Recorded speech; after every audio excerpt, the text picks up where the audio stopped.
Der Doppelgänger ***** Der Doppelgänger von F.M. Dostoyevsky * Übertragung von H. Roll im Inselverlag zu Leipzig 1921 1. Kapitel Es war beinahe Hektar morgens, als der Titularat Jakub Petrovich Goljadkin nach einem langen Schlaf erwacht, sich recht und schließlich völlig die Augen öffnet. Etwas Minuten lang blieb noch, ohne sich zu regen, auf dem Bett liegen, wie ein Mensch, der noch nicht ganz eines klar darüber gekommen ist, aber oft wat ist oder noch schlaft, aber als, was jetzt ein herum Warit und Wirklichkeit ist oder ein Fortsetzung seiner wahren Traum.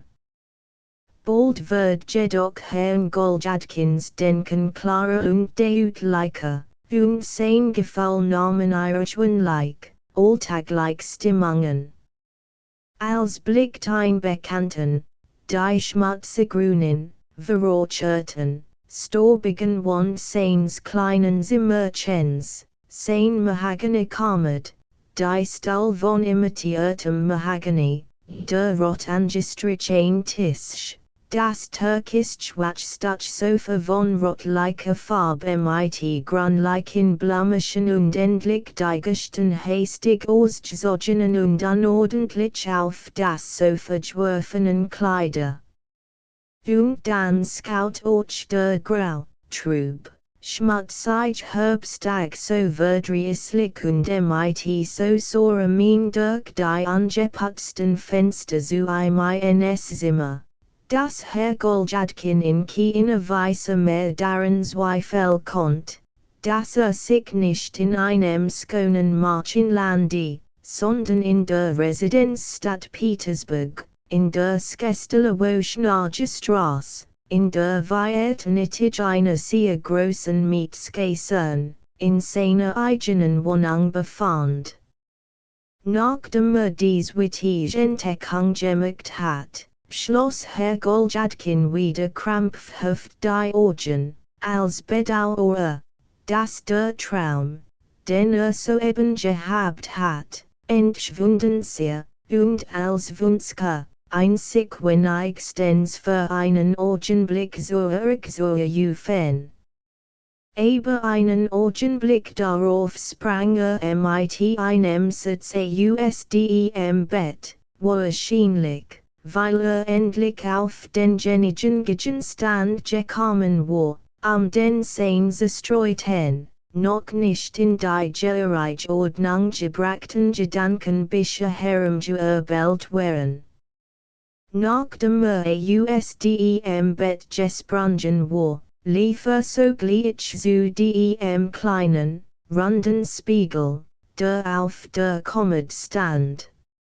Obgleich die Verschläfen, kurzsichtig, ziemlich kahlkopfig Gestalt, die ihm der Spiegel zurückwarf, einen so anbedeutsenden Eindruck macht, dass sie auf den ersten Blick entschieden niemands ausschließlich Aufmerksamkeit fesseln konnte, so war doch ihr Besitzer mit alledem, was im Spiegel erblickt, ausgehend völlig zufrieden. Na, das war ein böses Geschick, sagt Herr Goljadkin halblaut, das war ein böses Geschick. Wenn hüten mir etwas nicht in Ordnung war, wenn irgend etwas schlicht aussah, ich einen störenden Pickel bekam oder sonst eine Unannehmlichkeit passiert, vorläufig ist es nicht übel, vorläufig geht als Gott sehr froh darüber, dass als Gott ging, stellt Herr Goljadkin den Spiegel auf seinen frühen Platz.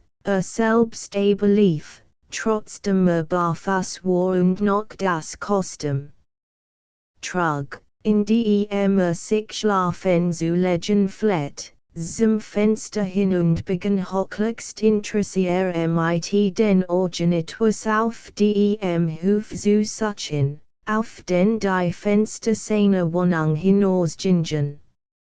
Anscheinend befriedigt durch das, was auf dem Hofe blickt, ein Wohlkommen, denn sein Gesicht glänzt von einem selbstzufriedenen Lächeln.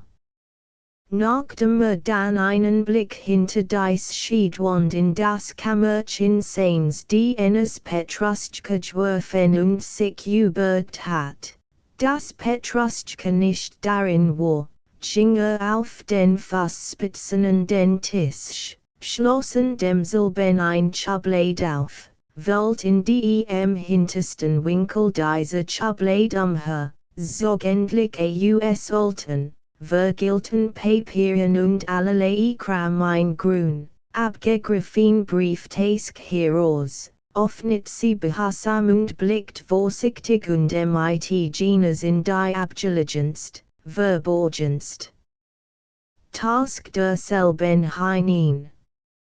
Wahrscheinlich schaut das Päckchen grünlicher, grauer, bläulicher, rotlicher und sonstige bunte Banknoten Herrn Goljadkin ebenfalls sehr freundlich und ermutigenden, mit strahlendem Gesicht lädt die geöffnet Brieftasche vor sich auf den Tisch und rieb sich sich in des größten Vergnügens kraftig die Hände.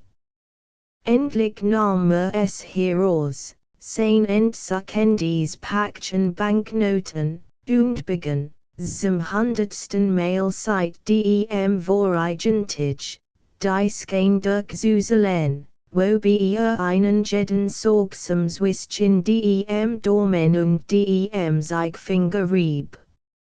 750 Rubel, flüsterte zuletzt. 750 Rubel, ein Tattige Sum. Das ist ein hübsches Summchen für mit Sittende, durch das Gefühl der Freude ein wenig gedampfte Stimme fort, indem das Päckchen in den Händen zusammendrückt und bedeutungsam lächelt. Das ist ein hübsches Summchen. Das muss jeder für ein hübsches Summchen halten. Jetzt möcht ich den Menschen sehen, für den das ein unbedeutende Summe war. Mit einer solchen Summe kann ein Mensch es weit bringen, aber, was hat denn das zu bedeuten, dacht Herr Goljadkin. Wo ist denn Petruschka, noch immer dasselbe Kostüm behaltend? Blickt zum zweiten Mal hinter das Schiedwand. Petruschka war dort wieder nicht vorhanden, nur ein Samoa, der auf dem Fußboden stand, ärgert sich, erbost sich und kamosse sich, indem jeden Augenblick übersuchen droht und hitzig und schnell in seiner sonderbaren Sprache rennt und lispelt etwas zu Herrn Goljadkin sagt, wahrscheinlich etwa dies, nehmt mit Stock hin, liebe Leute, ich bin vollständig fertig und bereit allein der Teufel, dacht Herr Goljadkin. Dieser Vollpatron kann einen schließlich wütend Mädchen, wo mag sich wieder herumtreiben, in direkter Entrüstung begab sich in das Vorzimmer, das aus einem kleinen Korridor bestand, an dessen Ende ein Tür nach dem Flur führt, und blickt seinen Diener, umgeben von einem großen Haufen anderer Diener. Hausgenesen und sonstigen Volkes, das sich hinzugefunden hat. Petruschka erzählt etwas, die anderen hörten zu. Weder der Gegenstand der Erzählung noch die Erzählung selbst schienen Herrn Goljadkin zu gefallen. Rief sofort Petruschka zu sich und kehrt sehr missvergnügt. Import in sein Zimmer zurück. Dieser Rache ist imstande, für einen großgemeinen Menschen zu verraten, der meisten seinen Herrn Dakter im Stillen, der hat mich verraten, jedenfalls hat mich verraten, darauf mocht ich wetten, dass mich für ein Kopf verraten hat. Nun, wie ist es? Die Liebe ist gekommen, Herr, Sie sehen und kommen, nachdem Petruschka die Liebe angezogen hat, trat lächelt, in das Zimmer seines Herrn. Trug nun ein grün, stark abgenutzt Bedchen Liebe mit ausgefäserten goldenen Tressen, die ausgehend vergemmend angefertigt war, der ein ganz größer war als Petruschka. In der Hand hielt einen gleichfalls mit Tressen besetzten und mit grünen Fäden geschmückten Hut, und in der Haft hing ein Hirschfänger in ledernes Schied. Zur Vervollständigung des Bilds war Petruschka so folg seiner Lieblingsschönheit, so Haus immer im Neglige herumgelaufen, auch jetzt barfuß. Herr Goljadkin mustert Petruschka von allen Sitten und Stehen zufrieden zu sein. Die Liebe war augenscheinlich ausgehend welchem feierlich in las Gelahen. Bemerkenswert war noch, dass während der Musterung Petruschka seinen Herrn mit seltsamer Spannung anblickt und mit besonderen Neugier Bewegungen desselben verfolgt, was Herrn Goljadkin äußerst verlegen macht.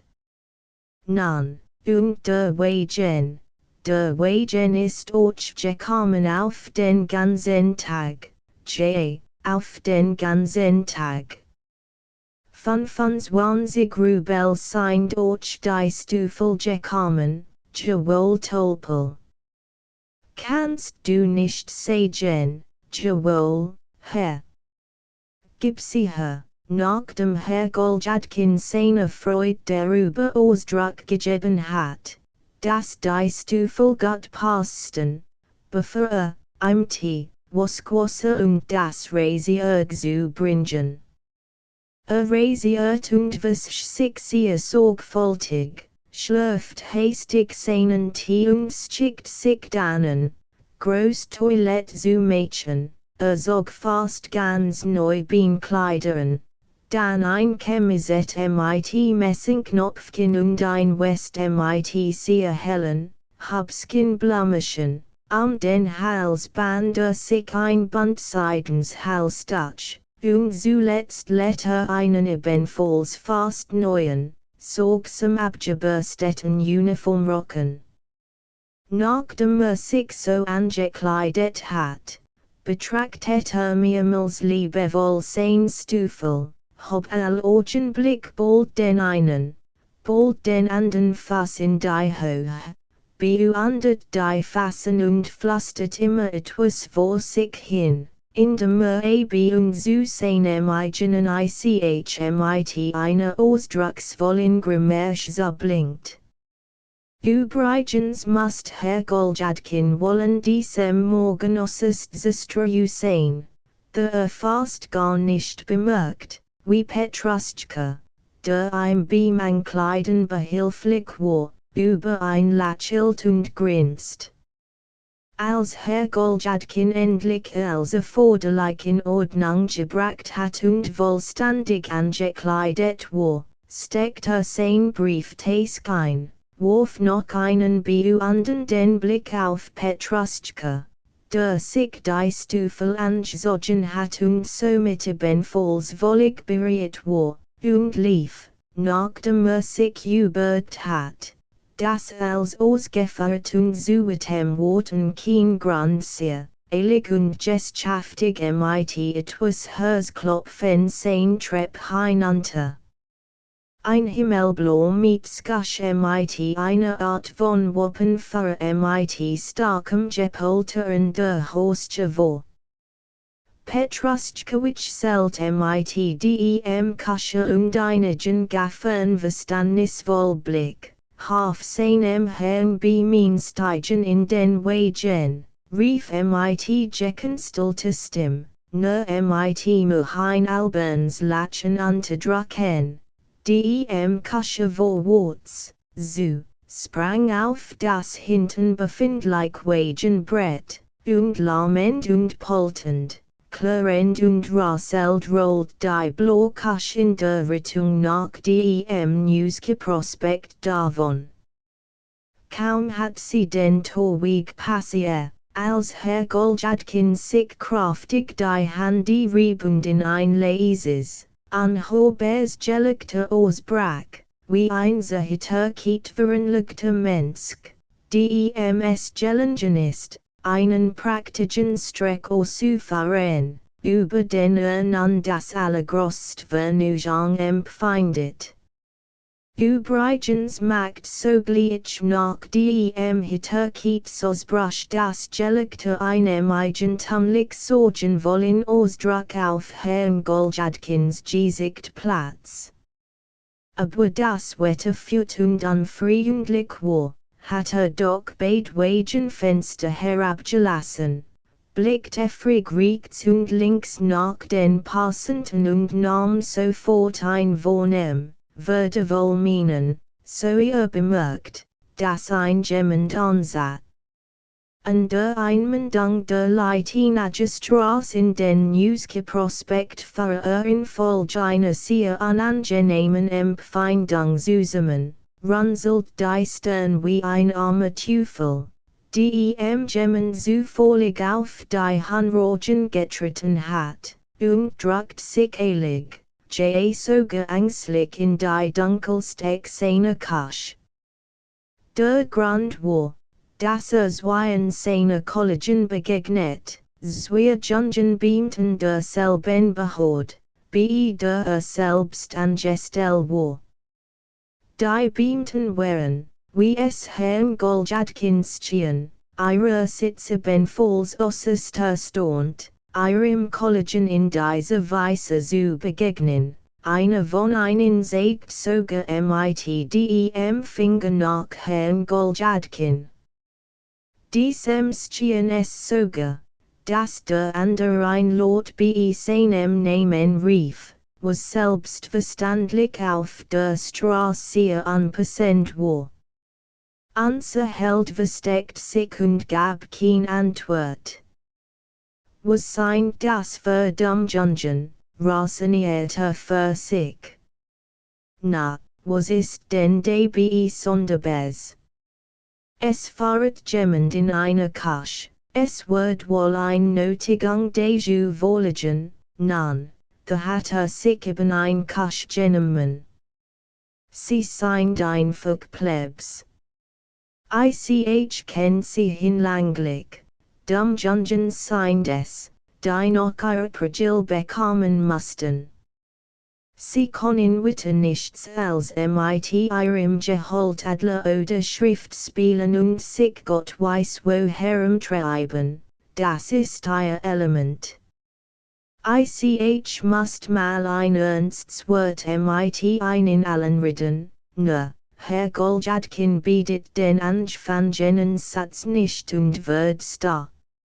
Ein paar mutige Kassans geführt, die in ein elegant Equipage gespannt und Herrn Goljadkin sehr wohl bekannt waren, überholt schnell auf der rechten Sitze mit Skusch.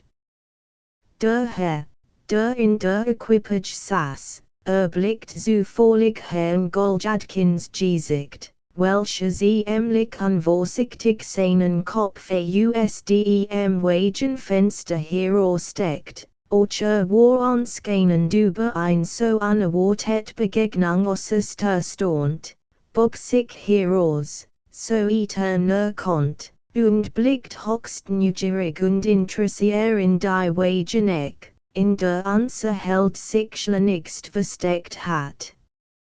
Der Herr in der Equipage war Andrei Filipowitsch, Abteilungschef bei derselben Behörde, zu welcher auch Herr Goljadkin in der Stellung einst geholfen seines Tischwurst gehabt.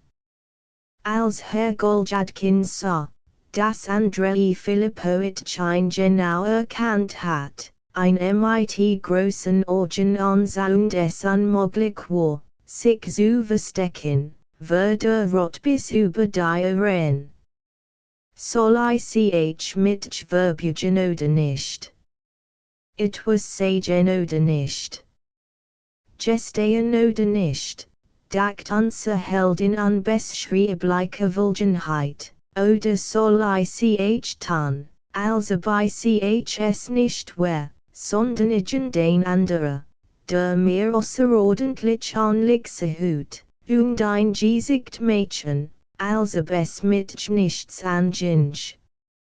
Ich bin es wirklich nicht, ich bin es nicht. Damit Punktum, sagt Herr Goljadkin, während seinen hat vor Andrei Filipowitsch Abnahmung die Augen nicht von ihm verwandt. Ich weiß von nichts flüsterte mit Anstrengung, ich weiß schlichterdings von nichts, ich bin es gar nicht, ich bin es nicht, damit Punktum. Bald hat die Equipage sein Mietskasch überholt, und die magnetisch Wirkung der Blick seines vorgesetzten hört auf. Jedoch war immer noch rot, lächelt und murmelt etwas vor sich hin.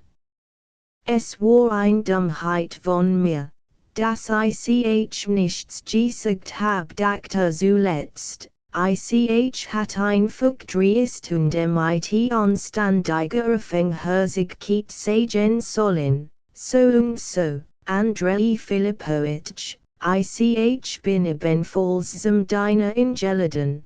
Das ist die ganz Sache.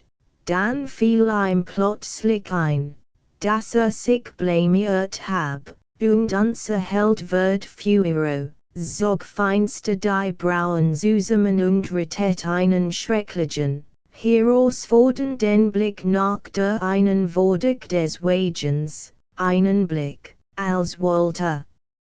Als sein Feind die auf einmal in es verwandel.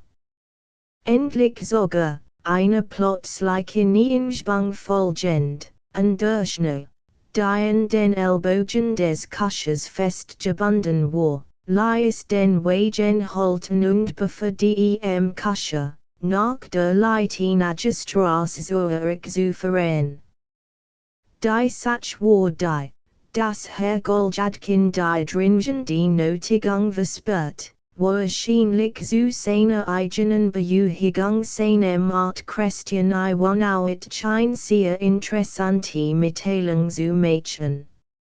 Und obgleich mit Christian Iwanowitsch erst seit kurzer Zeit bekannt war, indem ein namentlich erst einmal in der vorigen Woche gewisse Beschwerden besat hat, so steht doch ein Arzt, wie man zu sagen pflegt, auf gleicher Stufe mit einem Beatweiter, es wär dumm, ihm etwas zu verheimlichen. Und seine Sitz hat die Pflicht, seinen Patienten ordentlich kennenzulernen.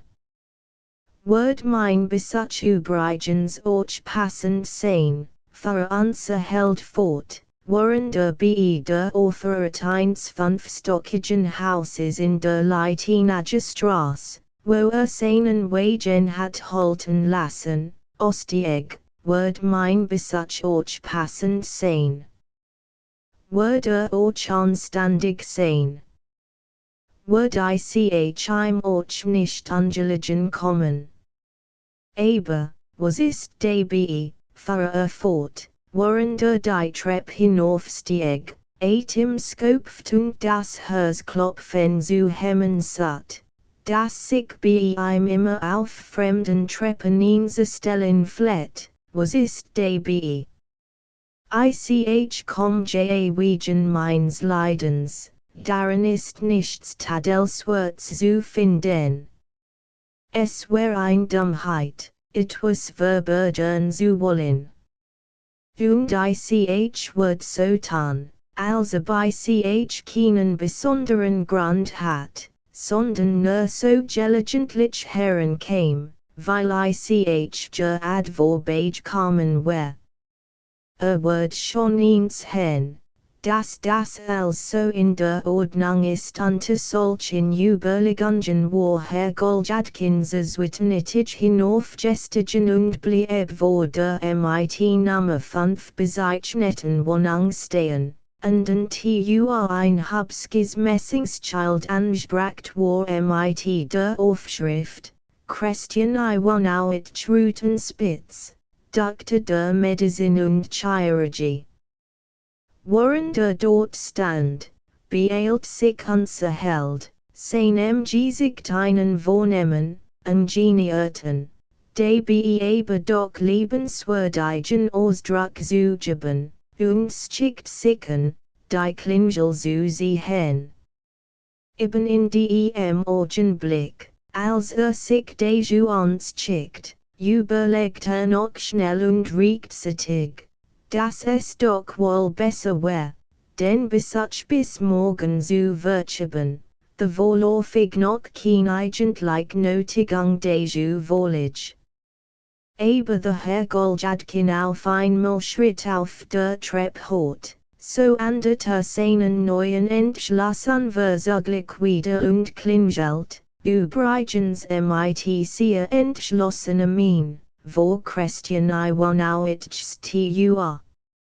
Tu Kapitel der Doktor der Medizin und Chirurgie Christian I Wohnowitsch Rutenspitz, ein sehr gesunder, war schon bejahrter Mann, mit ditten, bereits grauenden Augenbrauen und starkem, schwarzem Backenbart, mit ausdrucksvollem, funkelndem Blick, durch den allein schon erkrankten vertreiben zu konstien, und endlich auch mit einem hohen Orden, saßen diesem Morgen in seinem Arbeitszimmer auf seinem behaglichen Lehnstuhl, trank den Kaffee, den ihm seine Frau eigenhändig gebracht hat, roht ein Zigar und schrieb von Zeit zu Zeit Rezept für seine Patienten.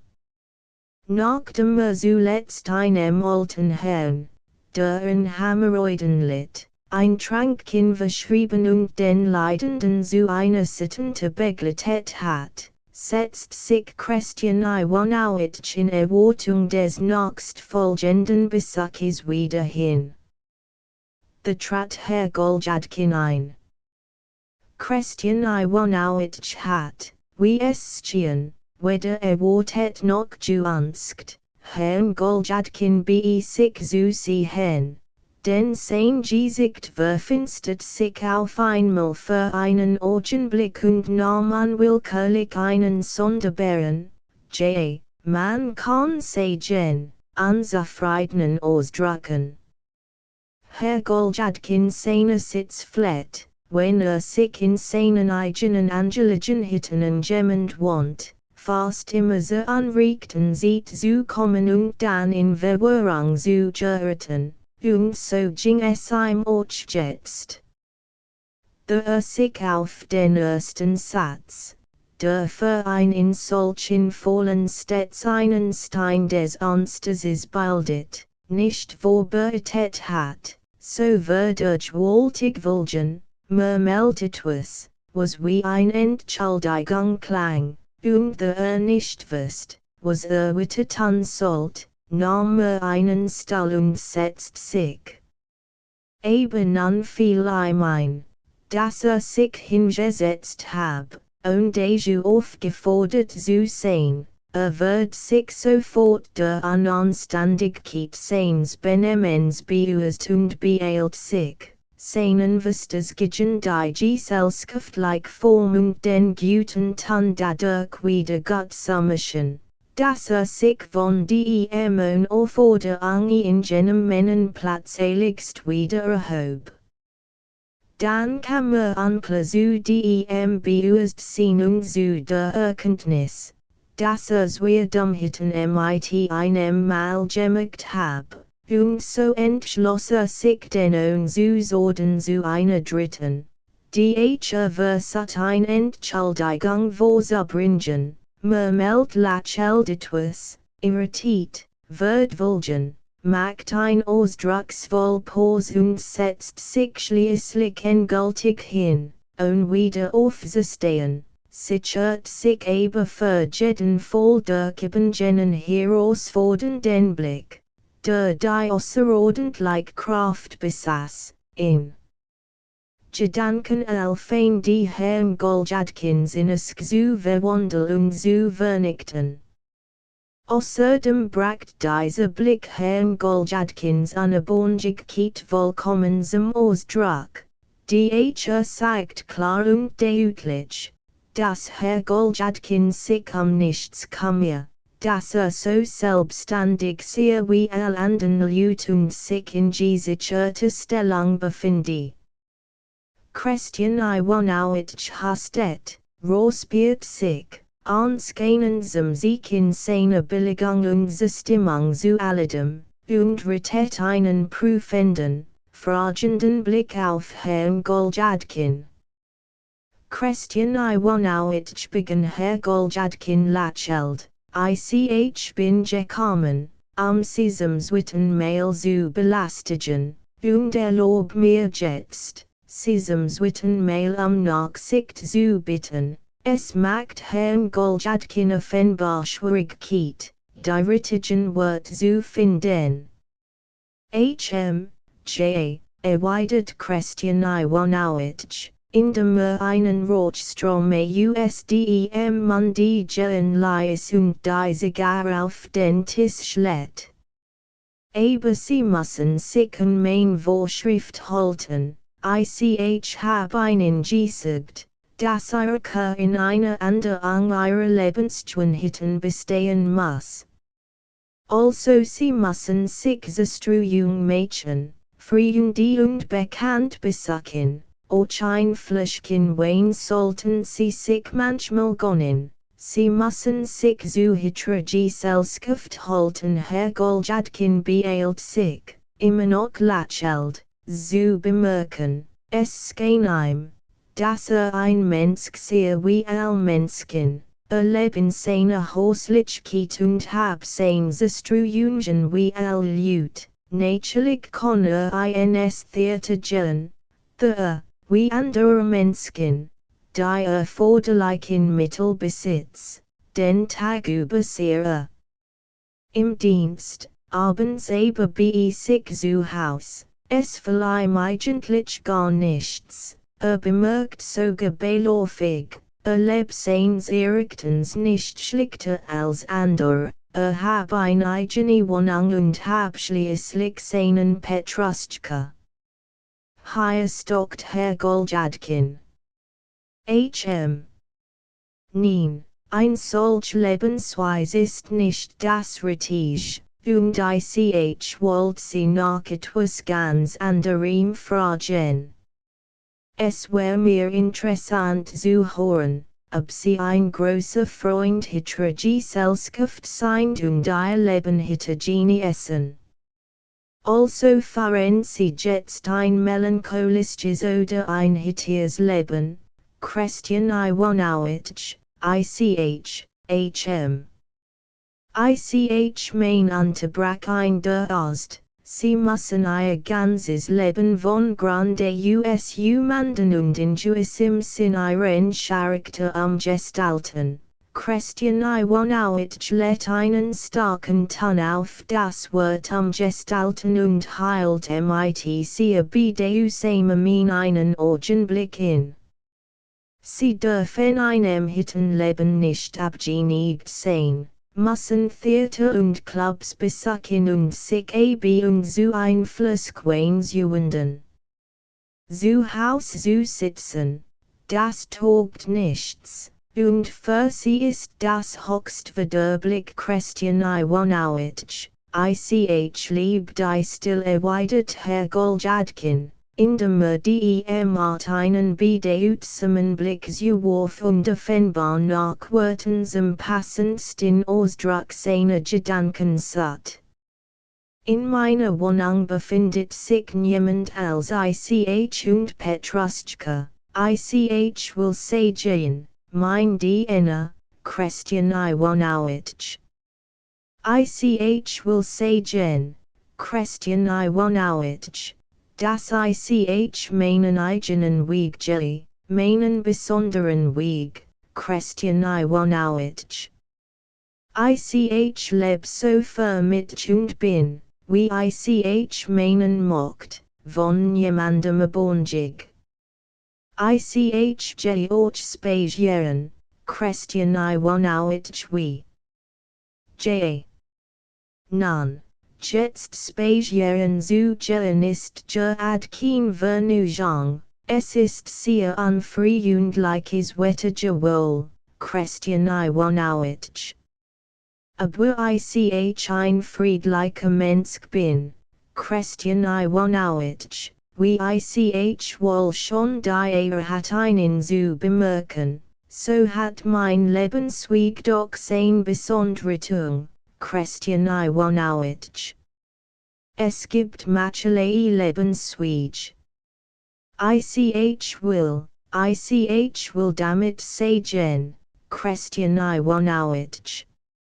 Entschuldigen Sie, Christian Iwanowitsch, ich verstehe es nicht, mit Schwand auszudrücken, hm.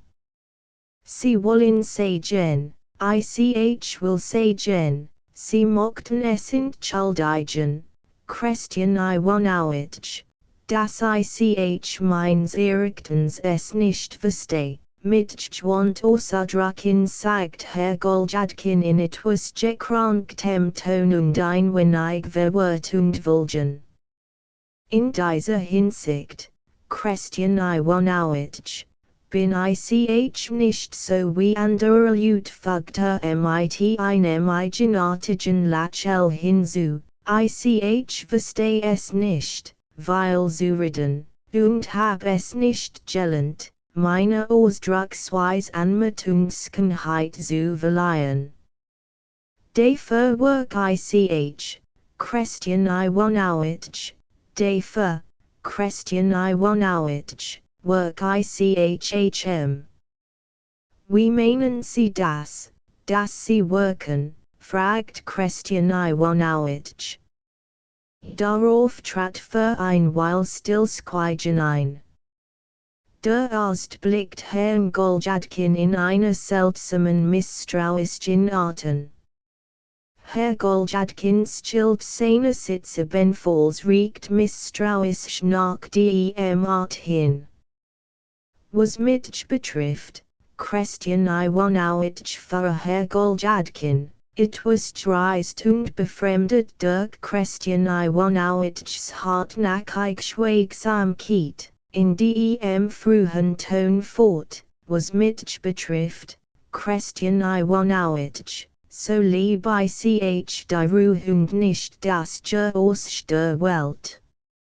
Dort begegnen Menschen, ich mein in der großen Welt, Christian Iwanowitsch, da muss man es verstehen, mit seinen Stufel das Paket zu polieren.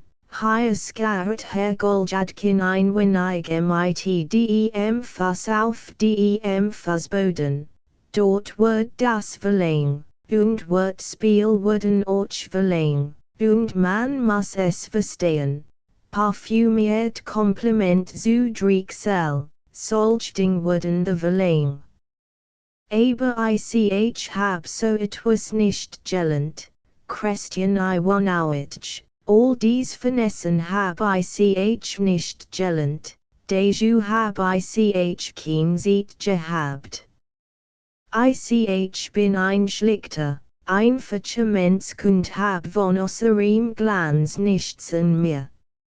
Auf diesem Gebiet, Christian Iwanowitsch, lege ich die Waffen nieder, ich streck die Waffen. In diesem Sinn gesagt all dies sagt Herr Goljadkin selbstverständlich mit einer Mien, die deutlich zu verstehen gab, dass unser Held es ganz und gar nicht bedauert. Auf diesem Gebiet die Waffenstrecken zu müssen und dies Vernetzen nicht gelend zu haben, sondern ganz im Gegenteil darauf stolz war. Christian Iwanowitsch blickt, während ihm zuhört, mit einer sehr angenehmen Grammasch zu boden und stehen etwas in der Zukunft vorauszusehen.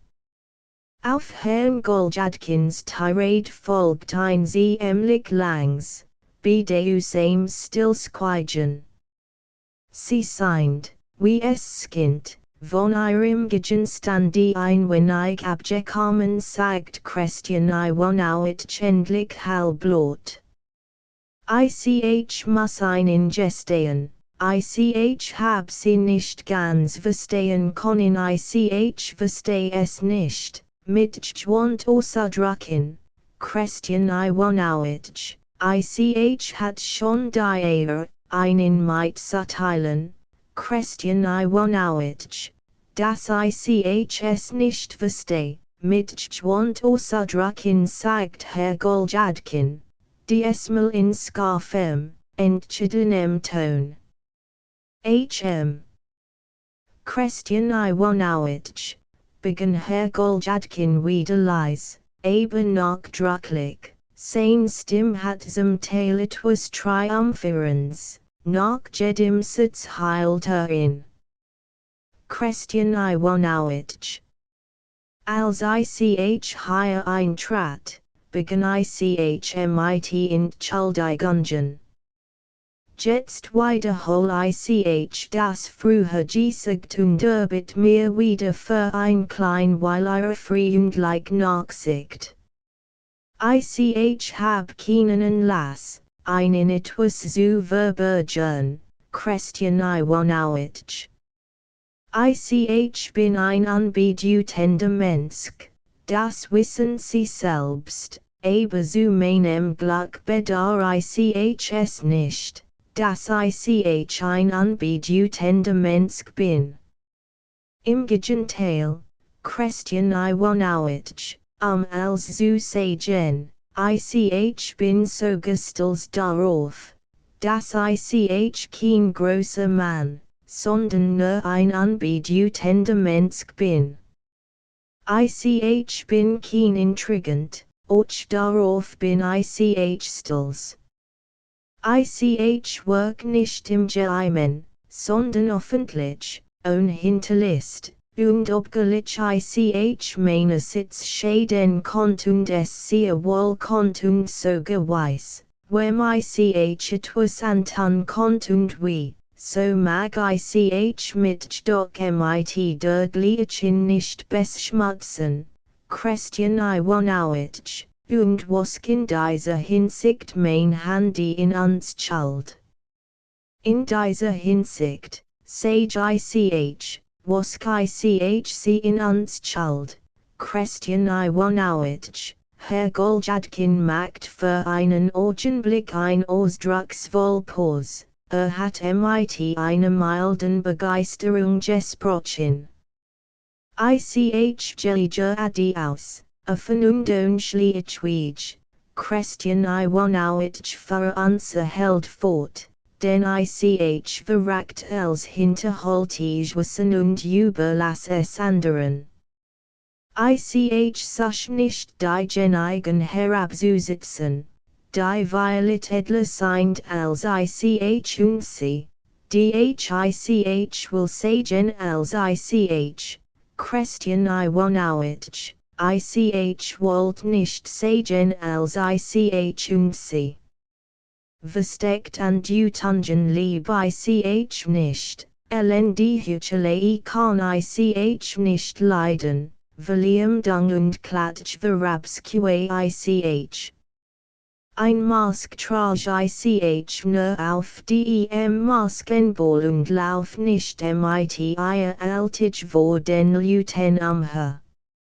Ich frage Sie nur, Christian Iwanowitsch, wie würden Sie sich an Ihrem Feinde rächen, an Ihrem schlimmsten Feinde, an dem, den Sie für ansehen, Schloss Herrgårdjadkin und Rettet einen herausfordernden Blick auf Christian Iwanowitsch. Obgleich Herrgårdjadkin dies als mit großer Bestimmtheit, Deutlichkeit und Zuversichtlichkeit sprach, sein Wörterbuch und auf ihre sich Wirkung regnet, so sah Christian Iwanowitsch jetzt doch mit Unruhe, mit großer Unruhe, mit äußerster Unruhen.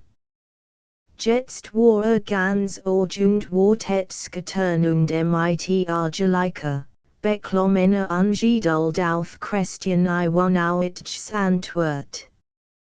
Aber zu Herrn Goljadkins Erstaunen und wollige Überraschung murmelt Christian Iwanowitsch nur etwas vor sich hin, rückt dann seinen Stollen den Tisch heran und bemerkt ihm ziemlich trocken, hoffentlich, für Fulgens, sein sieht sehr kostbar, hab ihn nicht ganz verstanden, übrigens sehr bereit, ihm nachkaufen, so gut kann, zu dienen, aber auf als Wittier, was nicht in sein Volksschlag, kann nicht hin.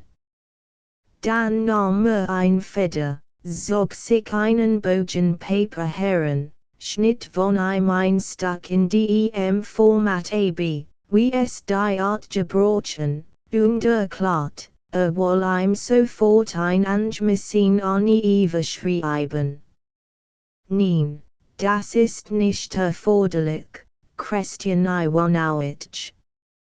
Nein, das ist durchaus nicht erforderlich, sagt Herr Goljadkin, indem sich von seinem Platz erhob und Christian Iwanowitsch den rechten Arm fasst. Das ist absolut nicht nötig, Christian Iwanowitsch, aber während Herr Goljadkin dies als sagt, ging mit mein seltsam Veränderung vor. Sein grauen Augen bekamen einen sonderbaren Glanz, sein Lippen fingen zu zittern, all Muskel und durch seines Gesichts bewetten und verkeben sich. Selbst zitterte ganzen Leib. Nachdem seinem ersten Impuls gefolgt war und Art den Arm festgehalten hat, stand Herr Goljadkin jetzt unbeweglich da, wie wenn kein Selbstvertrauen besaß und für sein Handlungen auf eine Insprung wartet. Nun spielt sich ein recht seltsamer Auftritt ab. Etwas betroffen, stehen Christian Iwanowitsch einen Augenblick in seinem Lehnstuhl anschwachsen zu sein und blickt starr mit weit geöffneten Augen Herrn Goljadkin an, der ihn in gleicher Weise anschaut. Endlich stand Christian Iwanowitsch auf, wobei sich ein wenig Aufschlag von Herrn Goljadkins Uniform festhielt. Einige Sekunden lang standen sie so einander unbeweglich gegenüber, und die Augen voneinander absuchenden. Dann aber erfolgt in höchst seltsamer Weise eine Zwittbewegung Herrn Goljadkins. Sein Lippen fingen zu zucken, das Kinn begann zu hüpfen, und unser Held brach ganz unerwartet in Tränen aus.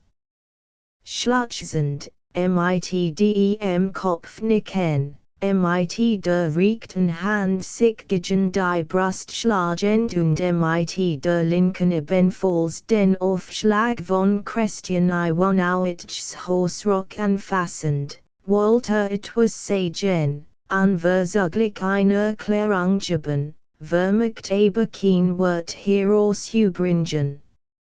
Endlich kam Christian Iwanowitsch von seinem Erstaunen wieder zu sich. Hören Sie auf, beruhigen Sie sich, setzen Sie sich, sagte, indem sich bemüht, Herrn Goljadkin dahin zu bringen, dass auf einem Lehnstuhl Platz nahm. Ich hab fein die Christian Iwanowitsch, ich hab fein die, ich hab Botschaft fein die, die geschworen haben, mit zugrunde zu richten, antwortet Herr Goljadkin ängstlich flüsternd. Lassen Sie es gut sein, lassen Sie es gut sein. Ich was, fein die. An fein die darf man nicht denken.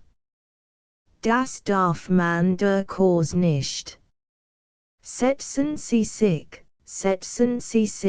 für Christian Iwanowitsch fort und erregt es schließlich, dass Herr Goljadkin sich auf den Lehnstuhl setzt. Als Herr Goljadkin endlich zum Sitzen gekommen war, verwandte kein Ort von Christian Iwanowitsch. Diese begann mit höchst unzufriedener von einer Exzens Arbeitsamers nach der anderen zu gehen. Es folgt ein langes Stillschweigen. Ich bin Ihnen dankbar, Christian Iwanowitsch, sehr dankbar und empfehle die Tuefels, was Sie jetzt für mich getan haben. Bis zum Grab wird ich Ihre Freundlichkeit nicht vergessen, Christian Iwanowitsch sagt Herr Goljadkin endlich und stand mit Gramm vom Stuhl auf. Lassen Sie es gut sein, lassen Sie es gut sein. Ich sage Ihnen, lassen Sie es gut sein. Erwidert Christian Iwanowitsch ziemlich streng auf Herrn Goljadkins exaltiert Wort und bracht noch einmal dazu, sich hinzusetzen. Also, was haben Sie eigentlich?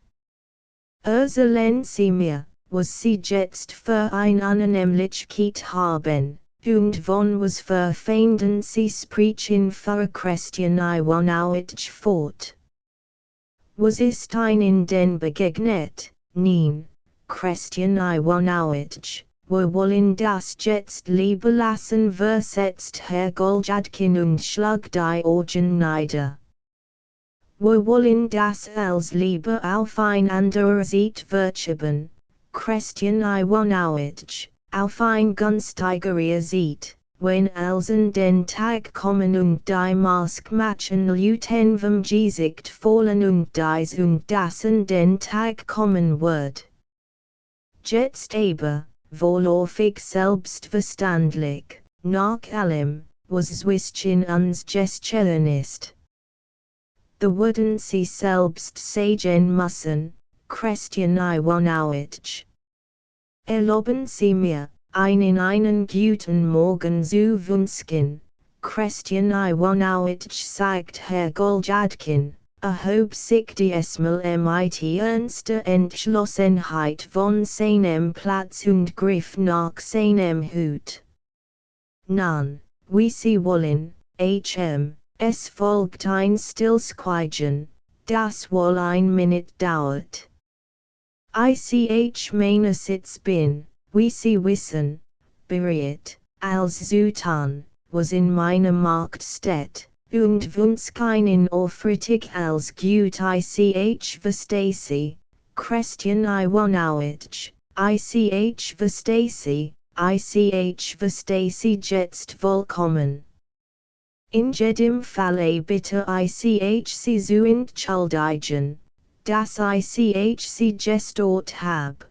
Christian Iwanowitsch nein, ich hat es anders gemeint. Aber wie es Ihnen beliebt. Mit der Medizin fahren Sie fort, wie bisher, mit der Medizin würde ich nach Ihrer Weisung fortfahren, Christian Iwanowitsch. Ich wird damit fortfahren und Sie aus derselben Apotheke entnehmen. Heutzutage ist auch der Apotheker etwas sehr Hohes und Großes, Christian Iwanowitsch, wieso? In welchem Sinn meinen Sie das, im ganz gewöhnlichen Sinn, Christian Iwanowitsch? Ich will sagen, dass ich heutzutage die Verhältnis so gestaltet haben, das jeder Jung, auch ohne Apotheke zu sein, jetzt verordentlich in Luten Dines Hochtragt. Wie ist denn das zu verstehen? Ich red von einem Gewissen Menschen, Christian Iwanowitsch, von einem gemeinsamen Bekannten von uns, sagen wir mal ZB von Wladimir Semjonowitsch, so. J. Christian Iwanowitsch, und ich kenn Gewiss Leute, Christian Iwanowitsch, die auf die öffentliche Meinung nicht so viel Wert legen, dass sie auch manchmal die Wahrheit sagen sollten, so. Wie denn das? Nun, ganz einfach so, übrigens gehört das nicht so sach sie verstehen es, manchmal eine IMIT-Sauce zu servieren was zu servieren, eine IMIT-Sauce. Christian Iwanowitsch, das ist ein Russisch Redensart. Sie verstehen es ZB manchmal, jemandem so richten Sie zu gratulieren. Solche Leute gibt es, Christian Iwanowitsch zu gratulieren, jawohl, zu gratulieren, Christian Iwanowitsch, wie es neulich eine meiner nächsten Bekannten gemacht hat. Eine ihrer nächsten Bekannten, so. Wie ist denn das zu gegangen? Fragt Christian Iwanowitsch, der Herrn Goljadkin aufmerksam anblickt. J. Eine meiner nächsten Bekannten gratuliert einem anderen sehr nahen Bekannten von mir, der sogar mein Freund, J. Wie man sich ausdrückt, mein Freund ist, zum Avancement, zur Erlangung des Assessorgrades. Das kam ihm ad sehr gelegen. Ich freue mich von ganzem Herzen über die Gelegenheit sagte, einen meinen Glückwunsch darbringen zu können, Wladimir Semjonowitsch, meinen aufrichtigen Glückwunsch zu Ihrem Avancement. Und ich freue mich umso mehr, the heutzutage, wie jedermann weiß, die alten Hexen, die einem Abelsen wanskin konnten, ausgerottet sind hier nicht Herr Goljadkin schlor mit dem Kopf und blickt, die Augen zusammenniefend, Christian Iwanowitschen. Also das hat gesagt. Das hat gesagt, Christian Iwanowitsch, das hat gesagt, und dabei blickte Andrei Filipowitsch, den Onkel unseresten Wladimir Semjonowitsch, an. Aber was kümmert mich das, dass Assessor worden ist, Christian Iwanowitsch? Was kümmert das mich? Will erraten. Aber mit Erlaubnis zu sagen, die Milch noch nicht auf den Lippen getrocknet ist. Das habe ich denn auch gesagt. So ist das habe ich gesagt, Wladimir Semjonowitsch, nun habe ich aber als gesagt, gestatten Sie mir, mich zu entfernen J. Christian Iwanowitsch, sage, gestatten Sie mir jetzt, mich zu entfernen. Aber Zwiespeln mit einem Stein tot zu werfen, want ich mich, nachdem ich den jungen Mann mit seinen alten Hexen abgeführt hat, an Clara als Fiona. Die Geschichte spielt vorsten bei als Hufi Iwanowitsch, und sie hat soeben ein gefühlvolles Lied gesungen, und sagt, sie haben ein gefühlvolles Lied gesungen, aber ihre Zuhörer haben kein reines Herz, das war ein Deut like Anspielung, verstehen Sie wohl, Christian Iwanowitsch, damit spielt ich deutlich darauf an, dass man es jetzt nicht auf sie absehut, sondern Witterlichen die Ziel verfolgt, aha. Nein, und was tat darauf, macht ein Gesicht, als hat in ein Zitron gebissen, Christian Iwanowitsch, wie man zu sagen flet jawohl, Christian Iwanowitsch. Ich sprach auch mit dem Alten selbst. Als Hufi Iwanowitsch sagt ich weiß, wie sehr ich in Wirklichkeit bin, ich verstehe vollkommen die Wohltaten zu Scotzen, mit denen sie mich fast seit meiner Kindheit überhauft haben. Aber machen sie die Augen auf, sagt ich, als Hufi Iwanowitsch. Passen Sie auf. Ich selbst handle ehrenhaft davon, als Hufi Iwanowitsch Sie malen, jawohl, Christian Iwanowitsch. So ist das, und was sagt darauf, was sagt Christian Iwanowitsch? Kaut so etwas zerregt, dies und das. Und ich kenn dich und das sein Exzellenz sein Freud daran hab, jemandem Gott zu erweisen, und nun kann ins Salbelden hinein. Was ist der Ort zu erwarten? Ist vor alter schon ganz wackelig geworden, wie man zu sagen flet aha. Also so steht das jetzt, Christian Iwanowitsch, so steht es mit uns allen. Ist ein schnarriger alter Mann, sehut schon in seinen Sarg hinein und riecht nach Weihrauch, wie man zu sagen flet, aber wenn den Webergwask aufkommt, dann haut darauf hin, da ist mit Notwendigkeit dabei, Webergwask sagten sie. Christian Iwanowitsch, Sie haben ein Webergwask aufgebracht. Och unser Barung Seinef, unser teure Freund, haben ihre Hand dabei im Spiel gehabt, Sie haben mit den Webern unter einer Deck gesteckt und die Satz süße Menschbrot. Was glauben Sie, Sie haben geplant, einen Menschen zu ermorden. Einen Menschen zu ermorden, jawohl, Christian Iwanowitsch, einen Menschen zu ermorden, im geistigen Sinn einen Menschen zu ermorden. Sie sprengten aus, ich riet immer von einem nahen Bekannten von mir, Christian Iwanowitsch nickte mit dem Kopf. Sie sprengten über ein eingeirrt aus. Ich geste einen, Christian Iwanowitsch, ich kam mit ordentlich, davon zu reden Sie sprengten eingeirrt aus, hab bereits ein schriftliches Ratsversprechen gegeben und sehr bereits der Bräutigam einer anderen.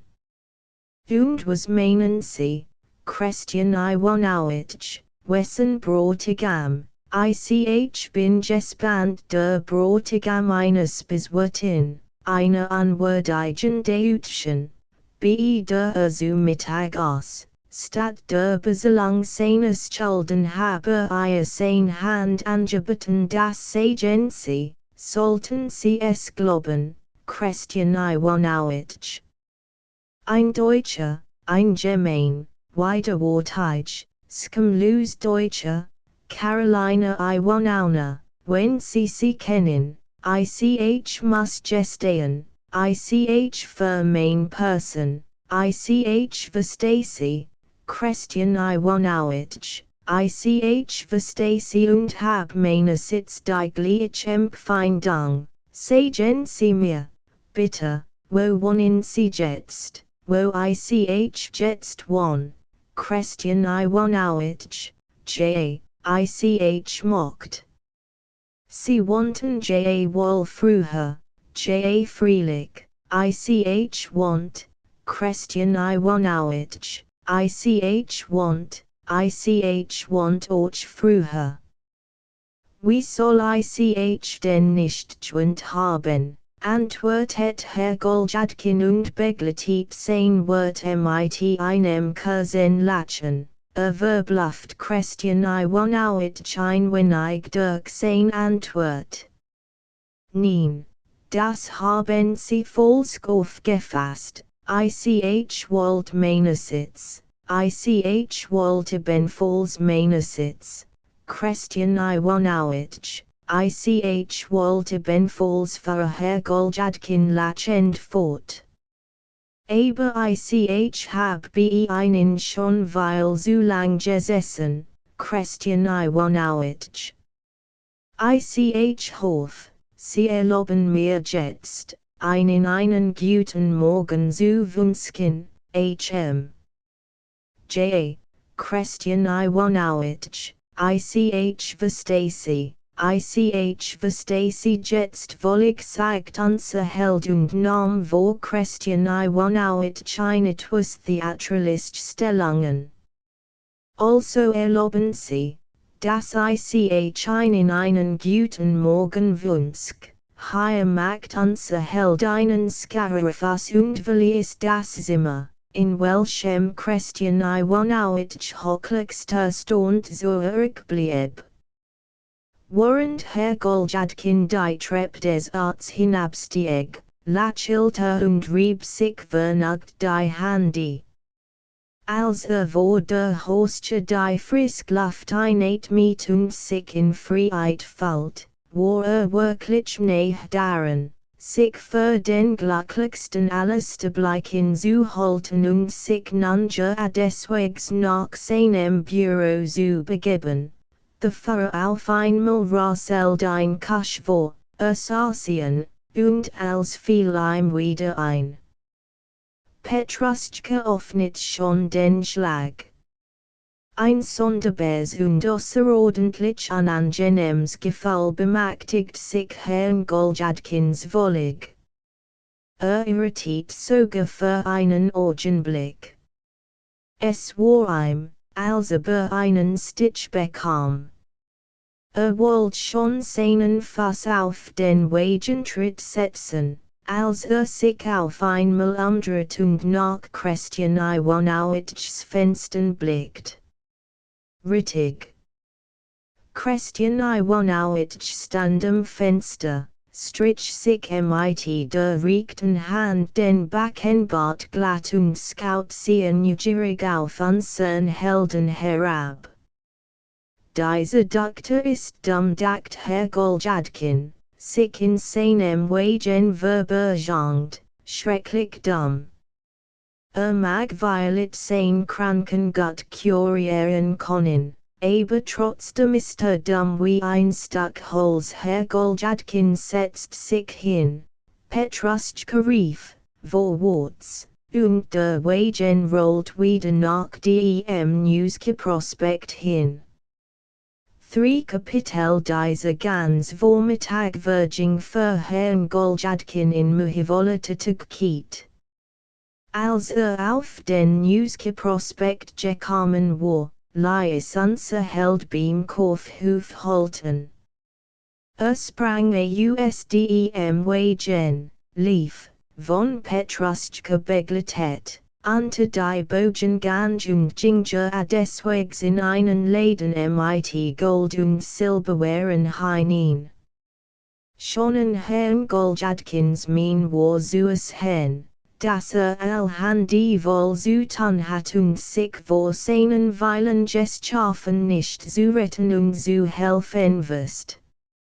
Nach dem Musik mit dem Kaufmann über den mehr als 1500 Rubel betragenden Preis eines vollständigen Diener und diese Weißes geeinigt, ein fantastisch geformtes Zigarrenetui und ein vollständiges silbernes Rasier necessaire auf dieselbsam heruntergehandelt und sich endlich die Preis für noch einig in ihrer Art nützlich und Gegenstände hat ansparen lassen, schloss Herr Goljadkin damit, dass versprach, morgen bestimmt wieder mit herzukommen oder weil it sogar heut noch die erstandenen Sachen abholen zu lassen, sich die Name des Ladens notiert, die Freich bitte des Kaufmanns ein Anzahlung aufmerksam anhört und das Versprechen gab, rechtzeitig auch ein Anzahlung zu leisten.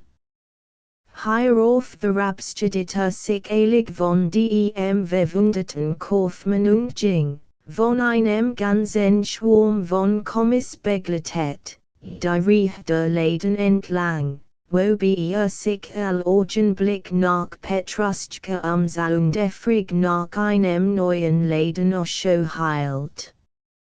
Im Vorbeigehen trat in ein Gesellschaft ein und stellte als ein großen Skein in klein und bedem Wechselwille, so hat dafür doch ein Mensch kleine Skein bekommen, und sein Brieftask war erheblich dicker geworden, was ihm anscheinend großes Vergnügen macht.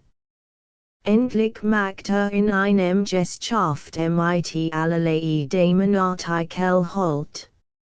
Nachdem wieder für ein Betrick somewhere in erstanden hat, versprach Herr Goljadkin auch hier dem Kaufmann, unfehlbar wieder herzukommen, ließ sich die Name des Ladens ansparen und erklärt auf die Frage nach einer Anzahlung wieder. Wird zerrichten sieht auch ein Anzahlung Mädchen. Darauf besat noch einig Läden, handelt in allen, ließ sich von allerlei Gegenständen die Preis sagen, stritt sich manchmal lange mit den Kaufleuten herum, ging aus einem Läden hinaus, dann dreimal wieder zurückzukehren, mit einem Wort. Entwickelt ein außerordentlich Tätigkeit. Ausdem Kaufhof begab sich unser Held in ein bekanntes Möbelmagazin, wo Möbel für 6 Zimmer handelt, einen modernen, höchsteigenartigen dementoiletentischem allerneuesten Geschmack bewundert und dem Kaufmann versichert, wird bestimmt als abholen lassen. Worauf das Magazin verließ, nach seiner Schönheit mit dem Versprechen einer Anzahlung, dann fuhr noch hier hin und dahin und fälschte dieses und jenes. Mit einem Wort, sein mühsamen Gesellschaftsstehen gar kein Ende zu nehmen. Schließlich schien Herr Goljadkin selbst diese ganze Tätigkeit recht überdrüssig zu werden. Es begannen ein sogar Gott weiß welche Gelegenheit unrechten Lastjuissens bis zu quillen. Am keinen Press hat jetzt mit Andrei Filippowitsch oder auch nur mit Christian Iwanowitsch zusammentreffen mögen. Endlich schlug die Statur 3 Uhr nachmittags. Als Herr Goljadkin sich nach Bedienung seiner Einkauf in den Wagen setzt, hat von allen Erwerbungen dieses Tags in Wirklichkeit nur ein paar Handschuhe und ein Fläschchen Parfum für 1,5 Rubel bei sich.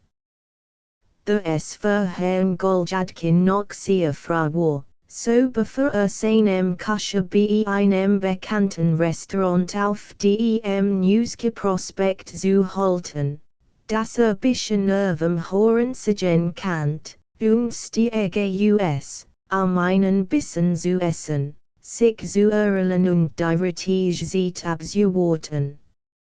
Als nur so weil, wie eben jemand ist, der ein abheiges deiner in Aussicht hat, so die immer ingeleden ist, das heißt, jenes ein kleinig Kiet, wie man sich ausdrückt, das Würmchen zu töten, und trank ein Glas Schnaps dazu.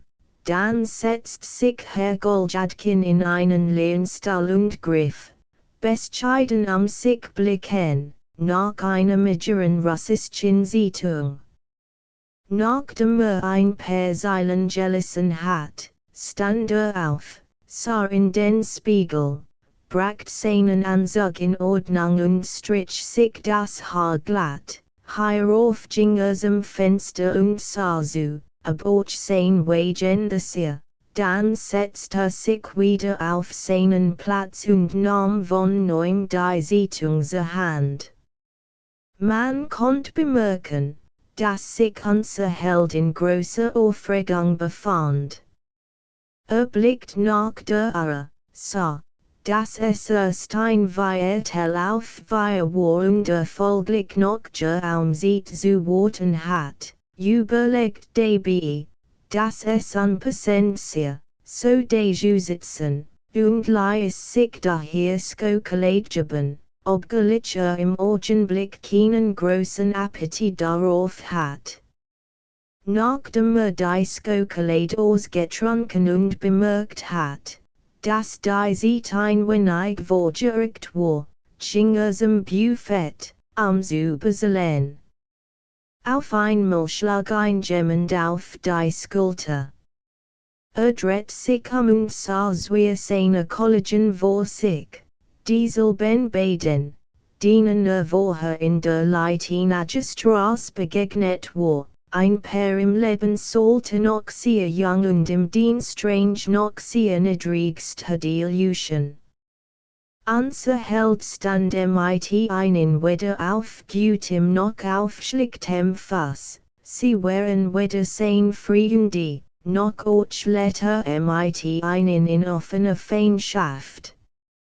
Selbstverständlich wird von beiden Seiten der Anstand bearbeitet. Aber ein Witter Annäherung fand nicht statt und konnte auch nicht stattfinden. Das Jetzige Zusammentreffen war Herrn Goljadkin äußerst unangenehm. Runzelt ein wenig die Stirn und geriet für einen Augenblick in Verwirrung. Jakau Petrovich, plappierten die beiden Registratoren. Sie hier.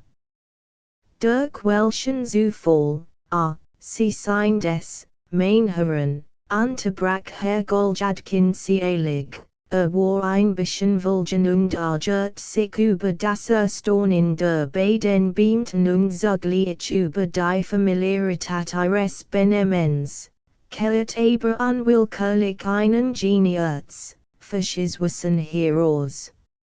Sie sind vom Dienst desertiert, mein Herren, Hier versat sogar, sich von seiner Welt nichts zu vergeben und sich mit den Jungenkanzleibeamten nicht zu gemein zu machen, von denen sich immer in gebarendem Abstande gehalten hat. Einem derselben auf die Schulter zu klopfen, aber dies populär Handlung gelang Herrn Goljadkin in diesem Falle nicht, und statt einer gebard anständiger Familiarität kam etwas ganz anderes heraus. Nun, wie ist's? Sitzt unser Bahn noch da, wer soll das sein, Jakau Petrovich, nun, der Bar.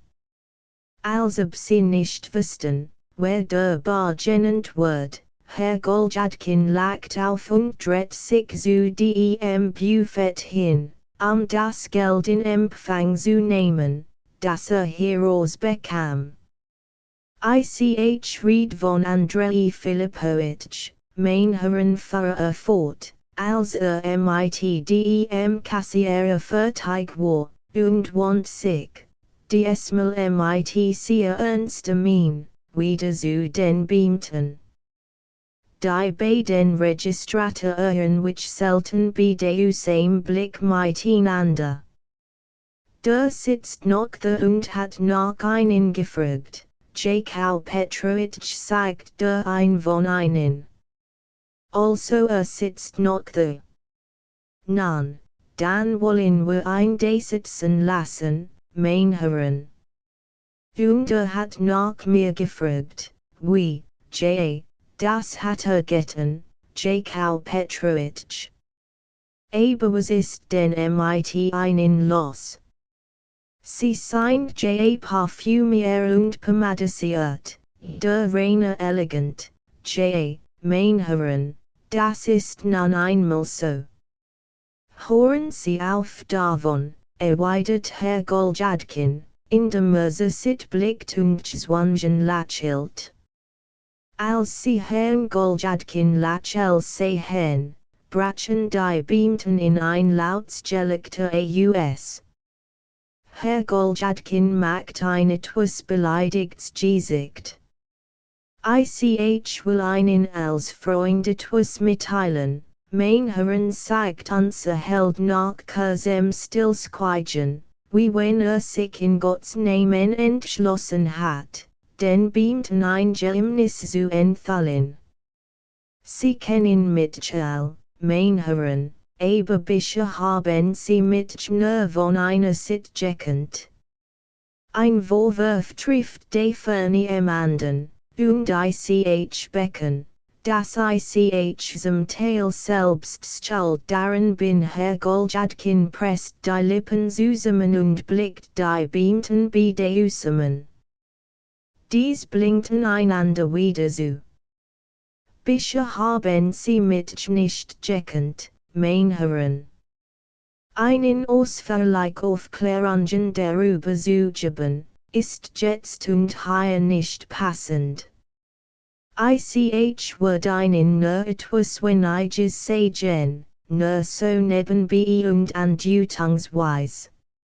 Es gibt Leute, mein Herren, die kindlich leben und ein Mask nur auf dem Maskenball tragen.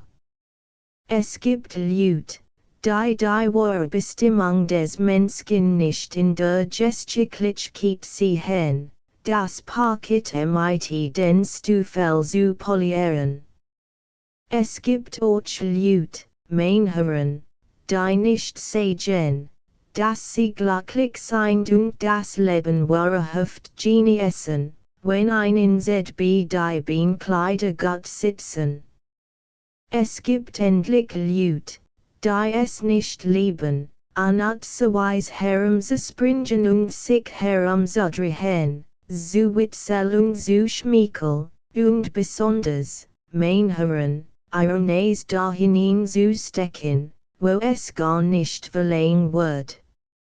Nun hab ich einen so ziemlich als gesagt, mein Herren, gestatten Sie jetzt, dass ich mit Kämpfen, Herr Goljadkin hielt in. Die Herren Registratoren sich jetzt vollständig befriedigt fühlten, schlugen sie auf einmal beiden äußerst unhöfliche Manier ein lautstärker auf. Herr Goljadkin wird rot vor Auge. Lachen Sie nur, mein Herren, lachen Sie nur einstweilen. Wenn Sie lange leben, würden Sie schon sehen, sagt im Gefall beleidigter wird, nahm seinen Hut und zog sich zurück. Aber ich mocht Ihnen noch eins sagen, mein Herren fügte sich zum letzten Mal zu den Herren Registratoren amwendend, hinzu, ich mocht Ihnen noch eins sagen, Sie stehen mir hier beid in Orge gegenüber. Mein Grundsatz, mein Herren, ist der, misslings, dann nicht vertigen, challenge, Dan witte Wagen und jedenfalls such ich niemals Stellung zu unterminieren. Ich bin kein intrigant, und darauf bin ich stolz. Zum Diplomaten tauge ich nicht. Man sagt euch, mein Herren, der Vogel kommt selbst auf den Jäger zu geflogen. Das ist richtig, und ich gebe es zu, aber wer ist hier der Jäger und wer der Vogel? Das ist noch die Frage, mein Herren. Hier schwieg Herr Goljadkin in redneris gift volle Weise, macht mit sehr bedeutsame Mien, die indem die Augenbrauen in die Höhe zog und die Lippen ganz fest zusammenpresst. Den Herren beamten ein Abschiedsverfügung und ging dann hinaus, indem die beiden immersten Erstaunen so erkließ. Wohin befliehen Sie? Fragt Petruschka ziemlich mürrisk, der des Umherfahrens in der Kalt wahrscheinlich bereits überdrüssig worden war. Wohin befliehen Sie? Fragte Herrn Goljadkin noch einmal, als diesen Fortbeam, als vernichtendem Blick begegnet. Mitdem unser Held sich schon zweimal an diesem Morgen gesichert hat, und zu dem jetzt zum dritten Mal sein Zuflucht nahm, während die Treppe hinunterstieg. Nach der Ismailowski-Brücke, nach der Ismailowski-Brücke. Wo war's? Das deine Wort bei einen erst zwischen 4 und 5 beginnen oder sogar erst 5 dacht Herr Goljadkin, ist es jetzt nicht noch so früh. Übrigens kann ich auch etwas früher kommen, es ist noch deju ein Familiendiener. Ich kann so ganz sang facken hinchen. Wie die feinen Leute sich ausdrücken. Warum sollt ich nicht sang facken hinchen können? Unser Ball hat euch gesagt, es würde als sang facken sein, und daher kann ich ebenfalls, solch Überlegungen stellt Herr Goljadkinen, unterdessen wird sein Aufregung immer mehr und mehr. Es war zu merken, dass sich auf etwas sehr Mühsames, keinen stärkeren Ausdruck zu gebrauchen, vorbereitet, flüstert etwas vor sich hin, gestikuliert mit der rechten Hand, blickt unaufhörlich durch die Wagenfenster, so dass niemand, der ihn jetzt sah, gelohnt hat, es sichern, ein Gott deiner ihn zu nehmen, so ganz ohne Umstände und im Kreis einer bekannten Familie, sang facken, wie die feinen Leute sich ausdrücken. Als sie endlich ganz nahe bei der Ismailowski-Brücke waren, bezeichnet Herr Goljadkin ein Haus, die Küche verpoltend durch den Torweg und hielt auf der rechten Seite vor einem Portal. Als Herr Goljadkin an einem Fenster des zweiten Stockwerks ein weibliche Gestalt bemerkt, warf ihr ein Kuss zu. Übrigens wusste selbst nicht, was tat, denn befand sich in diesem Augenblick entschieden in einem Mittelzustand zwischen Leben und Tod. Blass und verstoßtiger ausdem Wagen, ging die Stufen vor dem Portal hinan, trat ins Haus, nahm den Hut ab, ordnet mechanisch seinen Anzug und stieg die Treppe hinauf, wobei ein leises Sitten in den Nähen fällt. Ist alles wie zu Haus? Fragte den Diener, der ihm öffnet. Jawohl, das heißt nein, ist nicht zu Haus wie. Was redest du, mein Lieber? Ich komm zum deiner, mein Freund. Du kennst mich ja doch wohl, wie sollt ich sie nicht kennen? Aber es ist befehlgegeben, sie nicht anzunehmen du ist dich Jews, mein Freund. Ich bin es. Ich bin Ingeladen, mein Freund. Komm zum deiner sagt Herr Goljadkin, warf seinen Mantel ab und bekundet die Orgenskinliche Absicht, in die Wohnung hineinzugehen. Entschuldigen Sie, es geht nicht. Es ist befehlgegeben, sie nicht anzunehmen, sondern abzuweisen. Das ist die Sache, Herr Goljadkin wird blass. Gerade in diesem Augenblick öffnet sich die nach den inneren Zimmern fahrende Tür, und als Fyodor sollte Kamadiana Asimowitsch kam heraus.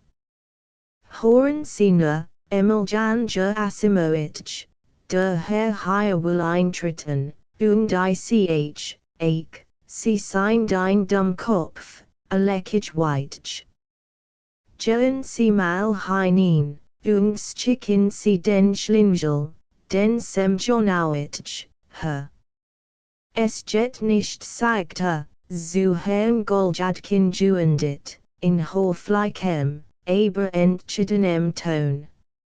Es ist ganz unmöglich. Der Herr lasst Entschuldigung bitten, kann Sie nicht empfangen hat denn das gesagt, dass mich nicht empfangen kann, fragt Herr Goljadkin unsicher. Entschuldigen Sie, Asimowitsch, warum ist es denn ganz unmöglich? Es ist ganz unmöglich. Ich hab Sie gemeldet, der Herr sagt, bitte den Herrn, zu entschuldigen, sagt, kann Sie nicht empfangen warum denn nicht? Wie geht denn das so? Wie, erlauben Sie, erlauben Sie. Aber wie geht denn das so? Das ist ja unmöglich. Melden Sie mich. Wie geht denn das so? Ich bin zum deiner, erlauben Sie, erlauben Sie. Nein, übrigens ist das etwas anderes, lasst Entschuldigung bitten. Aber erlauben Sie, Asimowitsch, wie geht denn das so, Asimowitsch, erlauben Sie, versetzt Asimowitsch und heilt Herrn Goljadkin sehr entschieden mit der Hand zurück, während gleichzeitig Zwirren, die in demselben Augenblick in das Wohnzimmer treten, den Weg weit vergab. Die eintretenden Herren waren Andrei Filipowitsch und Senov Wladimir Semjonowitsch. Beide blickten Herrn Goljadkin erstaunten. Andrei Filipowitsch wollte etwas sagen, aber Herr Goljadkin hat bereits seinen Entschluss gefasst, mit niedergeschlagenen Augen, erretend, lächelt, mit ganz verstotem Gesicht verließ schon als Fyodorowitschs Wohnzimmer. Ich wird nachher noch einmal hereinkommen, Asimowitsch, ich wird die Sache aufklären, ich hoffe, dass sich als unversaglich und rechtzeitig aufklären wird, sagt auf der Schwellung zum Teil schon auf der Treppe. Jakov Petrovich, Kol Andrei Filipowitschs Stimme, der Herrn Goljadkin nachschielt. Herr Goljadkin befand sich in diesem Augenblick schon auf dem unteren Treppenflur. Wand sich schnell zu Andrei Filipowitsch Was steht zu Ihren Diensten, Andrei Filipowitsch? fragt in ziemlich entschiedenem Ton. Was ist Ihnen denn, Jakub Petrovich? Wie hängt denn das zusammen? Es ist nichts Besonderes, Andrei Filippowitsch. Ich bin hier als Privatmann. Es ist mein persönliche Angelegenheit, Andrei Filippowitsch. Was gibt es denn, sage J. Andrei Filippowitsch, dass es mein persönliche Angelegenheit ist, dass ich meines Erachtens hier nichts Tadelswertes in Bezug auf mein amtliche Stellung finden lässt. Wie? In Bezug auf Ihr amtlich. Was haben Sie denn nur, mein Herr? Nichts, Andrei Filippowitsch, gar nichts, ein driestes junges Mädchen, witte nichts, was, fragt Andrei Filippowitsch in verstandnislosem Staunen. Herr Goljadkin hat bis dahin fast der Treppe hinauf mit Andrei Filippowitsch gesprochen und dabei ein Mien gemacht, als Lust hat, ihm ins Gesicht zu springen, als nun sah, dass sein Abteilungschef einigermaßen in Verwirrung geraten war, tat fast unbeusst einen Schritt nach vorwärts. Andrei Filippowitsch wich zurück. Herr Goljadkin kam ein Stuf und noch ein Stuf wieder herauf. Andrei Filippowitsch blickt unruhig sich. Herr Goljadkin kam auf einmal schnell die Treppe heraufgelaufen. Noch schneller sprang Andrei Filippowitsch ins Zimmer hinein und schlug die Tür hinter sich zu. Herr Goljadkin blieb allein stehen. Es wird ihm dunkel vor den Augen. Hatte Fassung verloren und stand nun in einer Art von Schien und verstandloser Unentschlossenheit und dachten, dass ebenfalls Schien und verstandlos Rignis, das sich soeben so getragen hat. Ich, flüsterte mit einem gezwungenen Lächeln. Unterdessen wurden auf der Treppe unten Stimmen und Schritt vernehmbar, wahrscheinlich von neuen Gästen, die von als Fyodor ingeladen waren. Herr Goljadkin kam wieder ein wenig zur Besinnung, schlug schnell den Kragen seines Skappenpelzes in die Höhe, verbarg sich darin nach Möglichkeit und begann mit schlappenden, trippelnden Schritten eilig und strauchelt die Treppe wieder hinabzusteigen. Hat ein Gefühl der Schwachungsstumpfheit. Seine Verwirrung war so hochgradig, dass, als vor die Tür kam, nicht auf das Vorfahren seines Wagens wartete, sondern selbst über den schmutzigen Hof zu ihm hinging. Als hingelang war und sich ans Schicht einzusteigen, wünscht Herr Goljadkin innerlich, mitsamt seiner Kaschen die zu versinken oder sich wenigstens in einem Moslisch verstecken zu können. Glaubt, dass Menschen in als Fyodorowitschs Haus jetzt aus allen Fenstern nach ihm hinsehen. Wusst, dass unfehlbar auf die Fleck stehen wird, wenn sich umschaut. Was lachst du denn, Topel, sagte hastig zu Petruschka, der ihm Beminsteigen in die Kasch behilflich sein wollt. Worüber sollt ich denn lachen? Ich lach nicht. Wohin fahren wir jetzt? Nach Haus.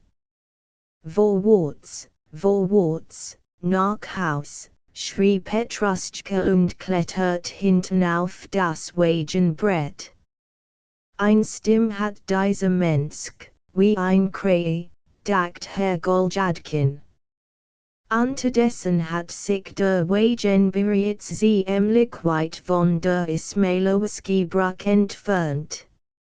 Auf einmal so ganze Held der US alle Kraften durchne und rief seinem Kascher zu, soll sofort zurückfahren. Der Kascher wendet und für 2 Minuten darauf wieder bei als Hufi Iwanowitsch auf den Hof. Es ist nicht nötig, du Dummkopf, es ist nicht nötig. Zurück, rief Herr Goljadkin, und der Kascher schien einen solchen Befehl erwartet zu haben, ein Wort zu erweitern und einem Portalen zu halten, fuhr rings den Hof herum und wieder auf die Straße hinaus. Ins fuhr Herr Goljadkin nicht nach Haus, sondern nachdem die Semjonowski-Brücke passiert hat, bevor in Einseitenstraße zu biegen, und ließ vor einem Restaurant von ziemlich bescheidenem Aussehen halten. Unser hellstiger USDEM Wagen, lohnt den Kascher ab und wird so endlich seines Wagens ledig. Seinem die eine Petruschka bevor nach Haus zu gehen und auf sein Rückkehr zu warten, selbst trat in das Restaurant, nahm sich ein separates Zimmer und bestellt sich ein Mittagessen. Fühlt sich sehr unwohl und hat die Empfindung, dass in seinem Kopf ein chaotische Verwirrung herrscht.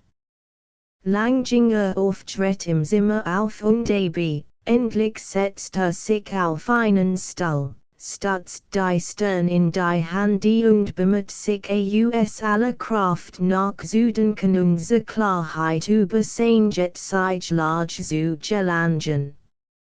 Vor Kapitel dieser Tag, der festliche Geburtstag Clara Olsufiones, der einzigen Tochter des Staatsratsberendigen, des ehemaligen Wohltäters des Herrn Goljadkin, dieser Tag, der durch ein glanzendes, praktisches Diner verherrlicht wird, ein Diner, wie man es in den beamten Wohnungen der Ismailowski-Brücke und in Wittem am Kreis seit langer Zeit nicht erlebt hat, ein Diner, das mehr einem sardanapalischen Schmaus als einem Diner glich und, was Glanz, Luxus und Anstanden lenkt, so etwas Babylonisches in sich hat, ein Diner mit Champagner Cliquot, mit Ostern und mit Fraterne aus den Geschaffen von Gelis und den Gebrüden Milgetin und mit allerlei Maskalbern und mit Gasten von allen Stufen der Ranglist, dieser festliche Tag, der durch ein so festliches Diner verherrlicht wird, schloss mit einem glanzenden Ball, glanzend in Bezug auf guten Geschmack, fein Sitt und Anstand, aber es nur ein kleiner Familien- und Verwandtenball war. Gewiss, ich gebe dass es solch Ball auch sonst gibt, aber doch nur selten. Solch Ball, die mehr mit Familienvergnügungen als mit Ballen Anlichkeit haben, können nur in solchen Hausen gegeben werden, wie es ZB das Haus des Staatsratsberendigen war. Ich will noch mehr sagen, ich bezweifle sogar, dass bei allen Staatsräten solch Ball gegeben werden konnten. O wenn ich ein Dichter wär.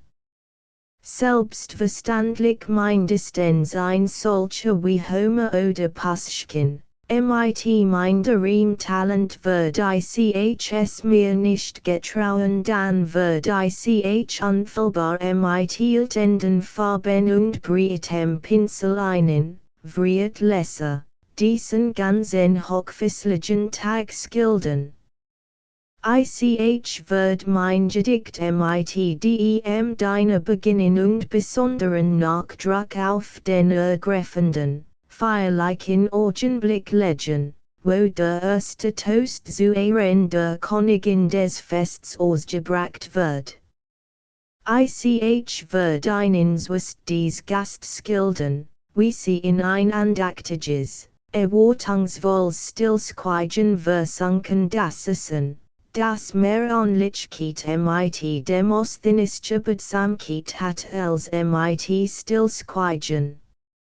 Ich wird einen Dan Andrei Filipowitsch skilden als den vornehmsten Gast, der sogar ein gewisses Anrecht auf den ersten Platz besaß, wie im Schmuck seiner grauen Haare und der zu diesen grauen Haaren passenden Orden von seinem Platz aufstand und das Glas mit funkelndem Wein Glückwünschend über den Kopf hob, mit einem Wein, der extra aus einem fernen Königreich ingefährt war, beionlichen Gelegenheiten getrunken zu werden, mit einem Wein, der gottlichem Nektar onlicher war als irdischem Wein. Ich wird einen die Gast und die glücklichen Eltern der Königin des Fests skilden, wie sie, dem Beispiel Andrei Filipowitschs folgend, ebenfalls ihre Glasse erben und erwartungsvoll die Augen auf ein Rarität hielten. Ich wird einen skilden, wie dieser mehrfach gewandt Andrei Filipowitschs was ein Train in sein Glas vollen Leis, seinen Glückwunsch aussprach, einen Toast ausbracht und auf die Gesundheit des Geburtstagskinds trank. Aber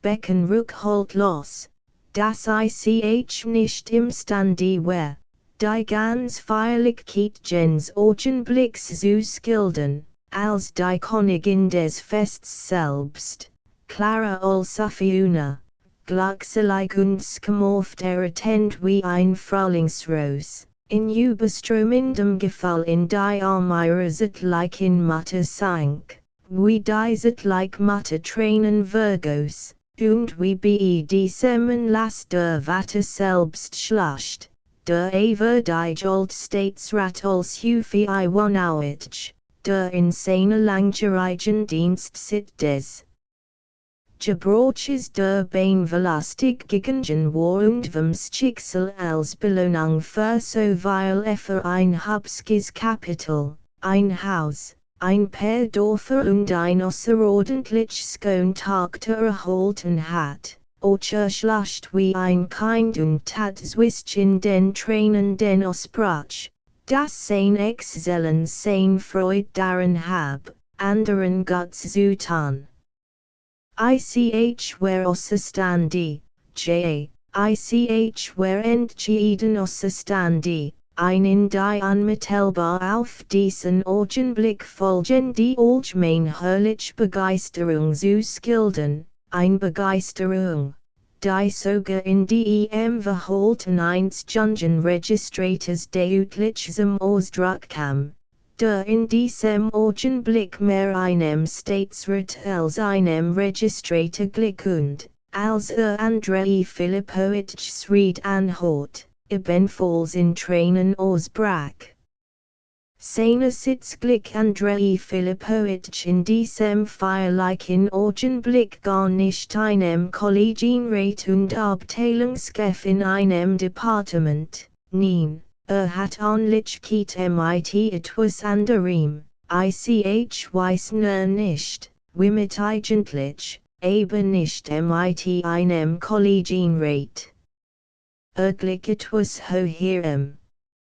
Endlich. Warum versteh ich mich nicht auf die Geheimkunst des hohen, kraftigen Stils, des feierlichen Stils, damit ich all dies schönen, erbaulichen Moment des menschlichen Lebens darstellen konnt, die absichtlich des Geschaffen zu sein scheinen, zu beweisen, wie manchmal die Täuschung über die Boswilligkeit, die Phregisterie, das Laster und den Need triumphiere.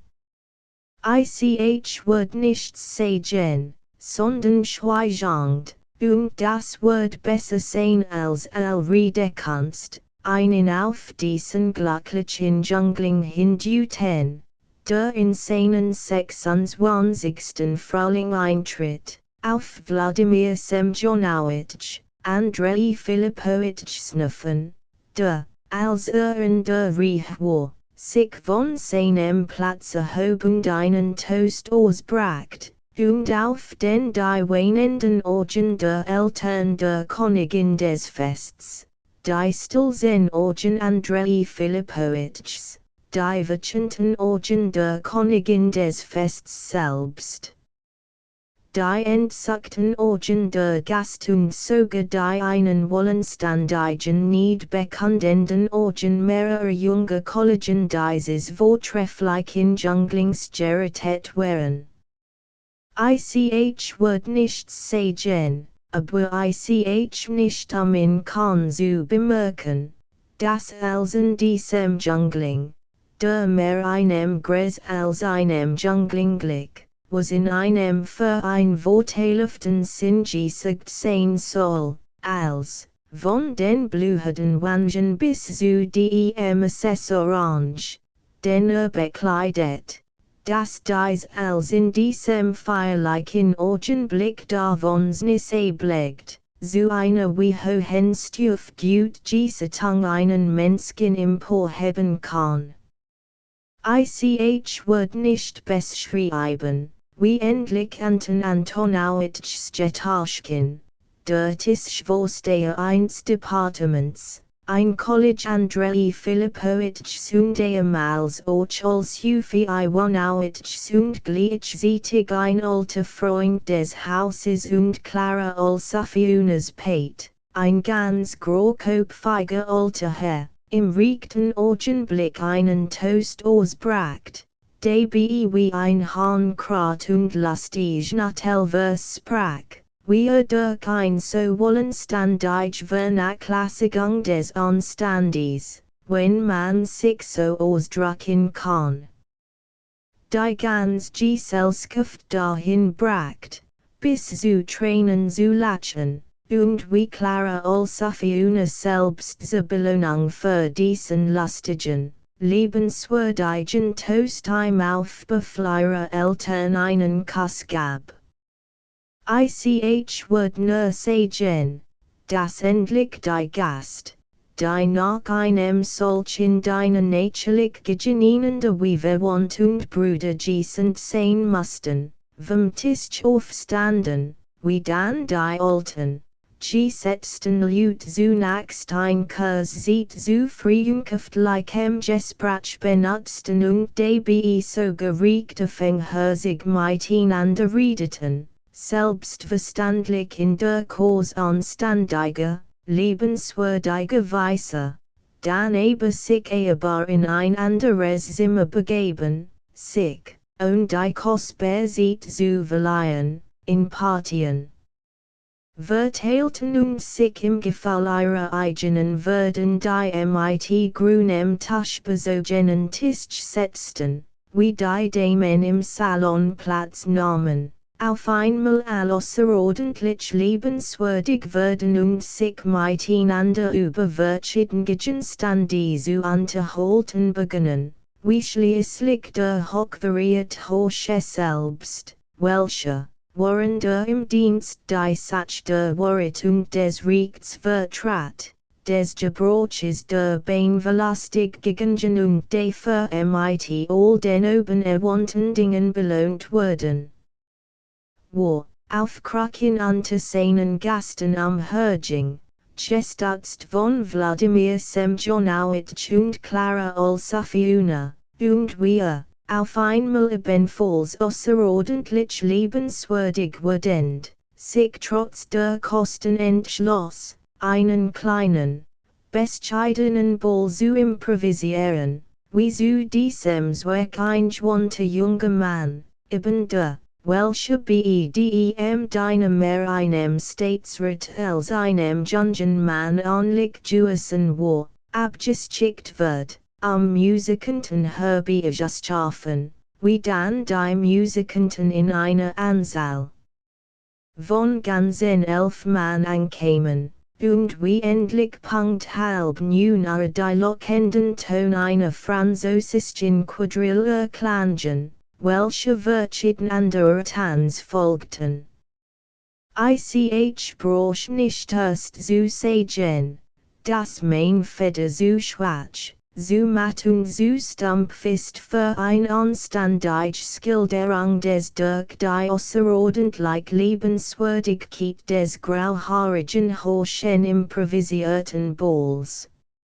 Und wie, frag wie kann ich, der bescheiden Ursula der in ihrer Art allerdings sehr interessanten Abentur des Herrn Goljadkin, wie kann ich dies außerordentlich, wollenständig Mischung von Schönheit, Eleganz, Anstand, Heiterkeit, liebenswürdiger gesetzte Liebenswürdigkeit, Mutwillen und Frohsinn skildern, all dies Skirten und Latschen all diese Beamtendemen, die mehr mit fein als mit dem Onlichkeit hatten, was in einem für sie vorteilhaften Sinn gesagt sein soll, mit ihren Lilien und rosenfarbenen Skulpten und Gesichtchen, mit ihren atherisken Gestalten, mit ihren mutwillig spielenden und,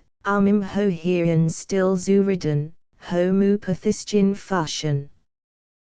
Wie soll ich einen endlich dies eleganten Cavaliere usdem beamten standi skilden, Saul die Hitten, soliden Junglinge, als auch die gesetzten, frohs in eigen und in wollenständiger Art feinstieren Manner, dies Cavalier, die in den Posenswischen den Tanzen teils in einem kleinen, abgelegenen, grünen Zimmer ein Pfeffroten, teils kein Pfeffroten, dies Cavalier, die vermörsten bis zum letzten einen anständigen Rang besaßen und anständigen Familien angehörten, dies Cavalier. Die von dem Gefall der Eleganz und von dem Gefall ihrer eigenen Würde zu durchdrungen wären, dies Cavalier, die mit den Damen meist Französisch sprachen und, wenn sie von der russischen Sprache Gebrauch machten, sich nicht wollte Ausdruck des höchsten Stils, feiner Kompliment und geistreicher Reduen Dungeon bedienten, dies Cavalier, die höchstens im Rochzimmer sich ein per liebenswürdige Beweihungen von der Sprache des feinsten Tons, ein per Reduen Dungeon voll freundschaftlicher, liebenswürdiger Intimität gestateten, etwa von folgender Art, na, Petja, du Schwerenite, du hast die Polka famos herantage hopst, oder, wasja, du Schlingel, du hast den gehörig vorgenommen, zu alledem ist, wie ich einen, mein vrierten Lesser, schon oben die hat mit Sateilen, mein Feder unverhig, und darum schweig ich. Wenden wir uns lieber zu Herrn Goljadkin, dem einzigen, wirklichen Helden unserer durchaus wahrhaften Ursalang. Die Sach war die, dass sich augenblicklich in einer sehr sonderbaren, keinen starkeren Ausdruck zu gebrauchen, Lage befand. War ebenfalls dort, mein Herrschaffen, die nicht auf dem Ball, aber beinahe auf dem Ball, sein Situation, mein Herren, war kein glanzende, war so für sich allein, stand aber in diesem Augenblick an einem nicht ganz ordnungsmäßigen Platz, Stand namelijk, es kommt einem sonderbar vor, es auch nur zu sagen, stand auf dem Flur, auf der Hintertreppe der Wohnung als Hufi Wohnouts.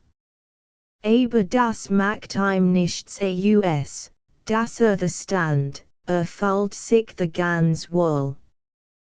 Stand in einem Winkel, mein Schaffen, versteckt in einem Plätzchen, wo es zwar nicht besonders warm, aber dafür ziemlich dunkel war, teilweise verborgen durch einen schwaltigen Schrank und einen alten Wandschirm, zwischen allerlei Trodelkram, Gerümpel und altem Hausrat. Vorläufig hielt sich noch versteckt und bearbeitet den Verlauf des allgemeinen Vergnügens nur in der Eigenschaft eines unbeteiligten Zuschauers.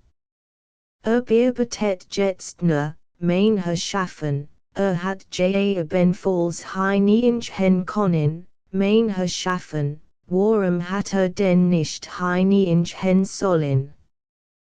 Brot nur ein paar Schritt zutan, dann ging hinein und ging mit großer Schwanziert hinein.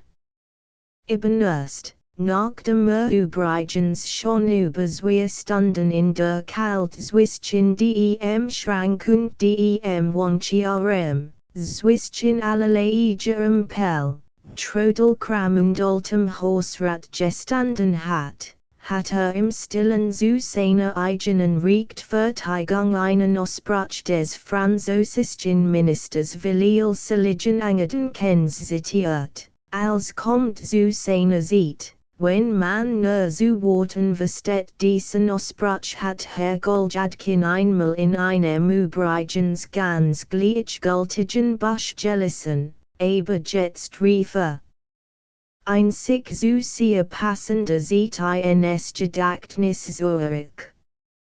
Dieser Ausbruch passt denn sehr gut zu seiner augenblicklichen Lage, und zweitens, was kommt nicht als einem Menschen in den Kopf, der auf ein glücklich Lösung der ein beschäftigenden Schwierigkeiten fast schon 3 Gestlichen Stunden auf dem Flur in der Dunkelheit und Kalt wartet.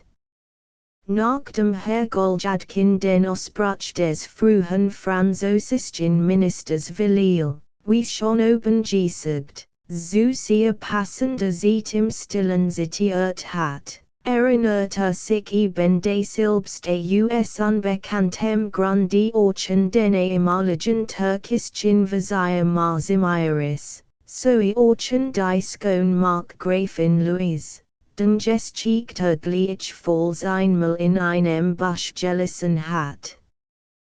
Dann kam ins Gedächtnis, dass die Jesuiten sogar den Grundsatz aufgestellt hatten, man muss Mittel für Zulassung richten, wenn nur der Zweck dadurch erreicht wird. Nachdem Herr Goljadkin aus dieser historischen Erinnerung etwas mitgekauft hat, sagt zu sich selbst, was seien denn die Jesuiten für Leute? Die Jesuiten seien allein Ausnahme die größten Dummkopf, selbst steck sie allesamt in den Sack, wenn das Buffetzimmer auch nur für einen Augenblick leer wird, das Genigzimmer, dessen Tür direkt auf den Flur, nach der Hintertreppe hinausführt, wo Herr Goljadkin sich jetzt befand, dann wurde, unbekümmertem Jesuiten, unwittiers zu hindurchgehen, zwist aus dem Buffetzimmer in das Teezimmer, dann in das Genigzimmer, wo jetzt Kart gespielt wird, und dann zu in den Saal, wo jetzt Polka getanzt wird. Und wird hindurchgehen, Anbieding hindurchgehen, allem zum Trotz wurde hindurchgehen, hindurchschlapfen, und damit basta, und niemand wird es bemerken, und dann wird schon selbst wissen, was witte zu tun hab. In dieser Lage, meine Schaffen, finden wir also jetzt den Helden unserer durchaus wahrhaften Geschichte, wo es schwer ist zu erklären, was mit ihm eigentlich im gegenwärtigen Augenblick vorging. Die Satz war die, dass verstanden hat bis zur Treppe und bis zum Flur zu gelangen, denn hat sich gesagt, warum sollte nicht dahin gelangen, wohin gelangen konnten, aber witte vorzudringen wagte nicht, das zu tun wagte offenbar nicht weil irgendetwas nicht gewagt hat, sondern einfach, weil es selbst nicht wollte, weil mehr Lust hat im Verborgenen zu bleiben. So, meine Schaffen, wartet also jetzt im Verborgenen und wartet schon genauso und ein halb Stunde. Warum sollte euch nicht warten? Hat doch euch Velil selbst gewartet. Aber was soll hier Velil, dacht Herr Goljadkin, was kümmert mich hier Velil? Wie was, when I see jetzt, so onwärts eindringlich. Was bist du für ein elender Statist, sagt Herr Goljadkin zu sich selbst und kniff sich mit der starken Hand in die Startback. Was bist du für ein Dummkopf, was bist du für ein armer Schlacker, das besagt ja schon den Name. 1. Übrigens Blätter sein eigene Person mit diesen Kosenamen im gegenwärtigen Augenblick nur so beläufig, ohne jeden besonderen Zweck. Aber jetzt schickt sich an, es zu unternehmen und vorzudringen, der günstige Augenblick war gekommen, das Buffet war leer geworden und niemand darin. Herr Goljadkin sah dies als durch ein Fensterchen, mit 2 Schritten befand sich an der Tür und war bereits im Begriff, sie zu öffnen. Soll ich hingehen oder nicht? Na, soll ich hingehen oder nicht? Ich will hingehen, warum sollte ich nicht hingehen? Dem mutigen gehört die Welt, nachdem unser Held sich in dieser Weise matt gemacht hat, retirierte auf einmal ganz unerwartet wieder hinter den Wandschirm. Nien dachte, wenn nun aber jemand hereinkommt. Da haben wir's, da ist schon jemand hereingekommen. Warum hab ich euch gesagt, als niemand darin war? Ich hat umständig eindringen sollen. Nein, wie ist es möglich einzudringen, wenn ein Mensch so einen Charakter hat? Das ist ein ganz schlichtwierer Gang. Ich hab es mit der Angst bekommen wie ein Häs. Die Ängstlichkeit liegt in meiner Nature, das ist es. Ich verderb immer als, das ist kein Frage. Da steh ich nun hier ganz zwecklos wie ein Tölpel. Zu Haus konnt ich jetzt ein Taschentee trinken. Das wär ganz angenehm, so ein Taschen zu trinken. Wenn ich spat nach Haus komm, wird Petruschka Ende wieder brummen. Soll ich nicht lieber nach Haus gehen? Hol hier als der Teufel. Ich gehe nach Haus, abgeschmeckt, aber nachdem Herr Goljadkin diesen Entschluss gefasst hat, Chinga. Wie wenn jemand in seinem Innern ein Feder beirrt hat, schnell vorwärts, mit 2 Schritten befand sich im Buffetzimmer, Zog den Mantel aus, Nam den Hut ab, Cob dies als in Eineck, Macht seinen Anzug zurückt und strich sich das Haar glatt, dann ging ins Zimmer, Zimmer glitter noch in ein anderes Zimmer und schlapft fast unbemerkt zwischen den in Effe. Geratnen Kartenspielen hindurch, dann, hier Vergus Herr Goljadkin als, was ein Herumgesture, und Urchien plötzlich ganz unerwartet im Tanzsaal. Es traf sich, dass Gerard in diesem Augenblick nicht getanzt wird. Die Damen promenierten in malarisken Gruppen im Saal. Die Herren drängten sich zu einzelnen Kreisen zusammen oder schwarmten durch den Saal, Damen zu engagieren. Herr Goljadkin bemerkt nichts davon. Sah nur Clara Olsafyuna, neben ihr Andrei Filipowitsch, ferner Wladimir Semjonowitsch und noch zwei oder drei Physicier sowie noch zwei oder drei gleichfalls sehr interessante junge Leute, die, wie man auf den ersten Blick sehen konnte, zu schönen Hoffnungen berechtigten oder solch bereits erfüllten.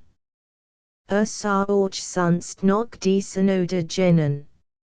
Oder nein, sah niemand mehr und blickt nach niemand hin. Durch Jean Selbfeder getrieben, mittels den angeleden sich in einen fremden Ball gedrängt hat, schritt vorwärts, dann noch weiter vorwärts und noch weiter vorwärts, stieß im Vorbeigehennigen den Rat und trat ihm auf den Fuß, benutzt die Gelegenheit, einer hochketbaren alten Dame auf das Kleid zu treten und etwas darin zu zerreißen, stieß einen Diener, der ein Präsentierbrett trug, an, stieß noch jemanden, schritt, dies als nicht bemerkend oder, rettiger gesagt, es. Nur so in bemerkend, und jemand anzusehen. Immer weiter und weiter vorwärts und stand plötzlich vor Clara Olsafyuna selbst. Ohne allen Zweifel wäre, ohne mit den Wimpern zu zucken, in diesem Augenblick mit dem größten Vergnügen in die Erde versunken, aber was Gestellen ist, kann man nicht rückgängig machen, das ist schlechterdings unmöglich. Was war zu tun? Misslings, dann nicht vertigen, gelings, dann weiter wagen dachte sich. Herr Goljadkin war eben kein intrigant und verstand sich nicht darauf, das Paket mit den Stufel zu polieren. Es war nun einmal Gestellen. Zudem hatten sich auch die Jesuiten der irgendwie hineingemischt. Aber was gingen Herrn Goljadkin die Jesuiten? Als, was der Umherging und lahmt und redet und lacht, das verstummt plötzlich wie auf eingegebens Siechen und drängt sich allmählich Herrn Goljadkin zusammen. Aber Herr Goljadkins schien nichts zu hören und zu sehen, vermögt nicht sich zu schauen, nichts anzublicken, schlug die Augen zu Boden und stand so da, nebenbei gab sich übrigens das Ehrenwort darauf, sich noch in dieser Nacht zu erschießen. Nachdem sich darauf das Ehrenwort gegeben hat, sagt Herr Goljadkin in Gedanken zu sich selbst, nun komm, was kommen will, und fing zu seinem eigenen größten Erstaunen auf einmal ganz unerwartet zu reden. Herr Goljadkin begann mit einer Gratulation und mit dem Ausdruck seiner guten Wunsch. Die Gratulation ging gut vonstatten, aber bedem Ausdruck seiner guten Wunschsties anzuhelden. Hat schon vorher gefällt, dass, wenn uns dies, als mit einem Mal zum Teufel gehen wird. Und so kam es auch, stießen und blieb stecken und irritiert und geriet aus der Fassung, geriet aus der Fassung und blickt auf und schaut rings sich, schaut rings sich und wird starr. All standen the, all schwiegen, all warteten, etwas wittewig wird geflüstert, in etwas größer Nähe gelegt. Herr Goljadkin warf einen demütigen, vulgenen Blick nach Andrei Filipowitsch hin. Andrei Filipowitsch antwortet Herrn Goljadkin mit einem solchen Blick, dass, wer unser Held nicht schon ganzlich und vollständig niedergeschmiedet gewesen, dieser Blick ein unfehlbar niedergeschmiedet hat. Das Schweigen dauerten. Das gehört mehr zu meinen persönlichen Verhältnissen und zu meinem Privatleben, Andrei Filipowitsch sagt Herr Goljadkin, der mehr tot wie lebendig war, mit kaum vernehmbarer Stimme. Das ist kein amtlich Handlung, Andrei Filipowitsch, schämen Sie sich, mein Herr, schämen Sie sich, sagt Andrei Filipowitsch fast flüsternd mit einer Mine unbeschreiblicher Entrüstung, bot Clara als auf eine seinen Arm und wand sich von Herrn Goljadkin ab. Ich hab keinen Anlass mitzukommen, Andrei Filipowitsch antwortet Herr Goljadkin ebenfalls fast flüsternd, ließ sein klaglichen Blick vulgen umherschweifen und versucht dabei, sich in der erstaunten Mensch zu orientieren und sich über seine eigene gesellschaftliche Stellung in ihr klar zu werden. Nein, das tut nichts, mein Herren. Was ist denn dabei?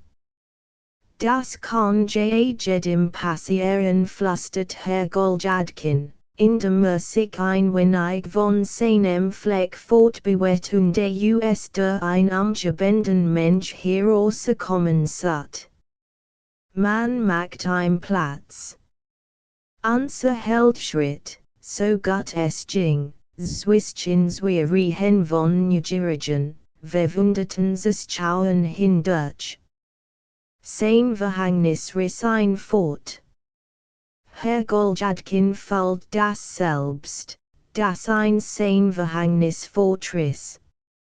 Hat natürlich weil für die Möglichkeit gegeben, sich jetzt ohne Verletzung des Anstandes auf seinem frühen Standplatz auf dem Flur der Hintertreppe zu befinden, aber dies entschieden unmöglich war. So versuchte, sich in den Winkelchen zu verkriechen, wo für sich, bescheiden, anständig, abgesondert, ohne mit jemand in Berührung zu kommen und ohne die allgemeine Aufmerksamkeit auf sich zu ziehen, stehen konnte, so hoffte, sich sogleich das Wohlwollen der Gast und des Horchen zu erwerben.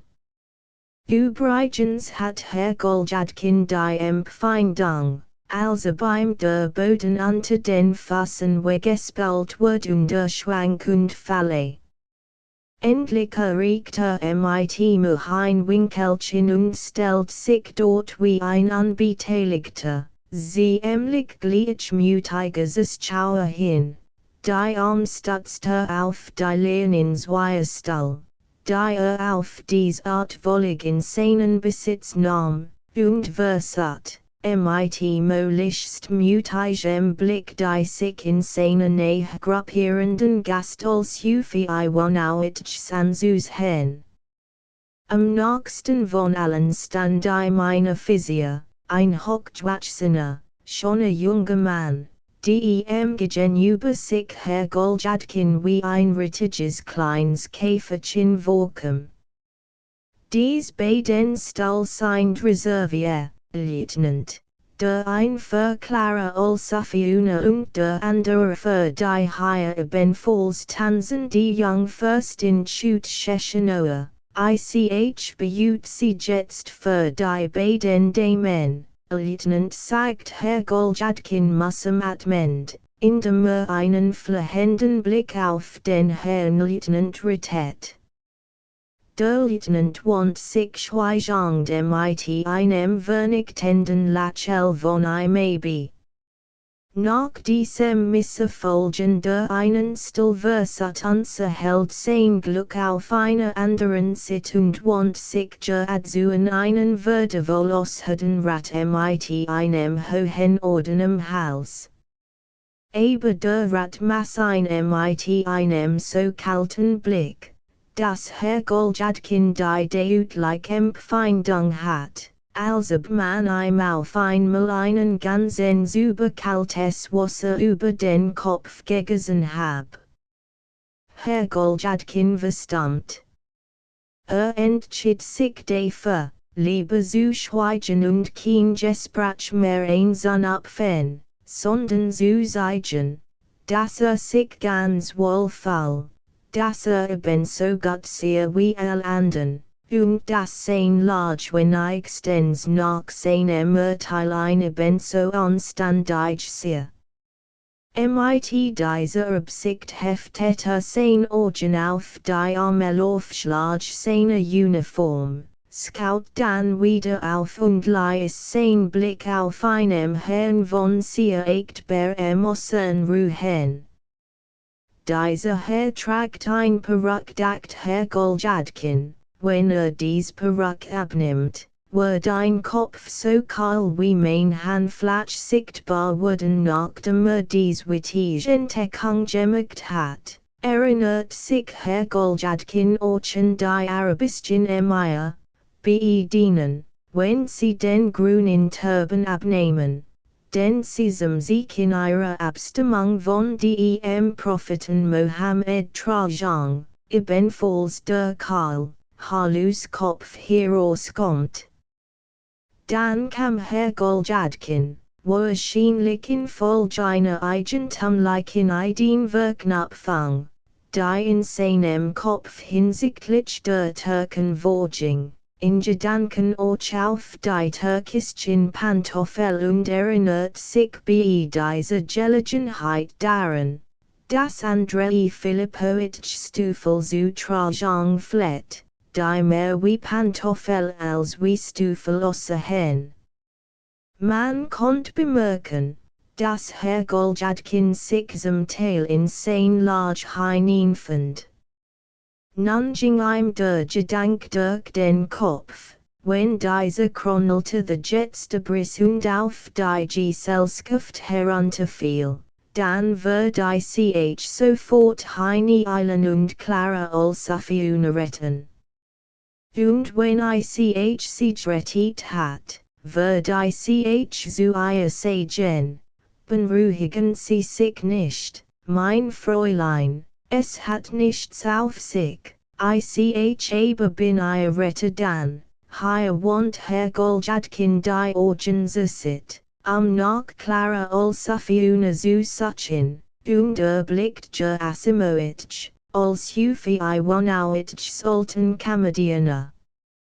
Asimowitsch stuert mit sehr ernster, feierlicher Amtsmien ad auf ein Los.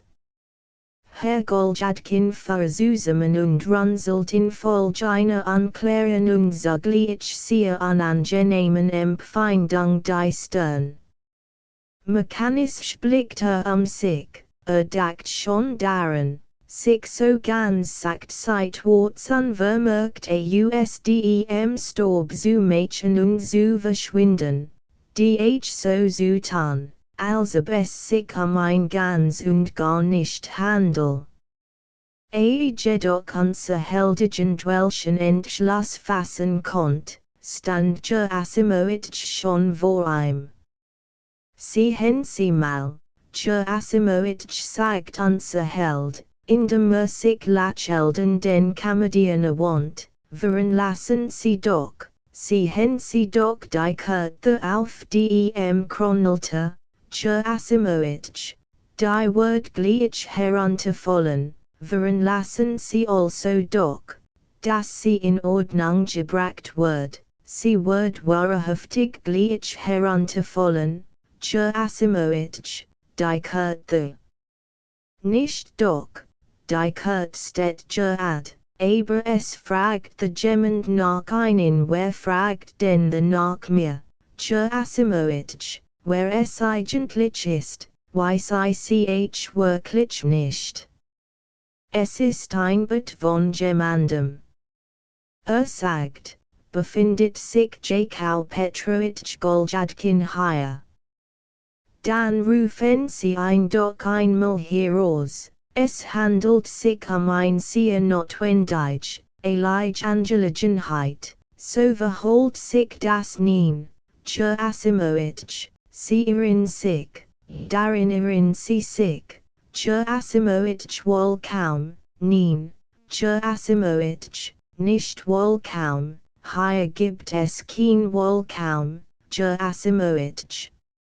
Niemand fragt nach mir, Asimowitsch, niemand hatten las nach mir zu fragen, ich bin hier zu Haus, ich will sagen, an meinem richtigen Platz, Asimowitsch Herr Goljadkin holt zu Atem und blickt sich.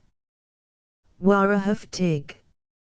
Allem soll anwesenden scouten und hockten in einer Art von feierlicher Erwartung nach ihm hin. Die Männer drängten sich nahe heran, das Gespräch mit anzuhören, Witte davon flüsterten die Damen unruhig miteinander. Der Horsche selbst schien in sehr geringer Entfernung von Herrn Goljadkin, und obgleich seine Mien nicht zu erkennen war, das in Herrn Goljadkins verdiegt und unmittelbar anteilnahm, denn als vollzog sich mit größter Diskretion, so konnte der Held unserer Erzählung doch aus alledem mit Sicherheit entnehmen, dass für ein der entschiedene Augenblick näher herbeigekommen war.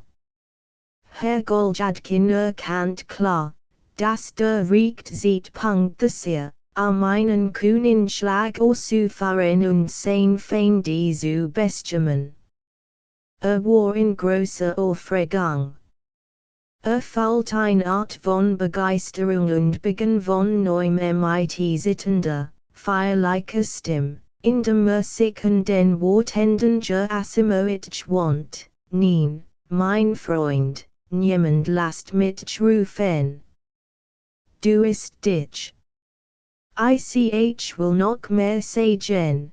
Du ist dich auch heute Nachmittag gut, als du mir gegenüber behauptetest, sage, als du mir gegenüber zu behaupten wagtest, Herr Goljadkin erhob die Stimme, das als Hufi Iwanowitsch.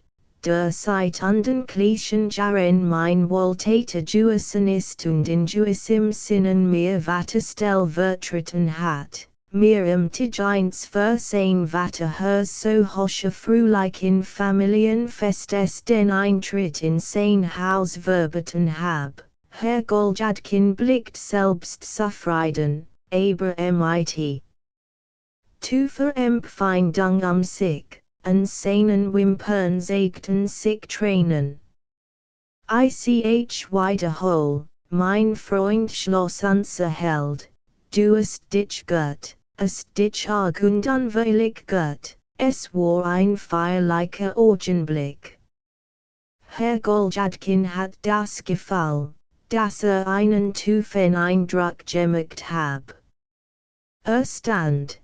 Die Augen bescheiden niederschlagend, der und wartet darauf, dass als Hufi Iwanowitsch ein Mann Unter den Gasten war ein starker Regung und Verwunderung wahrnehmbar, selbst der unerschütterliche, schreckliche Asimowitsch stottert bei den Worten wohl kaum, als plötzlich das Erbarmungslos-Orchester, wie wenn nichts vorgefallen wär, ein Polka intoniert.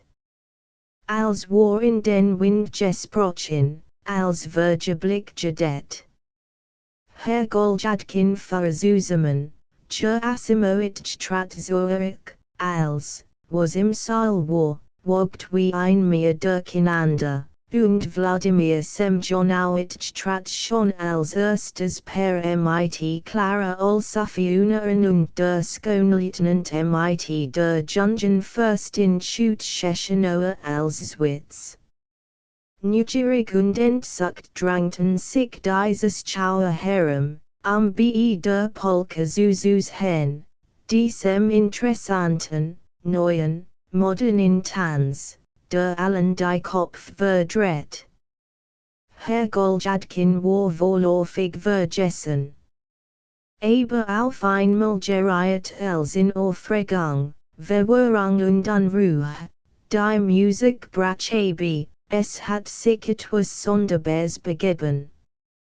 Von dem Tanz erkopft war Clara Olsufiener, Vormiddag nur Mussematmend, mit gluhenden Wangen und hochwogender Brust, endlich ganz kraftlos auf einen Stuhl gesunken.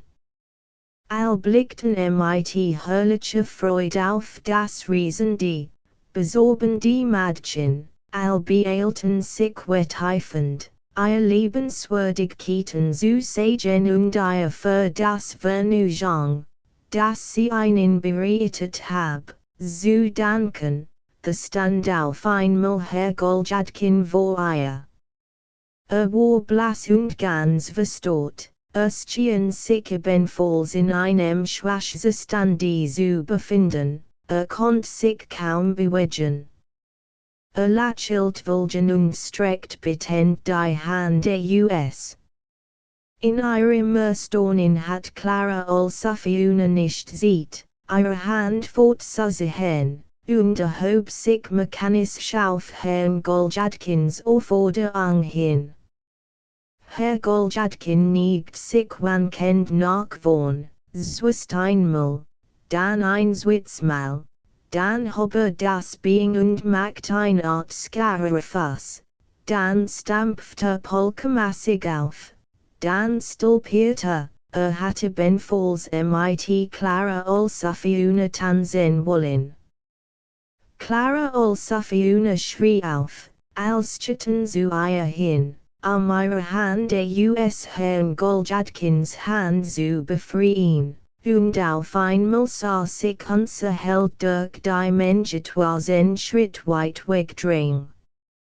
Ein Herum bildet sich ebenfalls ein Kreis. Man hört das Kreischen und Schrien zweier alter Damen, die Herr Goljadkin bei seinem Rückzugsbeine umgestoßen hat. Die Verwirrung war entsetzlich, all fragten, all schrien, all schalten. Das Orchester verstummt. Unser Held dreht sich in seinem Kreis hin und her und murmelt mechanisch, und zu lächelt, etwas vor sich hin, worin folgende Bruchstück vorkämen, warum denn nicht, und die Polka sehr, wenn ich stens nach seinem Urteil, ein neuer, sehr interessanter Tanz. Zum Vergnügen der Damen erfunden sehr, aber unter diesen Umständen sehr gern bereit zu erklären, dass versiegt. Aber ein solcher Erklärung schien niemand von Herrn Goljadkin zu verlangen. Unser Held fällt, dass sich plötzlich ein Hand auf seinen Arm lädt. Das ein andere Hand sich ein wenig gegen seinen Rücken stimmt, und dass mit besonderer Sorgfalt nach einer bestimmten Zeit dirigiert wird. Endlich bemerkt das es deswegs auf die Untersuchung.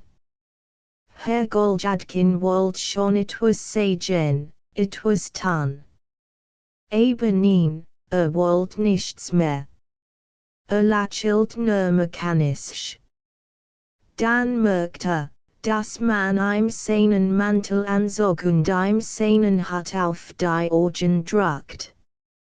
Dann fällt sich auf die Flur, in der Dunkelheit und kalt, und dann auf der Treppe. Zuletzt stolperte, und es kam ihm vor, als fiel in einen Abgrund, wollte aufschreien. Plötzlich befand sich auf dem Hof. Die Frischluft schlug ihm entgegen, und blieb einen Augenblick stehen. Gerade in diesem Augenblick schlug die Klange des von neuem setzenden Orchesters in sein Ohr. Auf einmal erinnert Herr Goljadkin sich an es schien, als ob sein gesunkenen Kraft ihm wieder zurückkehrten. Riss sich von der Stuhl los, und bis dahin wie angenagelt gestanden hat, und stieg Hals über Kopf hinaus, irgendwohin, in die Luft, ins Free, wo hinein die Beine trugen. 1. Im Russischen heißt Goljadka der Armschlacker. 5 Kapitel auf allen Petersburger Türmen, auf denen die Stunden sägten und schlag es gerade Mitternacht, als Herr Goljadkin ganz außer sich bei der Ismailowski-Brücke auf die Uferstraßen der Fontenkar hinausgelaufen kam, nachdem sich vor seinen Feinden gerettet hat, und wo den verfolgungen, und wo die Hagel von Puffen, der auf ein niedergeprasselt war, und wo die Geschrei der auftreten alten Damen, und wo den Ekes und aus der übrigen Weiblichkeit, und wo Andrei Filipowitschs vernichtenden Blicken. In Herrn Goljadkin war gar kein Leben mehr, im vollen Sinn des Wortes kein Leben mehr, und wenn ihm in diesem Augenblick noch die Fähigkeit zu laufen verblieben war, so war das nur durch ein Wunder geschehen, durch ein Wunder, an das selbst nicht glauben wollte.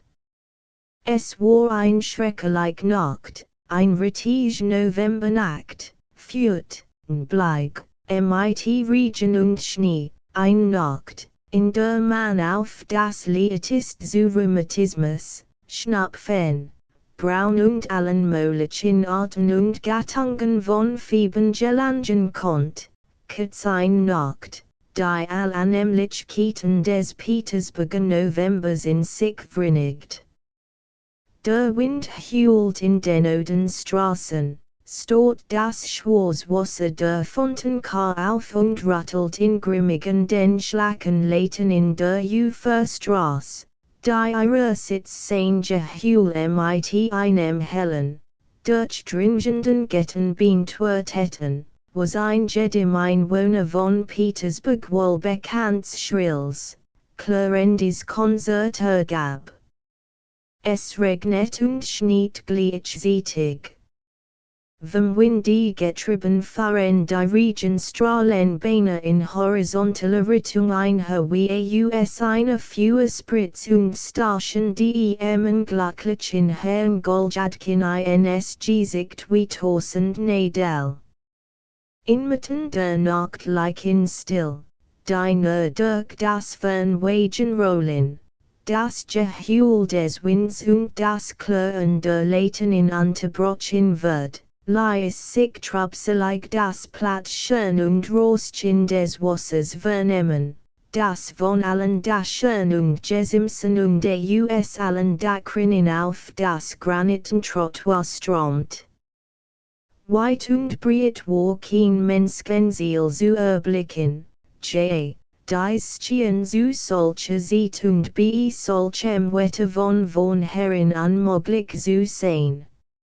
So trapped den Herr Goljadkin jetzt allein mit seiner Verwiflung auf dem Trottoiren der Fontenkar in seiner Schwindlichen Trippeln den Eiligen Gangart dahin, mit dem Wunsk, möglichst schnell nach seiner Skestele Woschnage Straße, nach seiner Weiternitig und nach seiner Wohnung zu gelangen.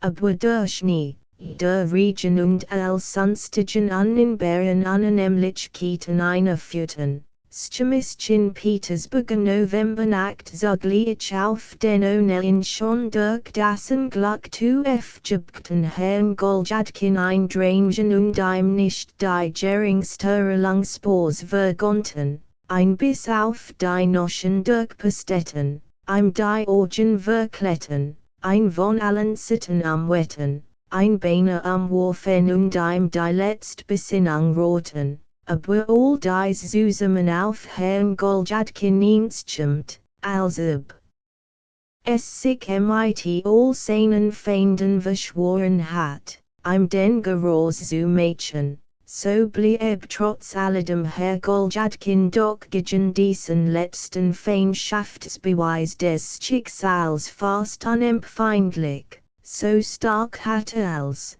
was ihm einige Minuten vorher bei dem Herrn Staatsrat Berendiju begegnet war, ergriffen und erschüttert. Wenn jetzt ein Fremder, unbeteiligter Zuschauer im Stillen von der Sitte Herrn Goljadkins Grammwohlfahrt beobachtet hat, so hat auch der einen furchtbaren Schreck über die Not des Armen bekommen und sicherlich gesagt, Herr Goljadkin sich jetzt so aus, als wolle sich vor sich selbst irgendwo investieren, als wolle vor sich selbst irgendwo entfliehen. Es war wirklich so. Wir können noch mehr sagen, Herr Goljadkin wünscht nicht nur vor sich selbst zu fliehen, sondern sogar gänzlich vernichtet zu werden, nicht zu existieren, in Storbundes verwandelt zu werden. Im gegenwärtigen Augenblick nahm nichts von dem, was ihm gab, war, verstand nichts, was ein Herrengesture, und sah so aus, als ob tatsächlich für ein Wetter die Annehmlichkeiten der grühlichen Nacht, noch der Witweg, noch der Regen, noch der Schnee, noch der Wind, noch das ganz grässliche Wetter existierten. An Herrn Goljadkins Riechtem being war der Gummisschwemmstiefel abgegangen und auf dem Trottoiren der Fontenkar im Schmutz und im Schnee stecken geblieben, aber es kam Herrn Goljadkin gar nicht in den Sinn, seine Twegen umzukehren, hat den Verlust überhaupt nicht bemerkt. War so verstört, dass trotz allem, was gab, ganz voll von dem Gedanken an die schreckliche Katastrophe, von der soeben betroffen war, Mail plötzlich regungslos wie ein Vermitten auf dem Trottoir stehen blieb, in solchen Augenblicken war dem Tod, dem verschieden näher. Dann riss sich auf einmal wie ein Wahnsinniger von dem Platz los und lief sich sus davon, wie wenn sich vor irgendwelchen Verfolgen, vor irgendwelchem noch fortbewährenden Glück retten wollt. Wirklich, sein Lage war schrecklich. Endlich, als sein kraftvolliger Kopf waren, blieb Herr Goljadkin stehen, stützt sich auf das gelande Ufer in der Haltung Gemanns, der plötzlich ganz unerwartet von Nasenbluten befallen ist, und begann starr in das Trub, Schwarzwasser der Fontenkar hinabzublicken. Es ist unbekannt, wie viel Zeit mit dieser Beschäftigung verbracht. Bekannt ist nur, das Herrgottsjädchen in diesem Augenblick so verwiefelt, so abgequält, abgemartet und abgemattet war und dermaßen die sich schon schwachen Überrest von Lebensmitteln hat, dass als Vergus, die Smalowski brach und die Skestelewosch nahe Straße und Saint-Jet lag. In der Tat, was konnte ihm noch weiter begegnen? Es war ihm jetzt als gleich, die Sach war geschehen, sein Entschluss unerschütterlich gefasst, was konnte ihm noch widerfahren? Plötzlich sagte mit dem ganzen Körper zusammen und sprang unwillkürlich ein paar Schritte zurück. Mit einer unerklärlichen Anrufe begann sich zu blicken, aber es war niemand da. Es hat sich nichts Besonderes, und doch war es ihm so gewesen, als hat jemand soeben, in diesem Augenblick bei ihm gestanden, dit neben ihm, ebenfalls auf das Ufergelände gelehnt, und hat, wunderbar, sogar etwas zu ihm gesagt, schnell, abgebrochen und nicht ganz verständlich, aber über einen Einhandschütteln, Handschütteln gegenstand. Es wird mir nur so vorgekommen sein, nicht wahr, sagt Herrgottsjädchen, indem sich noch einmal ringsum schaut. Aber wo stehe ich denn hier? Ich schloss den Kopf hin und her wiegend, begann aber mit einem unruhigen, traurigen Gefühl, mit Angst in die Trüb, fern zu blicken, wobei sein Augen aufs äußerst anstrengt und sich unter Aufbietung aller Kraft bemüht, mit seinem kurzsichtigen Blick den Nasen dunst, der sich vor ihm ausbreitet, zu durchdringen. Indessen fiel Herrgottsjädchen nichts Neues und nichts Besonderes in die Augen. Als schien in gleicher Ordnung zu sein, die der Schnee fiel noch stärker, noch dichter und in noch großen Flocken, in einer Entfernung von 20 Schritten war nicht das geringste zu sehen. Die Leuten in klirrten noch schärfer als vorher, und der Wind schien sein trauriges Lied in noch weinerlichem, klaglichem Ton zu singen, wie ein zudringlicher Bettler, der ein Kopfstückchen bittet, sich zu ernähren. Ich. Aber was ist denn mit mir, wiederholt Herrgottsjädchen noch einmal, macht sich von neuem auf den Weg und warf fortwährend flüchtig Blick ringsum sich. Aber unterdessen macht sich in Herrgottsjädchens ganzem Wissen ein Empfindung geltend, ein Mittelding zwischen Kummer und Angst. Ein fieberhaftes Zittern lief durch sein Glieder. Es war ein unerträglich painvoller Augenblick. Nein, es ist nichts Schlimmes, sagte, sich Mut zu machen, nein, es ist nichts Schlimmes, weil ist die Sache überhaupt nicht schlimm, und niemand ist befleckt. Weil must es so kommen fort, uns selbst zu verstehen, was sagt, weil wird das als sich seiner Gott gestalten, und es würden gegen jemand vorwerfen würden, und würden rechtfertigt das stehen waren der so sprach und sich mit Worten das Herzliete macht. Ruttelt Herrgottsjädchen sich ein wenig und scuttelt sich die Schneeflocken ab, die ihm dicktes schickt den Hut, den Kragen, den Mantel, das Halstuch, die Stiefel und alles bedeckten, aber das sonderbare Gefühl, sein seltsam, Anklärschwimmt konnte immer noch nicht loswerden, nicht von sich abskuttel. Irgendwo in der Ferne tant ein Kanonenschuss. Das ist mal ein Wetter, dacht unser Held. Hoch. Es wird doch kein Überschwemmung geben.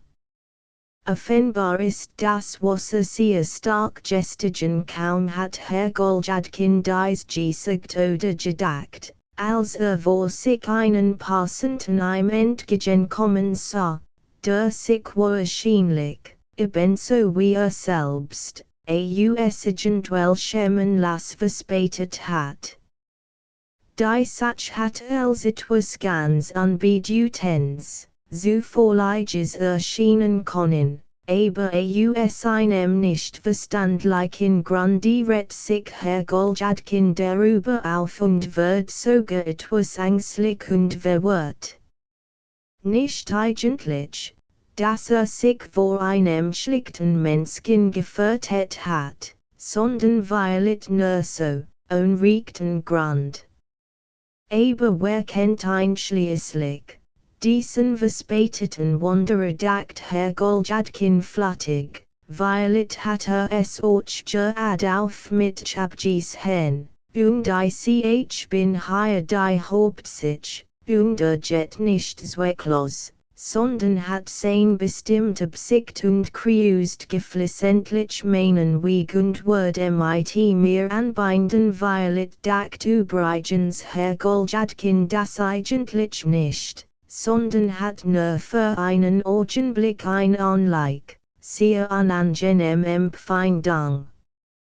Übrigens hat so Gedanken und Empfindungen kein Zeit mehr. Der Fußgänger war schon nur noch 2 Schritt von ihm entfernt. Herr Goljadkin beeilt sich sofort nach seiner Städtenschönheit ein ganz besonders Mienen zu nehmen, ein Mien, die deutlich zum Ausdruck bracht, dass Goljadkin, still für sich dahinch und sich nichts kümmert, und dass der Weg für Albrecht genug sei. Und dass selbst, Goljadkin, niemandem etwas zu leid Tuesday. Plötzlich blieb wie angenagelt, wie vom Blitz geirrt stehen, dreht sich dann schnell und blickt dem Passenden nach, der soeben an ihm vorbeigegangen war, und so dreht sich mit einer solchen Mien als wenn ein fremde Kraft rückwärts zog, als wenn der Wind wie ein Wetter verandert.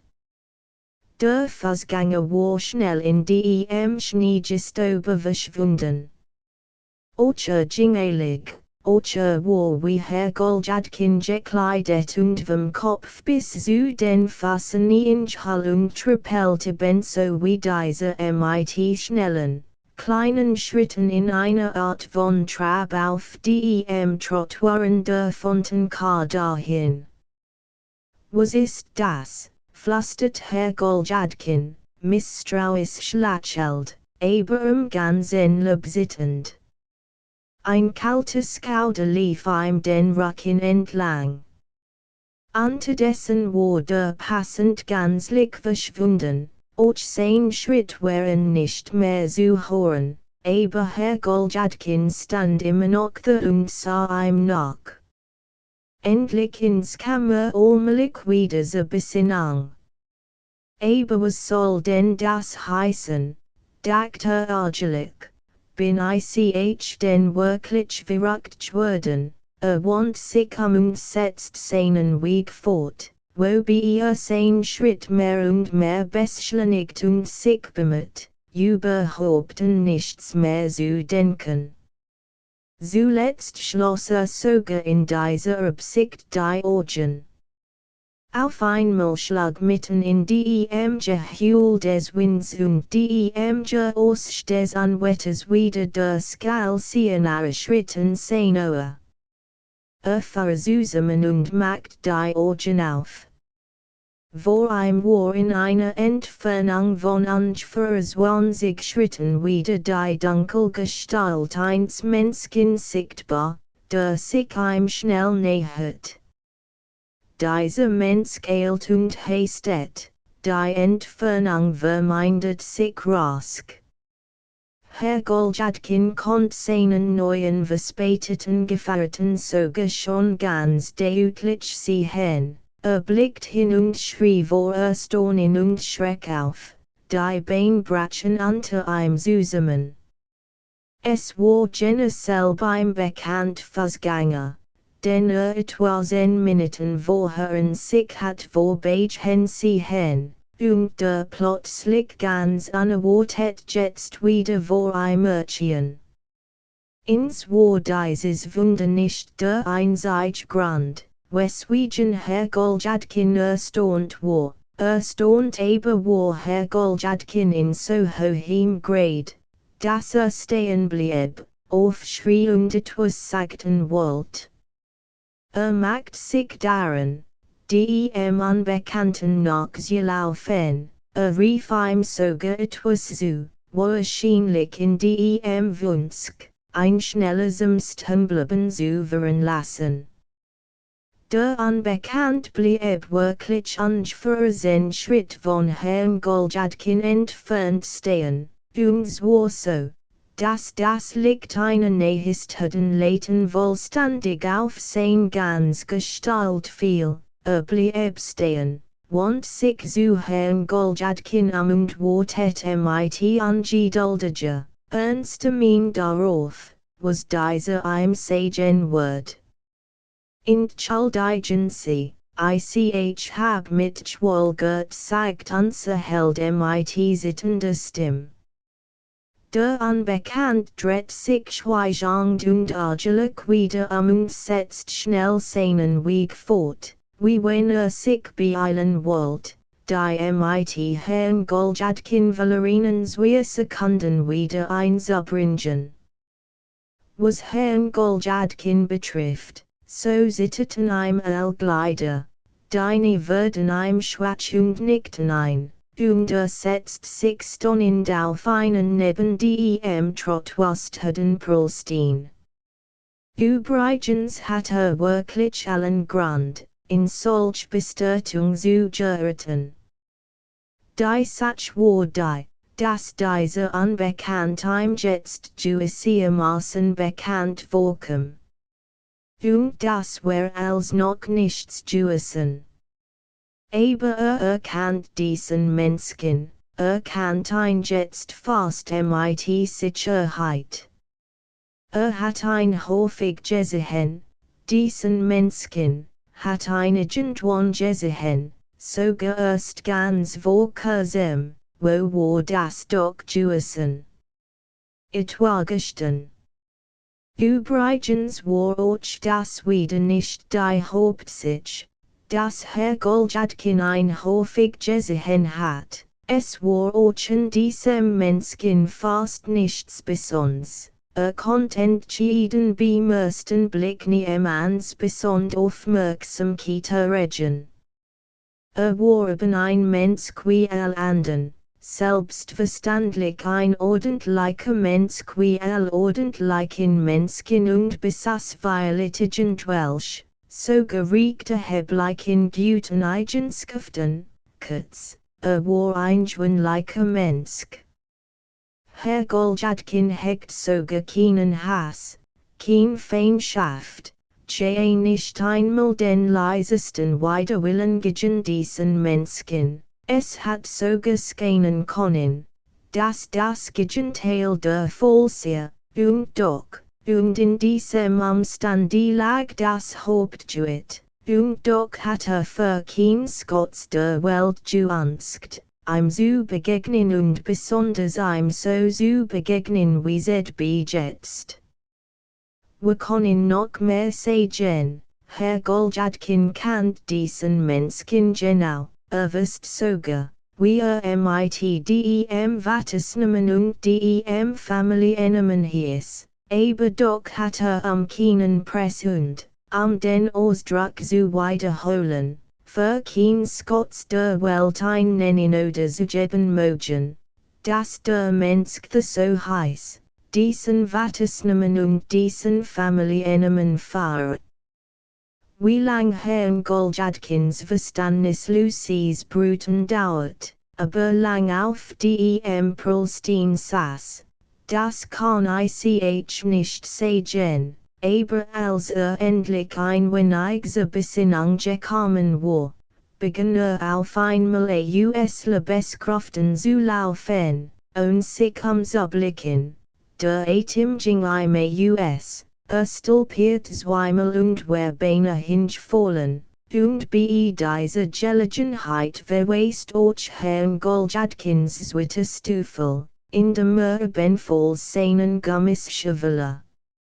Endlich maßigt Herr Goljadkins seinen Schritt ein wenig, wieder zu Atem zu kommen, blickt sich sich und sah, dass bereits, ohne es zu merken, seinen ganzen Wegen der Fontenkar entlang zurückgelegt, die Anitschkalbruck überschritten, einen Teil des Newski-Prospekts entlang gegangen war und jetzt in der Kreuzung mit der Leitinagestrasse stand.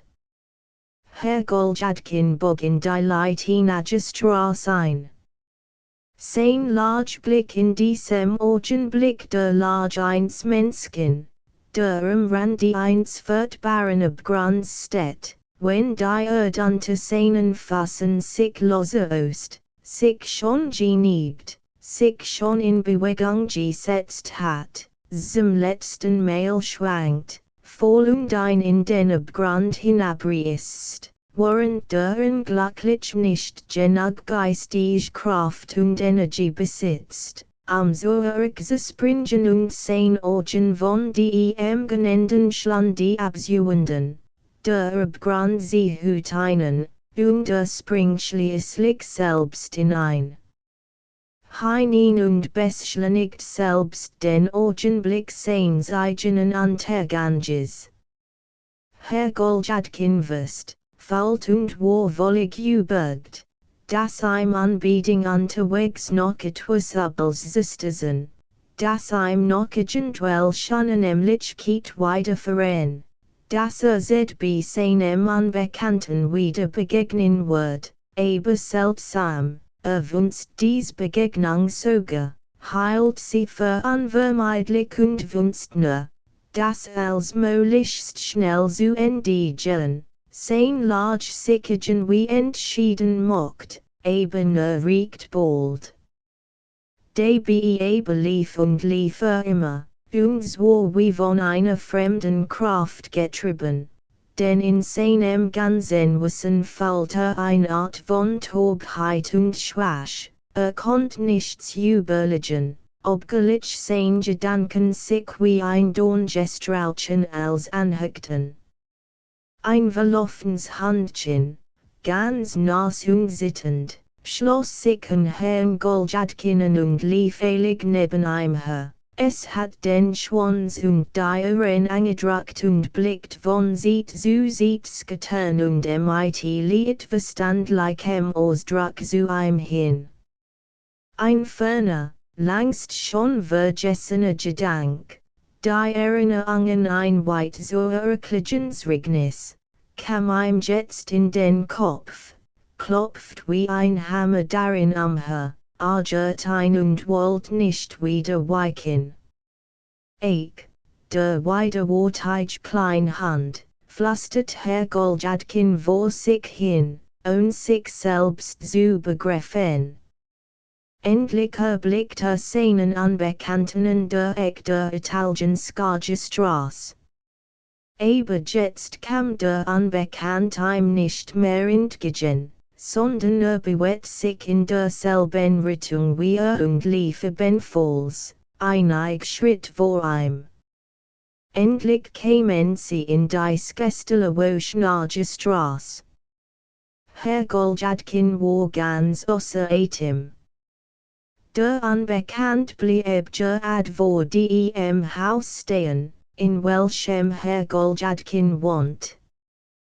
die Klingel ertönt und fast gleichzeitig das Kreischen des eisernen Riegels. Das Pfortchen öffnet sich, der Unbekannt bückt sich, schlüpft hinein und war verschwunden. Fast in demselben Augenblick kam auch Herr Goljadkin eilig herbei und flog wie ein Pfeil durch das Tor. Auf den brummenden Hausknecht zu hören, lief atemlos auf den Hof und erblickt sogleich seinen interessanten Gefährten wieder, den einen Augenblick aus den Augen verloren gehabt hat. Der Unbekannt wird einem dem Ingang zu der genigen Treppe flüchtig sichtbar, die zu Herrn Goljadkins Wohnung führt. Herr Goljadkins schaut ihm nach. Die Treppe war dunkel, feucht und schmutzig. Auf allen Absätzen war ein Mensch welcher den artigen Pelz aufgehauft, das den Mieten gehört, so dass ein ortsunkundiger Fremder, der im Dunkel auf dies Treppe gereiht, wohl ein halbstündige Brot, sich hinaufzuarbeiten, Gefahr lief, sich die Beine zu brechen, und zugleich mit der Treppe auch sein Bekannten verwunst, die in einem so grässlichen Hauswohnung genommen hatten. Aber Herrn Goljadkins Gefährtchen Gott bekannt und ein Hausangereiger zu sein, lief, und Schwierigkeiten zu finden, behedigt mit wolliger Ortskenntnis hinauf. Herr Goljadkin hat ein Beine ganz ingeholt, zwei oder dreimal schlug ihm sogar der Saum des Mantels des Unbekannten in die Nase. Sein Herzschlag droht auszusetzen.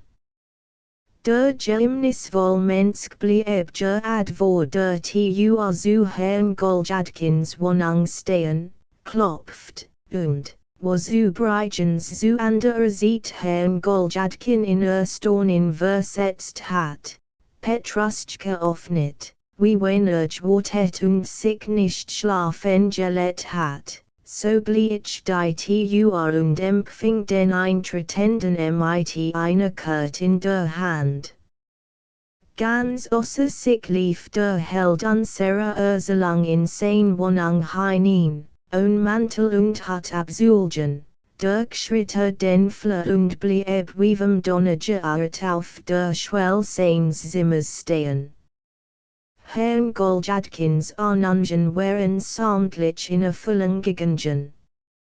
Als, was befürchtet und vorher vermutet hat, war jetzt sie wollen Wirklichkeit werden. Der Atem stockt ihm, der Kopf schwindelt ihm. Der Unbekannt saß vor ihm, ebenfalls in Mantel und hat, auf seinem eigenen Bett, lächelt leis, kniff die Augen ein wenig zusammen und nickt ihm frei und schriftlich zu. Herr Goljadkin wollte aufschreien, aber konnte es nicht, wollte wie ihn Sprache haben, aber sein Kraft reicht dazu nicht aus. Die Haare auf seinem Kopf strohten sich, und nickt, vor Schreck besinnungslos, wo stand, zusammen. Und hat auch allen Grund entsetzt zu sein. Herr Goljadkin hat seinen nachtlichen Freund vollständig erkannt. Sein nachtlicher Freund war kein anderer als selbst, Herr Goljadkin selbst, ein anderer Herr Goljadkin, aber vollständig derselbe wie selbst, mit einem Wort, was man nennt, sein Doppelgänger in jeder Beziehung. 6. Kapitel am Tisch, genau am Ektara, wat Herr Goljadkin auf seinem Bett.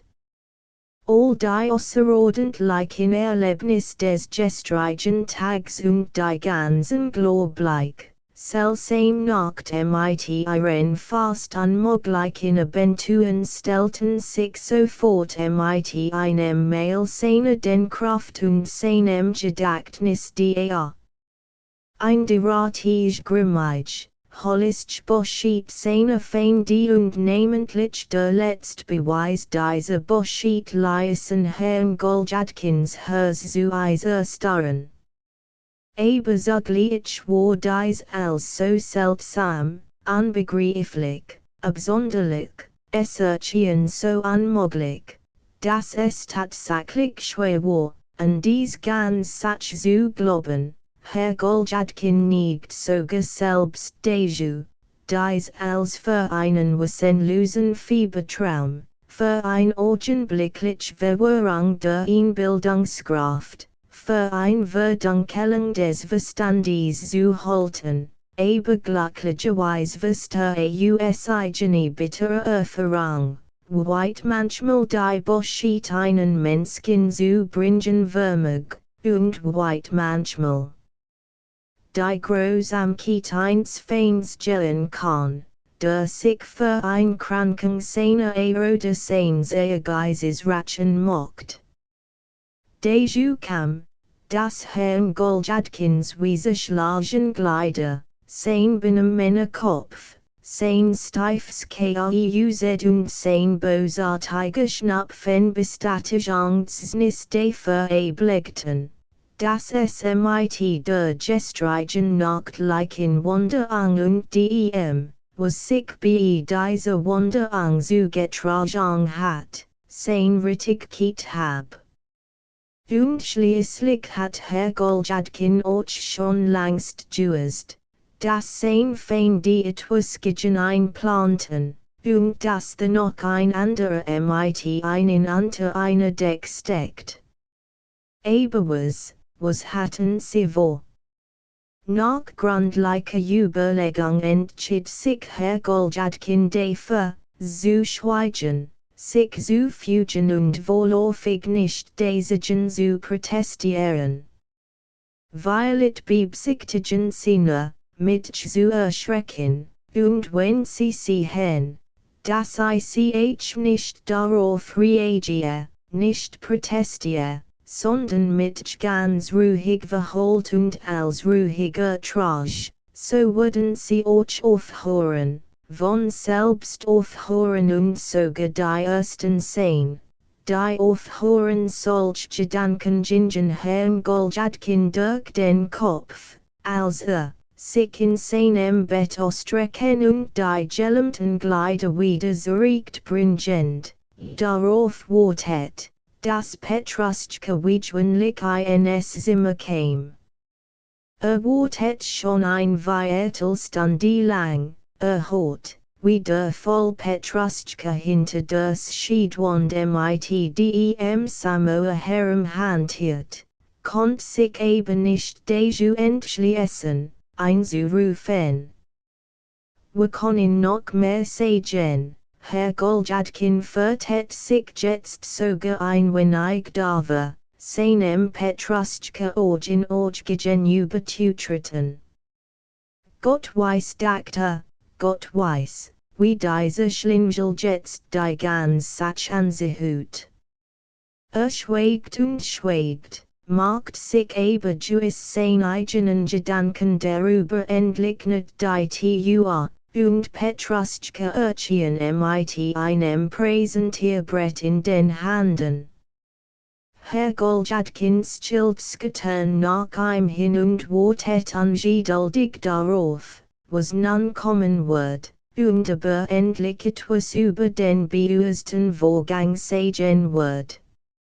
Aber Petruschka sagt nichts, sondern war im Gegenteil noch schweigsamer. Mariska und Angelica als gewöhnlich und stillt feinster sich her, überhaupt war zu merken, dass mit irgendetwas äußerst unzufrieden war, blickt seinen Herrn sogar nicht ein einziges Malen, was, beiläufig gesagt, bei Herrn Goljadkin ein peinlich Empfindung hervorrief, setzt als, was trug, auf den Tisch, dreht sich und ging schweigend wieder zurück hinter seins Schiedwand. Weißes, als, der Torge nichts, murmelt Herr Goljadkin, während sich anschickt, seinen Tee zu trinken. Aber unser Held retetten seinen die Energie in alle Fragen, obgleich Petruschka noch hier noch mehrere Mal zur Erledigung von allerlei Obliegenheiten ins Zimmer kam. Herr Goljadkin befand sich in sehr auftrete Gemutsverfassung. Ängstigt sich auch darüber, in die Kanzlei zu gehen. Hat ein starkes Vorgefühl, als würde ihm dort etwas Unangenehmes begegnen. Wenn man dahin kommt, dachte, kann einem etwas passieren. Ist es nicht besser, noch ein Weilchen hier zu bleiben und zu warten? Mögen Sie sich dort mit behelfen, ich will heute hier bleiben. Neukraft Samuel, mit Gerlen, über dies ganz Geschicht ordentlich nachdenken und dann den richtigen Augenblick abpassen und sie durch meine Erscheinen überraschen während Herr Goljadkin dies Überlegungen anstellt, rote ein Pfiff nach der anderen, die Zeitverging, es war beinahe halb 10. Sie ermahlen. Es ist schon halb 10, dacht Herr Goljadkin, nun ist es sowieso spät zum Hinchen. Und über dies bin ich krank, selbstverständlich bin ich krank, anbieding krank, wer will sagen, dass ich nicht krank war? Was kann mir passieren? Und wenn Sie euch herrschicken, es feststellen zu lassen, und wenn euch der Inspektor kommt, was kann mir denn in der Tat passieren? Ich hab Rückenschmerzen und Husten und Schnupfen, und schließlich darf ich bei diesem Wetter schlechterdings nicht ausgehen, unter keinen Umständen. Ich konnte krank werden und am Ende sterben. Die Stabilität ist seit überhaupt ein besonders groß. Durch solche Wagungen bejuhigt Herr Goljadkin endlich sein Gewissen vollkommen und rechtfertigt sich im Voraus vor sich selbst gegen den Beweis, den von Andrei Filipowitsch wegen Nachlassigkeit im Dienst zu erwarten hat. Überhaupt bleibt in allen Anleichen Lagen unser Held es sehr, sich durch allerlei unwiderlegliche Argument in seinen eigenen Augen zu rechtfertigen und auf dies Art sein Gewissen zu bejuhigen. Nachdem dies also auch jetzt getan hat, griff von neuem nach der Pfiff, stopft sie und fing an ordentlich zu rauchen. Da sprang schnell vom Sofa auf, warf die Pfiff hin, wusch, rasiert und kämmt sich schnell, zog die Uniform und als übrigen, griff ein Eigarten und eilt nach der Kanzlei. Herr Goljadkin betrat sein Dienstlokal in der unruhigen Erwartung von etwas sehr Übelm, in einer Erwartung, dies war unbeurst und unklar. Die aber doch recht unangenehm war, bescheiden setzte sich auf seinen festen Platz neben dem Tisch wo der Anton Antonowitsch Stetaschkin.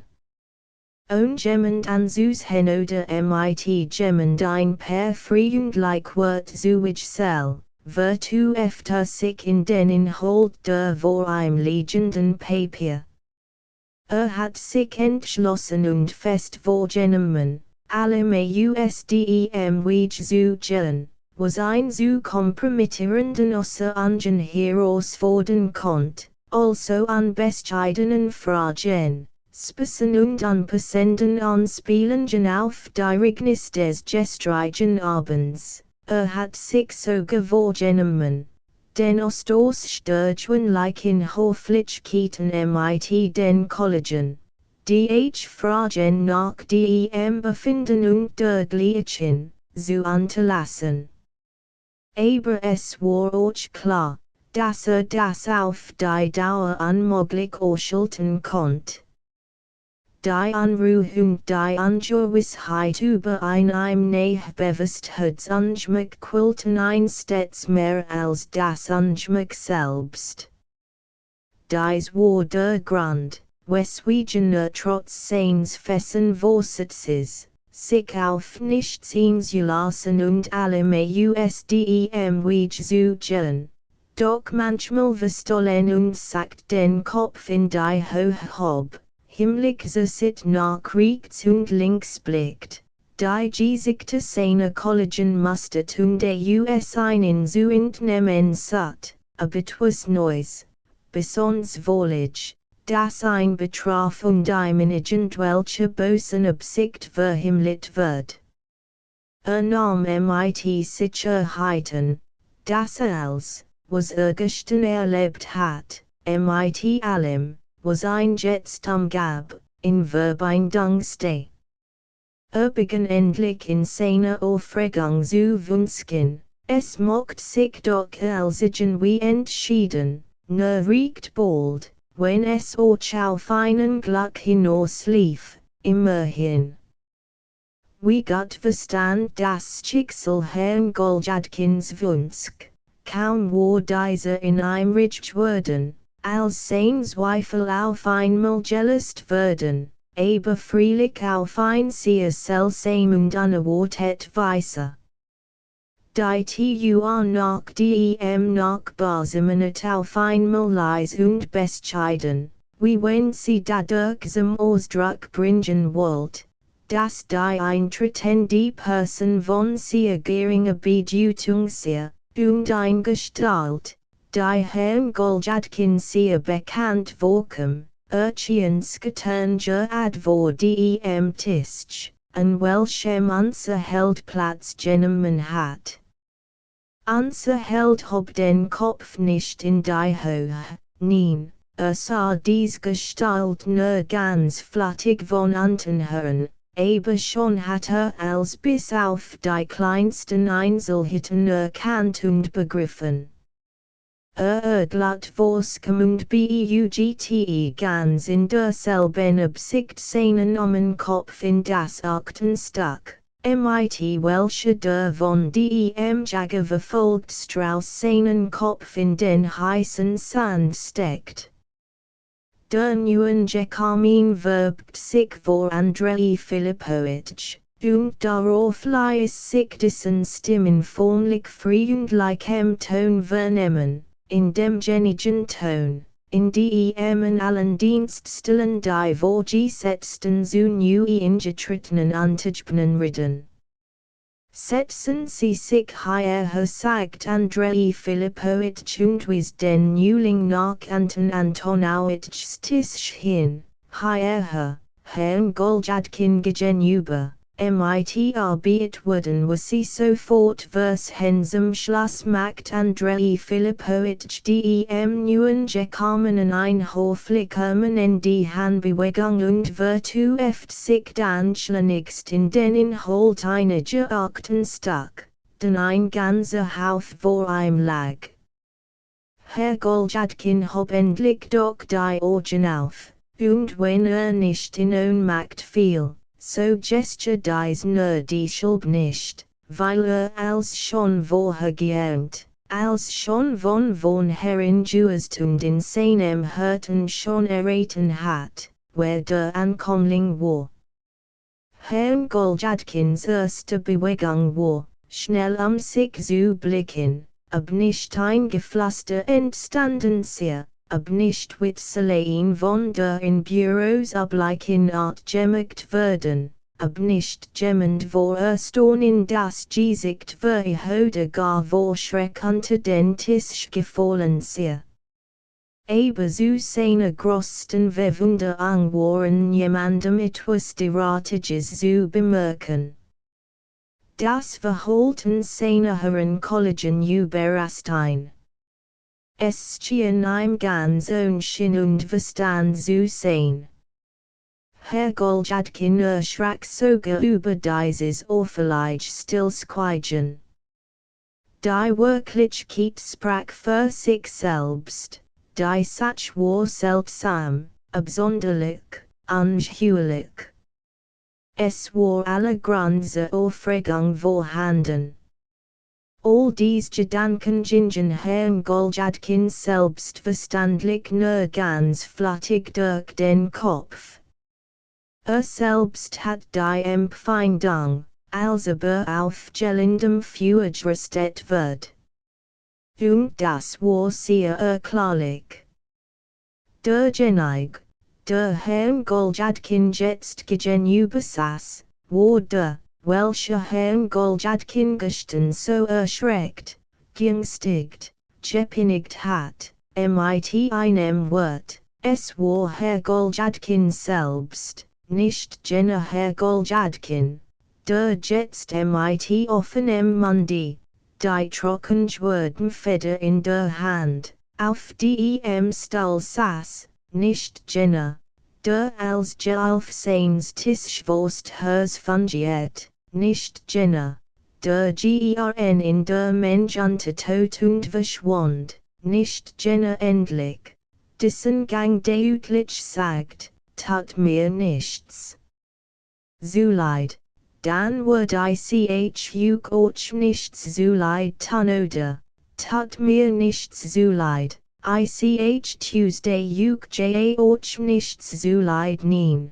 Dies war ein anderer Herr Goljadkin, ein ganz anderer, der aber gleichzeitig die im ersten völlig ähnlich war, von derselben Größe, von demselben Wuchs, ebenso gekleidet, mit einer eben solchen Glatz, kurz, nichts.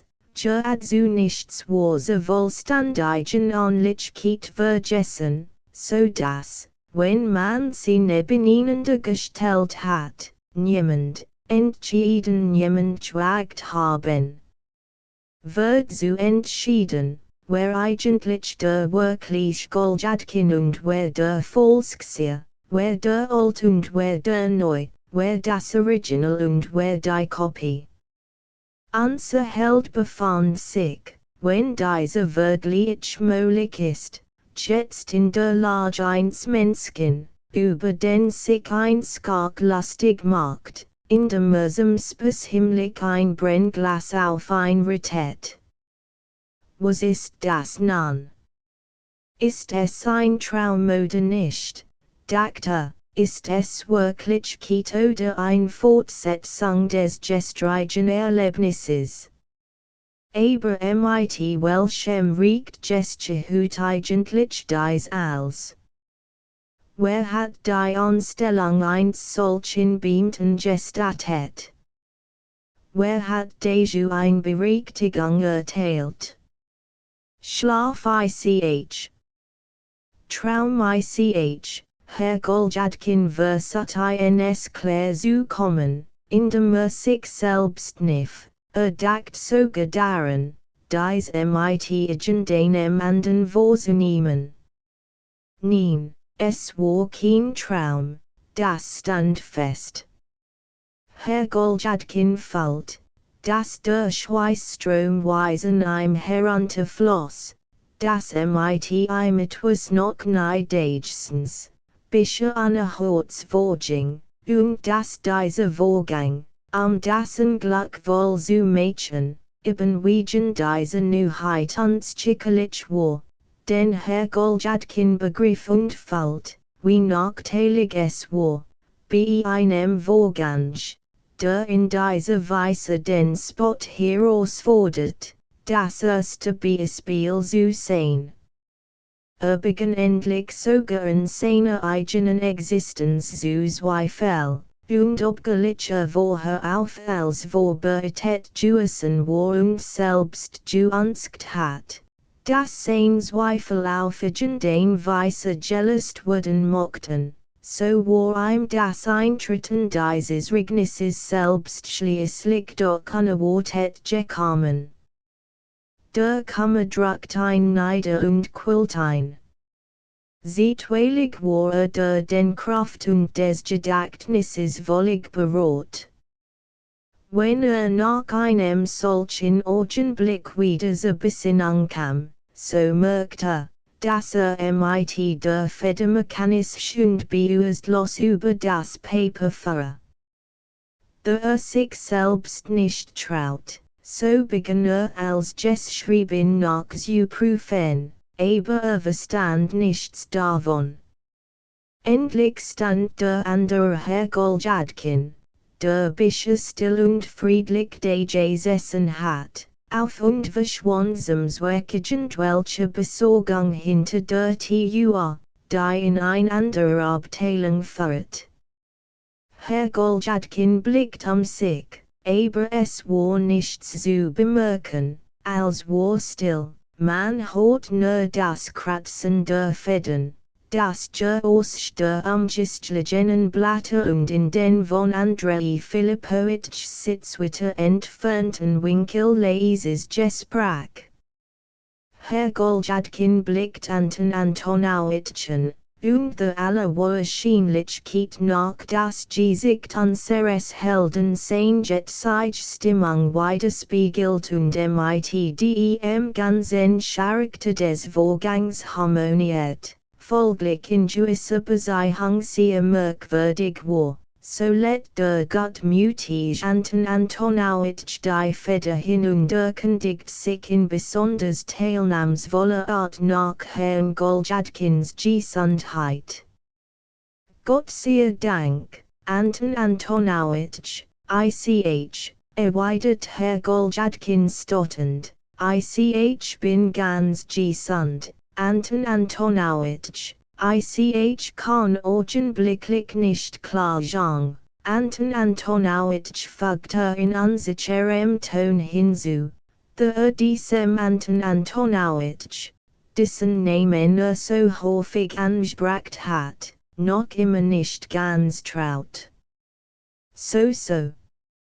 Und hat schon gelot, sie wären nicht wohl.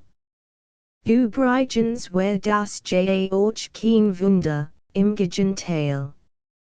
Es herrschen jetzt allerlei ansteckende Krankheiten, wissen Sie,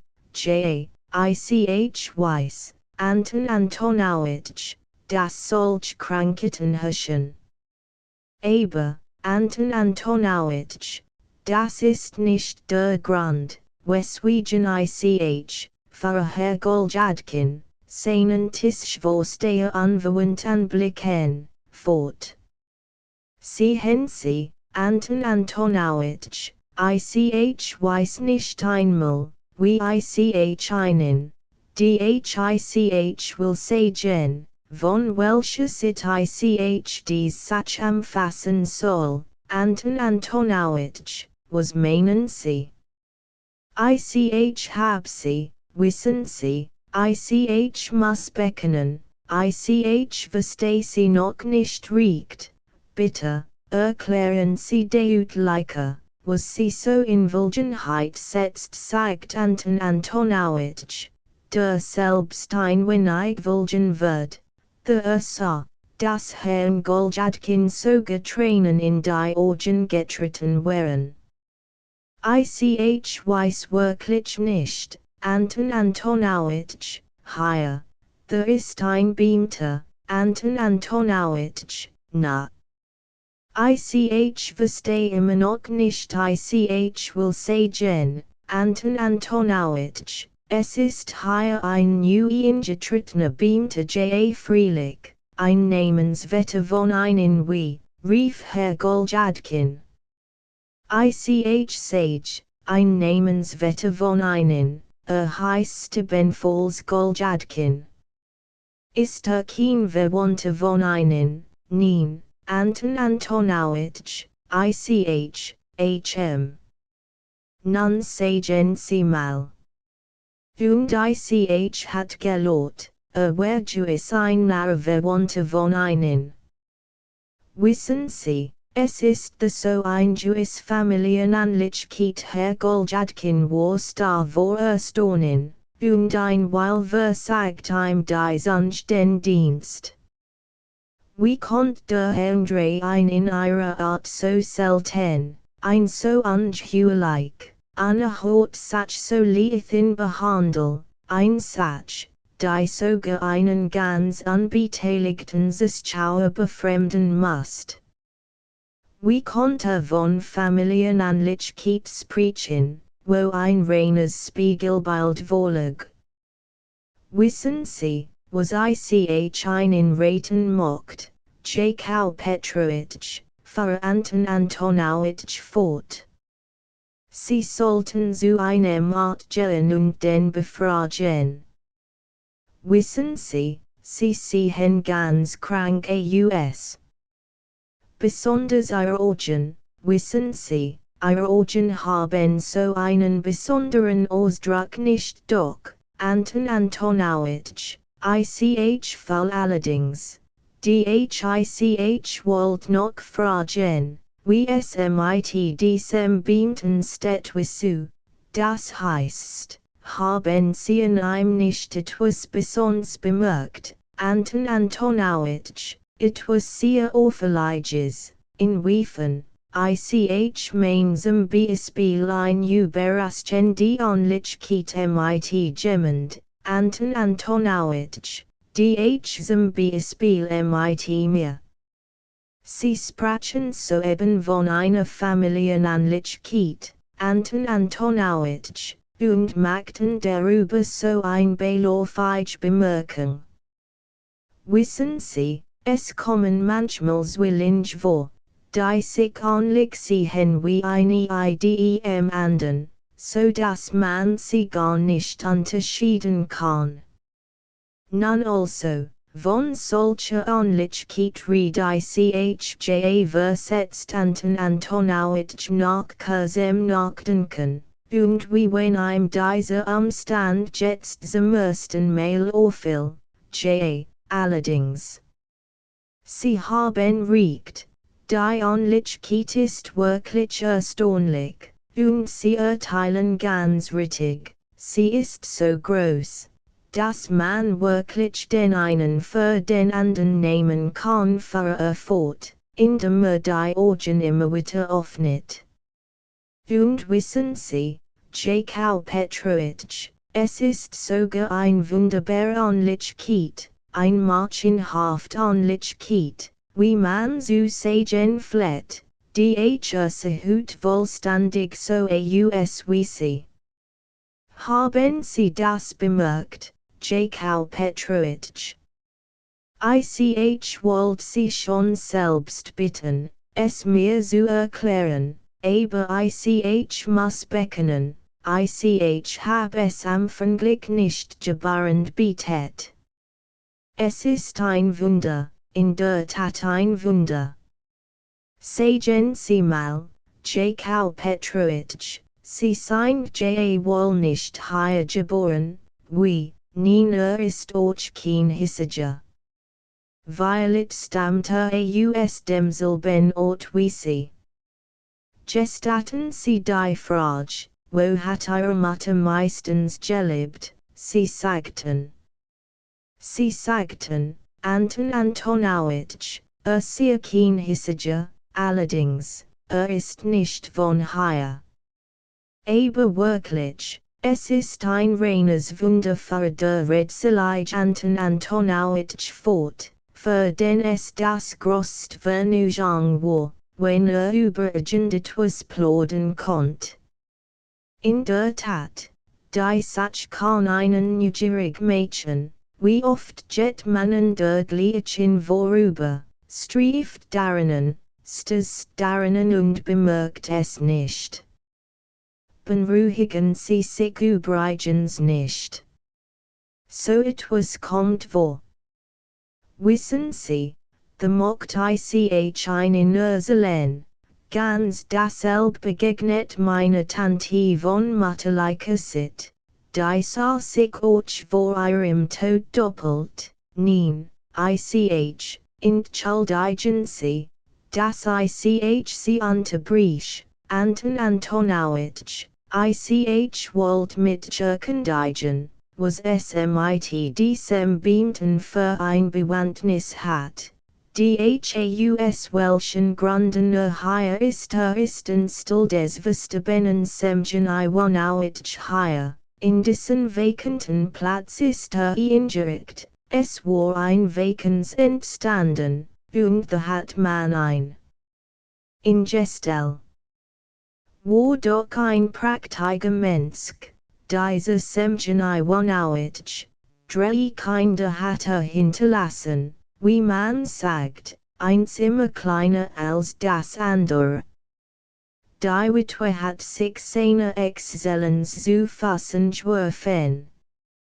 Man sagt übrigens, sie verberg Geld, sie hab welches, verberg es aber, nein, Anton Antonowitsch, ich wollt gern noch mehr über jenen Eigentumlichen Vollhoren was meinen sie.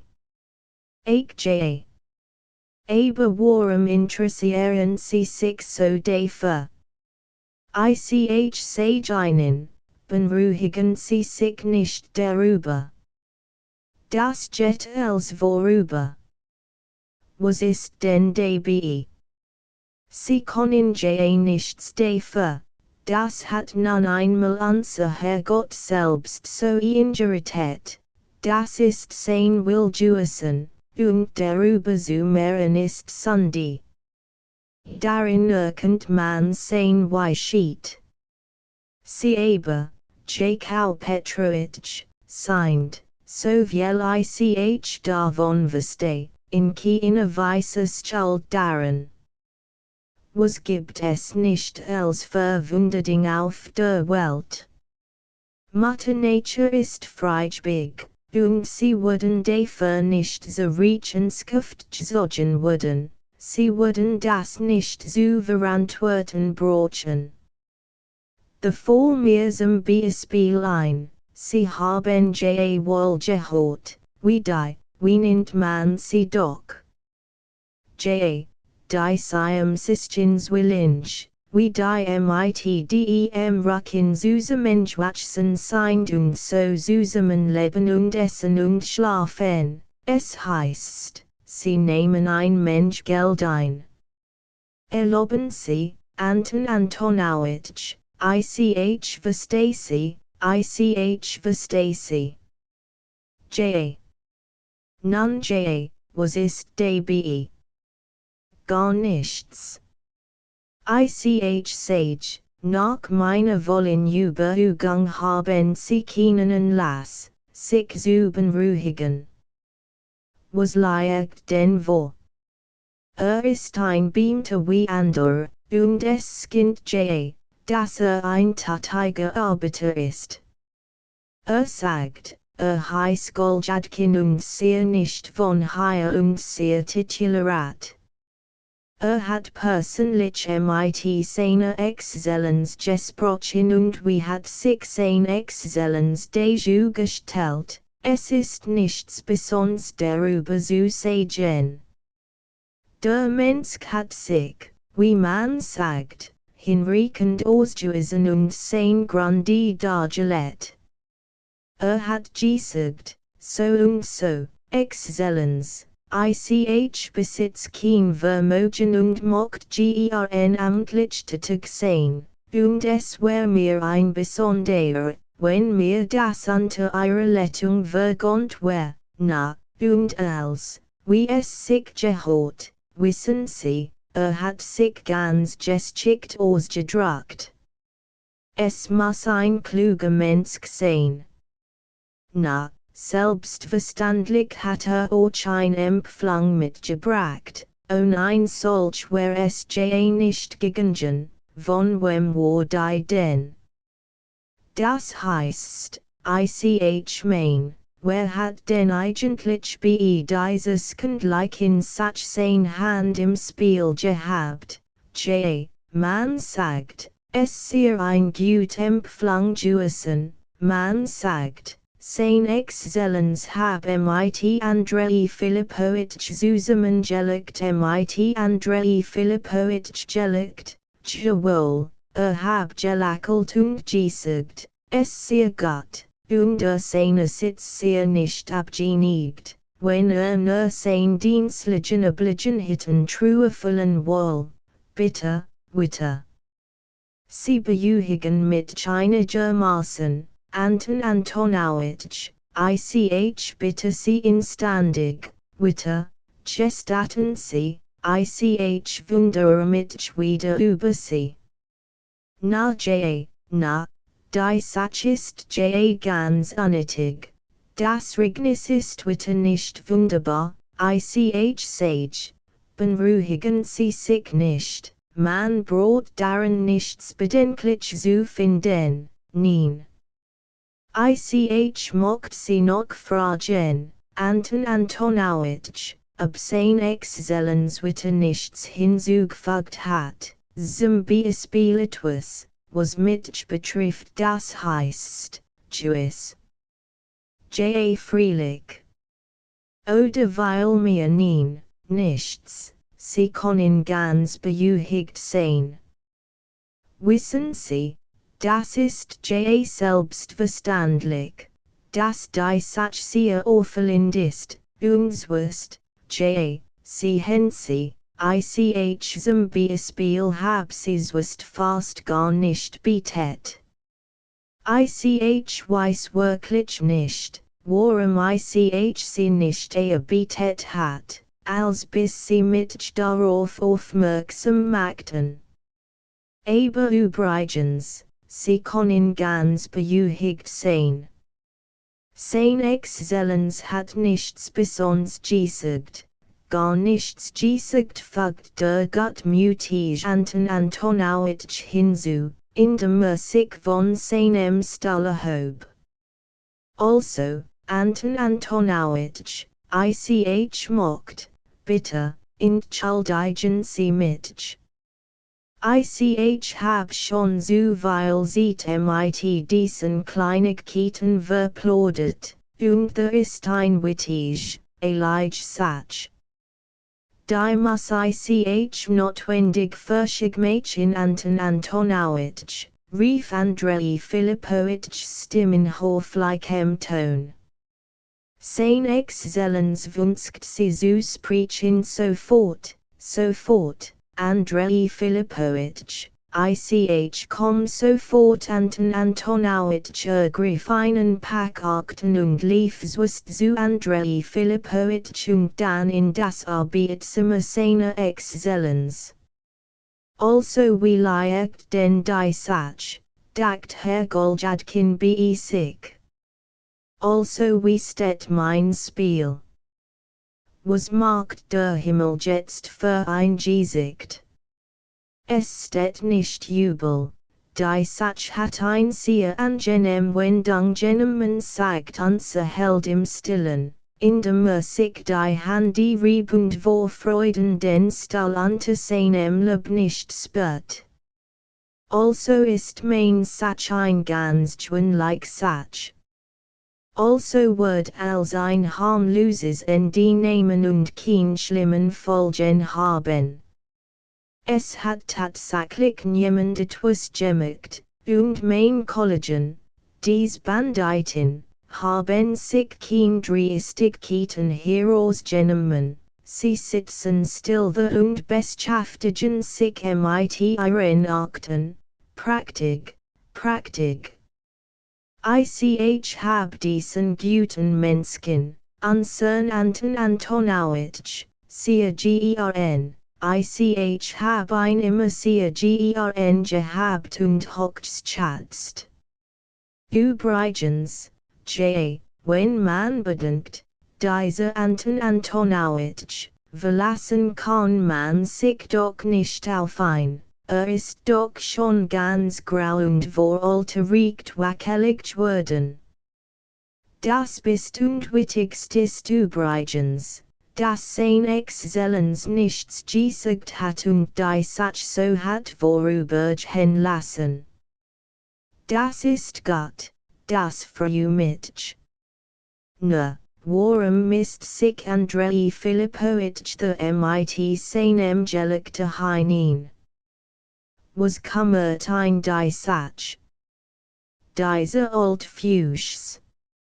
Immer ist mir im Weg, immer sut einen Strich durch die Rechnung zu machen, immer kommt einem in die Quer und ist einem hinderlich, immer ist einem hinderlich und kommt einem in die Quer. Herr Goljadkin blickt wieder rings sich und wird wieder von neuer Hoffnung belehrt. Fällt aber doch, dass ein trotzdem ein Ahnung von Anhalben ruhigt.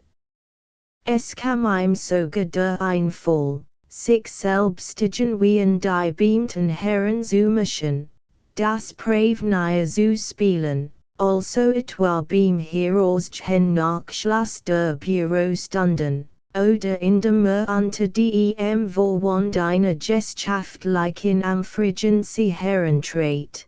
Gesprachsweise Andeutungen in folgender Art zu machen, so und so, mein Herren, da ist so ein Auffälligkeit, ein seltsamer Fall, die reine Komödie also sich selbst über die ganz Sach lustig zu machen und auf dies Weise die Tuf der Gefahr zu sondieren.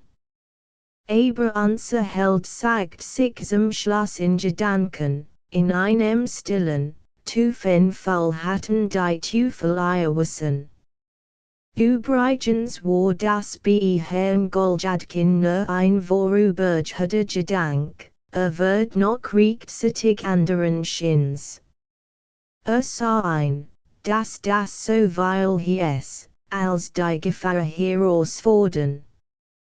Das liegt nun einmal in dem Charakter sagt zu sich selbst und klopft sich liet mit der Hand gegen die Stirn, gleich bist du wieder fröhlich und triebst Mutwillen.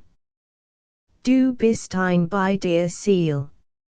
Nein, jetzt ist es schon das bist zu warten, Jakau Petrovich, jetzt wollen wir uns gedulden und warten. Nichtsdestotrotz war Herr Goljadkin, wie wir bereits erwähnt haben, wieder hoffnungsvoll und hat ein Gefall, als von den Toten auferstanden war. Es macht sich dachte, es ist mir, wie wenn mir ein Last von der Brust gefallen war. Nein, so ein Erlebnis. Das Kästchen war nur einfach aufzuklappen dort, Krylo hat riecht. Krylo hat riecht, dieser Krylo ist ein Fuchs, ein Schlauchkopf und ein großer Fabeldichter. Aber was diesen Menschen lang, so mag meinetwegen hier amtieren, und mag es ihm wohl bekommen. Wenn nun jemandem in die Quer kommt und mit jemandem Streit anfängt, mag hier amtieren, ich hab nichts dagegen, ich bin einverstanden, unterdessen virging die Zeit wie im Flug, und Herr Goljadkin sich dessen Versi, schlag es weiter. Die Amtsstunden waren zu Ende. Andrei Filipowitsch griff nach seinem Hut, und folgten wie oblig seinem Beispiel. Herr Goljadkin blieb unter dem Vorwand eins notwendigen Bedürfnisses noch ein klein Weile zur Erkundigung absichtlich erst nach allen anderen, als letzter, Weg, als sich bereits nach verschiedenen Retungen verteilt hatten. Als auf die Straße hinaustrat, fühlt sich wie im Paradies, so dass bei ihm sogar der Wunsch krieg wird, einen Weg zu machen und ein Streck auf dem Newsprospekt zu gehen. So geht es in der Welt, sagt unser Held. ein unerwarteter Umschwung der ganzen Sache. Och das Wetter hat sich aufgeklärt, kalt und Schlittenfahrt. Und die Kalt tobt für den Russen, der Russ vertragt sich mit der Kaltpraktik. Ich lieb den Russen. Och ein bisschen Schnee ist der erste Spürschnee, wie ein Jagger sagen wird, the must man im ersten Spürschnee auf die heißen Jagd gehen. Na, wenn's nicht ist, so steht's auch nichts, so gab Herr Goljadkin seinem Entsacken Ausdruck, aber dabei hat doch immer noch ein kitzelndes Gefühl im Kopf, das mit Kammeranlichkeit hat, und manchmal verspürt im Herzen ein Sorgen, gegen das kein Linderungsmittel wirst. Übrigens, wir wollen noch einen Tag warten und uns dann erst freuen. Was ist denn eigentlich los? Na, wir wollen die Sache überlegen, die Sache uns hin. Na, also lass uns einmal überlegen, mein junger Freund, lass uns einmal überlegen. Also there ist eine ben solcher Mensch wie du, ein ganzer ben solcher. Na, was hat es damit auf sich? Wenn ein solcher Mensch da ist, brauch ich darüber zu weinen. Was jet es Mädchen? Ich hab damit nichts zu schaffen, ich pfeff darauf, Punktum. Ist nun einmal the, Punktum. Mag amtieren. Na, the word nun gesagt, dass ein Wunder und ein Seltsamkeit wie die Siamsischens willinge. Na, was sollen dabei die Siamsen? Allerdings, die Seins willinge, aber auch Großmänner haben manchmal ihre Wunderlichkeiten gehabt. Es ist sogar aus der Geschichte bekannt, dass der berühmte war wie ein Hahnkrat. Na, das tat als US-Politik, auch Großfeldherrn, aber was sollen hier die Feldherrn? Ich bin ein schwinlicher Mensch und witte nichts und will niemanden kennen und verragt im Gefühl meiner Anstalt den Feind. Ich bin kein intrigant und bin stolz darauf. Mein Charakter ist rein, aufrichtig, anständig, freundlich, sanft, plötzlich verstummt Herr Goljadkin, brach und zittert wie ein Blatt, schloss sogar für einen Augenblick die Augen. Der jedoch hofft, dass der Gegenstand seiner Verteinfach ein Augentoss-Chance, so öffnet schließlich die Augen wieder und stillt getern nach rechts. Nein, es war kein Augentoss-Chance. Neben einem trippelt sein Bekannter vom Vormittag, lächelt, schaut ins Gesicht und wartet, wie es schien, auf eine Gelegenheit, ein Gespräch anzufangen. Es kam jedoch nicht dazu. Auf diese Art gingen sie beide 50 Schritt. Herrn Goljadkins ganzes Bemühen ging dahin, sich möglichst fest in seinen Mantel einzuhalten, sich möglichst tief einzuvergraben und den Hut so weit als nur irgend möglich auf die Augen herabzusehen. Die Beleidigung wohlständig zu machen, wären auch der Mantel und der Hut seines Freunds genau von derselben Art wie die genigen, die Herr Goljadkin auf den Schultern und auf die im Kopf trug. Mein Herr sagt unser Held endlich, indem sich bemüht, fast im Flüsterton zu sprechen, und seinen Freund nicht ansah, es Kind, das wir verschieden haben. Ich bin so geübt davon sagte, nachdem einen Augenblick geschwiegen hat. Ich bin auch überzeugt, dass Sie mich vollständig verstanden haben, fügte zum Schluss in ziemlich strengem Ton hinzu.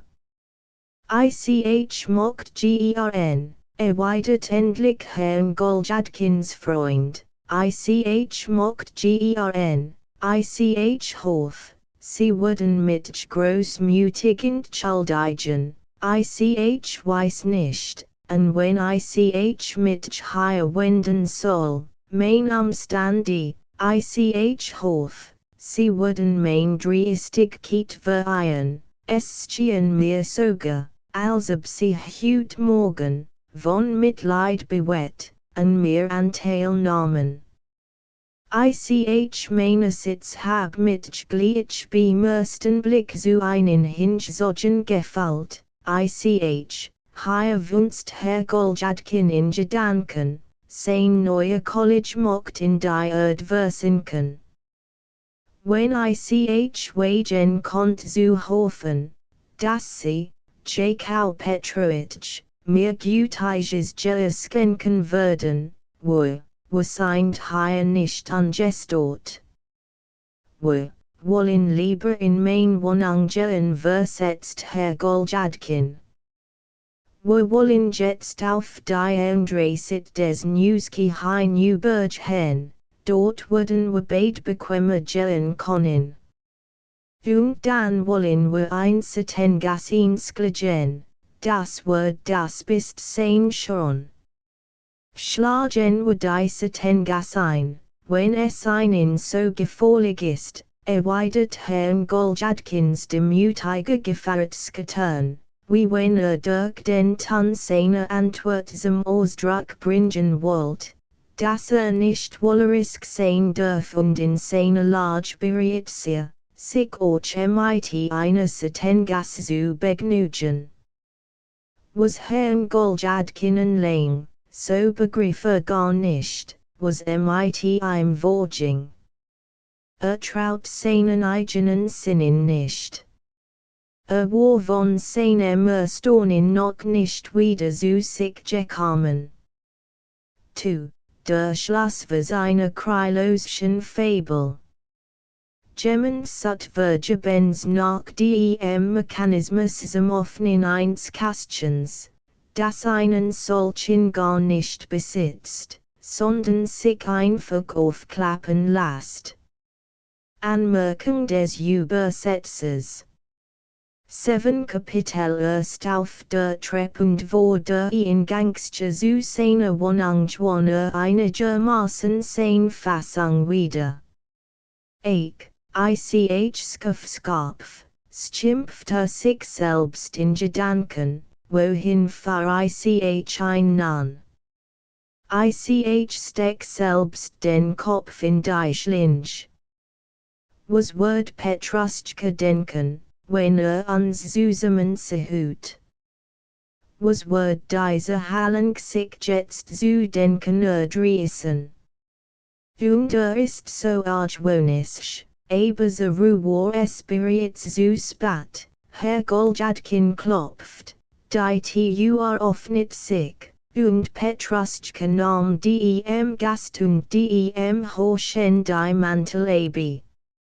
Herr Goljadkin warf dem Augenwinkel Blick nach Petruschka und bemüht sich, sein Mien zu ergründen und sein Gedanken daraus zu erraten. Aber zu seinem größten Erstaunen sah dass sein Diener gar nicht daran dacht, sich zu wundern, sondern im Gegenteil so etwas erwartet zu haben schien. Allerdings machte auch jetzt ein Gesicht wie ein Wolf, stellte sich hin und tat, als ob jemand fressen wollte. Hat sie den Hütel jemand behext? Dacht unser Held. Es ist, als ob ein Dämon herumgegangen wär. Es muss anbieding mit dem ganzen Volk hütetwas besonders sein. Holz der Teufel, was ist das für ein qualvoller Stand, während Herr Goljadkin dörglichen dacht und überlegt, fährt den Gast zu sich ins Zimmer und fordert ein höflich auf, Platz zu nehmen.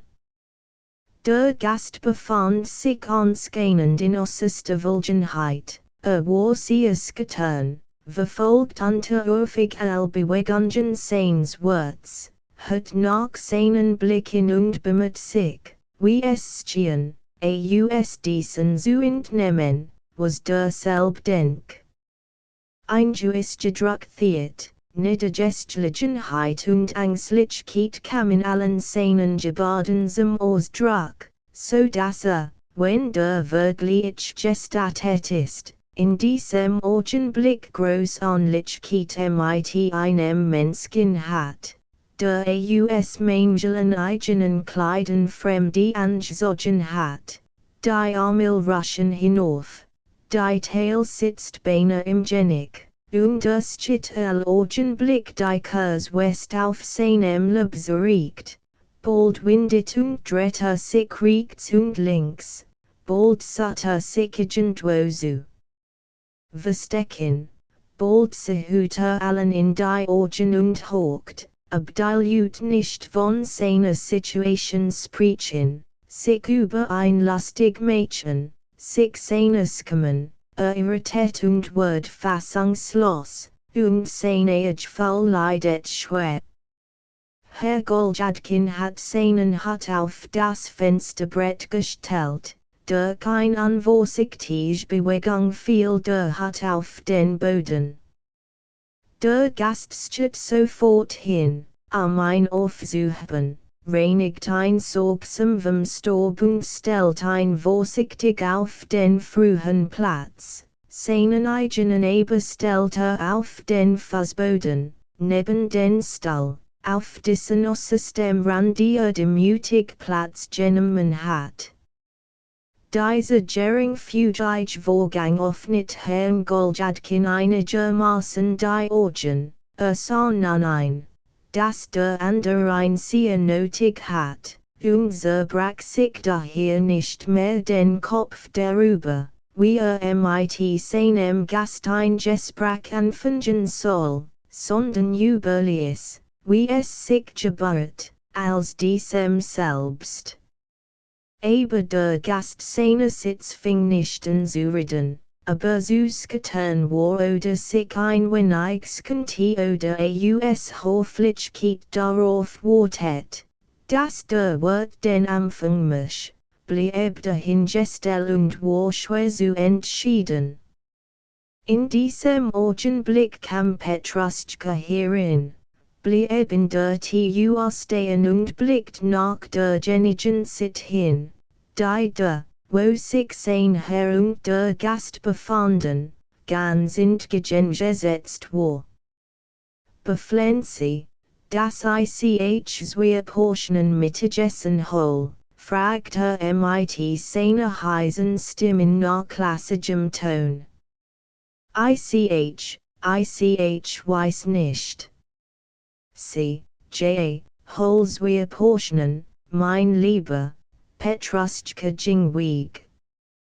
Herr Goljadkin sah seinen Gasten.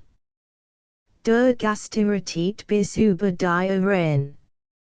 Herr Goljadkin war ein gutmütiger Mensch und lässt sich daher in der Gut seines Hörtens sogleich ein Ansporung zurückt, ist ein armer Mensch, dachte, und erst einen Tag in seiner Stuhl, wahrscheinlich hat vorher leiden müssen, nur Gott, dass einen anständigen Anzug besitzt, aber Geld zum Mittagessen würde nicht haben.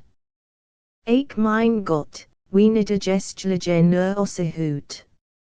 Na, das schade nichts, das hat sogar sein Guts, vereinen Sie, das begann Herr Goljadkin, gestatten Sie übrigens die Frage, wie ich sie nennen darf, ich, heißt Jakau Petrovich erwidert der Gast fast flüsternd, als wenn sich könnte und Verhang de verbet, dass ebenfalls Jakau Petrovich heiß.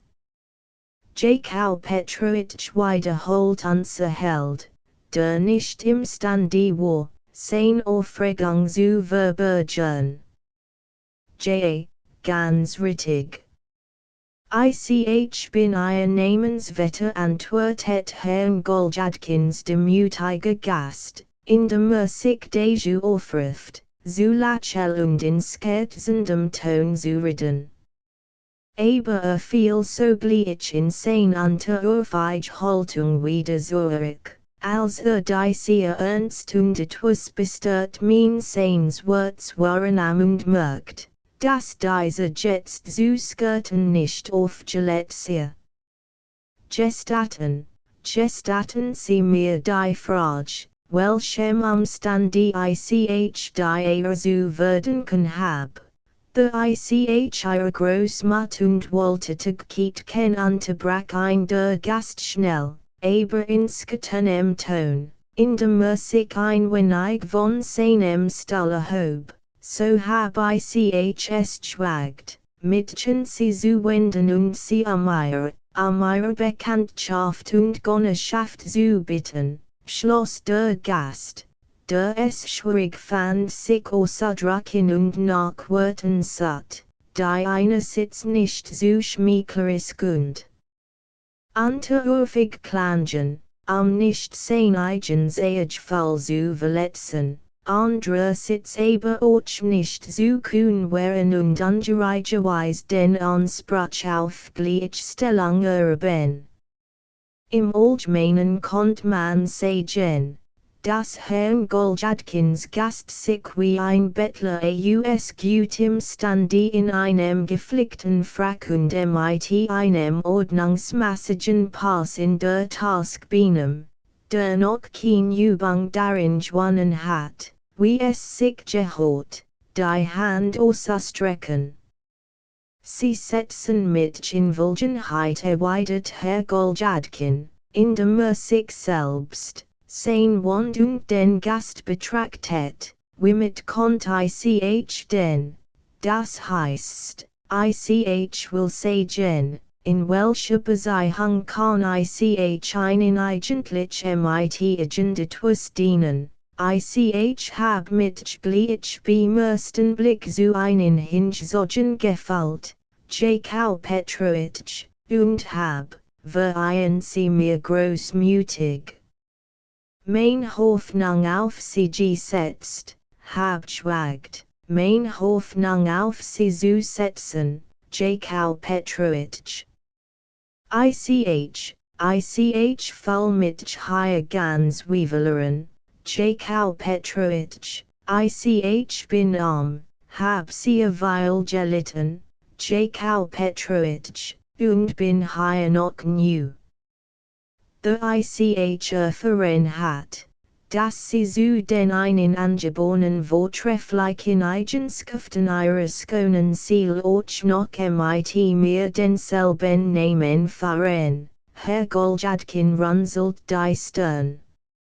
Auch noch mit mir denselben Namen fahren und mit mir aus demselben Ort stammen, so entschloss ich Mädchen sie zu wenden und einen menschlich large Vorsatragen Gott, ich weiß wirklich nicht, was ich einen darauf erweiden soll antwortet Herr Goljadkin vulgen. Wissen Sie, wir wollen noch nicht darüber reden, der Gast verbt sich, das Mittagessen wird gebracht. Petruschka stellt els in Ordnung auf den Tisch, und Gast und Wirt schickten sich an, sich zu sättigen.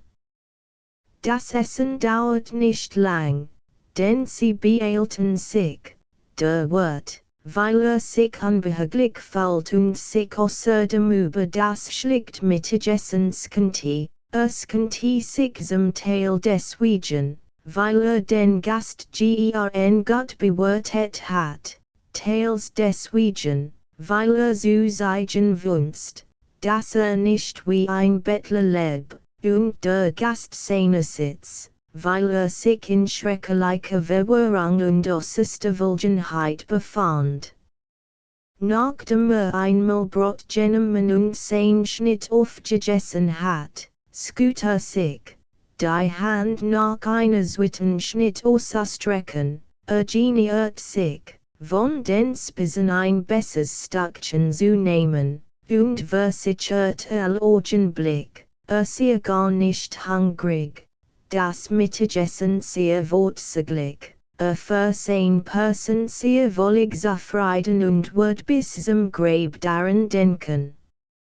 Als das Essen zu Ende war, zündet Herr Goljadkin sich sein Pfeffer und offriert die andere, die sich für frühendes Besuch hielt, dem Gast.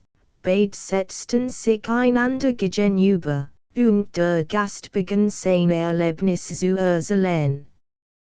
Die Erzählung des jüngeren Herrn Goljadkin dauert 3 oder 4 Stunden.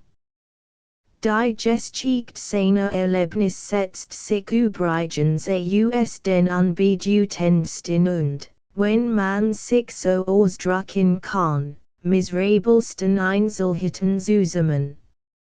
Es handelt sich dabei amtlich wo bei einem Gericht, bei einer Gouvernementsregierung, am Staatsanwalt und Präsidenten, am Agentwelche intrigen, am Dieskendlichkeitsdienstschwosters, am einen Revisor, am einen plötzlichen Wechsel der Person des Chefs, darum, dass Herr Goljadkin der Zwit ganz unschuldig hat leiden müssen, am sein Alt-Tanti-Pelagisches Jonauna, darum, dass in verschiedene Intrigen seine Feinde sein Stil verloren hat und so fast nach Petersburg gewandert war, darum, dass hier in Petersburg weil not und elend durchschmeckt, lange folglos ein Stil gesucht, sich auf das Kummerlichst beholfen,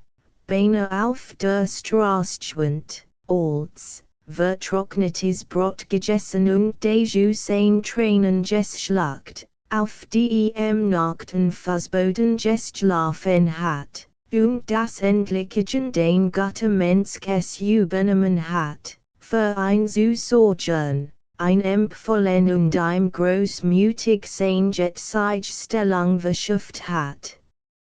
Herrn Goljadkins Gast weint bei dieser Erzählung und trocknet sich die Tränen mit einem blockierten Taschentuch das groß Anlichkeit mit Watchstuch hat. Schloss damit, dass Herrn Goljadkin sein derartig large mit wolliger Fängheit darlegt und im Gestand, dass kein Geld hab, davon in nächster Zeit zu leben und sich anständig einzurichten, nicht einmal sich ordentlich zu equipieren. Fügt noch hinzu, kann nicht einmal das Geld für Stiefel auftreiben und die Uniform habe sich von jemand auf Kurs sieht gelassen. Herr Goljadkin war geirrt und fällt auf richtiges Mitleid. Obgleich die Geschichte seines Gasts ein so oud Geschichte war, vielen wird derselben auf sein Herz wie himmlisches Manna. Die Sach war die, dass Herr Goljadkin nun sein letzten Zweifel vergaß, sein Herz wieder dem Gefühl der Freiheit und der Freude überließ und sich schließlich im stillen selbst einen Dummkopf schalt. Als war so natürlich. Was hat dafür lass sich zu grimmen und zu beruhigen? Nun es war tatsächlich ein kitzlicher Punkt vorhanden, aber das war keinen Glück, Das konteinen Menschen nicht in anerbringen, seinen Ruf nicht beflecken, im sein Karriere nicht verderben, wenn doch der betreffende Mensch kein Schuld trug, sondern die Nature selbst die Hand im Spiel hat. Außerdem bat der Gast sein Protection, der Gast weint, der Gast klagt das Schicksalen, schien so harmlos zu sein, so unbeschädigt und falsk, ein klaglicher, anbedutender Mensch, und wie es schien, skönte sich jetzt selbst, obgleich violet in anderer Hinsicht, über die seltsame Anlichkeit seines Gesichts mitdem seines Worts. Benahm sich auf die denkbar best Weise, bemüht sich eifrig, seinem Wort als zu Dank zu machen, und zwar wie jemand, der von Gewissens bisschen gequält wird und fällt, dass sich dem anderen gegenüber schuldig gemacht hat. Wenn die Rede auf den zweifelhaften Punkt kam, so stimmt der Gast sogleich Herrn Goljadkins Meinung zu. Wenn durch ein Vers mit seiner Meinung irgendwie in Gegensatz zu Herrn Goljadkin geriet und dann bemerkt, dass vom richtigen Weg abgekommen war, so korrigierte das, was gesagt hat, sofort, interpretiert es und gab an sogleich zu verstehen, dass als genau in derselben Weise beurteilt wie sein Wort. Ebenso denk wie dieser und als mit ganz denselben Organ ans wie dieser. Kurz, der Gast macht allmählichen Anstrengungen, sich Herrn Goljadkins Wohlwollen zu erwerben, so dass dieser schließlich zu der Ansicht gelangt, sein Gast sehr in jeder Hinsicht ein sehr liebenswürdiger Mensch. Inzwischen wird Tee gebracht, es war zwischen 8 und 9 Herr Goljadkin fällt sich in vortrefflicher Stimmung, war hittig worden, macht's gut, ging ein wenige sich heraus und ließ sich endlich in ein sehr lebhaftes, angeregtes Gespräch mit seinem Gast ein. Herr Goljadkin liebt es, wenn guter Laune war, manchmal etwas Unterhaltendes zu erzählen. Das tat auch jetzt, erzählt seinem Gast weil von der Residenz, von ihren Vergnügungen und Skönheiten, vom Theater, von den Clubs, von dem Brüllowschen Gemälde, 3. Das wir Engländer Express aus England nach Petersburg gekommen seien, das Gitter des Sommergartens zu besehen, und sogleich wieder zurückgefahren seien, vom Dienst, von Olshufi Iwanowitsch und von Andrei Filipowitsch, das sich Russland von Stunde zu Stunde mehr der Vollkommenheit näher, und das jetzt hier die Skonen Wissenschaften in Blut standen, von einer Anekdote, die Curlich in der nordischen Angelissen hat, und dass es in den ein ganz außerordentlich stark Riesensglanz gab, zuletzt von dem Baron Brambors, for use. Kurz, Herr Goljadkin war völlig zufrieden, erstens weil ganz beruhigt war, zweitens weil sein Feind nicht nur nicht mehr vertet, sondern sogar bereit war, sie jetzt als im Entscheidungskampf herauszufordern, drittens weil jetzt selbst in eigene Person Germans protected worden war, und schließlich weil ein gutes Werk tat. War sich übrigens innerlich bewusst, dass in diesem Augenblick noch nicht ganz glücklich war, dass in ihm noch ein Wurm saß, wenn auch nur ein ganz kleiner, der auch jetzt noch sein Hersquilt. Die Erinnerungen den gestrigen Abend bei als Jufi I one out schwor I mossest peinlich. Hat jetzt weil darum gegeben, wenn Matches von dem, was gestern gestern war, nicht gestern war.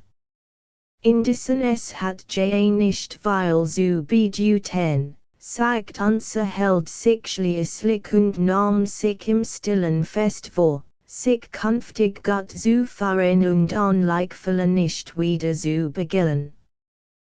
Der Herr Goljadkin jetzt sehr Gott gelohnt war und sich auf einmal fast völlig glücklich fällt, so kam sogar auf den Einfall, das Leben zu genießen.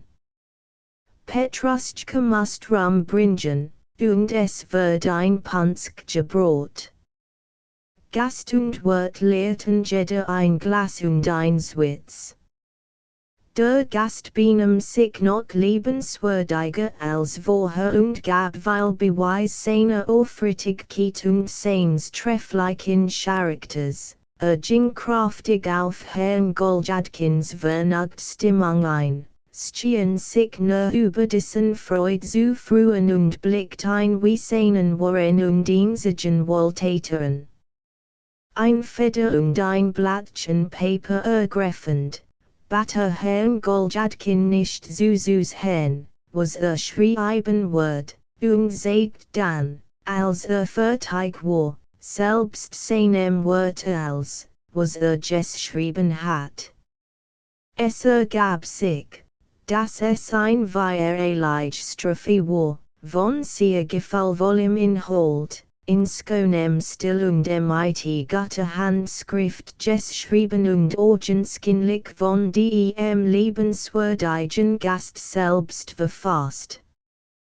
Die Vers lauteten, solltest du mein vergessen, niemals doch vergess ich den, weil begibt sich wohl im Leben, doch vergiss auch du nicht mein. Mit Tränen in den Augen umarmt Herr Goljadkin seinen Gast, und nachdem seinen Gefallen völlig freien Lauf gelassen hat, weiht selbst seinen Gast in mehrere seiner Geheimnis ein, wobei Andrei Filipowitsch und Clara Olsafyuna die Hauptthemata waren.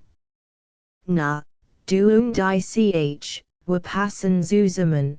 Jakau Petrovich sagt unser Held zu seinem Gast, wir beid, Jakau Petrovich, wollen leben wie die Fisch im Wasser, wie's wir leiblich Brüder, wir wollen List anwenden, Friehühnchen, wollen zusammen List anwenden, wir wollen unsere Sitz ein Intrige gegen sie infidel, Aber von denen vertrau du dich niemandem. Ich kenn dich Jakau Petrovich, und versteh deinen Charakter, du sollst einem gleich als, du bist ein redlich Ziel. Halt dich von denen allen fern, Brüder, der Gast war damit völlig einverstanden. Dankt Herrn Goljadkin und vergoß zuletzt ebenfalls Tränen. Weißt du was, lieber Jakau sagt Herr Goljadkin mit leiser, zittender Stimme, sie vereinigt zu mir, oder auch für immer. Wir passen zusammen. Wie denkst du darüber, Bruder? Reg dich nicht darüber auf und mehr nicht darüber, dass zwischen uns jetzt ein so sonderbares Verhältnis besteht, zu mehren ist Sunday, Bruder, die Nature hat es so gewollt. Und Mutter Nature ist freigebig, so ist es, Bruder Jakau. Ich sage das, weil ich dich lieb. Dich brüderlich lieb. Aber wir beid, lieber Jakau, wollen mit Listwerferen und Unseresitz meinen und Legend und es einen Gelerig besorgen von dem Punksquaren schließlich drei, wir Glasse aufgeden der beiden gekommen, und nun wird sich Herr Goljadkins empfein Dungeon beüßt, der einen, dass außerordentlich glücklich sei, und der anderen, dass nicht mehr auf den Beinen stehen kann. Der Gast wird selbstverständlich ingeladen, dort zu übernachten. Ein Bett wird, so gut es ging, auswählen von Stallen zusammengestellt.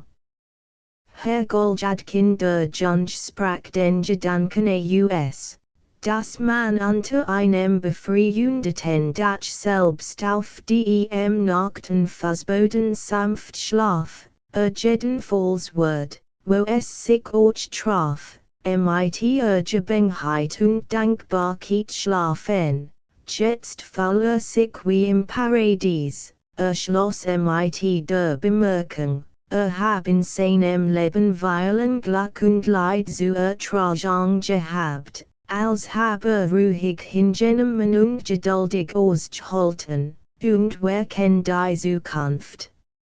Violet würde noch mehr zu leiden haben.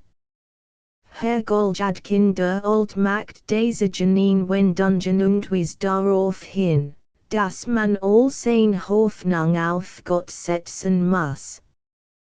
Der Gast stimmt ihm wollig bei und sagt, dass natürlich niemand so gut und mächtig sei wie Gott.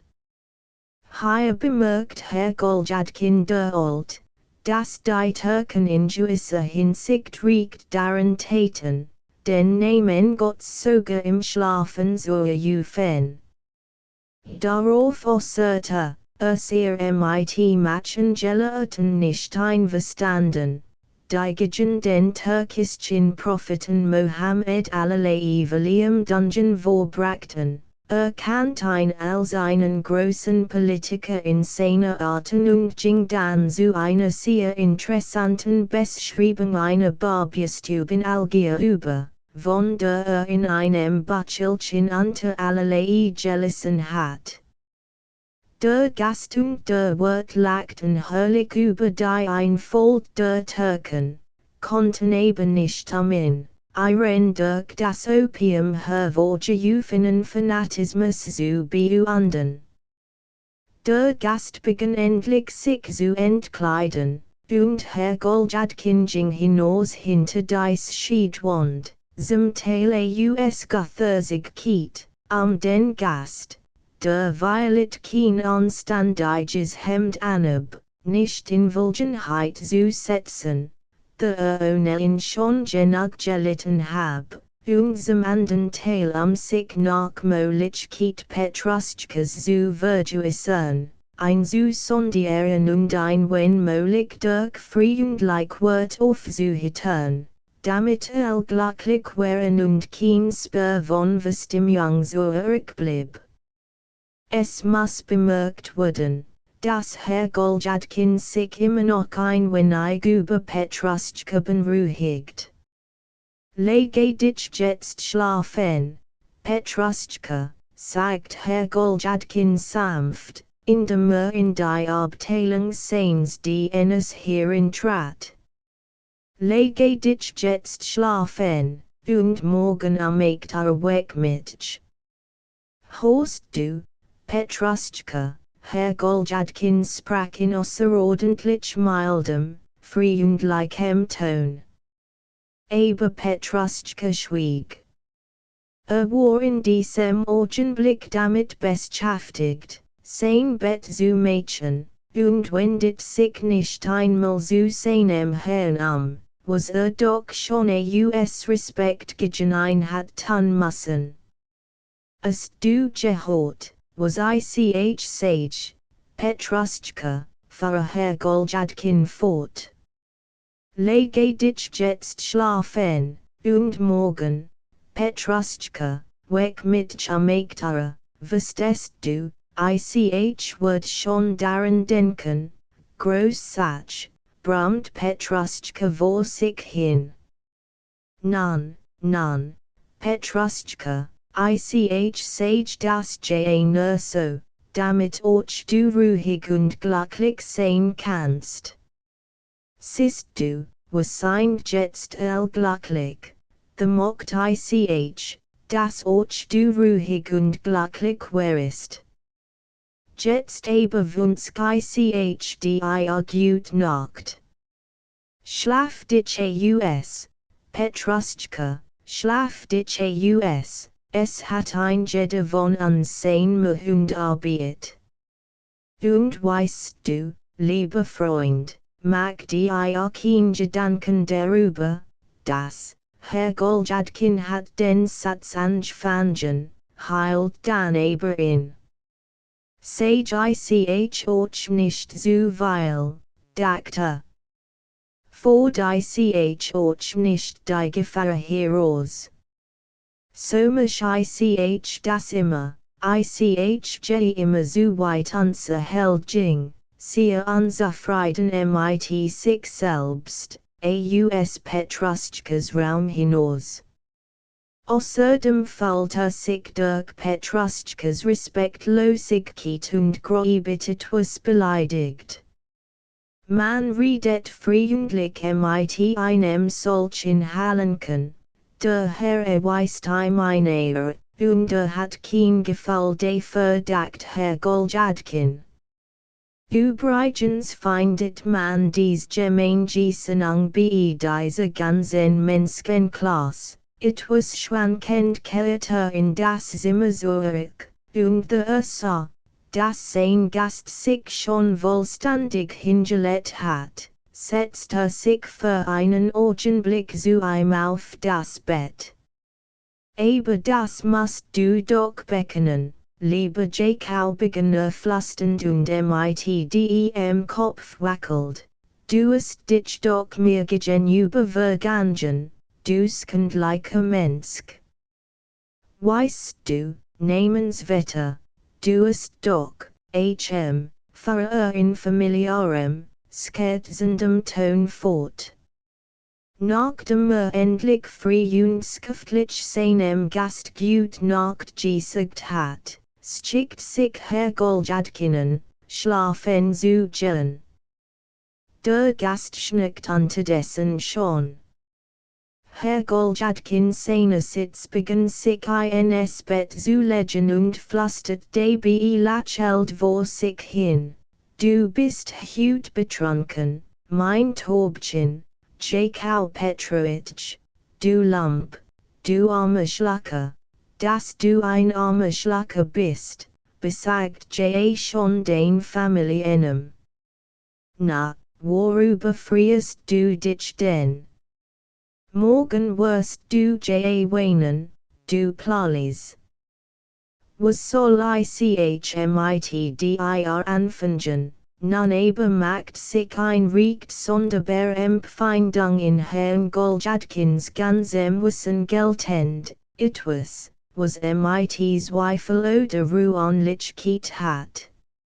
Ich hab des Guten so viel getan dachte, nun brummt mir der Kopf, und ich bin betrunken, und du hast dich nicht beherrschen können, du Dummkopf. Was ist du für einen Haufen Dumms du zusammengeschwatzt, und dabei mochtest du noch intrigieren, du Halunk. Allerdings ist beleidigen so verein und so vergessen die erste Tugend, aber die Sachstedt doch schlecht. So ist das, hier stand Herr Goljadkin auf, nahm das Licht und ging auf den Sehen noch einmal hin, seinen schlafenden Gast zu betrachten. Lang stand in tiefem Nachdenken über ein Gebde. Ein unangenehmes Bild. Der reine Spot, das steht fest, endlich lässt sich Herr Goljadkin definitiv schlafen. In seinem Kopf brummt, sost und summt es. das Bewusstsein Schwandheim. Macht Anstrengungen, und etwas zu denken, sich an etwas sehr Interessantes zu erinnern, ein sehr wittig, Häkelfrage zu lösen, aber konnte es nicht. Der Schlammer senkt sich auf sein arms Haupt herab, schlief ein, wie gewöhnlich lüt ihn schlafen, die nicht schwund sind, bei einem Frühjungsgift like eine Bändlein in süßem Ensign 5 Glasse Punsch zu trinken. 3. Gemint ist das berühmt Bild der letzte Tag Pompejis, jetzt im Russischen Museum Alexanders 3. Anmerkung des Übersetzers. 4. Das Pseudonym, unter dem der Schriftsteller Senkowski mehrere Romane veröffentlicht. Anmerkung des Übersetzers. 8 Kapitel gewöhnlich wat Herr Goljadkin am anden Tijamegtara, nach dem wat war, erinnert sich sogleich an Elrignis des gestrigen Abends, bei dieser Erinnerung runzelte die Stirn. Wie ein rechter Dummkopf habe ich mitgesten benommen, dachte, während sich vom Bett erhob, und blickt nach dem Bett seines Gasts hin. Aber wie groß war sein Erstaunen, als nicht nur der Gast, sondern sogar auch das Bett, auf dem der Gast geschlafen hat, aus dem Zimmer verschwunden war. Was stellt das vor? Schrie Herr Goljadkin beinahe laut auf. Wie geht das so? Was hat jetzt dieses Neurignis zu bedeuten? Während Herr Goljadkin noch verstandslos mit offenem Mundi nach dem leeren Fleck hinsah, nicht die Uhr, und Petruschka kam mit dem Teebrett herein. Wo ist er? Fragt unser Held kaum hörbar und zeigt mit dem Finger nach der Stuhl hin, die gestern dem Gast angewiesen worden war.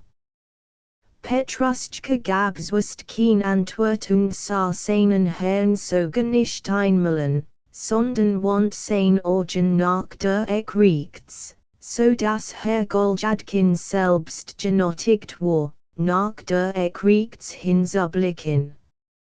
Nach einigem Stillschweigen ins antwortet Petruschka grob mit heiserer Stimme, der Herr ist nicht zu Haus, du Dummkopf.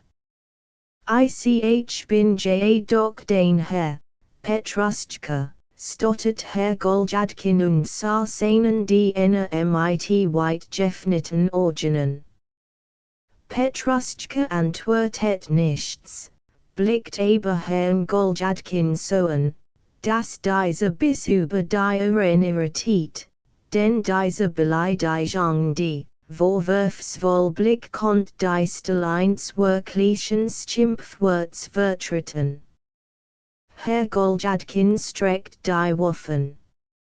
Endlich erklärt Petruschka, der andere sehr schon vor anderthalb Stunden weggegangen und hab nicht warten wollen.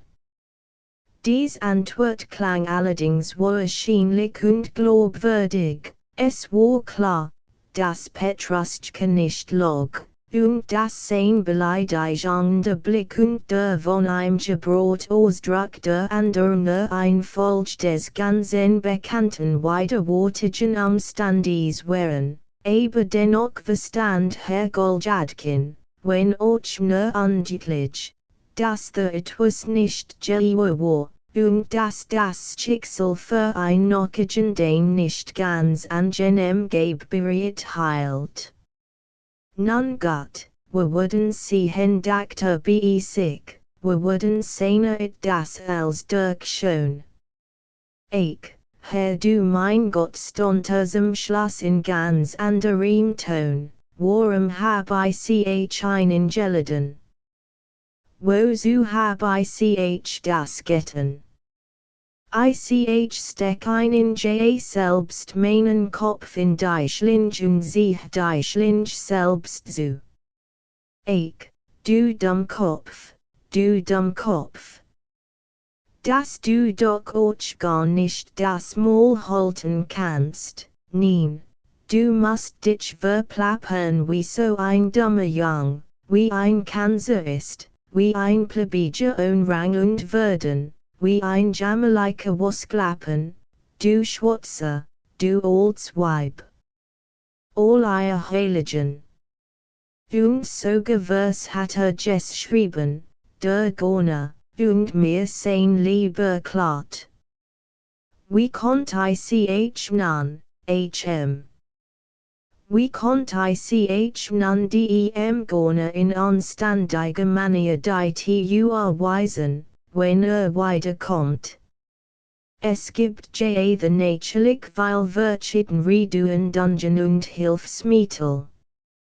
Ich konnt sagen, so und so, bei meinem Geringen Gehalt, oder ich konnt ein Mädchen und sagen, in Erwägung dieses und dieses Umstandes sie ich mit genötigt, einen mitzuteilen, dass sie die Kosten der Wohnung und der Bekostigung Haft tragen und das Geld im Voraus zahlen müssen hm. Nein, Holz der Teufel, nein.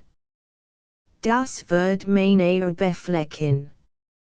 Das ist nicht recht zufallend. Weil it konnt ich so Mädchen, ich konnt Petruschka instruieren, dass einigen Viagern, ein nachlässig und grob behandelt soll, und ein mir auf dies Art vom Hals schaffen. Ich must sie so zusammenhetzen. Nein, Holz der Teufel, nein.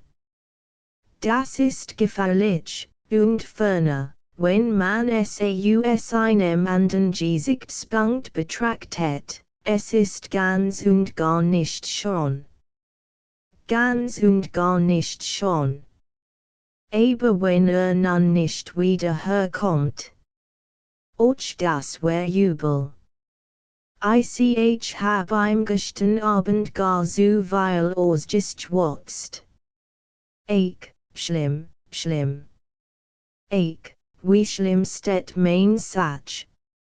Ich Dummkopf, ich verdammter Dummkopf. Kannst du nicht lernen, wie du dich benehmen musst?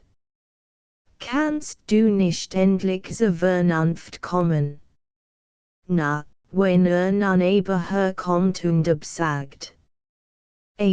Jub Gott, dass käme. Ich wird sehr froh sein, wenn käme, so überlegt Herr Goljadkin, während seinen Tee trank und fortwährend nach der Wand blickt. Jetzt ist es 3 auf nun ist es Zeit zu chillen. Aber was wird nun chillen? Was wird mir passieren?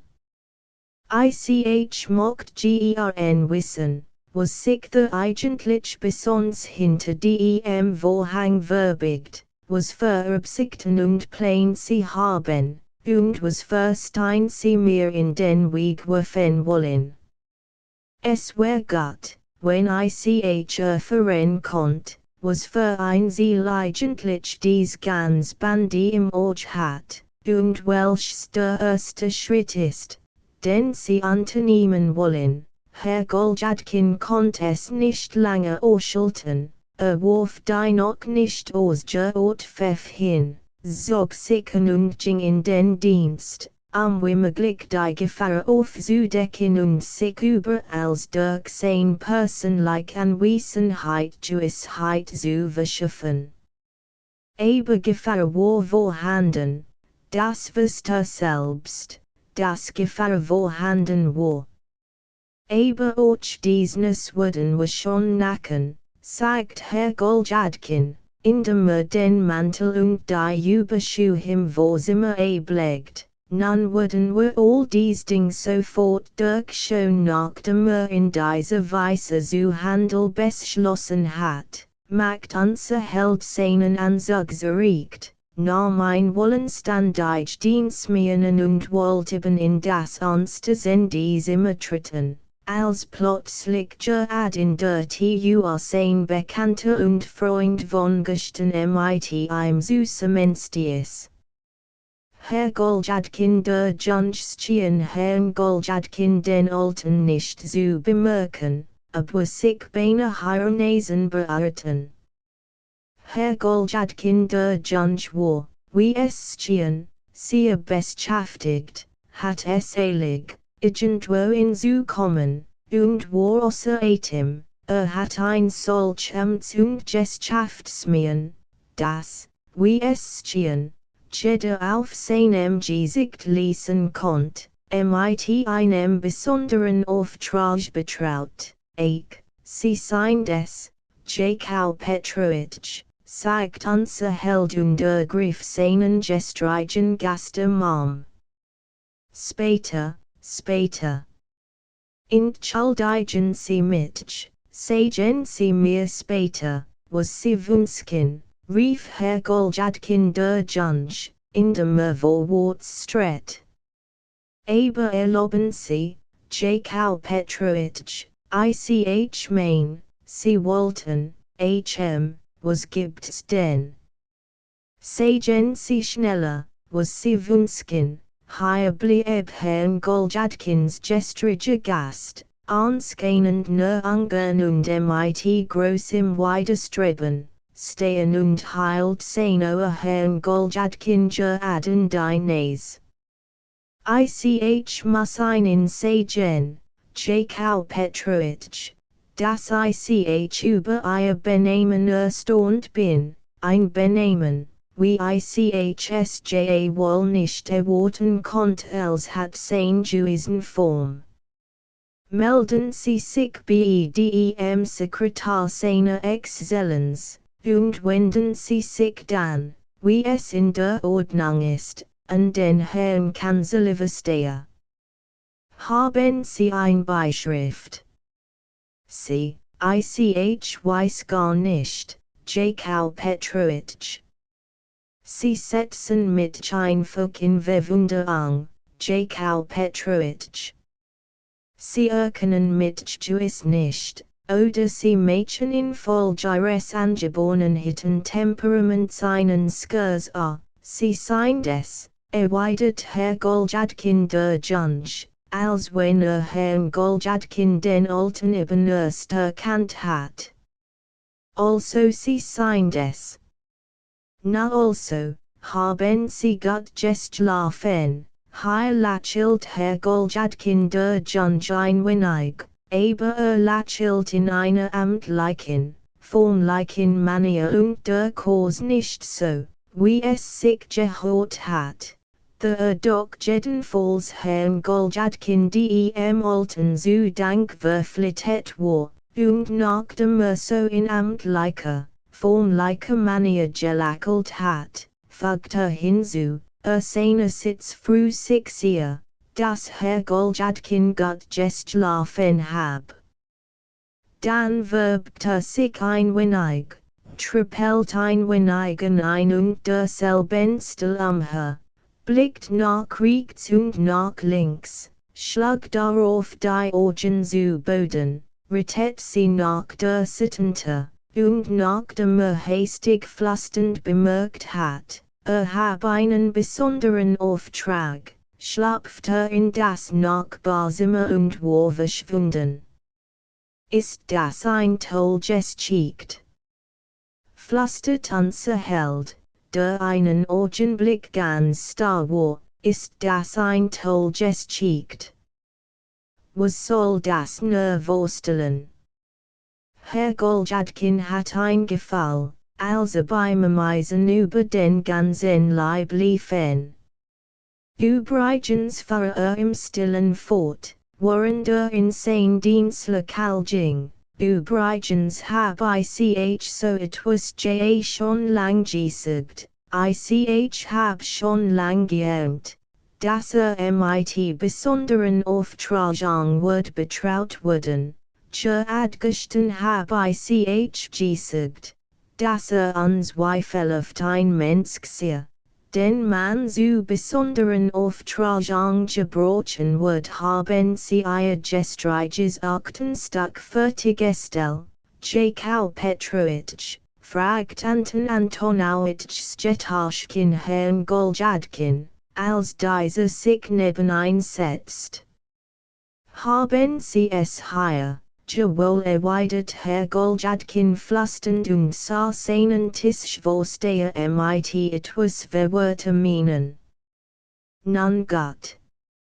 Ich erkendige mit deswegen danach, weil Andrei Filipowitsch schon zweimal danach gefragt hat. Sein Exzellenz kann das Aktenstück jeden Augenblick verlängern, es ist fertig na, das ist schon, Antonowitsch, ich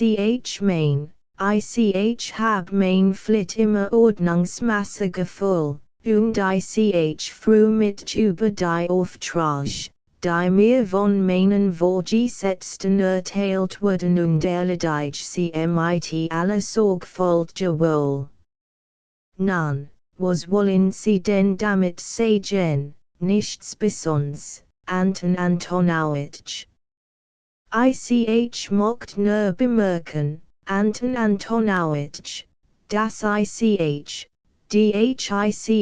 wollt sagen, das Übelwollen und Need täglich ihrer Wiederwarteignerung suchen und niemanden verkönnen, entschuldigen Sie, ich verstehe Sie nicht ganz.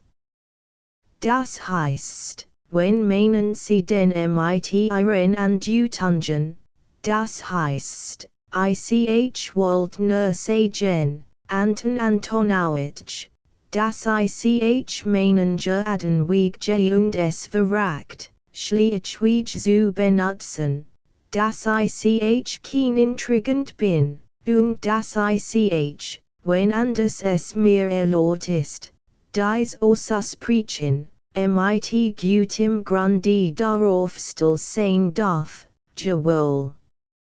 Als ganz richtig, und ich stimme ihrer Meinung aus voller Überzeugung bei, aber gestatten Sie euch mir, einen zu bemerken, Jakau Petrovich, dass persönliche Unsäglichkeiten in guter Gesellschaft nicht erlaubt sind. Was man hinter meinem Rücken von mir sagt, das will ich gern ertragen. Denn auf wenn wird nicht hinter seinem Rücken geschimpft. Aber ins gesagt, nehmen Sie es mir nicht übel, lasse ich mir kein Gräubigen sagen, mein Herr. Ich bin im Staatsdienst grauch worden, mein Herr, und lasse mir auf mein alten Tisch kein Gräubigen sagen, nein. Antonowitsch, ich. Sehen Sie doch, Antonowitsch, Sie haben mich, wie es scheint, nicht ganz verstanden, Antonowitsch. Aber ich bitte Sie, Antonowitsch, ich kann es mir meinerseits nur so anrechnen, nun bitte ich aber. Och mit zu entschuldigen. Ich hab mein Lebensart noch nach der alten Mode gelernt. Nach ihrer neuen Mode umzulernen, damit ist es für mich zu spät. Für den Dienst des Vaterlands hat mein Verstand bisher, wie es scheint, ausgedreht. Ich besitz, wie Sie selbst wissen, mein Herr, das sich in für 25-jährige Vorwurfsfriedensleichtigkeit, ich empfinde das als meinerseits vollkommen, Antonowitsch. Aber davon redet ich nicht, ich sprach von der Maske, Anton Antonowitsch, von der Mask, das heißt, sie scannen wieder, ich fort, dass sie euch hier wieder Denchen unrichtig auffassen, das heißt Denchen meine Wort, wie sie selbst sagen, Anton Antonowitsch. Ich behandle nur das Thema, das heißt, ich stell den Gedanken hin, Anton Antonowitsch, dass die Menschen, die ein Mask tragen, heutzutage recht häufig worden sind, dass es jetzt schwer ist, unter der Mask einen Menschen zu erkennen, na, wissen Sie, so schwer ist das nun nicht. Manchmal ist es sogar ganz leicht, und manchmal braucht man gar nicht weit zu suchen, wissen Sie, Anton Antonowitsch, ich sage von mir selbst, dass ich zb ein Mask nur anlege, wenn es nötig ist, die ich einzig und allein beim Karneval und in fröhlicher Gesellschaft, im eigentlichen Sinn gesprochen, dass ich eben nicht vor den Leuten alltäglich mit einer Mask am Verlauf, in einem anderen, übertragenen Sinn gesagt. Das was ich sagen wollte, Anton Antonowitsch na, wir wollen von dieser ganzen Sache vorläufig brechen, und ich für mein Person hab euch kein Zeit mehr erweitert. Anton Antonowitsch, erhob sich von seinem Platz und sat eingeachten Stück zum Vortrag bei seiner Exzellenz zusammen. Ihre Angelegenheit wird, wie ich annehm, bald und rechtzeitig Klarheit gelangen.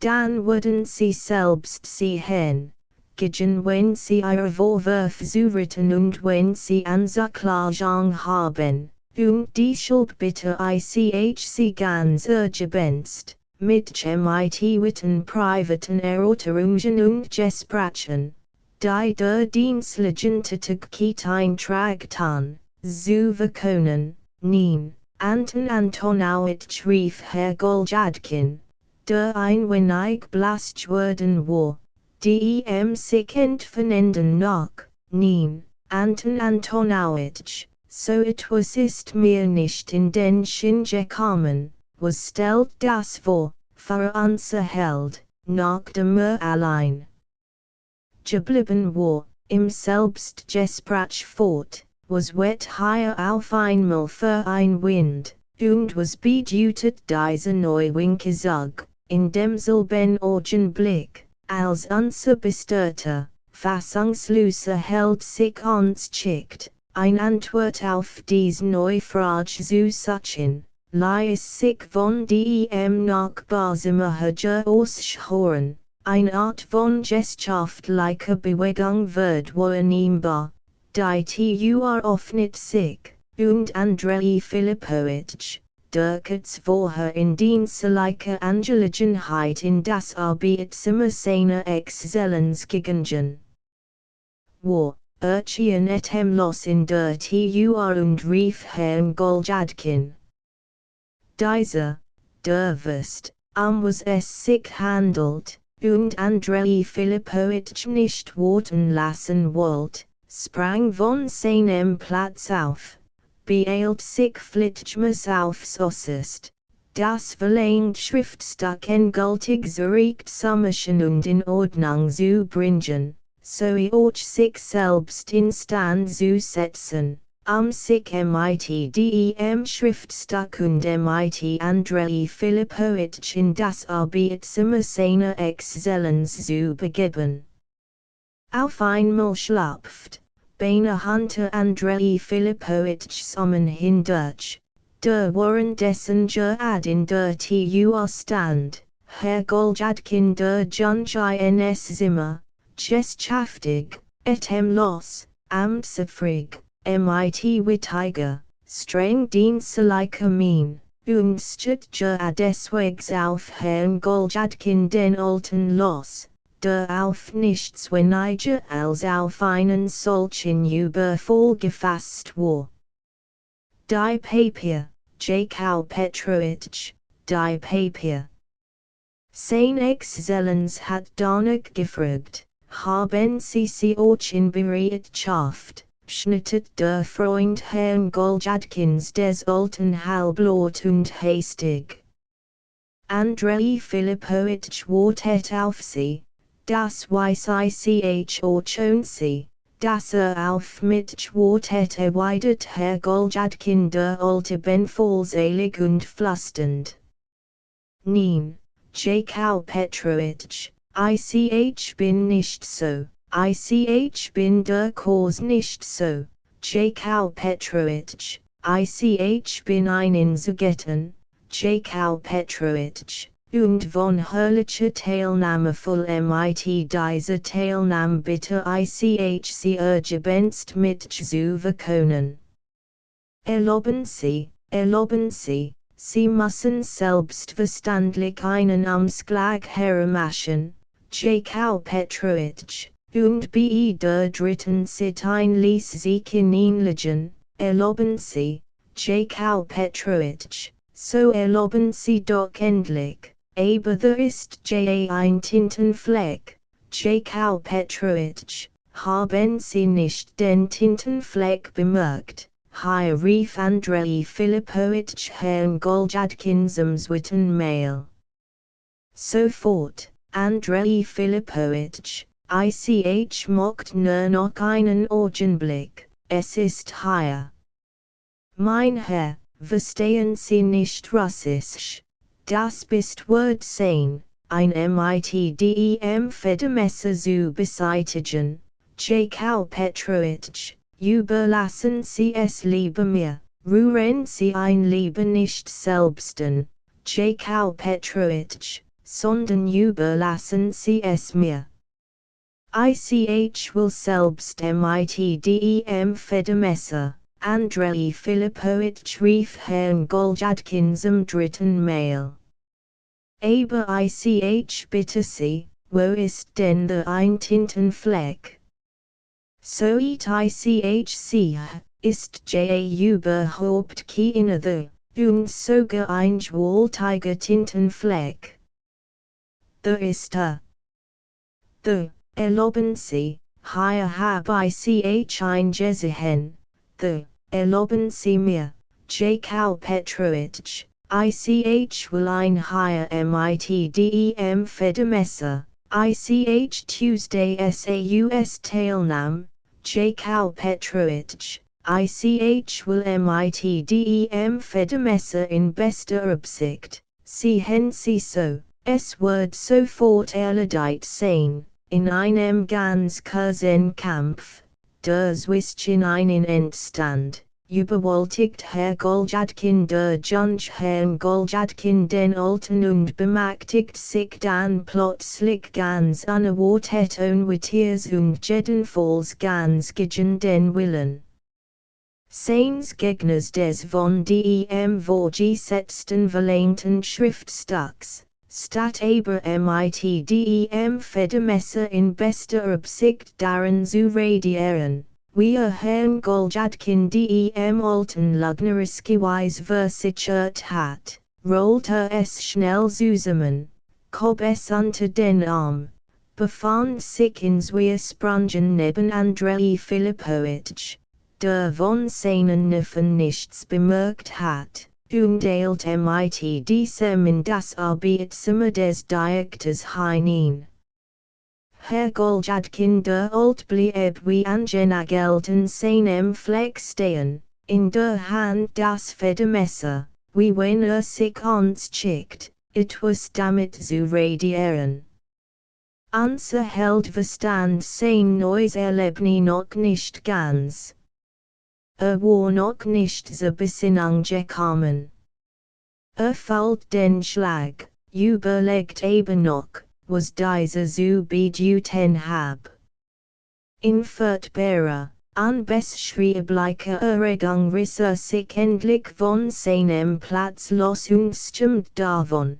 Deswegs in der Richtung nach dem Arbeitszimmer des Diaktors, wobei unterwegs den Himmel anfleht, das als die sich doch noch gut gestalten und weiter nichts zu bedeuten haben mag.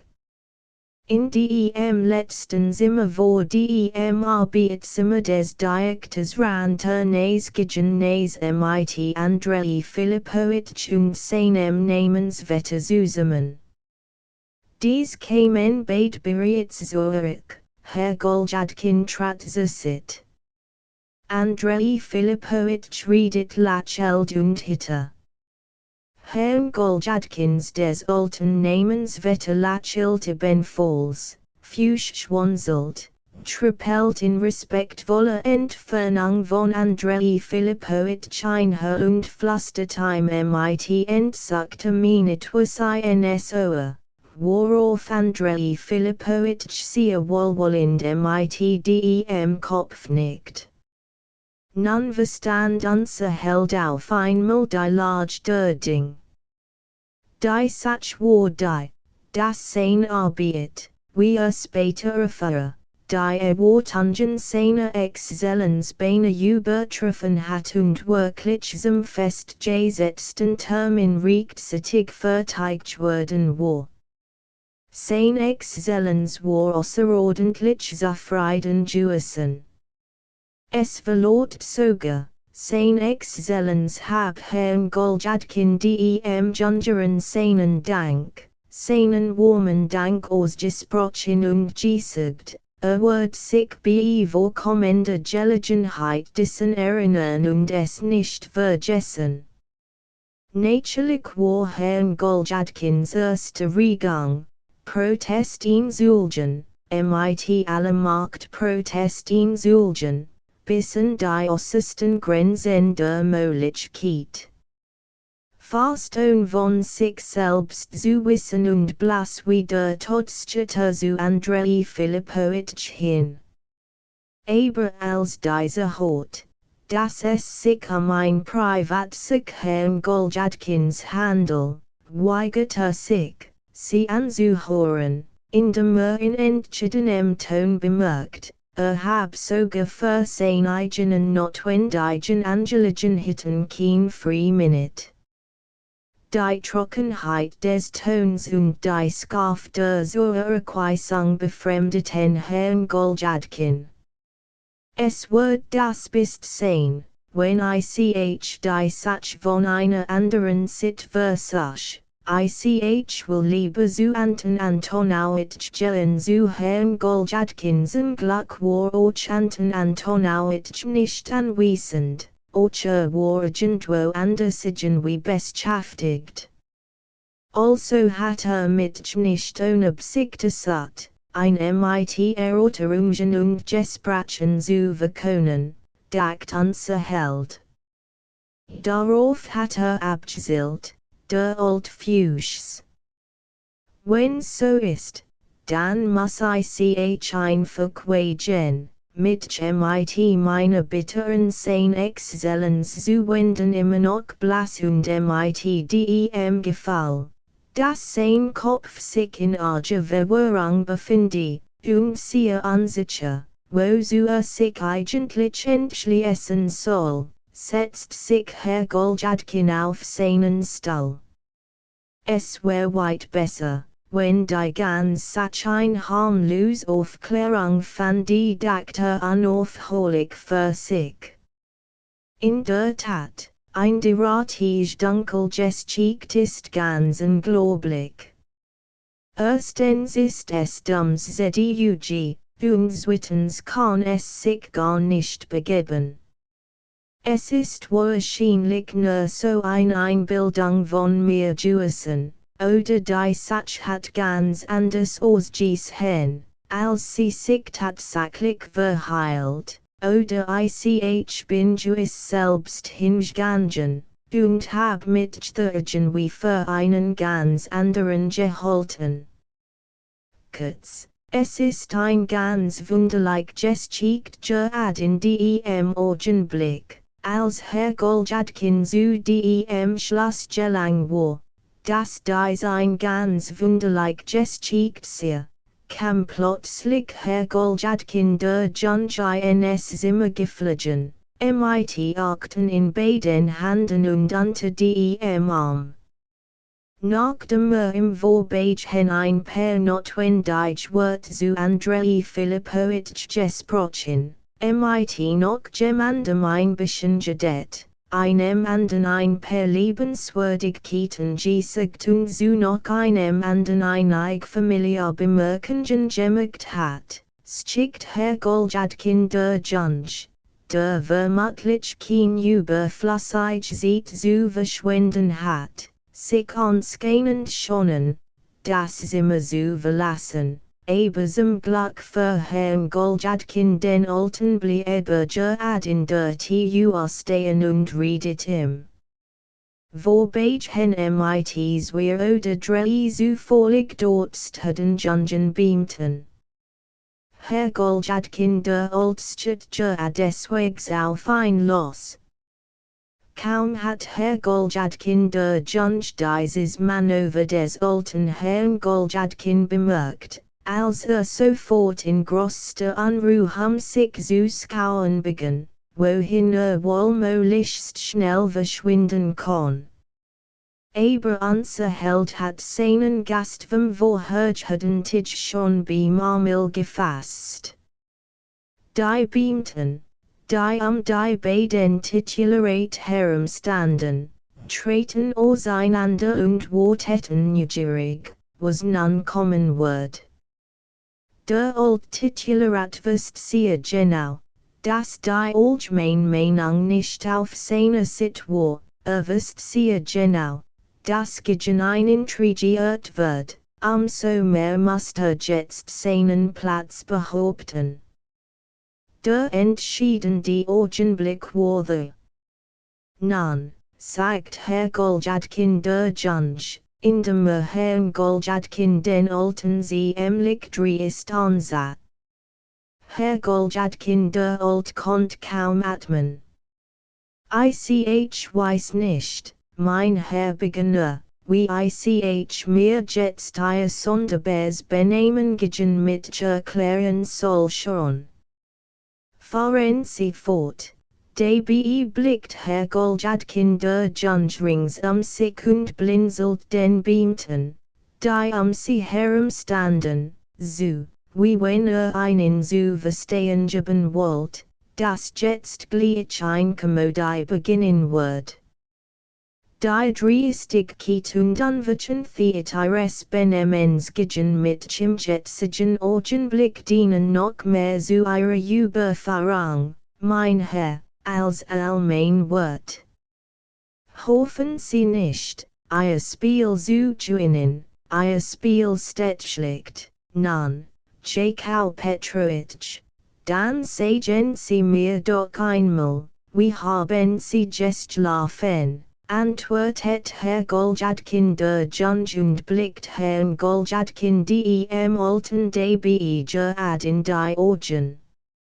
Sie vergessen sich, mein Herr, sagt der Titularat ganz verwirrt, fällt kaum noch den Boden unter seinen Füßen.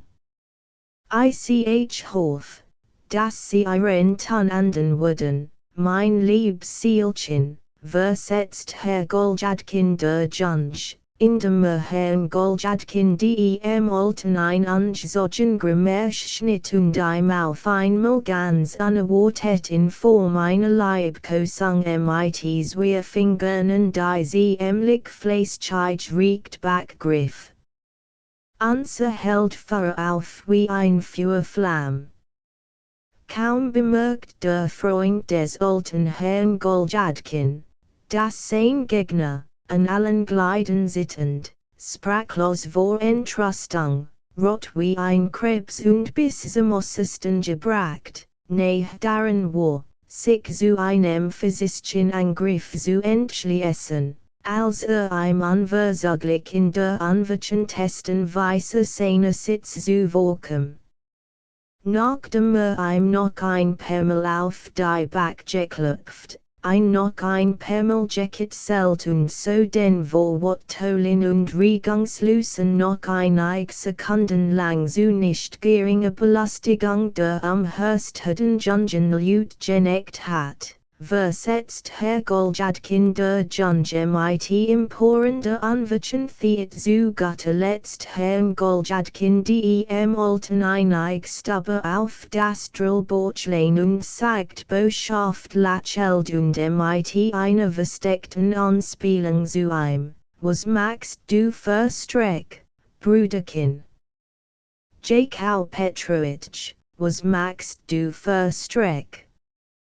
Du hast mir vorgeschlagen, wobei Walton zusammen intrigieren, Jakau Petrovich, dann, unser Held noch von dem letzten Angriff ein wenig hat zu sich kommen können, nahm Herr Goljadkin der Junge auf einmal, nachdem die am Hörstheden sich Schauer durch ein leises Lachel darauf vorbereitet hat. Ein sehr geschafftig, erfreut den Smirnen, schlag die Augen zur nieder, kramt sich zusammen, sagt eilig, in besonderem Auftrag, schlag mit seinem Cousin us. Und hast in das ernste Sendezimmer. Unser Held traut seinen Augen nicht und konnt immer noch nicht recht zur Besinnung kommen. Endlich gelang es ihm, sein Gedanken wieder zu sammeln. Nachdem es ihm in einem Augenblick zum Bewusstsein gekommen war, dass so grundigerität und intuitim Sinn vernitet sei, dass seine befleckt und seinen Ruf besudelt hab, dass in Gegenwart fremder Personen verhöhnt und verspottet sei. Das ein verräteriske Weis durch beschimpft hab, den noch gestern für seinen besten, zuverlässigsten Freund gehalten hat, und dass sich schließlich bodenlos blamiert hab. Das steht Herr Goljadkin davon, seinen Feind zu verfolgen. Und diesjügen seine Beschimpfung mochte im gegenwärtigen Augenblick gar nicht denken. Die stecken unter einer Deck sagte sich, einer hilft dem anderen, und einer hetzt den anderen gegen mit auf als in diesen sen Schritt gemacht hat, sah unser Held ein, dass die ganze Verfolgung unnütz und vergeblich sein wird. Und kehrt daher wieder Du wirst mir nicht entgehen, dachte, du wirst seine it schon den Strafe halten, die Tränen des wurden dem Wolf zu stehen kommen mit grimmige Kaltblütigkeit und der energischsten Entschlossenheit ging Herr Goljadkin zu seinem Stall und setzt sich hin. Du wirst mir nicht entgehen, sagte noch einmal.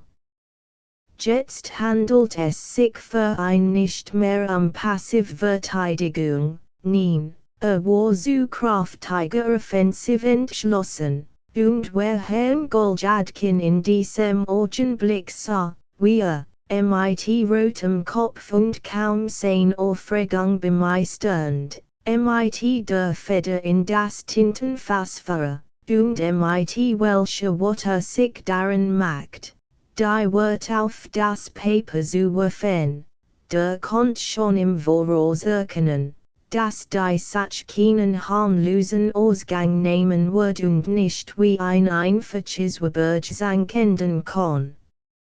In der Tiefe seiner Seele fasste einen Entschluss, und in der Tiefe seines Herzens schwör sich, ein auszufahren. Allerdings wusste noch nicht ganz genau, wie dabei verfahren soll, die richtige gesagt, wusste es überhaupt nicht, aber das war gleichgültig, das macht nichts aus. Anna meins Volkskennnehmens und Anwärtens benehmen, mein Herr, verhilfen in unserem Zeitalter nicht zum Erfolg.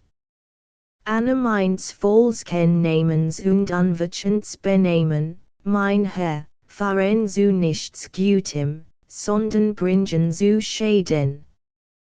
Griske Otrepu, 5, war der Einsage, der durch Anna meins Namens etwas erregt, indem das blind die Volk tost, mein Herr. Und auch das dauert nicht lang trotz dieses letzteren Umstandes beschloss Herr Goljadkin noch so lang zu warten, bis die Mask von einigen Gesichtern abfallen und das Klarheit gelangen wird.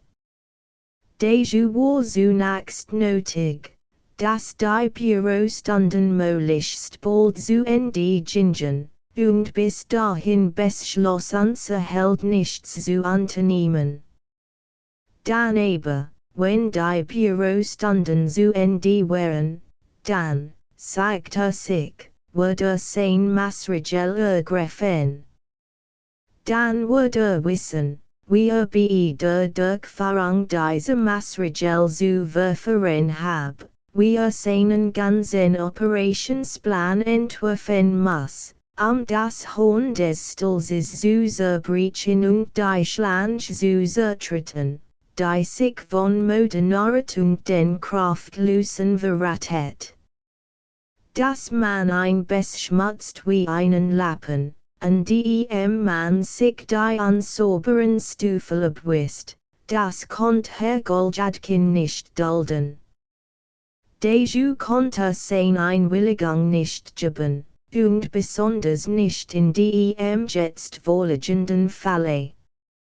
Hat die letzte Beschimpfung nicht stattgefunden, so hat unser Held sich violet Deju entschlossen, seinem Hirtenzwangen getan, hat sich violet Deju entschlossen, zu schweigen, sich zu fügen und nicht allzu hartnäckig zu protestieren. Hat dann wohl ein bisschen gestritten, sich ein bisschen beklagt, hat bewiesen, dass im Recht sei, dann hat ein bisschen nachgegeben, dann hat Violet noch ein bisschen nachgegeben, dann hat ganz zugestimmt, dann, namentlich.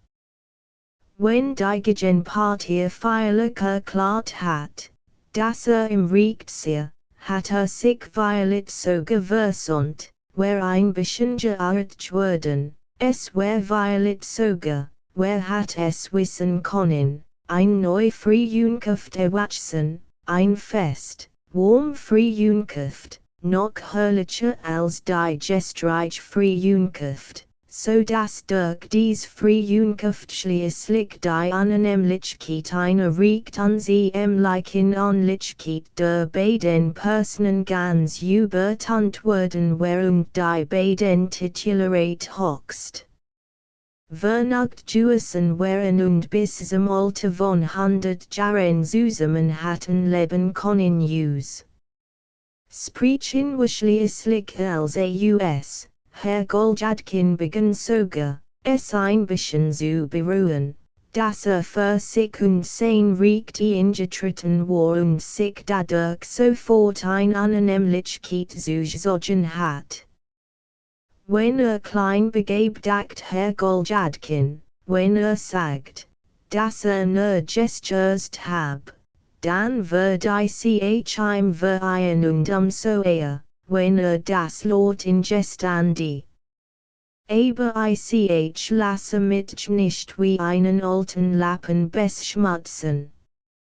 Ganz anderen Leuten hab ich nicht gestattet, mich zu beschmutzen, so wenige würde ich erlauben, dass ein so heruntergekommener Mensch das versagt. Ich bin kein alter Lappen, mein Herr.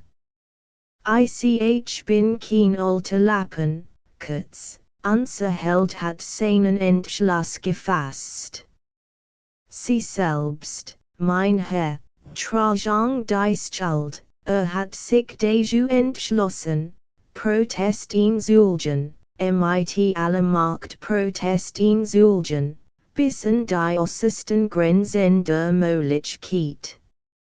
Das lag nun einmal in seinem Charakter.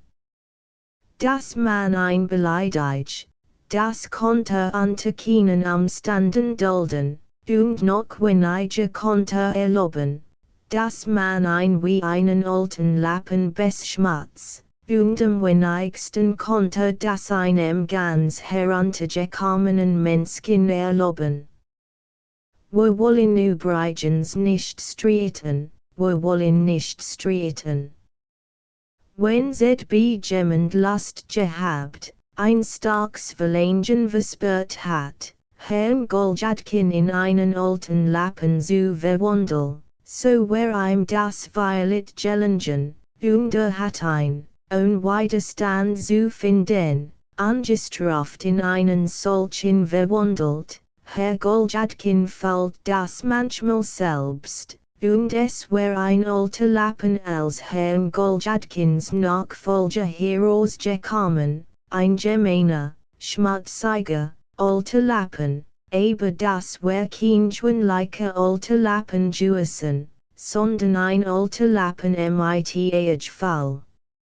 Ein alter Lappen mit Begeisterung und Empfindsamkeit. Wenn auch mit Stamme Fall und mit Stamme Empfindsamkeit, und wenn auch dies Empfindsamkeit in den schmutzigen Falten dieses alten Lappens verborgen gewesen vorhanden sie doch gewesen.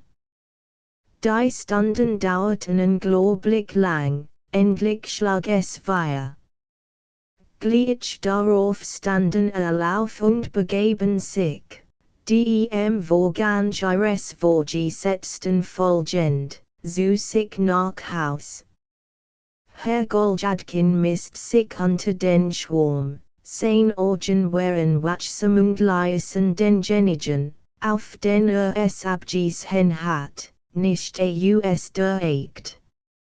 Endlich sah unser Held, dass sein Freund zu den Kanzeldienern hinlief, die Mantel ausdeelten, und nach seiner hässlichen Schönheit in Erwartung des seinigen sie herumschwanzelt.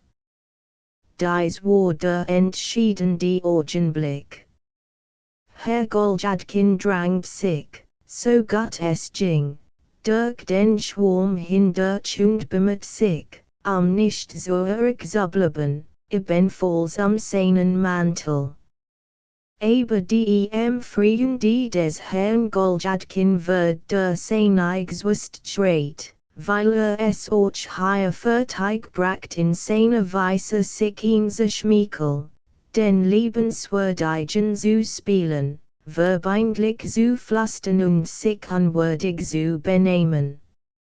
Nachdem Herr Goljadkin der Junge seinen Mantel umgeworfen hat, sah Herrn Goljadkin den alten ironischen, mit der unverhohlenen, dreisten Absicht, einzuatmen, dann blickte mit der eigenen Frechheit rings sich, trippelt zu guter Letzt noch einmal bei den anderen beamten umher, wahrscheinlich einen vorteilhaften Eindruck zu hinterlassen, sagt einem ein freundliches Wort, flüstert einem anderen etwas zu, mit einem dritten ein Respektsbesgang, spendiert einem Vierten ein Lächeln, gab einem fünften die Hand und schlüpft vernünftig die Treppe hinunter.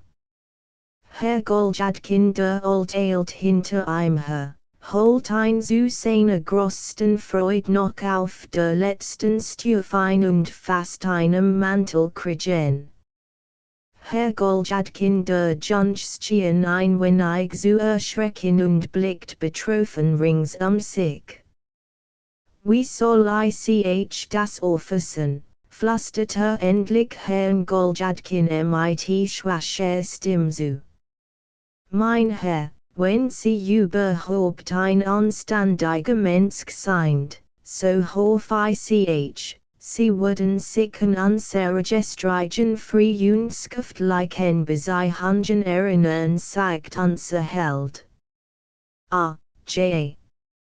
Nun also, haben sie gut geschlafen, die wat beinem Herrn Goljadkin dem Alten für einen Augenblick die Sprach. Ich hab allerdings gut geschlafen. Aber erlauben Sie mir, einen zu sagen, mein Herr, dass Ihr Spiel gründlich verdorben ist, wer sagt das? Das sagen mein Fein die Antwort het durchenig, der sich Herr Goljadkin nannt, und befreit sich bei diesen Worten unerwartet aus den schwachen Handen des wirklichen Herrn Goljadkin.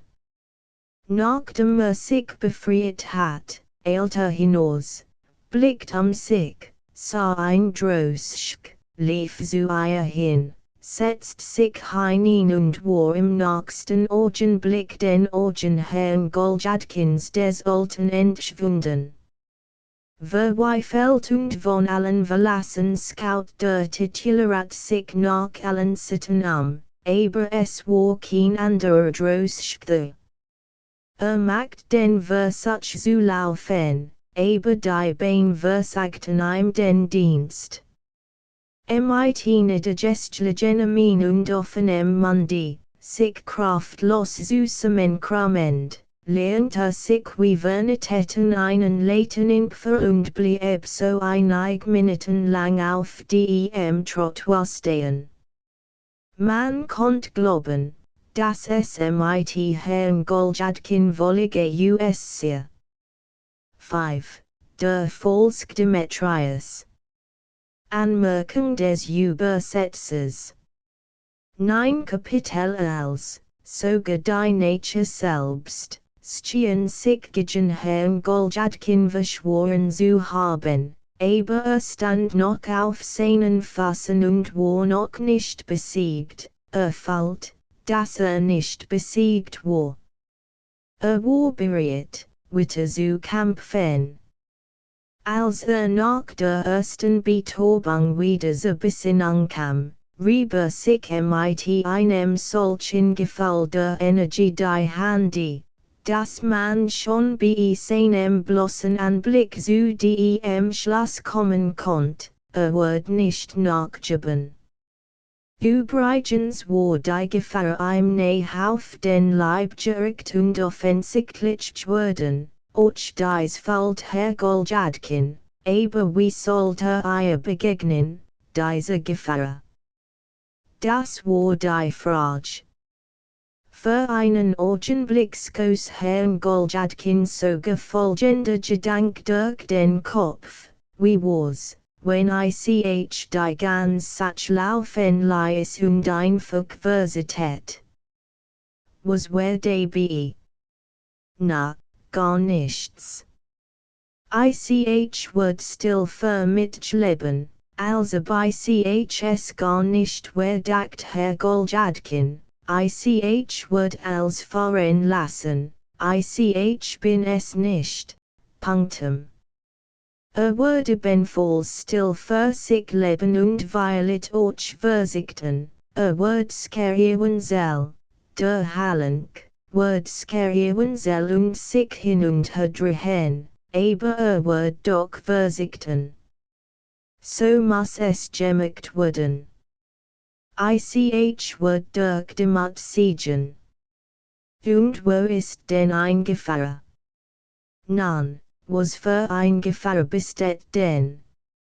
Ich mocht wohl, dass mir jemand nachwies, wo bei dieser Angelegenheit ein Gefahr steckt. Das ganz ist ein Lumperia, ein ganz schwinlig Geschicht. Hier stockt Herr Goljadkin in seinen Überlegungen, die Wörter starben ihm auf der Zunge, schält sich sogar für diesen Gedanken aus und klagt sich niedriger Gesinnung und feit wegen dieses Gedankens an, aber sein Satz kam trotzdem nicht vom Fleck. Fällt, das es im gegenwärtigen Augenblick für ein dringend notwendig war, sich zu etwas zu entschließen, hat sogar die Empfindung, dass demjenigen willigeben wird, der ihm sagt, wozu sich eigentlich entschließen muss. Na, aber wie sollte das erraten? Übrigens hat auch kein Zeit, sich mit Raten abzugeben. Auf jeden Fall nahm kein Zeit zu verlieren, ein Droschkund fuhr schnell nach Haus. Nun, wie fühlst du dich jetzt, dachte sich, wie ist die jetzt so müde, Jakau Petrovich? Was wirst du Mädchen? Was wirst du jetzt anfangen, du Skift, du Hallenk? Hast du dich nun in die Augslage gebracht, und jetzt weinst du, jetzt winselst du, so verhöhnt Herr Goljadkin sich selbst, während auf dem Sitz der rüttelnden und senden Equipage seines Rosalenkes auf und niederhüpft. Sich zu verhöhnen und in dieser Weise sein Wunden aufzureißen war in diesem Augenblick für Herrn Goljadkin eine Art von Hoheimgenesee, beinahe ein Wahn. Na, wenn jetzt, dachte, den Zauberer käme oder es sich auf amtlichem Weg so gestaltet, dass man mir sagt, Goljadkin, gib einen Finger von deiner rechten Hand her, dann sollst du quitt sein, es soll dann keinen anderen Goljadkin geben, und du wirst glücklich sein, nur den Finger wirst du nicht mehr haben, dann würdest du den Finger hinschben, du würdest ein Anbetung hinschben, würdest ein hinschben, und die Stirn zu runzeln. Hol der Teufel dies ganz geschicht, rief der Verweifelt titularschließlich. Wozu ist denn das als passiert? Dass das als auch passieren muss, ad das, ausgerechnet das, als ob nicht etwas anderes hat passieren können. Und als war Gott, all waren zufrieden und glücklich, aber nein, es muss dies passieren. Übrigens ist mit Worten dabei nicht zu helfen. The muss gehandelt werden, so hat Herr Goljadkin, als seine Wohnung betrat, sich schon beinahe zu etwas entschlossen, und zu Sorden griff nach seiner Pfeff. Und US Lebeskraften darin sorgend und Rochwachen nach rechts und links oster sind, begann in großer Aufregung in seinem Zimmer hin und her zu laufen. Unterdessen fing Petruschka an, den Tisch zu decken. Endlich war Herr Goljadkin mit seinem Entschluss ins Reine gekommen, warf plötzlich die Pfeff hin, zog sich den Mantel an, sagt, wird nicht zu Haus zu Mittagessen, und lief aus der Wohnung. Auf der Treppe holt ein Petruschka ganz atemlos ein, der den von ihm Vergessenen hat in der Hand hielt. Herr Goljadkin nahm den Hut hin und wollte sich so abhängen mit ein paar Worten vor Petruschka entschuldigen, damit diese nicht auf irgendwelche besonderen Gedanken käme, wollte sagen, es sei etwas derartiges vorgefallen, dass es einem Lied passieren kann, den Hut zu vergessen aber the Petruschka nicht einmal ans hin mocht, sondern sogleich wieder wegging, so setzt auch Herr Goljadkin mit ihr auseinandersetzungen seinen Hut auf und lief die Treppe hinunter. Sagt sich, Violet wird als sich gut gestalten und die Sachsichigen wie zurückschieben, und die erfrorenen stillen Szenen Füssen an angenehm Falt, trat auf die Straße hinaus, nahm sich ein Droschkund schnell zu Andrei Filipowitsch. Wär es übrigens nicht besser, es bis morgen zu lassen, dacht Herr Goljadkin, während nach dem Klingesuchen Andrei Filipowitsch in Trite griff. Was hab ich ihm denn auch eigentlich besonders zu sagen? It was besonders leicht hier überhaupt nicht wahr. Die Sache ist ja so jammerlich, wirklich jammerlich, ekelhaft, die beinahe ekelhaft, so wie diese als, diese ganz vorfall, plötzlich zog Herr Goljadkin an dem Klingesuch, die Klingelertant, von innen werden Schritt vernehmbar. Nun verwunst Herr Goljadkin sich zu wegen seiner Übereilung und Dreistigkeit. Die Annehmlichkeiten, die vor kurzem gehabt, aber über den amtlichen Dingen beinahe vergessen hat, und sein Rencontre mit Andrei Filipowitsch kämen ihm jetzt sofort wieder ins Gedächtnis. Aber zum Davonlaufen war es bereits zu spät, die Tür wird geöffnet. Zu Herrn Goljadkins Glück wird ihm geantwortet, dass Andrei Filipowitsch nicht vom Dienst nach Haus gekommen sei und nicht zu Haus zu Mittag gegessen habe. Ich weiß, wo zu Mittag gegessen hat. Flet bei der Ismailowski Bruck zu Mittag zu essen dacht unser Held und freut sich gewaltig.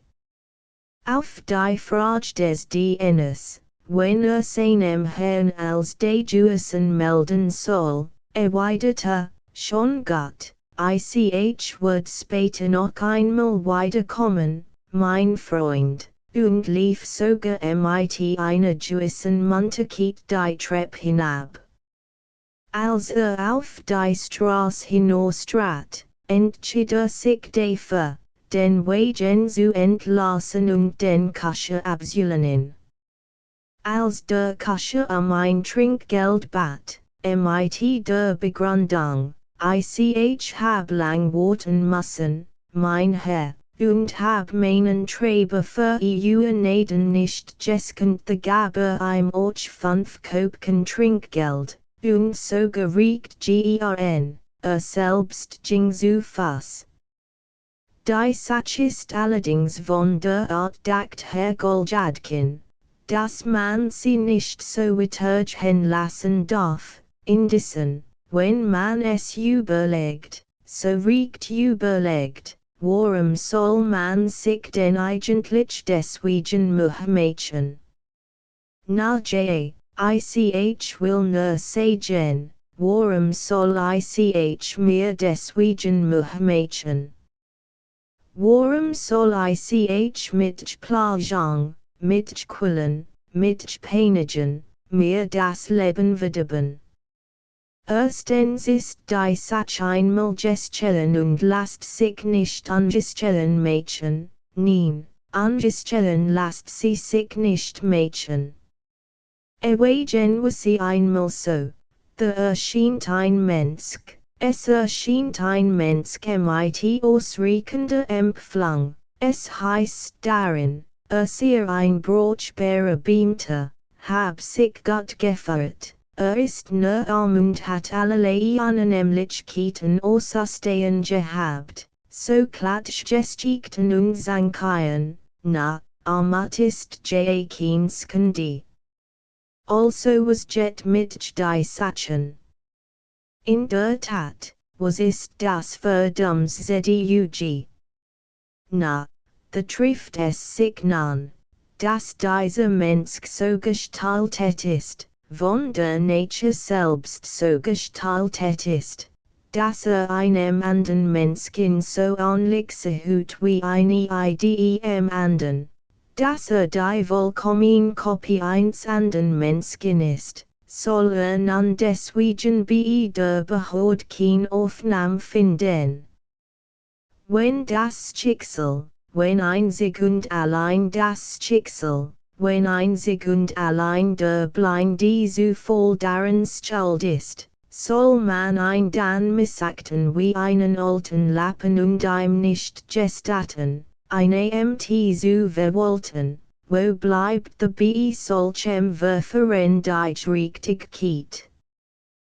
Ist ein armer, verstoter, verangstigter Mensch, das Herz tut einem weh bei seinem Anblick, das Mitleid gebietet, das man sich seiner annimmt.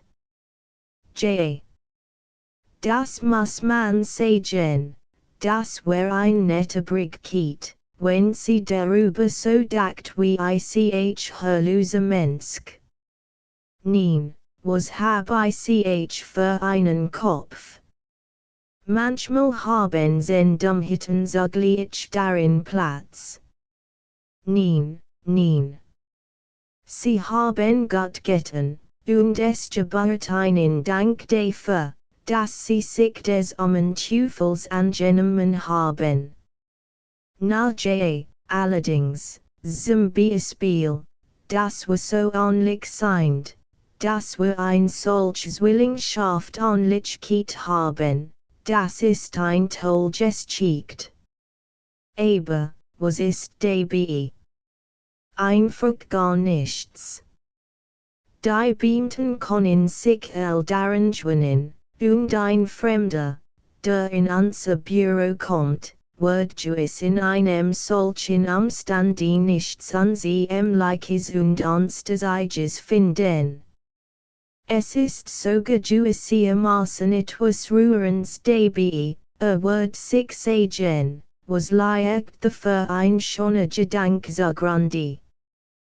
Die Gottleik Vorsehung hat wir ganz unlike Menschen geschaffen, und die Edelden die Behörde hat sich, das ist was die Gottleik Vorsehung getan hat, der Badens Willinch angenommen das ist gewiss für Herr Goljadkin fort, indem tu im Holt und die Stimme ein wenig senkt, das ist gewiss, das bist wer es. Wenn all das nicht existiert, wenn nichts Rührens the wär und auch keins Willinch.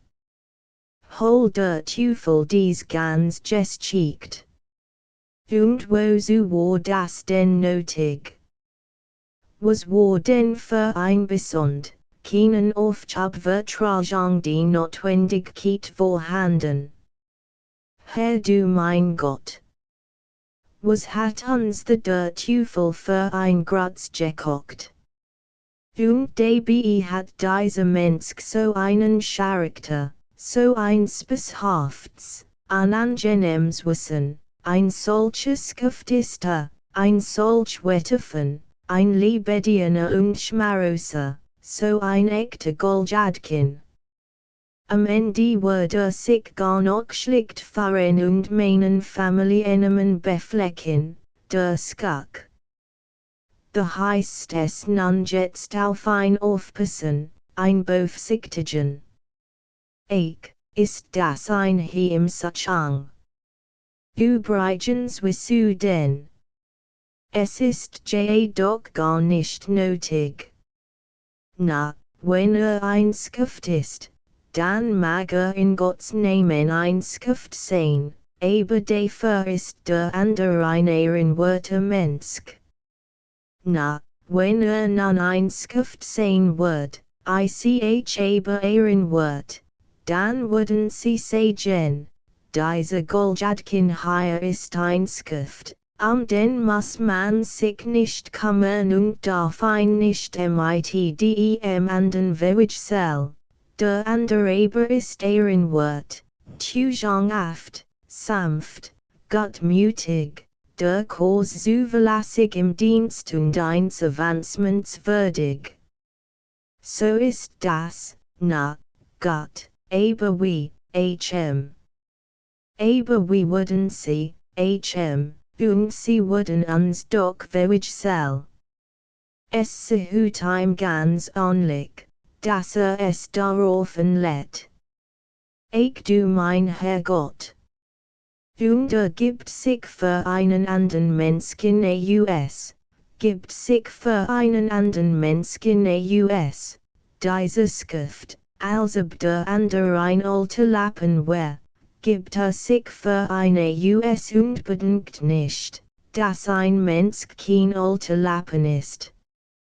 Ich du mein Herrgott. Ist das ein Glück? Unter solchen Überlegungen und Wecklungen lief Herr Goljadkin dahin, auf den Weg suchten, und beinahe selbst zu wissen, wohin. Erst auf dem Newsprospekt kam zu sich, und zwar nur in Folge des zufälligen Umstandes, dass mit einem passenden so geschickt und kraftig Süßementius, dass bei den die Funken aus den Augen sprachen. Herr Goljadkin murmelt, den Kopf in die Höhe zu heben, ein Entschuldigung, und erst als der andere, der etwas nicht sehr schmeichelhaft zurückgemurmelt hat, sich bereits in beträchtlicher Entfernung befand, richtete den Kopf auf und sah sich wo denn siehe. Als dabei bemerkt, dass sich gerade vor dem Restaurant befand, in dem sich zur Vorbereitung auf das Diner als Hufi Iwanowit geholt hat, fällt unser Held auf einmal ein Niefenungswicken Imagen und erinnert sich, dass noch nicht zu Mittag gegessen hat und nirgends zum Diner eingeladen war, und daher sein kostbar Zeit zu verleihen, lief die Treppe zum Restaurant hinauf, in aller Geschwindigkeit einen Bissen zu genießen und möglichst bald wieder fortzufahren. Und obgleich in dem Restaurant als ein bisschen Tour war, so ließ sich Herr Goljadkin doch durch diesen anbedutenden Umstand diesmal nicht zurückkriegen, hat kein Zeit, sich mit so unnötigen Dingen aufzuhalten. In einem hellelten Zimmer stand ein ziemlich Skar von Gasten das Buffet herum, auf welchem ein Mensch all solche Speisen stand, wie sie von gut situierten Leuten als vorgerückt genesen wurden. Der Buffetkellner hatte die Wahl zu tun mit einschenken, hinrichten, Geld nehmen und herausgeben. Herr Goljadkin wartet ein Weilchen, bis hören konnte, und streckt dann bescheiden seine Hand nach einer kleinen Fischpastete aus. Darauf ging in ein Eck, wendet den Anwesenden den Rücken zu, mit gutem Appetit, kehrt dann wieder zu dem Buffetkellner zurück, stellt das Tellerchen auf den Tisch, zog den Presskant, ein Senkopfenstück heraus und lädt es auf den Schenktisch, wobei den Blick des Kellners auffing, ein zu beduten, heiligt das Geld, ein Pastet Sie haben einen Rubel Senkopfen zu zahlen, sagt der Kellner mürrisch. Herr Goljadkin war höchst erstaunt. Meinen Sie mich? Ich hab wohl nur ein Pastet genommen, Sie haben 11 genommen, erwidert der Kellner im Ton sicherer Überzeugung. Sie irren sich wohl, meins irrten Sie sich. Ich hab wohl wirklich nur ein Pastet genommen, ich hab gesagt, Sie haben 11 Stück genommen. The Sie genommen haben, müssen Sie auch bezahlen, sonst wird bei uns nichts verabfolgt, Herr Goljadkin, wo we be taught. Was wiederführt mir the Vereinsober, Dr. Unterdessen wartet der Kellner auf Herrn Goljadkins Entschluss. Man umdrängt neugierig Herrn Goljadkin. Dieser griff schon in die Task, einen Rubel herauszuholen und unverzüglich zu beseelen und nur Joachim Sunday auf sein Gewissen zu laden. Na, wenn es 11 Stück Gewissen sind, meinetwegen, dachte und wird rot wie ein Krebs. Na, was ist denn dabei, das jemand 11 Pastetten gegessen hat? Der Mensch ist eben hungrig gewesen, und the hat 11 Pastetten gegessen, mag es ihm wohl bekommen, so wundern ist dabei nichts und auch nichts zu lachen. Auf einmal war es Herrn Goljadkin, als einen Stich bekam, blickt auf und verstand mit einem Mail das Rätsel, begriff die ganz sauber, mit einem Mail waren Zweifel gelöst. In der Nacht die uns senden immer fahrenden TUA, fast gerad hinter dem Rücken des Buffetkellners und mit dem Gesicht nach Herrn Goljadkin zu, in dieser TUA, die unser Held übrigens bis dahin für einen Spiegel gehalten hat, stand ein Mensch, stand Herr Goljadkin selbst, nicht der alte Herr Goljadkin, nicht der Held unserer Erzählung, sondern der andere Herr Goljadkin, der neue Herr Goljadkin. Dieser andere Herr Goljadkin befand sich anscheinend in ganz wortgleicher Stimmung. Lächelt Herrn Goljadkin den Ersteren, nickt mit dem Kopf zu, blinzelt mit den Augen, trippelt ein bisschen mit den Füßen und nahm Haltungen, als sobald es nötig war, Ressource nehmen wohl, in das Anstehen die Zimmer und dann violet durch den hinten Ausgang und so weiter, wobei dann Verfolgung vergeblich sein musst. In der Hand hat das letzte Stück der Sentenfisch Pastet, das vor den Augen des Herrn Goljadkin, vor Vernugung schmatzend, in seinen Mundkorb. Hat sich förmlich ausgegeben, der Skuck dacht Herr Goljadkin und verwor Imperung auf wie ein Feuerflamm. Hat sich vor der Öffentlichkeit nicht gestüt. Ob man ein Wohlsehut.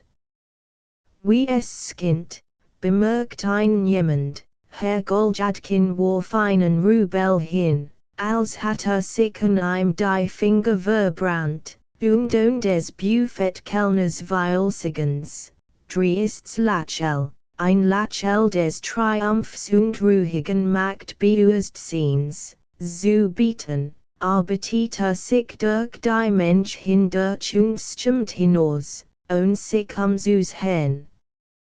Gott sei Dank, dass mich nicht noch viel larger kompromittiert hat, dacht der alte Herr Goljadkin.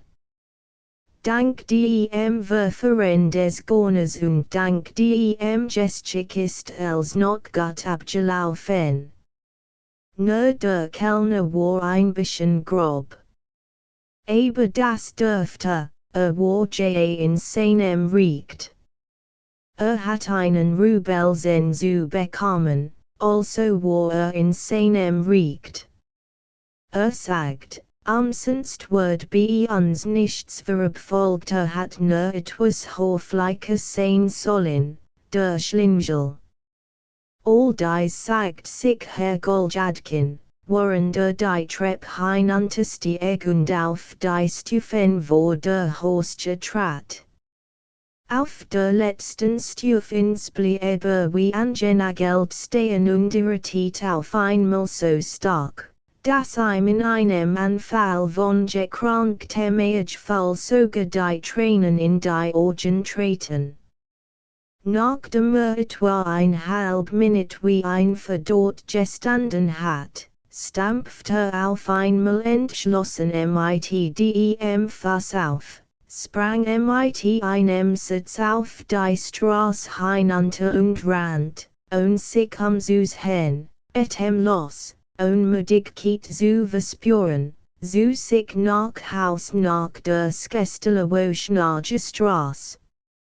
Zu Haus leise sich nicht einmal sieht, seinen Uniformrock Suse hen, ganz gegen Sehnsucht, sich zu Haus bequem zu Mädchen, nahm nicht einmal zur Vorbereitung die Pfeffse Hand, sondern setzt sich sofort aufs Sofa, zog sich das Tintenfass heran, ergriff ein Feder, sat sich einen Bogen Briefpaper heraus und macht sich daran, mit einer Hand, die vor innerer Aufregung zittert, das nächste die Schreiben aufs Paper zu werfen, mein geehrter Herr, Jakau Petrovich. Wird nicht die Feder ergriffen, wenn mich nicht mein Lage und Sie selbst, mein Herr, Deju's Wangen. Glauben Sie mir, dass nur die Notwendigkeit mit Deju gebracht hat, mit einen in die ratige Erörterungen einzutreten, und daher bitte ich Sie vor allen Dingen, dieses mein Verfahren nicht als wohlüberlegt Absicht, Sie, mein Herr, zu beleidigen, sondern weil mir als die notwendig Folge der jetzt zwischen uns bestehenden Beziehungen aufzufassen es kind, so ist es Gott, anständig und höflich, wo nicht ohne Kraft und Festigkeit. Mocht meinen, hat keinen Anlass, sich dadurch beleidigt zu fühlen.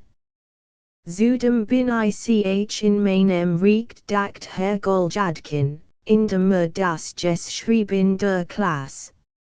Unerwartetes, seltsames erschienen, mein Herr, in genüsslichen Nacht, nach dem mein Feinde, den Namen aus Verrachtungen sie verschweig, sich so und unanständigen Mitspinnen hatten. Wodurch ihm alle der Missverständnis, die gegenwärtig zwischen uns bestehen. Hartnäckiges Verlangen, mein Herr, ihren Willen durchzusetzen und gewaltsam den Kress meines Daseins und alle meine Lebensverhältnisse einzudringen, überschreitet Grenzen, die schon durch die Höflichkeit und die einfachst gesellschaftlich Rücksichtnahmszogen sind. Glaub, brauch hier nicht daran zu erinnern, mein Herr, wie Sie mir mein Aktenstück und meinen eigenen Ehrlichen Namen entwendet haben, von der vorgesetzten Behörde ein Lob einzuernten, das sie nicht verdienten. Brauch hier auch nicht daran zu erinnern, dass sie absichtlich in beleidigender Form es blenden, sich auf die diesem Falle nötig werdenden Auseinandersetzungen einzulassen. Schließlich als zu sagen, auch ihr letztes Selsames, man kann sagen, unbegreifliches Verhalten mir gegenüber im Kaffeehaus nicht. Weit entfernt, mich darüber zu beklagen, dass ich einen Rubel an uns ausgegeben hab, kann ich doch nicht mein ganz entrüstungsam Ausdruck zu bringen bei der Erinnerung an ihr offenkundiges Attentat auf meine, mein Herr, und noch dazu in Gegenwart mehrerer Personen, die mir so unbekannt sind, aber weil gut Lebensart besitzen, JICH auch nicht so weit, überlegt Herr Goljadkin. Wird das auch nicht so stark sein? Ist das auch nicht so beleidigend, dies Hindeutung auf die gut Lebensart zum Beispiel? Na, es schade nichts. Man muss im Charakter festigkeit zeigen. Übrigens kann man im zur Besänftigung ein bisschen Schmiekel und zum Schluss etwas Honig den Mund strecken. Nun, wo wollen Sie hin, aber ich wird Sie, mein Herr, mit meinem Brief nicht belastigen, wenn ich nicht fest überzeugt wäre, dass der Edelmut ihrer Herzenempfindungen und ihr offener, der Charakter einen selbst die Mittel zeigen würden, Albegangenen Versen wieder Gottsummerchen und als in den frühen Stand zurück zu übersetzen. Ich bin der festen Hoffnung und Überzeugung, dass Sie meinem Brief nicht ein für Sie Beleidigung die Deutung geben würden, und gleichzeitig, dass Sie sich nicht weigern würden, über diesen Fall eine einzige briefliche Erklärung abzugeben. Mein Diener hat Auftrag, dies zurückzubringen. In dieser Erwartung, mein Herr, habe ich die Ehre, zu sein Ihr urgebendster Diener J. Goljadkin na, so ist es schon. Die Sache ist besorgt. Es ist also schon zu brieflichen Auseinandersetzungen gekommen. Aber wer ist daran schuld? Ist selbst daran schuld, selbst versetzt einen Mitmenschen in die Notwendigkeit, briefliche Erklärungen zu verlangen. Und ich bin in meinem Recht, nachdem Herr Goljadkin den Brief zum letzten Mal durchgelesen hat, folgte ein zusammen, siegelt ein zu und rief Petruschka. Petruschka Urchian, nach seiner Schönheit mit verschlafenen Augen und sehr ärgerlicher Mien. Nimm diesen Brief her, mein Lieber, verstehst du? Petruschka schwieg. Nimm und trage ein nach der Kanzlei, besuch den regierenden Beamten, den Gouvernementsekretär Wakramiju. Wakramiju hat heute Dija. Verstehst du auch, Jaja? Kannst du nicht sagen, jawohl, Herr? Frage nach dem Sekretär Wakramiju und sag ihm, so und so, mein Herr lasst sich einen empfehlen und bittet Sie ganz urgebendst, in dem Adressenverzeichnis unserer Behörde nachzusehen, wo der Titularat Goljadkin wohnt. Petruschka schwieg, und es kam Herrn Goljadkin so vor, als lächelt. Na, also erkundigt dich bei ihm nach der Adresse und bring in Erfahrung, wo der neuangetreten Beamt Goljadkin wohnt, sehr wohl frage nach der Adresse und bestell dann diesen Brief an die Adresse, verstehst du, wenn du da bist, namentlich da, wo du den Brief hintragst, dann wird der Herr, dem du diesen Brief abgibst, also Herr Goljadkin. Was lachst du denn, du Tolpel, worüber sollt ich lachen? Was jet's Mädchen? Ich komme mit nichts. Anserina hat nichts zu lachen, na also, wenn der Herr dich fragen sollt, wie es deinem Herrn geht, wie sich befindet, und so weiter, na, irgend so etwas würde dich wohl fragen, dann schweig du und antwort, meinem Herrn geht es ganz gut, und lasst sie meine eigen Hand Antwort bitten, verstehst du, Jawol, he, na also, sage, meinem Herrn jet es ganz gut, ist gesund, wird gleich eine Einladung folge leisten, aber sie lasst ein brieflich Antwort. Bitten verstehst du, Jana, dan jet, neen, was hat man mit diesem Dummkopf vermur. Lacht sich was, witte kann nichts. Worüber lacht denn? Was hab ich mit ihm schon für Arge erlebt? Übrigens wird es sich violet noch gut gestalten. Dieser Skuck wird sich jetzt durch ein paar Stunden lang herumtreiben und irgendwohin verschwinden. Man kann ein nirgends hinschicken. Ist das ein Elend? Dieses Elend ist doch gar so arg geworden, so von dem Gefall seines Glücks ganz voll, entschloss sich unser Held, sich in Erwartung der Rückkehr Petruschkas 2 Stunden lang passiv zu verhalten. Etwa eine Stunde lang ging im Zimmer auf und ab und rot. Dann warf die Pfeffbesit und setzt sich mit einem Busch hin. Dann lädt sich auf das Sofa. Dann griff wieder zu Pfeff. Dann fing wieder im Zimmer hin und zu laufen. Wollt noch denken, aber über irgendetwas noch zu denken war schlichterdings außerstande.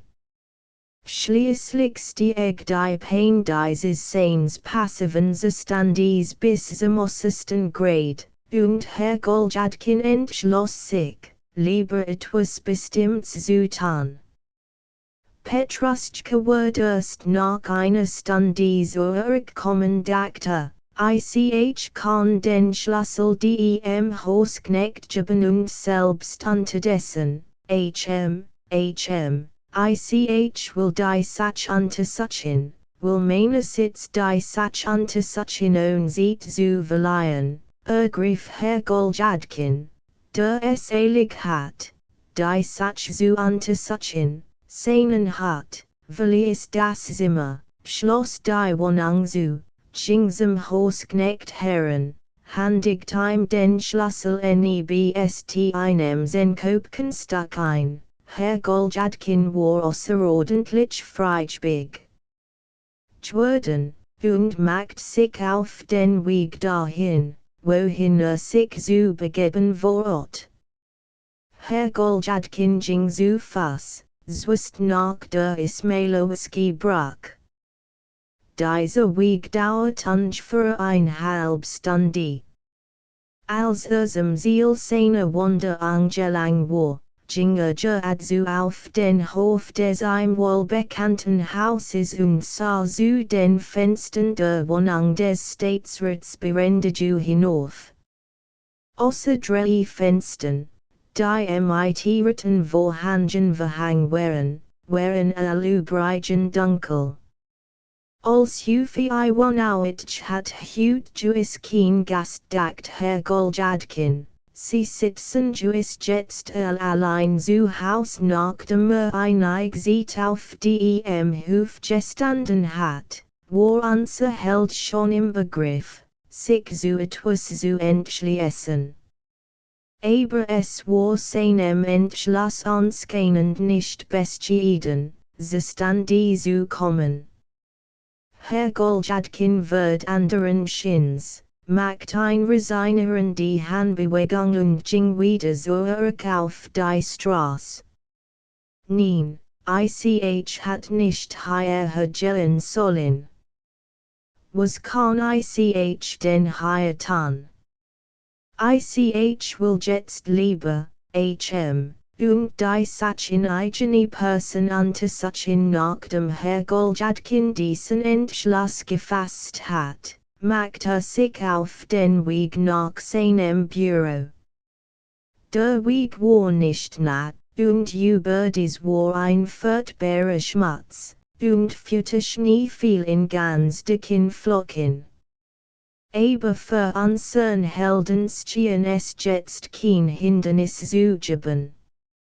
Wird allerdings ganz durchnässt und gierig schmutzig, aber sagt sich, das jet nun als in einem hin, der Verwurd ich meinenswerk erregt haben und wirklich nähert sich Herr Goljadkin schon seinem Ziel. Die Dunkelmasse des riesigen statlichen Gebots hab sich schon in der Fern wo I may be.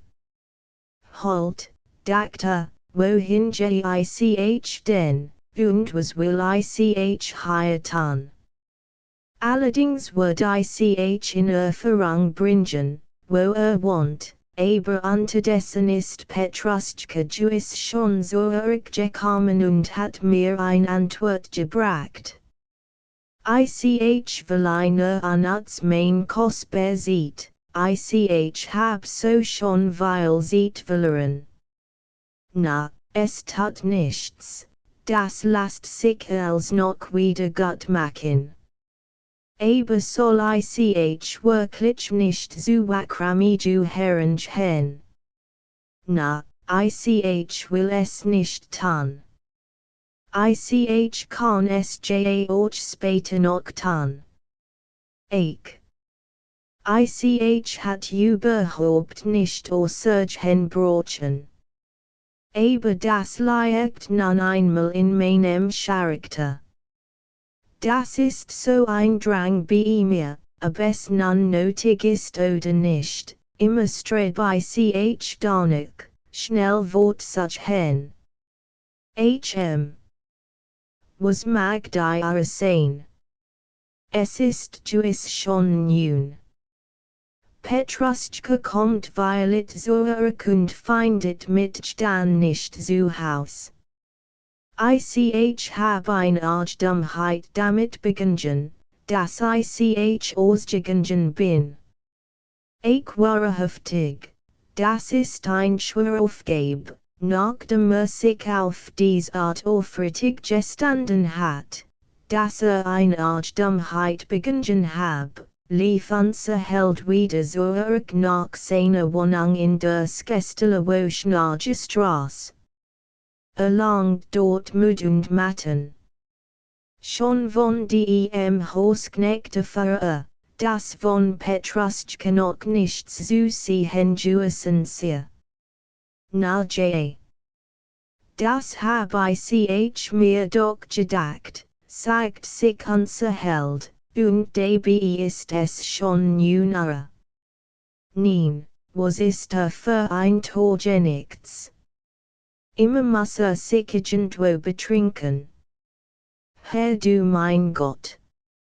Ist das einen Glückstag für mich, unter solchen Gedanken und wirklich entschloss Herr Goljadkin sein Wohnung auf, macht Licht, zog sich ganz aus, zündet sich ein Pfeffen, lädt sich erkauft, Mut. Wiese schlagen und hungrig auf das Sofa und wartet auf Petruschka. Die Kurt brand trub, der Leichen zitterten den Wänden. Herr Goljadkin scout, dacht und versank endlich in einen totenenleichen Schlaf. Als erwacht, war es schon spät. Die Kurt war fast ganz heruntergebrannt, qualmt und war nahe daran, zu erloschen. Herr Goljadkin sprang auf, scuttelt sich und erinnert sich an alles, was fortgegangen war, schlichthin alles. Hinter das Schiedwand war Petruschkas kraftiges Schnacken zu vernehmen. Herr Goljadkin steht zum Fenster. Nirgend war Licht zu sehen. Öffnet die Luftklappe, es war still, die Stadt war wie ausgestorben, sie schlief. Also musste es etwas 2 oder 3 Jahre sein, und so war es auch, die hinter das Schiedwand holt mit Anstrengung aus und Schlagswehr. Herr Goljadkin lief hinter dies Schiedwand. Nach langen Bemühungen gelang es ihm durch Puffunstasi, Petruschka einigermaßen munter zu bekommen und ihn dahin zu bringen, dass sich im Bett aufrichtet. In diesem Augenblick erlosch die Kurt vollständig. Es dauerte 12 Minuten, bis Herr Goljadkin ein anderer Kurt gefunden und angezündet hat. Unterdessen hat es Petruschka fertig gebracht, von neuem zu schlafen.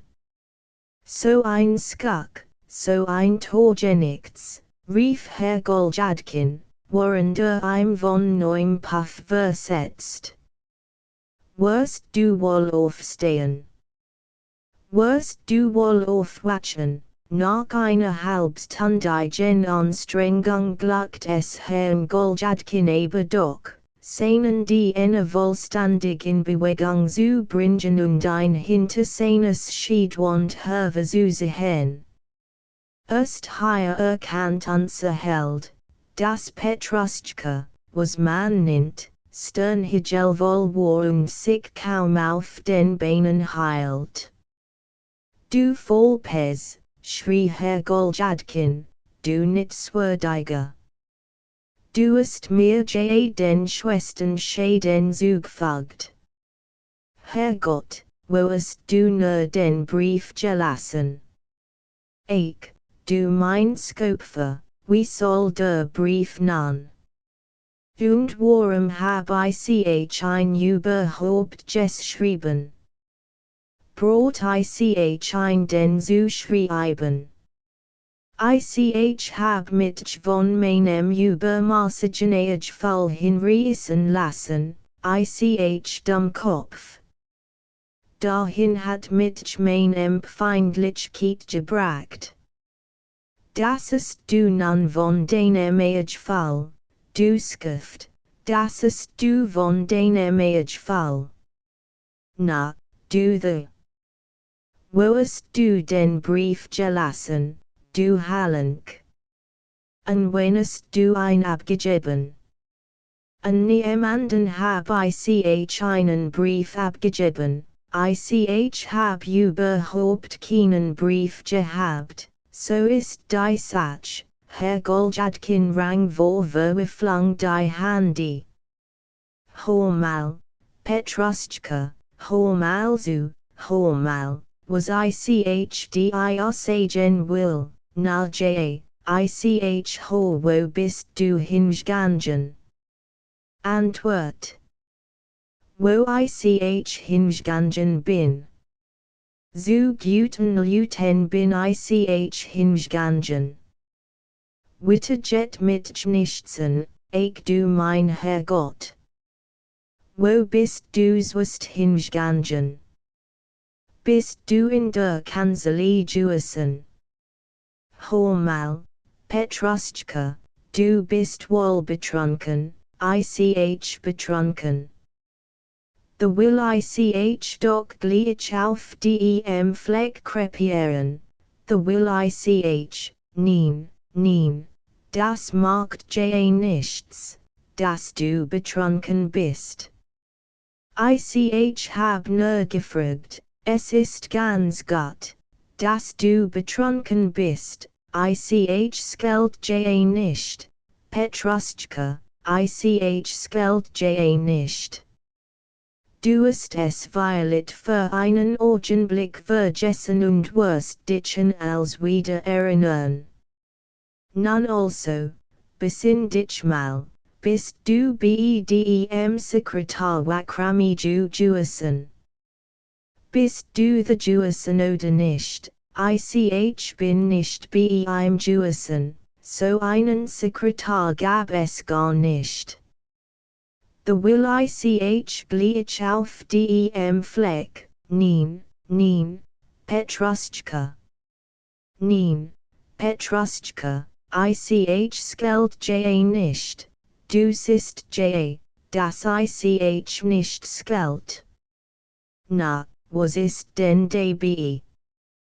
Draußen ist es kalt und nass, the trinkt der Mensch einschlachten, das Schädige nichts. Ich bin darüber nicht böse. Ich hab heut selbst ein bisschen getrunken, lieber Freund. Nun sag mal, besinn dich mal, lieber Freund, bist du bedem Sekretär Wakrami Jujuasen, na, wenn es so steht, dann will ich Waritstmas sagen, ich bin the Juasen. The will ich gleich auf dem Fleck, na, das ist ja schon, Petruschka, das ist ja schon, dass du the Juasen bist. Du siehst, ich bin nicht argelig. Nun für unser Held fort, der seinen die Enoquita zu begütigen satt. I'm auf die Schulter klopft und ims lächelt, nun, also du hast ein bisschen getrunken, du Racker, hast für sein Köpken ein bisschen getrunken. Du Spitzbub. Na, das schäde nichts, na, du siehst, dass ich nicht bös darüber bin, ich bin nicht bös darüber. Lieber Freund, ich bin nicht bös darüber, nein, ich bin kein Spitzbub, the können Sie sagen, was Sie wollen. Ich bin nur zu guten Leuten herangegangen, aber ich bin kein Spitzbub und bin nie ein Spitzbub gewesen, aber nein, Petruschka. So hör doch, Petruschka. Ich schimpf dich ja nicht, wenn ich dich einen Spitzbuben nenn. Ich sag das ja, dir ein Freud zu machen, ich sag das in gutem Sinn. Damit schmiekelt man ja machem Menschen, Petruschka, wenn man zu ihm sagt, sehr ein solcher Schlauchkopf, ein so gerubner Bursch, dass sich von jemandem betrügen und hinters Licht fahren lasse. So etwas hort mache gern. Nun, es macht nichts. Nun, sag mir jetzt nur ams Queif, Petruschka, fänghörsig, wie einem Freunde, na. Bist du bedem Sekretär Wakrami Jujuasen, und hat dir die Adresse gegeben, hat mir auch die Adresse gegeben, auch die Adresse hat mir gegeben. Ist ein netter, freundlicher Beamter. Den Herr, sagt ist ein guter Mensch, ein sehr guter Mensch. Bestell dem Herrn nur ein Empfang von mir und meinen Dank und sag ihm, dass ich ein sehr gern hab, ich Scots den Herrn sehr hoch. Weil den Herr, sagt ein guter Mensch ist, Petruschka, und du, Petruschka, sagt bist auch ein guter Mensch und the will ich gleich. Ich du mein Herrgott. Aber die Adresse. O du unzuverlässiges Subjekt, die letzten Wort sagt Herr Goljadkin fast flüsternd. Die Adresse, hat mir auch die Adresse gegeben, hat sie dir gegeben. Na, wo wohnt denn, dieser Goljadkin? Dieser Titularat Goljadkin, sagt, Goljadkin findest du in der Skestelewoschnage Straße. Wenn du hinkommst, sagt in die Skestelewoschnage Straße, dann riecht's, die Treppe hinauf, im vierten Stock. The worst du Goljadkin finden, sagt du Skuck, schrie unser Held. Der endlich die Geduld will.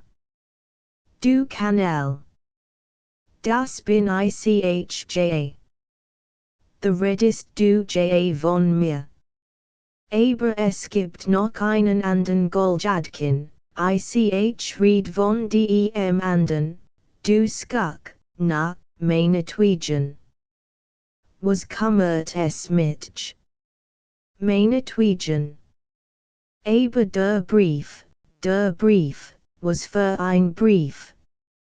Es ist gar kein Brief de Juesen, ich hab keinen Brief gesehen wo ist du ein den gelassen, du Schlingel, ich hab ein abgegeben, ich hab den Brief abgegeben. Bestell ein Empfang zeigte, und ich leis danken, den Herr ist ein guter Mensch. Bestell den Herrn ein Empfang, zeigte aber wer hat das denn gesagt? Hat das Goljadkin gesagt? Petruschka schwieg ein Weilchen, sah seinem Herrn gerad in die Augen und grinst über das ganz Gesicht. Hör mal, du rackebigen Herr Goljadkin gchend und wo wat ganz außer sich, wasest du mir the Angetan? Nun sag mir nur, was du mir the Angetanest? Du ist mit so grandi geritet, du Boswit. Wollig so grandi geritetest du mitch, du unzuverlässiger Patron, na meinetwegen. Was kummert es mich, sagt Petruschka in entschiedenem Ton und zog sich hinter dies Schiedwan zurück. Komm her, du Nitzwürdiger, komm jetzt nicht zu einen, fall mir nicht ein. Was kummert es mich? Jesu guten Luten.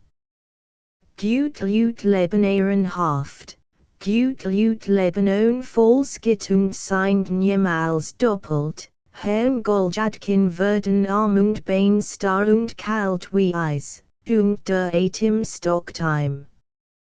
Ja für Petruschka fort, die sind niemals doppelt, die versundigen sich nicht gegen Gott und gegen ehrenhaft Lut, du Torgenichts. Du Trunkenbold. Schlaf dich jetzt aus, du Halunk. Aber morgen wird dir deinen Standpunkt klar machen, sagt Herr Goljadkin mit kaum vernehmbarer Was Petruschka lang, so murmelte noch etwas, darauf war zu hören, wie sich auf sein Bett lädt. So das Bett krat, wie lang gesogengend, sich ausstreckt und endlich schnackend in den sogenannten Schlaf der Anstalt versank. Herr Goljadkin war nicht tot, nicht lebendig. Petruschkas Benehmen, sein sehr sonderbaren, aber nur entfernten Anspielungen, über die man sich somit nicht zu ärgern braucht. So weniger, the Causdem Mundi eins Betrunkenen kämen, und endlich die Gießentabelwendung, die such Gentleman hat, all dies hat Herrn Goljadkin im tiefsten Grunde erschüttert. Und the must ich auf den Einfall kommen, mitten in der Nacht Vorwurf zu machen, sagt unser Held. Der Infolge einer krankhaften Empfindung ganz Enleb sittet. Und the plagt mit der Teufel, mit mit einem Betrunkenen abzugeben. Was für vernünftig antworten kann man wohl von einem Betrunkenen erwarten? Ist doch jetzt wird ein Lüge. Worauf spielt übrigens der Halunk? Herr du mein Gott. Und wozu hab ich dies Brief geschrieben, Morde, Selbstmorde. Ich kann doch nicht schweigen. Neen, ich must mich verplappern. Nunest dus.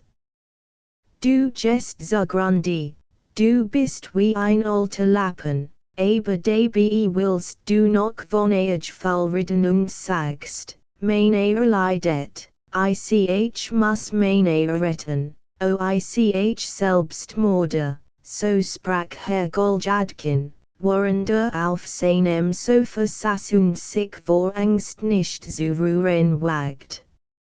Auf einmal blieben sein Augen auf einem Gegenstand haften, der im höchsten Grad sein Aufmerksamkeit erregt.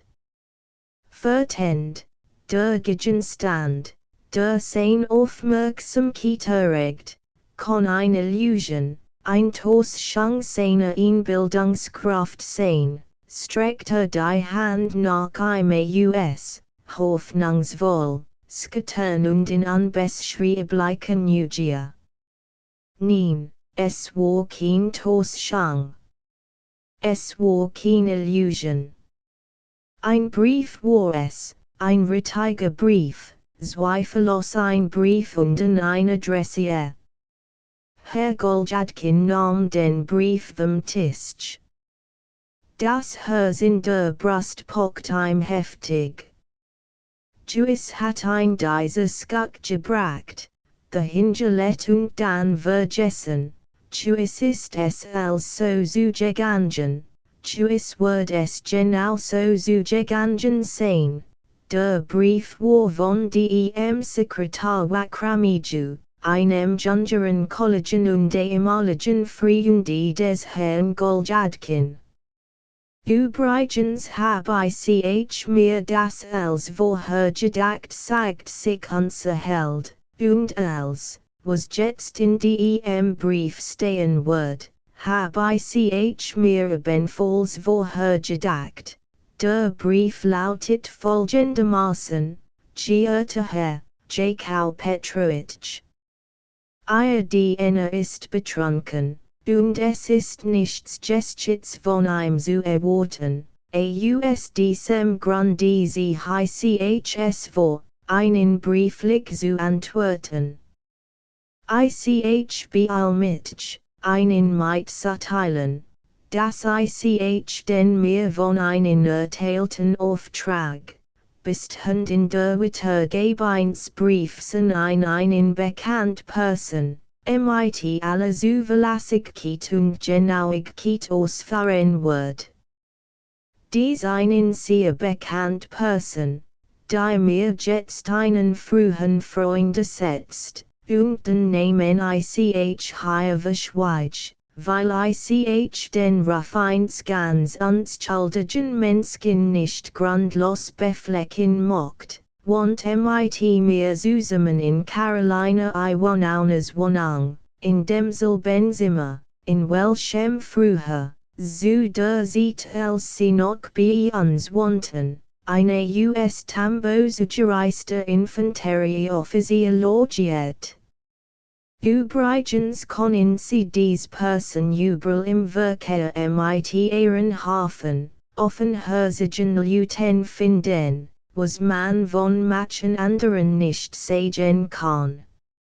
Mein Beziehungen zu einen beabsichtig mit dem heutigen Tag zubreken, wir können unseren bisherigen Freundschaftlichen Ton und unser einmütiges kollegialistisches Verhältnis nicht behalten, und daher bitte ich Sie, geehrter Herr, unverzüglich nach Empfang dieses meines freimütigen Briefs mir dies Rubel zuzustellen, die Sie mir noch für ein Reiseermisse ausländischen Fabrikates schulden, dass ich einen, wenn Sie sich erinnern, vor 7 Monaten verkauft, noch zu der Zeit, als Sie mit mir bei Carolina Iwanauna wohnten, die ich von ganzem Herzen hochschätze.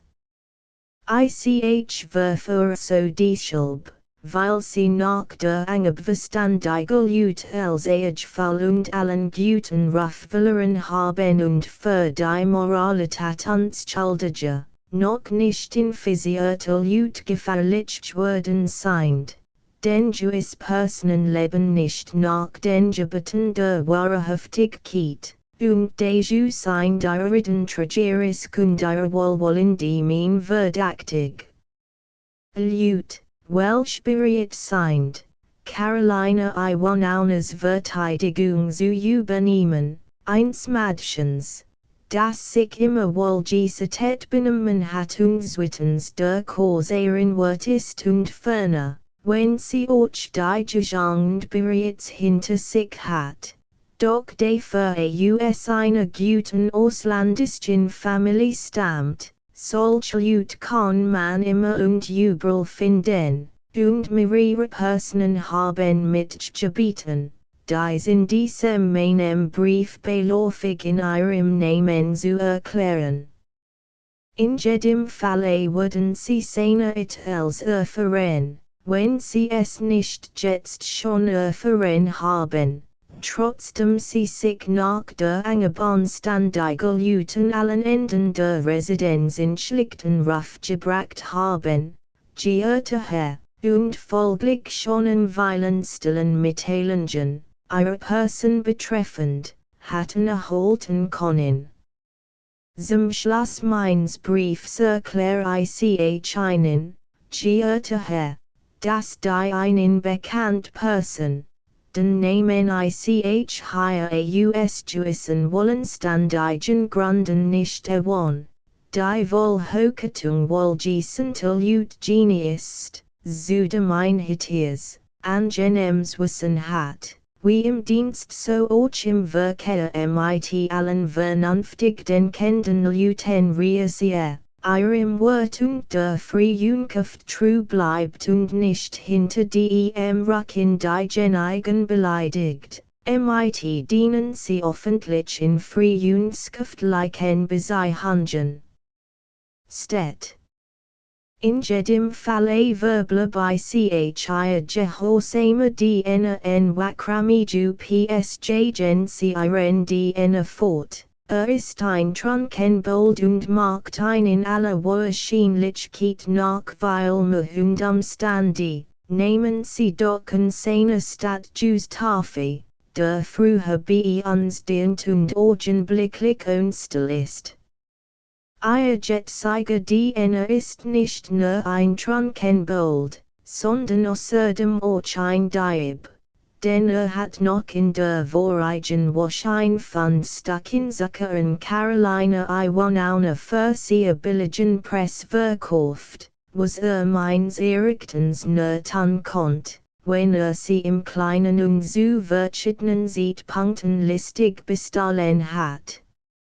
Ich schreibe in dies, weil ich einen Gottswunsch, obgleich Jewish Personen witte nichts verstehen als Ut zu beleidigen und zu betrügen, namentlich einen Jeden, der ehrenhaft ist und einen guten Charakter besitzt, und über dies über andere Ut hinter den Rücken William Dungeon verbreiten und die Handlungsweise derselben in günstigem Licht darstellen, einzig und alleine US Need. Und weil sie für sich selbst solch ehrenhaften Beziehungen nicht in Anspruch nehmen können.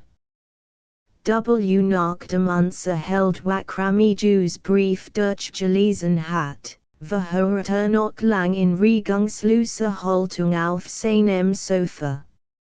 Eine Art von neuem Licht drang durch den ganzen trüben, rätselhaften Nebel, der ein schon seit Zweitigen umgab.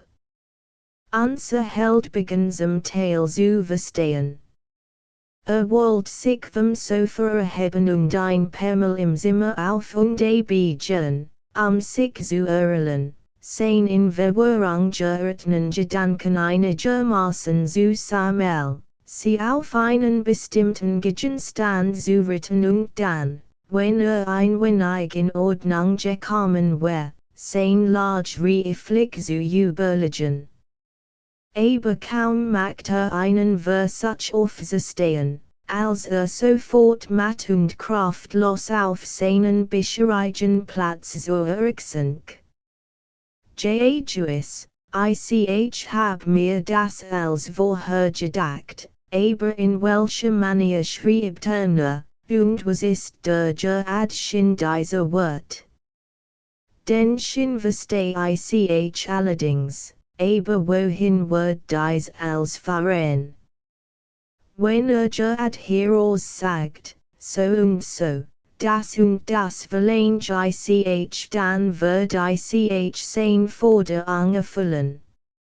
Aber auf diese Art nimmt die Sache ein Recht an angenehm Wendung. Wenn es nur riecht bald Tag wird und ich mit riecht bald es Work machen konnt. Jetzt weiß ich, was ich zu tun hab. Ich wird sagen, so und so, auf Erörterungen bin ich bereit einzugehen, meine wird ich nicht verkaufen use. Übrigens wie hatte, dies Jewish Person, dieser unangenehm Mensch, es angefangen, sich hier einzumischen. Und wozu hatte sich eigentlich hier eingemischt? Wenn es doch recht schnell Tag wird. Bis dahin bringen sie Mädchen ablen Ruf, intrigieren gegen mit und arbeiten auf meinen Schäden hin.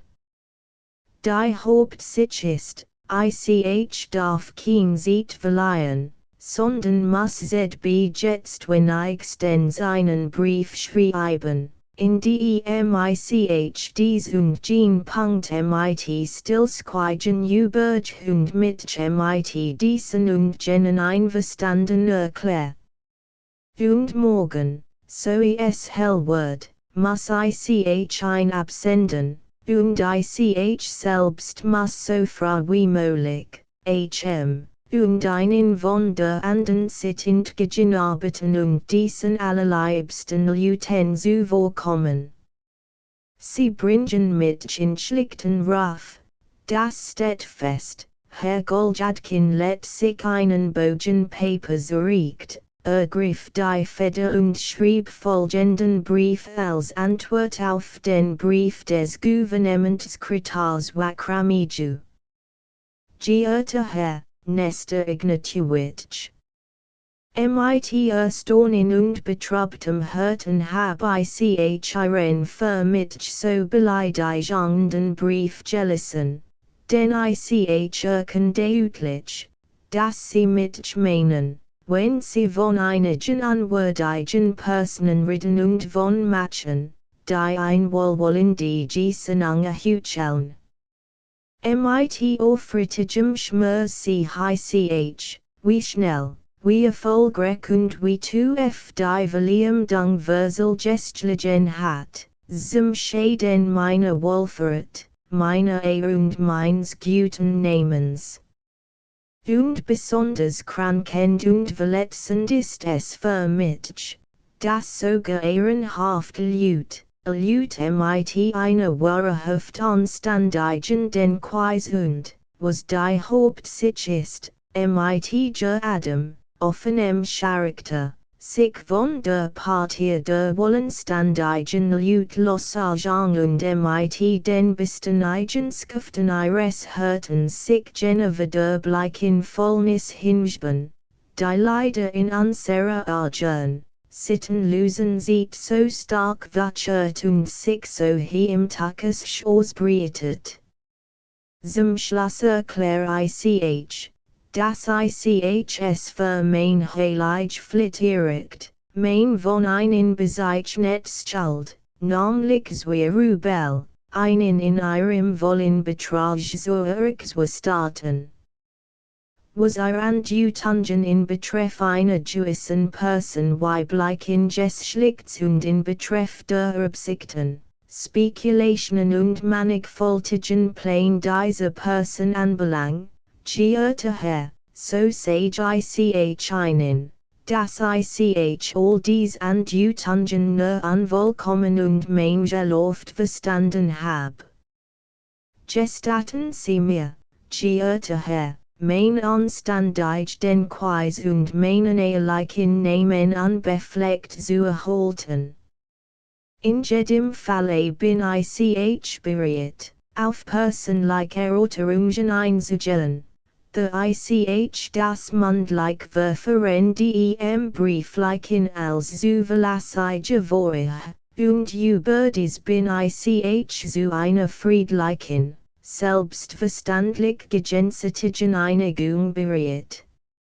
Zu diesem Ende ich Sie, geehrter Herr, diese Person von meiner Bereitwilligkeit zu einer personlichen Verständigung mitteilen zu machen und sie außerdem Bestimmung von Zeit und Ort für ein Zusammenkunft zu bitten. Es war mir schmerlich, geehrter Herr, Ihre Anspielungen darauf zu lesen, dass ich Sie gekrankt, unsere spranglich Frühjunft verraten und mit schlichtem Sinn über sie ausgesprochen hat.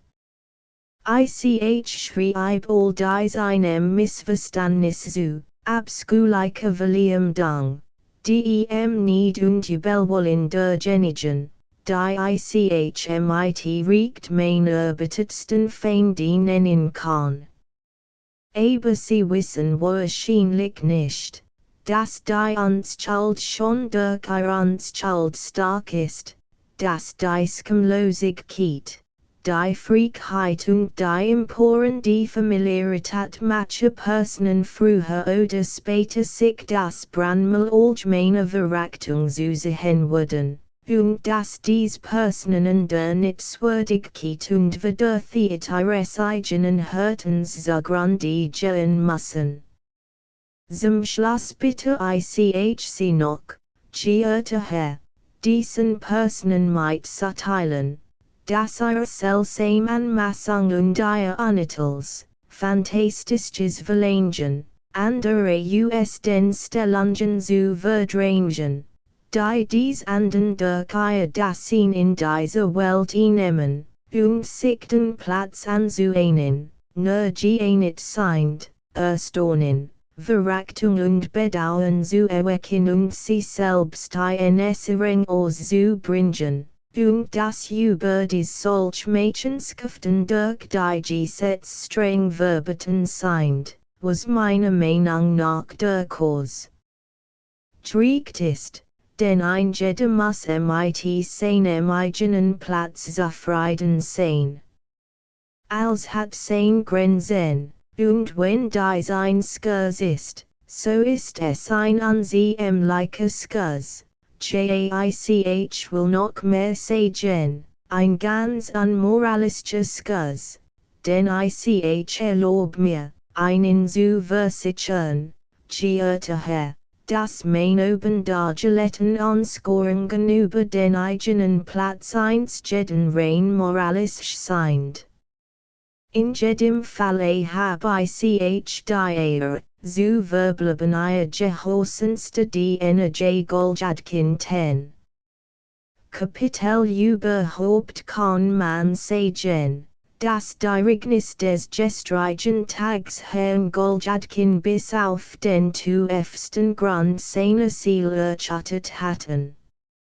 Unser Held schlief sehr schlecht, die konnte nicht einmal auf 5 Minuten richtig schlafen, gerade wie wenn ein Spaßvogel im kleingeschnittenen Borsten ins Bett gehabt hat.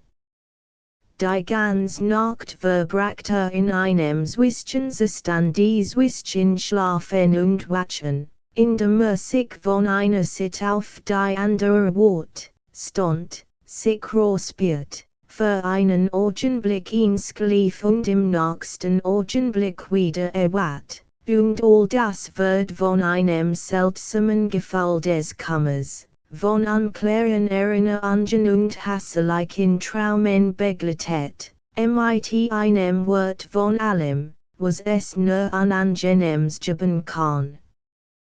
Baldurchen vor in einem Sonderbären, Ratselhaften Damalicht Andrei Filipowitschs Gesicht, dieses Hart, Arge like Gesicht, mitdem harten, strengen Blick und dem Trockenhoflichen herumresonieren. Und kaum fing Herr Goljadkinen, zu Andrei Filipowitsch heranzutreten, sich vor wie, auf die eine oder die andere Weise, zu rechtfertigen und zu beweisen, dass ganz und gar nicht ein solcher Mensch sei, wie ein sein Feind die darstellten, sondern weil mir ein so und so beschaffener, und das sogar außer seinen schwinlichen, angeborenen guten Eigenschaften noch dies und gen besonderen Besitz, der Urchen die durch ihren Lotterie den Quais bekannt Personungsestort. Durchgegen den ganz Mittel mit einem Schlag Herrn Goljadkins Gesund bemuhangen, würde beinahe vor diesen Orgen seinen guten Ruf grundlig, trat seine Fall in den Schmutz und nahm dann unversaglich den Platz desselben im Dienst und in der Gesellschaft ein. Bald wieder juckt es Herrn Goljadkin im Gesicht von einem unlängst wohlerworbenen und demütig hingenem Nasenstüber, einem Nasenstüber, den entweder im schwinlichen Leben oder auch im Dienst erhalten hat, und gegen den nicht liet Protest einlegen konnt.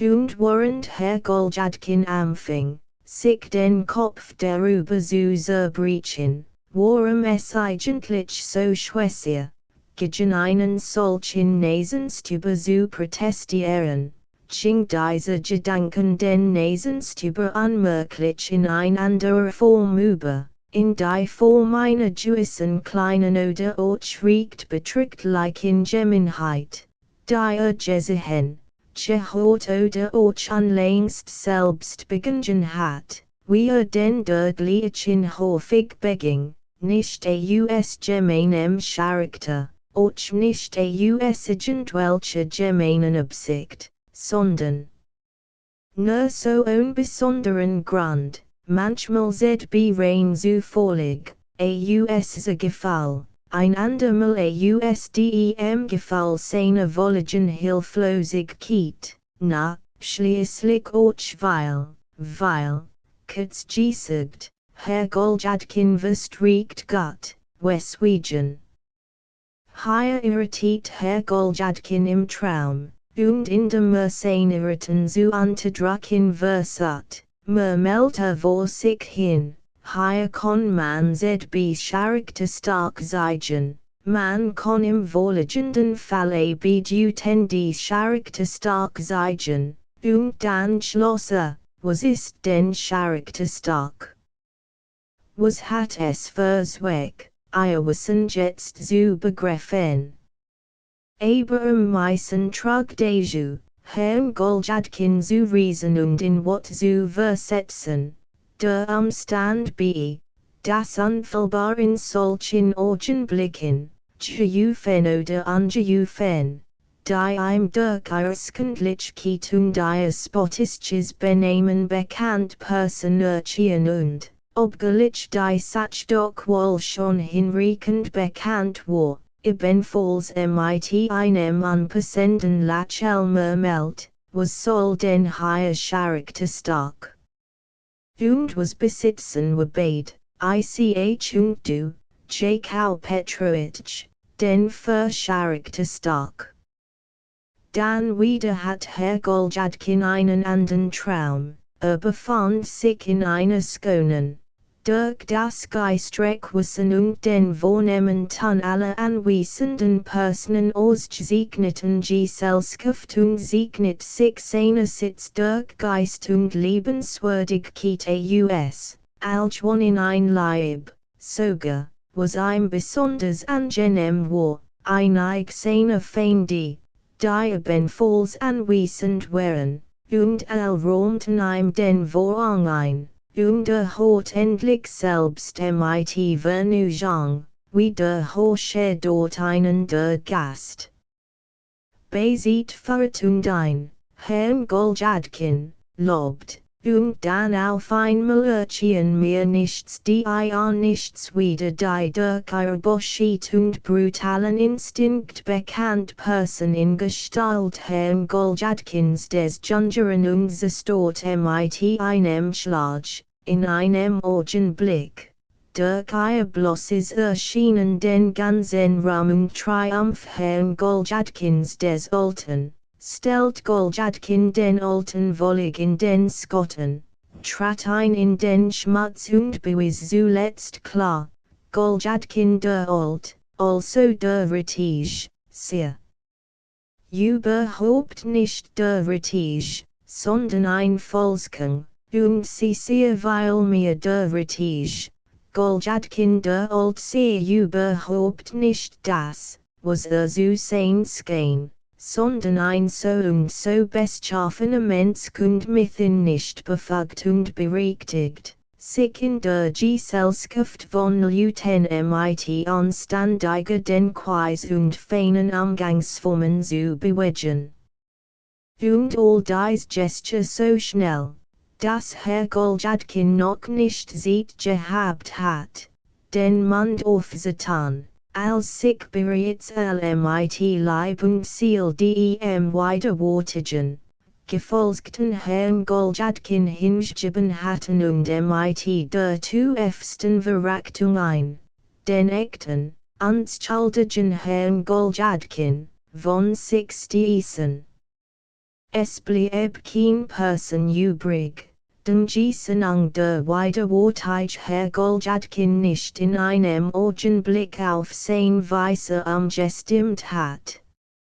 Es blieb kein Person übrig, auch nicht die Anbedutenst der ganzen Gesellschaft, und die sich der Nitzwürdig, aneckt Herr Goljadkin nicht in seiner Weise auf die süßest Manier herangestelt, der sich nicht in seiner Weise aufgedrängt, wurde nicht nach seiner Schönheit mit etwas sehr angenehmem, susmgeorchert hat, was der Rochert nur zu riechen brot, sich in des höchsten Vernunfts bis zu Tränen zu niesen. Und was die Hauptsache war, dass als Gesture in einem Moment, die Schnelligkeit, mit der verdächtig, nitzwürdig Herr Goljadkin verfahre, war erstaunlich. Kaum war damit verteidigt worden, sich mit dem einen zu befrieden und sich dessen Wohlwollen zu erwerben, als auch schon, man auch nur mit den Augen blinzeln konnt, einen Zweiten in Angriff nahm. Nun befriedet sich still und sagte mit dem Zweiten und entlockt mein Lachel der Genigkeit, macht mit seinem Cousin, drillen. Dabei beriegt stammigen Bienchen einen Kurzfass und war bereits beim Dritten und macht auch dem Dritten schon den Hoffnung ein sigsam Freunde, und man noch hat den Mund öffnen und in Erstaunen geraten können, war schon beim Weiten und war mit dem Weiten ebenso gelang, es war ordentlich ängstlich. Zu Sorbia. Und freuten sich überein, hatten ein Gern, lobten ein, und sprachen sich einstimmig dahin aus, dass sein Liebenswürdigkeit und sein satirisk Veranlagung unwirklichlich weil höher standen als die Liebenswürdigkeit und satirisk Veranlagung des wirklichen Herrn Goljadkin. Und demütigten damit den wirklichen, anschuldigen Herrn Goljadkin und wandten sich von dem wahren Herrn Goljadkin ab und verjagten sogar den wohlgießenden Herrn Goljadkin mit Puffen und Stissen und Überchatteten den durch sein nach den Liebekannten wirklichen Herrn Goljadkin mit Nasenstuben. Vollkommen, Angst und Wortrand derweil gebracht Herr Goljadkin auf die Straße und wollte sich ein Droschk holen, deswegs zu seiner Exzellenz zu fahren, und wenn das nicht, so doch wenigstens zu Andrei Filipowitsch, aber welch ein Schrecken. Die Droschkenkuscher weigerten sich, Herrn Goljadkin zu fahren, nein, Herr sagten sie, wir ganz gleich Personen zu fahren, das ist nicht erlaubt, wohlgeboren, ein guter Mensch ist darauf bedacht, ehebar zu leben. Und ist nie doppelt fassungslos was blickt der Kurs aber Herr Goljadkin sich und übergt sich tatsächlich selbst mit seinen eigenen Augen.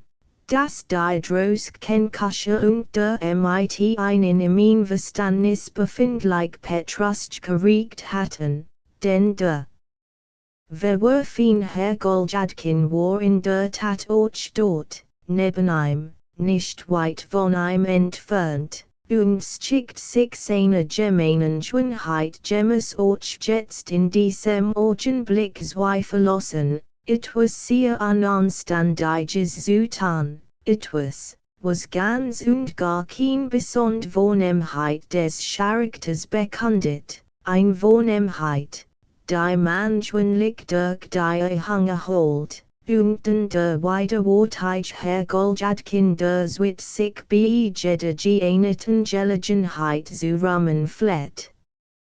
Ganz Vernitet und Vorskum und Verwirflung von sich selbst nicht wissend, steht der Kurs war Herr Goljadkin blindlings davon, wohin der Will des Schicksals einführt, aber bei jedem Schritt, den tat. Bei jedem Aufschlagen seines Fasses auf den Granit des Trottoirs sprang der ein Herr Goljadkin heraus, der jenem verworfenen, widerwortigen Menschen vollkommen ähnlich war. Und all dies vollkommen ähnlichen Gestalten begannen sofort nach ihrem Erscheinen einer hinter die anderen herzulaufen und wackelten in langer Kette wie ein Reich von Ganzen hinter Herrn Goljadkin die alten Herr, so dass dieser einen nirgenden entfliehen konnte und die in jeder Hinsicht bedauernswerten Herrn Goljadkin vor Angst der Atem stockt und zuletzt ein furchtbar Mensch solche vollkommenen Ebenbilder entstanden war und die ganz Residenz zuletzt von einen Wimmelt und ein Polizist. Angesichts einer solchen Störung der Ordnung sich genötigt sah, sie beim Kriegen zu nehmen und in sein zufällig in der Nähe befindliches Skildehaus zu sperren. Star und eiskalt vor Angst erhält und hat die Empfindung, dass auch im Watschen die Zeit kaum verbringen wird. Fühlt sich bedrückt und gequält. Es befiel ein Traurigkeit, als beim Gemmen das Herz in der Brust mit den Sonnen zerfließt. Schließlich konnte Herr Goljadkin es nicht lange ertragen. Das darf nicht sein, rief aus. Rettet sich entschlossen im Bett auf und wird nun nach diesem Ausruf völlig wach. Es war anscheinend schon lang Tag geworden. Im Zimmer war es auffällig hell, die Sonnenstrahlen drangen kraftig durch die Frost mit rief über solchen Fensterscheiben und breiteten sich in vollem Zimmer aus. Was Herrn Goljadkin in nicht gering Verwunderung versetzt, denn die Sonne flett nur am Mittag zu ihm hereinzublicken, und früher waren solch Ausnahmen im Lauf des himmlischen Gesterns, so viel sich wenigstens Herr Goljadkin selbst erinnern konnt, niemals vorgekommen.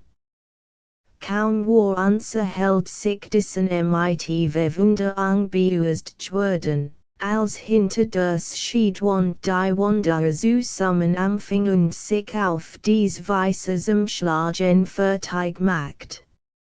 Nun also, dacht Herr Goljadkin und schickt sich in ängstliche Erwartungen zu hören. Aber zu seinem größten Erstaunen tat die nach ihrer großen Anstrengung nur einen einzigen Schlag. Was stellt das vor? Rief unser Held und sprang völlig aus dem Bett. Seinen Ohren nicht trauend, lief so, wie war, hinter dies Schiedwand. Die sagt tatsächlich eins. Herr Goljadkin warf einen Blick nach Petruschkas Bett, aber im Zimmer war von Petruschka nicht die Spur zu sehen. Sein Bett war anscheinend schon längst verlassen und in Ordnung gebracht, auch sein Stuhl waren nirgends vorhanden, ein Unzweifelhaftes dafür, dass Petruschka wirklich nicht zu Haus war. Herr Goljadkin stützte Tür hin, die Tür war verschlossen. Aber wo mag nur Petruschka sein, fuhr flüsternd fort, befand sich in furchtbarer Aufregung und fühlte ein starkes Zittern in allen Gliedern. Auf einmal fuhr ihm ein Gedanke durch den Kopf. Herr Goljadkin lief zu seinem Tisch, überblickte ein, sut ringsumher, rittig, sein gestriger Brief und Wakramiju war nicht da. Petruschka war ebenfalls nicht hinter das Schiedwand, die Wanderer sagt eins, und in Wakramijus gestrigem Brief waren einige Neupunkte angeführt gewesen. Dies war auf den ersten Blick sehr unklar erschienen waren, aber jetzt ihre vollständige Aufklärung gefunden hatten. Also auch Petruschka war augenscheinlich erkauft. So war es. Also so haben sie den wichtigsten Noten geschürzt, rief Herr Goljadkin, indem sich vor die Stirn schlug und die Augen immer wieder öffnet. Also im Haus dieses grulichen deutschen Frauenzimmers laufen jetzt Fäden dieses holistischen Komplotts zusammen. Also hat sie nur ein strategisches Diversion gemacht, indem sie mit nach der Ismailowski-Bruch hinwies. Sie hat mir Sand in die Augen gestreu, mit schwer gemacht, die nitzwürdig Hex. Und auf dies Art ist in meinen Gelett. So ist es. Wenn man die Sach von dieser Sit betrachtet, dann sieht man, dass sich als genau so verhält. Auch das Erschienen gens Skucken erklärt sich jetzt vollkommen, the Hang 1 mit dem anden zusammen. Sie hatten ein schon lang Bestschaft, einzuricht gemacht und heilten ein für den Glückstag in Bereitschaft. So also hat sich jetzt als Heroes gestel. We hat nur als dies Wendung nehmen können. Nun, es macht nichts. Noch ist das Spiel nicht verloren. Hier erinnert sich Herr Goljadkin mit Schrecken daran, dass es bereits zwischen 1 und 2 Uhr nachmittags war. Aber wenn es einen nun inzwischen gelungen ist, ein Staunen entrang sich seine Brust. Aber nein, Sie Lügen, es ist einen noch nicht gelungen, wo wollen Sie hin, kleidet sich notdürftigen, griff Paper und Feder und schrieb den folgenden Brief, geehrter Herr, Jakau Petrovich. Entweder sie oder ich, aber neben ihnen der haben wir nicht Platz. Und darum erklär ich einen, dass ihr sonderbares, lächerliches und zugleich ganzen glorreiches Bemühen, als mein Zwillingsbruder zu erschienen und sich für einen solchen auszugeben, zu nichts anderem fahren kann als zu ihrer wohlständigen Bestimmung und Niederlage. Deshalb besuche ich sie in ihrem eigenen Interesse, den Weg freigegeben und wahrhaft anständigen Leuten, welch moralisch gut Ziel verfolgen, den Platz zu räumen. Andernfalls bin ich entschlossen, euch vor den äußersten Maßregeln nicht zurückzuschrecken. Ich lege die Feder hin und wird warten. Im Übrigen verbleibe ich zu ihren Diensten, euch mit der Pistole. J. Goljadkin als unser Held dieses Schreiben bietet hat, rüber sich energisch die Hände. Dann zog sich den Mantel an, setzt sich den Hut auf, schloss mit seinem Reservis-Schlüssel die Entrete auf und macht sich auf den Weg nach der Kanzlei. Gelangt euch bis zum Amtsgebäude, aber hineinzugehen konnte sich nicht entschließen, es war in der Tat schon zu spät, Herrn Goljadkins sagt halb drei. Plötzlich lost ein anscheinend geringfügiger Umstand einig Zweifel des Herrn Goljadkin, ein Eck des Amtsgebäudes herumkam auf einmal schwatmend und mit gerietem Gesicht eingestalt, hast himmlisch wie ein Rat die Stufen vor der Haustür hinein und verschwand im Flur. Dies war der Schreiber Ostafio, ein Mensch, der Herrn Goljadkin sehr wohl bekannt war, ein Mensch, den man mit unterbrechen konnte, und der sich für ein Senkopfenstück zu allem bereit finden ließ. Der Ostafius Schwachsinnigkeit und wusste, dass diese nach einer Kursenabwesenheit wegen eines dringenden Bedürfnisses wahrscheinlich noch größeres Verlangen nach Senkopfenstück in tragen wird als sonst, so entschloss sich unser Held, das Geld nicht zu sparen, und lief sofort hinter Ostafio die Stufen hinein und dann auf den Flur, rief einen und fordert ein geheimnisvolle Miene auf, ihm zu treten, in ein stilles Winkelchen hinter einem gewaltigen Eisernen Ofen. Nachdem ein dorthin geführt hat, begann unser Held ein Auszufragen, nun, mein Freund, wie steht es dort damit? Du wusstest mich doch, ich stehe zu ihren Diensten, wohlgeboren, und wünsche wohlgeboren ein gut Gesundheit Gott, mein Freund, Gott, ich dank dir, lieber Freund. Nun also, siehst du, wie steht es denn, mein Freund, was wünschen Sie zu wissen? Hier hielt sich Ostafio ein wenig die Hand vor den Mund, den beim Reden öffnen musste. Siehst du, mein Freund, wollt, denk nur nichts Schlimmes.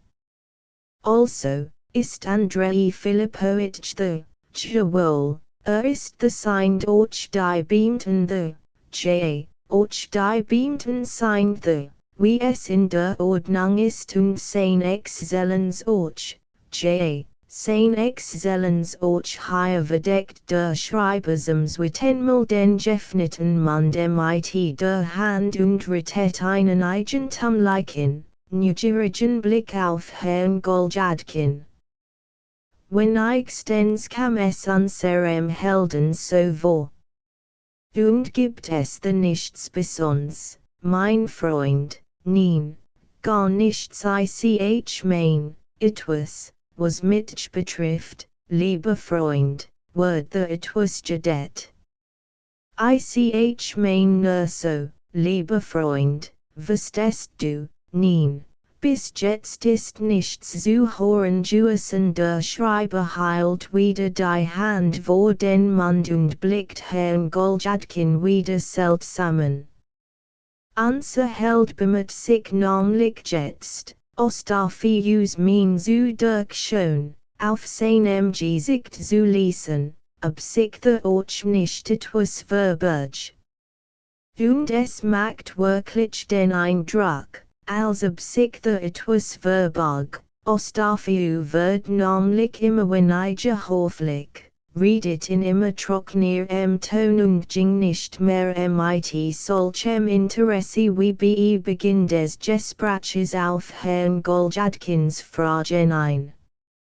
Hat bis zu einem gewissen Grad recht, dacht Herr Goljadkin, was ich einen. Violet hat auch schon von der Gegenseite etwas bekommen und hat sich darum wegen eines dringenden Bedürfnisses entfernt. Aber ich will ihm doch auch etwas, Herr Goljadkin sagt sich, dass der richtige Zeitpunkt für diesen Kopfenstock gekommen sei. Hier ist etwas für dich, lieber Freund. Ich danke wohlgeboren von ganzem Herzen wird die auch noch mehr geben zu Diensten. Wohlgeboren jetzt gleich wird die auch noch mehr geben, und wenn die Sache erledigt ist, noch einmal die gleichsam. Verstehst du, der Schreiber schwieg. Nahm ein militärisch Stramhaltungen und hielt seinen Blick unbeweglich auf Herrn Goljadkin gerichtet. Nun, dann red jetzt, hat über mich nichts verloren, es scheint, das bis jetzt, vorläufig, das vorläufig noch nichts verloren hat Ostafiu antwortet in einzelnen Absätzen. Machte benso wie Herr Goljadkin ein etwas geheimnisvoll mein, sucht ein wenig mit den Augenbrauen, blickt zu Boden, bemüht sich, den richtigen Ton zu treffen, kurz, war mit aller Kraft bestrebt, die versprochene Belohnung zu verdienen, denn das, was ihm bereits gegeben war, hielt schon versehen. Wolle beans eigentum. Und es ist nichts bekannt, bis jetzt noch nicht aber es wird Violet etwas bekannt werden, später natürlich wird Violet etwas bekannt werden schlimm, dacht unser Held. Hör mal, hier ist du noch etwas. Mein lieber ich danke wohlgeboren von ganzem Herzen war wakrami du gestern hier, wohl sonst aber war niemand hier. Besinn dich einmal, Brüderchen, der Schreiber wollt ein Weilchen in seinem Gedächtnis herum, konnt sich aber auf nichts hierhergeriges besinnen. Nein. Sonst war niemand es trat stillschweigen ein. Hör mal, Brüderchen, hier ist du noch etwas, sag mir das ganz Geheimnis, zu Diensten Ostafiu war jetzt wie den Finger zu wickel, das hat Herr Goljadkin bezweckt. Nun sag mir, Brüderchen, wie steht sich mit den andern, es geht, ganz gut antwortet der Schreiber und blickt Herrn Goljadkin mit großen Augen. Was meinst du mit ganz gut, ich mein nur so, hier sucht Ostafiu bedeusam mit den Brauen. Übrigens war vollkommen verblüfft und wusste nicht, was sagen sollte. Schlimm, dagt Herr Goljadkin. Hat sich mit Wakramiju noch etwas Wittiers begeben, es ist als wie Bisher besin dich mal, man sagt so etwas also was den Nun, Ostafiu heilt die Hand vor den Mund. Ist nicht ein Brief von einem mit the Hut ist der Kanzeldienemische zu Wakramiju in diesen Wohnungen, zu der deutschen Dame. Ich kann hinchen und mit Jerkendigen, wenn sie es wünschen tu mir den Gefallen, Brüderchen, Gottes Willen. Hab kein besonder Absicht dabei. Denk nichts Abels, Brüder, hab dabei kein besonder Absicht. Wunderkendig dich doch, Brüderchen. Bring doch in Erfahrung, ob the etwas gegen mit im Werk ist. Wunder, was Wörter unternehmen. Das ist es, was ICHGERN wissen mocht, das bring in Erfahrung, lieber Freund, wird es dir dann danken, lieber Freund, zu Diensten, wohlgeboren. Und auf ihren Platz hat sich Hut Semjonowitsch gesetzt Semjonowitsch. Ah. So. Wirklich, Andrei Filipowitsch wie seinen, sich dahin zu setzen wirklich. Wie ist das zu gegangen? Das bring heraus, Brüderchen. Gottes Willen bring das heraus, Brüderchen, bring das als heraus, wird mit dir dankbar sein, mein Lieber, das ist es, was wissen mocht. Denk eben nichts Abels, Brüderchen, zu Diensten, wird gleich hinchen. Aber sie, wohlgeboren, kommen Hut nicht hierin, nein, mein Freund, bin nur für ein Augenblickchen gekommen, nur für ein Augenblickchen, wollt nur einmal sehen, wie es steht, lieber Freund. Und nachher wird dir öffentlich sehen. Mein lieber zu Diensten der Schreiber lief schnell und erfrig die Treppe hinauf, und Herr Goljadkin blieb allein zurück. Schlimm, dachte schlimm, schlimm. Wie schlimm steht jetzt mein Satz? Was hat das als nur zu bedeuten? Was bedeuteten namentlich einig Andeutungen dieses Trunkenbolds, und von wem ruht diese Strecke? Ich weiß jetzt, von wem diese Strecke ruht. Ein netter Streck. Sie haben es zu surfern und ein darum hingesetzt. Übrigens, was sage ich? Sie haben eine hingesetzt. Andrei Filipowitsch ist es gewesen, der eine hingesetzt hat, diesen Semjonowitsch. Übrigens, warum hat ein den hingesetzt, und mit welcher Absicht hat ein eigentlich hingesetzt? Wahrscheinlich haben sie erfahren.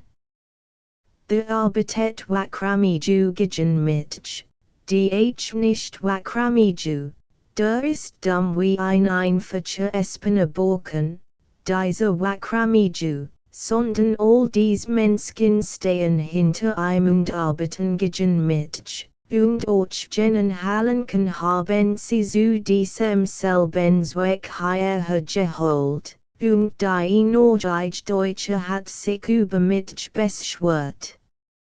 Hab immer gewohnt, dass dies ganz Intrige nicht von so einfacher Art ist, und das hinter diesem ganzen Weberklatschanbieding etwas stecken muss, eben dasselb hab ich auch zu Christian Iwanowitsch gesagt, dass sie sich nämlich verschworen haben, einen Menschen zu morden, im geistigen Sinn gesprochen, und sich zu diesem Zwecken Carolina Iwanowna gehangen haben. Das ist klar, das hier geschickt Meister gegen mitarbeiten. Hier, mein Herr, sind Meister Handien der Arbeit, und nicht Wakramiju. Ich hab schon gesagt, dass Wakramiju dumm ist, aber dies. Ich weiß jetzt, wer hier für sie gegen mitarbeitet. Das tut dieser Hallenk, der sich meinen Namen angeähnelt hat. Dadurch allein behauptet seine Stellung, was auch seine Erfolg bei hochgestellten Personen beweisen. Aber es war wirklich wünschenswert, zu erfahren, wie sich jetzt mit den anderen steht, was dort bei ihnen zu bedeuten hat. Aber warum haben sie eigentlich dort diesen Semjonowitsch genommen? Wozu in aller Welt hatten sie Semjonowitsch nötig? Als ob sie nicht hatten irgendeinen anderen nehmen können. Übrigens, sie mochten dahin setzen, wenn sie wollten, es kam doch immer auf dasselbe hinaus. Ich weiß nur, dass dieser Semjonowitsch, mir langst verdächtig war, ich hab es schon lang gemerkt, ist ein widerwärtiger alter Kerl, ein ekelhaftes Subjekt, man sagt, leiht Geld aus und nimmt Prozent wie ein Jude. Aber dies ganz geschickt dirigiert der Bar. Bei alledem hat der Bar seine Hand im Spiel. Angefangen hat die Sach jedenfalls in dieser Weise. Bei der Ismailowski Bruck hat sie angefangen, so hat sie angefangen. Hier wird so Herr Goljadkin das gesagt, wie wenn in ein Zitron gebissen hat. Wahrscheinlich in Erinnerungen etwas sehr Unangenehmes. Na, übrigens macht es nichts, dachte. Es ist nur dies, ich muss als allein schaffen. Warum kommt nur Ostafio nicht wieder? Wahrscheinlich ist irgendwo hängen geblieben oder aufgehalten worden. Das ist gut. Das ich so intrigiere und auch meine Sitz meinen lege. Diesem Ostafio brauch ich nur ein Senkopfenstück zu geben, dann hab ich ein auf meine Sit. Die Frage ist nur, ist auch wirklich ganz auf meine Sit? Violet haben sie ihrer Sitz ebenfalls etwas gegeben und intrigieren an ihrer Sitz mit unter einer Deck. Hut jaus wie ein Gona, der Hallenk, wie ein reiner Gona. Verstell sich, der Racker. Es ist nichts zu hören, sagt und ich dank einen von ganzem Herzen. Wohlgeboren, so ein Gona, es wird ausschober. Herr Goljadkin krümmt sich zusammen und sprang hinter den Ofen. Jemand kam die Treppe herunter und ging auf die Straße hinaus. Wer kann denn jetzt weggehen, dacht unser Held im Stillen. Einen Augenblick darauf werden wieder Schritt vernehmbar. Jetzt konnt Herr Goljadkin sich nicht beherrschen und steckt die Nasenspitze ein ganz klein wenige aus seinem Versteck heraus, aber sofort zuckte auch wieder zurück, als beim jemand mit einer Nadel hineingestechen hat. Diesmal war es ein Bekannter, der Vorbeiging, namentlich der Hallenk, der intrigant, der verwerfing Mensch, ging gewöhnlich mit seinen nitzwürdigen, kleinen Schrittchen, trippelt und mit den Beinen ausschlagend, als jemandem damit einen Schlag versetzen wollte. Skuck, zeigt unser Held vor sich hin. Übrigens konnte Herr Goljadkin nicht umhin zu bemerken, dass der Skuck unter dem Arm ein großes grünes Portefeuille trug, das seine Exzellenz gehört. Hat wieder einen besonderen Auftrag, dacht Herr Goljadkin, irritiert und krümmt sich vor noch mehr zusammen als vorher. Kaum war Herr Goljadkin der Jungen Herrn Goljadkin dem Alten, und diesen überhaupt zu bemerken, vorbeigeht, als sich zum dritten Mal Schritt hören ließen, und diesmal erriet Herr Goljadkin, dass es die Schritt eines Schreibers wären. Wirklich blickt der pomadisierte Kopf eines Schreibers zu ihm hinter den Ofen. Es war ins nicht Dostoyevsky, sondern ein anderer Schreiber, namens Pysarenko. Das setzt Herrn Goljadkin in Erstaunen. Warum hat den anderen das Geheimnis enthüllt, dacht unser Held. Dies Heiden. Nichts ist ihnen heilig, nein, was gibt es, mein Freund sagte, sich zu Pysarenko wendend. Von wem kommst du, mein Freund, ich komm in ihrer Angelegenheit. Bis jetzt ist noch nichts zu erfahren gewesen. Aber sobald wir etwas erfahren, werden wir es ihnen mitteilen und Dostoyevsky, der kann jetzt absolut nicht abkommen, wohlgeboren. Seine Exzellenz ist schon zweimal der ganze Büro hindurchgegangen, und auch ich hab jetzt kein Zeit dank dir, mein Lieber, dank dir. Sag mir nur noch, wahrhaftig, hab kein Zeit. All Augenblick werden wir gerufen. Bitte, bleiben Sie hier noch ein Weilchen stehen, wenn sich dann in Betreff Ihrer Angelegenheit etwas begibt, wollen wir Sie benachrichtigen, nein, mein Freund, sag mir, vereinen Sie, hab kein Zeit sagt Pysarenko, indem sich von Herrn Goljadkin, der einem Rockkos gefasst hat, lose Eisen satt. Hab wirklich kein Zeit. Bleiben Sie hier noch ein Weilchen stehen, dann wollen wir Sie benachrichtigen gleich lasse dich weg, mein Freund. Gleich, lieber Freund. Aber jetzt. Hier ist ein Brief, mein Freund. wird mit dir dankbar sein, mein lieber zu Diensten gebeinen Herrn Goljadkin AB, mein Lieber, sehr damit recht sorgsam, an Herrn Goljadkin, mein Freund, an Herrn Goljadkin schon, so ich fertig bin, will ich einbestellen. Bleiben Sie hier nur so lange stehen.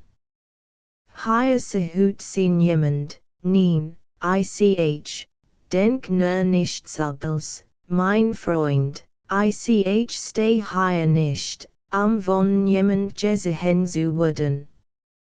Aber wird jetzt nicht lange hier bleiben, mein Freund, wird hier in dieser Tengas chillen.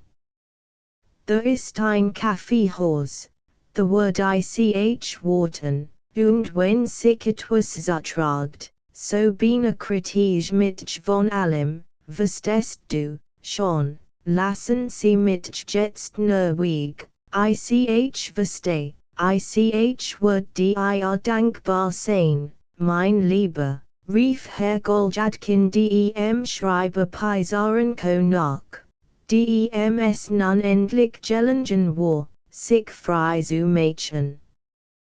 Der Hallang wird, wie es skint, zuletzt grobe Dakt unser Held, waren der Verstollen hinter dem Ufen hervorkam. Der hat die Sach noch einen Haken. Das ist klar. Zwist war anders. Übrigens mochte es wirklich eilig haben, weil it ist bei einen Weil zutan. Und sein Exzellenz ist zweimal durch das Büro gegangen. Was mag deju veranlassen sein? Ich was, das tut nichts. Das hat weil it nichts zu bedeuten, nun. Jetzt wollen wir sehen, hier war Herr Goljadkin schon im Begriff, die Haustür zu öffnen und auf die Straße hinauszugehen, als plötzlich gerade in diesem Augenblick die Equipage seiner Exzellenz mit Donneran lichem Lahm vorfuhr. Herr Goljadkin war noch nicht so bisschen angekommen, als der Wagensklag von innen geöffnet wird und der darin sitzende Herr auf die Stufen vor der Haustür hinaussprang. Der Ankömmling war kein anderer als eben jener Herr Goljadkin der Junge, der 10 Minuten vorher weggegangen war. Herr Goljadkin der Alte erinnert sich, dass die Wohnung des Diaktors nur einig Schritt entfernt lag. Hat einen besonderen Auftrag dakt unser Held bei sich. Unterdessen hat Herr Goljadkin der Junge USDEM Wagen das dick-grün Portefeuille und noch einig anderer Papier herausgenommen. Dem Kasche Einweisung gegeben und öffnet nun die Haustür. Dabei versetzte Herrn Goljadkin dem alten mit Beine einenstes, bemerkt ein Vorsatz nicht, so dass seine Absicht, einzuatmen, deutlich war, dann lief schnell die Treppe Kanzlei hinauf. Schlimm, dacht Herr Goljadkin, mein Sach jetzt Schiff. Nun sieh mal eine denen. Herr du mein Gott, etwa halb Minute lang stand unser Held noch da, sich zu rühren, endlich hat seinen Entschluss gefasst. Sich lang zu bedenken, aber mit starkem Herzklopfen und in allen Gliedern sittend, lief seinem Freund die Treppe hinauf nach. Ich was. In Gottes Namen. Was es Mädchen. Ich kann nichts dafür dachte, während den hat, den Mantel und die Überschuhe im Wohnzimmer ablegt. Als Herr Goljadkin in sein Büro trat, war schon wohl Dame an ihn getreten. Weder Andrei Filipowitsch noch Anton Antonowitsch waren im Zimmer. Sie befanden sich beidsems weg der Berichterstattung im Arbeitszimmer des Diaktors. Der Diaktor aber hat sich, wie man hört, seine Sitzeilig zu seiner Hohen Exzellenz begeben. Infolge dieser Umstände und auch weil es bereits Dame an war und die Büros zu Ende ging, treiben Maschbeamten, namentlich die Jungeren, in dem Augenblick, als unser Held eintrat, allerlei Lotria, sie gingen her, fahrten Gespräch, plauderten, lachten, und einig der Jüngsten, die der im Range am niedrigsten standen, spielten sogar in einer Ecke Fenster still und himmlisch Schrift und Adler. The Herr Goljadkin Dijabet des Anstandes Kantung adjetzt besonders wunst, sie sich gegenüber bearbeitet zu sehen, so trat schnell zu einigen Herren, mit denen noch am meisten harmoniert, einen guten Tag zu sagen us. Aber die Kollegen erwiderten Herrn Goljadkins Gruß in ganz seltsamer Weise. War unangenehm überrascht durch die kalt, trocken, man kann sagen Schroffart, in der sie ein empfingen. Keiner reicht ihm die Hand. Masch sagten einfach, guten Tag und gingen von ihm weg, andere nickten nur mit dem Kopf. Dieser und jener wand sich einfach und tat, als nichts bemerkt hat, eigentlich, und das war für Herrn Goljadkin am allerverletzendsten, einig Junglut von der untersten Rangstufe, Burschen, die, wie Herr Goljadkin sich ganz richtig im Stillen über sie ausdrückt, witte nichts verstanden als gelegentlich Schrift und Adler zu spielen und sich irgendwo zu treiben. Diesem ringten Herrn Goljadkin allmählich und umdrängten ein so, dass sie ihm beinahe den Ausweg versperrten. Blickten sie ein mit einer Art von Beleidigung negieren. Das war ein Abelsieken. Herr Goljadkin fällt das und entschied sich seine Sitz verstandigerweise dafür, nichts zu bemerken. Plötzlich trat ein ganz unerwartetes Regnis ein, das Herrn Goljadkin, wie man zu sagen pflegt, den Rest gab und den Geräusch macht. In dem Haufen der jungen Kollegen, die ein umgeben, erschien plötzlich, und zwar gerade in dem für Herrn Goljadkin peinlichsten Augenblick, Herr Goljadkin der Junge, hitte wie immer, mit einem Lächeln auf dem Gesicht wie immer, beweglich, sonnenschwand und liedfassig wie immer, kurz, als der Selbstgok, spring ins Feld, skake und besmascher wie immer, wie früher, wie selbstbegestern, wo in einem für Herrn Goljadkin den alten so unangenehmen Augenblick aufgetaut war.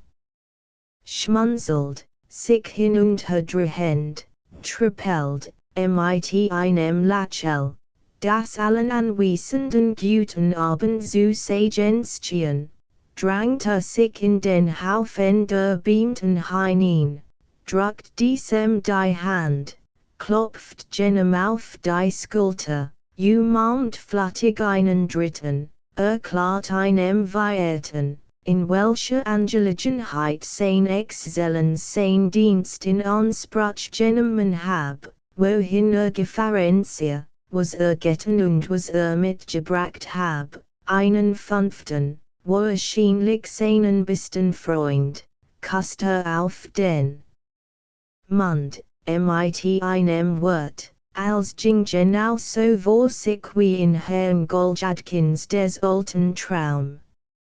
Nach dem genugsam herumschhapft, einen jeden auf sein Weise begrüßt, die Gunst aller mit oder ohne Lastgebalt und sich bei allen gehörig lieb kein gemerkt hat, streckt Herr Goljadkin der Junge auch seinem alten Freunde, Herrn Goljadkin dem alten, den bis dahin noch nicht bemerkt hat. Plötzlich und wahrscheinlich vers hen die Hand hin. Wahrscheinlich ebenfalls vers hen, aber den Anitel Herrn Goljadkin den Jungeren schon längst sehr wohl bemerkt hat, griff unser Held sofort eifrig die ihm so unerwartet hingestreckt Hand und drückt sie kraftig und in der freundlichsten Art, JAMIT eine seltsamen, ganz unerwarteten, innerlichen Bewegung, MIT eine weinerlichen Empfindung. Abunze held sich durch die von seinem unwürdigen Feind die ergriffen Initiative Torschen Lies oder einfach der geistesgegen Watermangelt, oder in tiefste Ziel sein Hilflosigkeit in ihrem ganzen Umfang erkannt und empfand, das ist schwer zu sagen.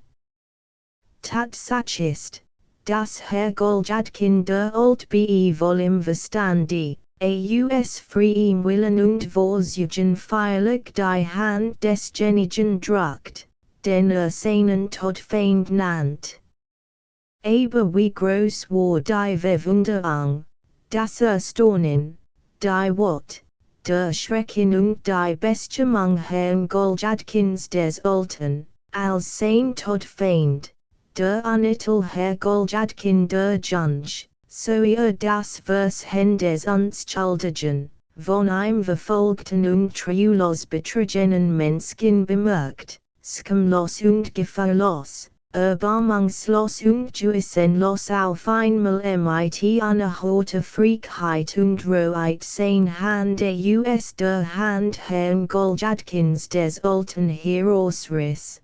Sein Hand schlenkert, als sie mit etwas unsauberem beschmutzt hat, seitwärts Ausspielung dies als mit einer höchst beleidigenden Gebard begleitet, sein Taskentouch herauszog und sich damit auf der Stelle in der unanständigsten Weise Finger erbrieb.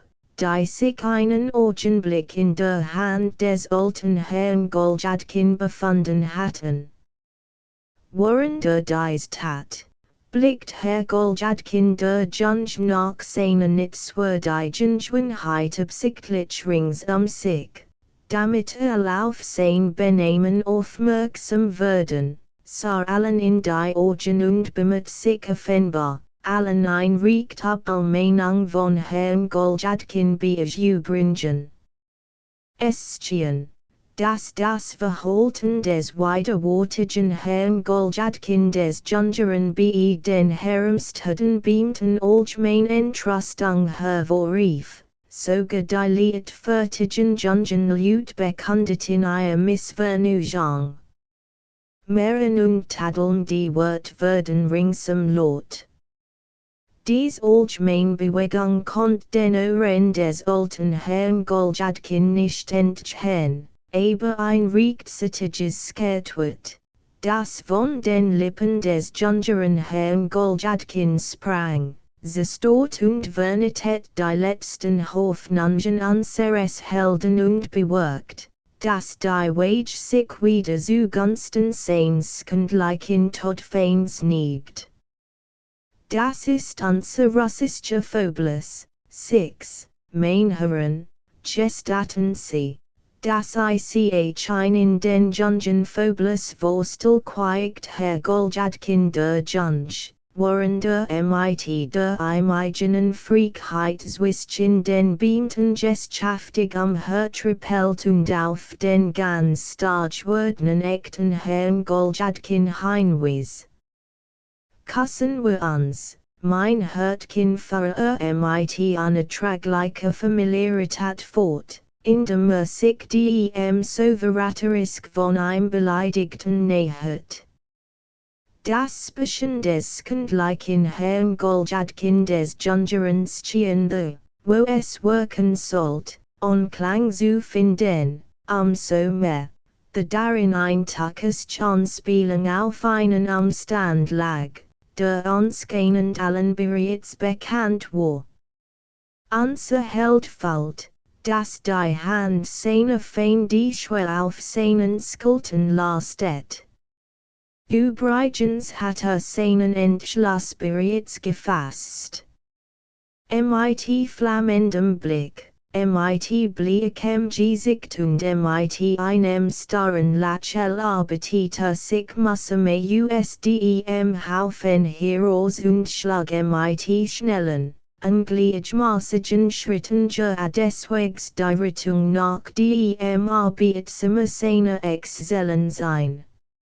In dem vorletzten Zimmer traf mit Andrei Filipowitsch zusammen, der soeben von seiner Exzellenz kam, und obgleich sich in diesem Zimmer ein Mensch verschiedenartiger Personen befanden, die zu Herrn Goljadkin im gegenwärtigen Augenblick gar kein Beziehungen hatten, so bietet unser Held doch diesen Umstand nicht im geringsten.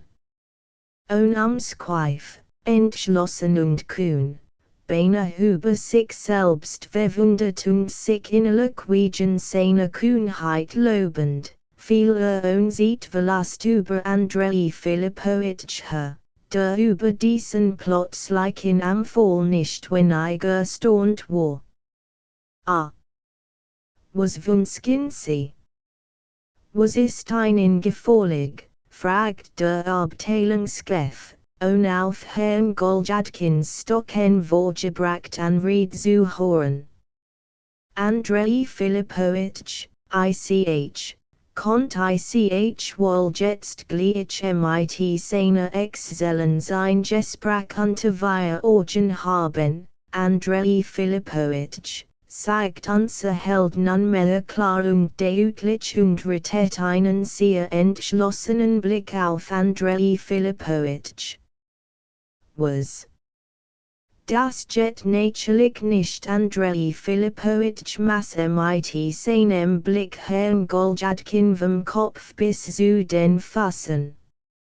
Ich sage namentlich das als deswegen, Andrei Filipowitsch, weil ich mit darüber wundere, dass jemand diesen Usurpator eines fremden Namens, diesen Schurken entlarvt war, als diesen Schurken, Andrei Filipowitsch, wen bleiben Sie denn mit diesem Titel zu bezeichnen, ich mein ein Jewish Person, Andrei Filipowitsch. Ich ziel damit auf ein Jewish Person, Andrei Filipowitsch, ich bin im Recht. Ich mein, Andrei Filipowitsch, die vorgesetzt behord sollt diratige Bestrebungen ermuntern fügt Herr Goljadkin, der offenbar von sich selbst nichts mehr wusst, hinzu. Andrei Filipowitsch, aber Sie sehen wahrscheinlich selbst, Andrei Filipowitsch, dass dies ein wohlstandige Bestrebung ist, und dass sich darin mein in verschiedener Hinsicht lobliche Absicht bekundet, den Chef als meinen Vater zu betrachten, Andrei Filipowitsch, ich betracht die Edelden die vorgesetzt behord als meinen Vater und vertraue blind meins Schicksalen. So und so. Sie sehen, wie, hier begann Herrn Goljadkins Stimme zu zittern, sein Gesicht vertieft sich, und zwei Tränen treten auf sein Wimpern. Als Andrei Filipowitsch Herrn Goljadkin so ritten hat, staunte dermaßen, dass unwillkürlich ein paar Schritt zurücktrat. Dann blickte unruhig sich. Es ist schwer zu sagen, wie die Sache gedeiht hat. Aber plötzlich öffnet sich die Tür, diesem Arbeitszimmer des Chefs fort, und dieser selbst kam in Begleitung mehrerer Beamten heraus. All, die im Zimmer waren, schlossen sich und gingen hinter ihm her. Seine Exzellenz rief Andrei Filipowitsch heran, ließ ihn neben sich gehen und unterhielt sich mit ihm über irgendwelche Gegenstände. Als sich in Bewegung gesetzt und das Zimmer verlassen hatten, kam auch Herr Goljadkin wieder zur Besinnung. Demütig satte Schutz unter den Fittichen seines Tischs Hers Anton Antonowitschs Jetaschkin, der hinter allen Herrschlich und, wie es Herrn Goljadkinstian, ein sehr ernst, sorgen wohl mein macht. Och hier hab ich Torigt gedet, och hier hab ich meine Sachgestudet Dr. be sick, nun aber, es macht nichts dann zeigt zu dem Tischvorstehelis mit einer Stimme, die vor Aufregung noch ein wenig zittert, ich hoff, das wenig sie, Antonowitsch, sich würden bereit finden lassen, mir Jesus schenken und von meiner Lage Kenntnis zu nehmen. Von allen Zurückgewiesen, wenn die ich mitchen sie. Ich bin bis jetzt noch im Anklären darüber, was Andrei Filipowitschs Wort bedeuteten, Antonowitsch. Erklären Sie mir, wenn es möglich ist, es wird als erregten sieht klar wurden erweitert Antonowitsch nach einer Pause in ernstem Ton und, wie es Herrn Goljadkinstian, mit einer Mien, die deutlich zu verstehen gab, dass Antonowitsch überhaupt nicht wünscht, das Gespräch fortzusetzen. Sie wurden in kurzer Zeit als erfahren. Noch heute wurden sie formell von allem unterrichtet wurden was meinen sie denn mit formell, Antonowitsch. Warum denn ad formell, fragt unser Heldskatern. Es steht uns beiden nicht zu, über das zu urteilen, Jakau Petrovich. Was die Behörde für Gott findet warum denn die Behörde, Antonowitsch, fragt Herr Goljadkin, der noch zagiftig worden war, warum denn die Behörde? Ich kein Ursich, weshalb die Behörde damit belastigt werden sollt, Antonowitsch. Sie wollen mir weil etwas über das gestrige Vorkommnis sagen, Antonowitsch, nein, das gestrige Vorkommnis handelt es sich nicht, aber es ist sonst noch dies und das bei Ihnen nicht in Ordnung. Was ist denn bei mir nicht in Ordnung, Antonowitsch? Mir's Kind, Antonowitsch. Das bei mir als in Ordnung ist aber warum wollten Sie denn Schlopfiffi und Nifse Anwendung bringen, unterbrach Antonowitsch scarf den ganz bestörten Herrn Goljadkin. Diese Versuchungen und Wordbleich wie Leinwand. Freilich, Antonowitsch zeigte mit kaum vernehmbarer wenn man die Stimme der Verleumdung bietet und auf Seraphin die Haut, ein Recht Verteidigung von der anderen Seite zu nehmen, dann muss unsere Leiden, Antonowitsch, schuldlos, und ohne etwas begangen zu haben, Leiden und ihr unwürdiges Benehmen. Durch das sie dem Ruf eins anständigen Mädchens, der Tochter wohlbekannten, humanen, hochgetetten Familie, gestudet haben, eine Familie, die einen so weil Gott erwiesen hat, was meinen sie denn für ein Benehmen, Antonowitsch, und there ist dann noch ein anderes Mädchen, das war aber von ehrenhafter, ausländischer Herkunft ist, ein lobliches Verhalten diesem Mädchen gegenüber erinnern sie sich wohl auch nicht, gestatten sie, Antonowitsch, haben sie die Güte, mit anzuhören, Antonowitsch. Ihr Lucies Benehmen einer anderen Person gegenüber, die sie verleumdet und eins Virgens besichtigt haben, dass sie sich selbst haben es Schulden kommen lassen. Nun, wienend man das, Anton Antonowitsch, ich hab ein nicht ausdem Hausgetriebene weiter Tanze held zittend, und hab och Petruschka, meinem Diener, kinderartige Instruction gegeben. Hat von meinem Tisch gegessen, Anton Antonowitsch, hat mein Gast Frühjunkaft Genesen Fugtanze held Ausdrucksvoll mit tufem Gefall hinzu, so dass sein Kinein wenn ich zu hupfen begann die Tränen wieder in die Augen kamen.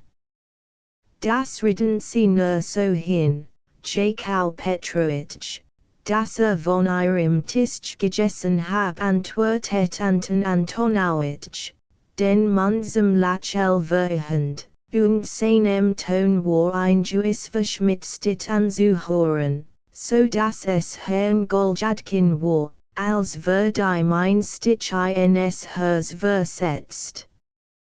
Gestatten Sie mir, Sie noch ganz bescheiden zu fragen, Anton Antonowitsch, ist denn all dies seiner Exzellenz bekannt, aber natürlich.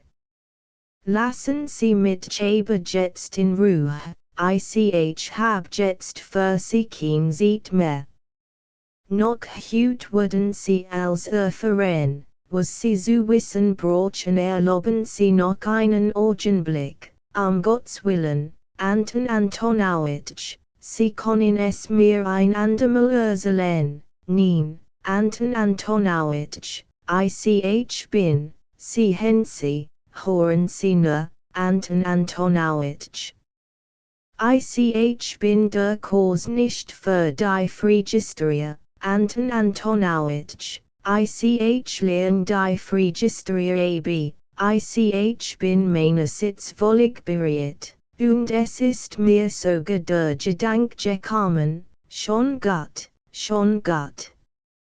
Ich hab das schon einmal gehört, nein, das haben Sie noch nicht gehört, Anton Antonowitsch. Das ist etwas anderes, Anton Antonowitsch, das ist etwas Gutes, wirklich etwas Gutes und angenehm zu hören.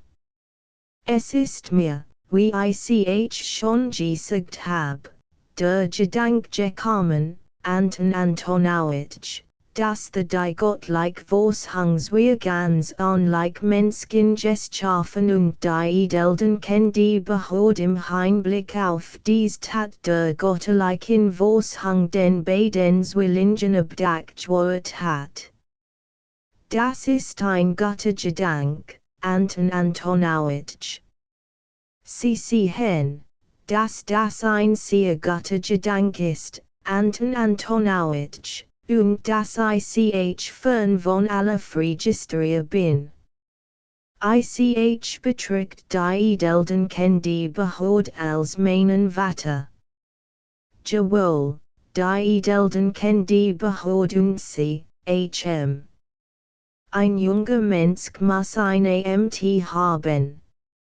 Unterstützen Sie mich, Anton Antonowitsch, treten Sie für mich ein, Anton Antonowitsch. Ich will weiter nichts. Anton Antonowitsch, Gottes Willen, nur noch ein Wörtchen.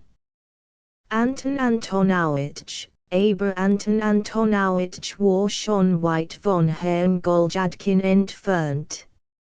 Unser Held wusste nicht, wo stand, was hört, was tat, was mit ihm Gesture, und was mit ihm noch gesturen wird, so hat als, was gehört und erlebt hat, verwirrt und erschüttert. Mit flehenden Blicken Sutter unter der Skar der beamten nach Anton Antonowitsch, sich noch weiter vor ihm zurecht fertigen ihm etwas sehr Schönes von sich selbst zu sagen, was für ein wohlgesinnter und anständiger Mensch passiert. Indessen begann allmählich ein neues Licht durch Herrn Goljadkins Verwirrung hindurch zu dringen. Ein neues, schreckliches Licht, das im plötzlich mit einem Schlag ein ganz langweilig unbekannter und sogar nicht einmal geahnter Umstand erhält.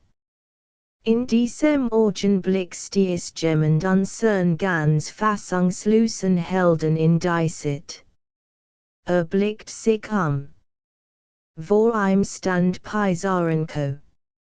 Ein Brief, wohlgeboren, Du bist schon gegessen, mein Lieber, nein, dieser ist schon heute Morgen hergebracht.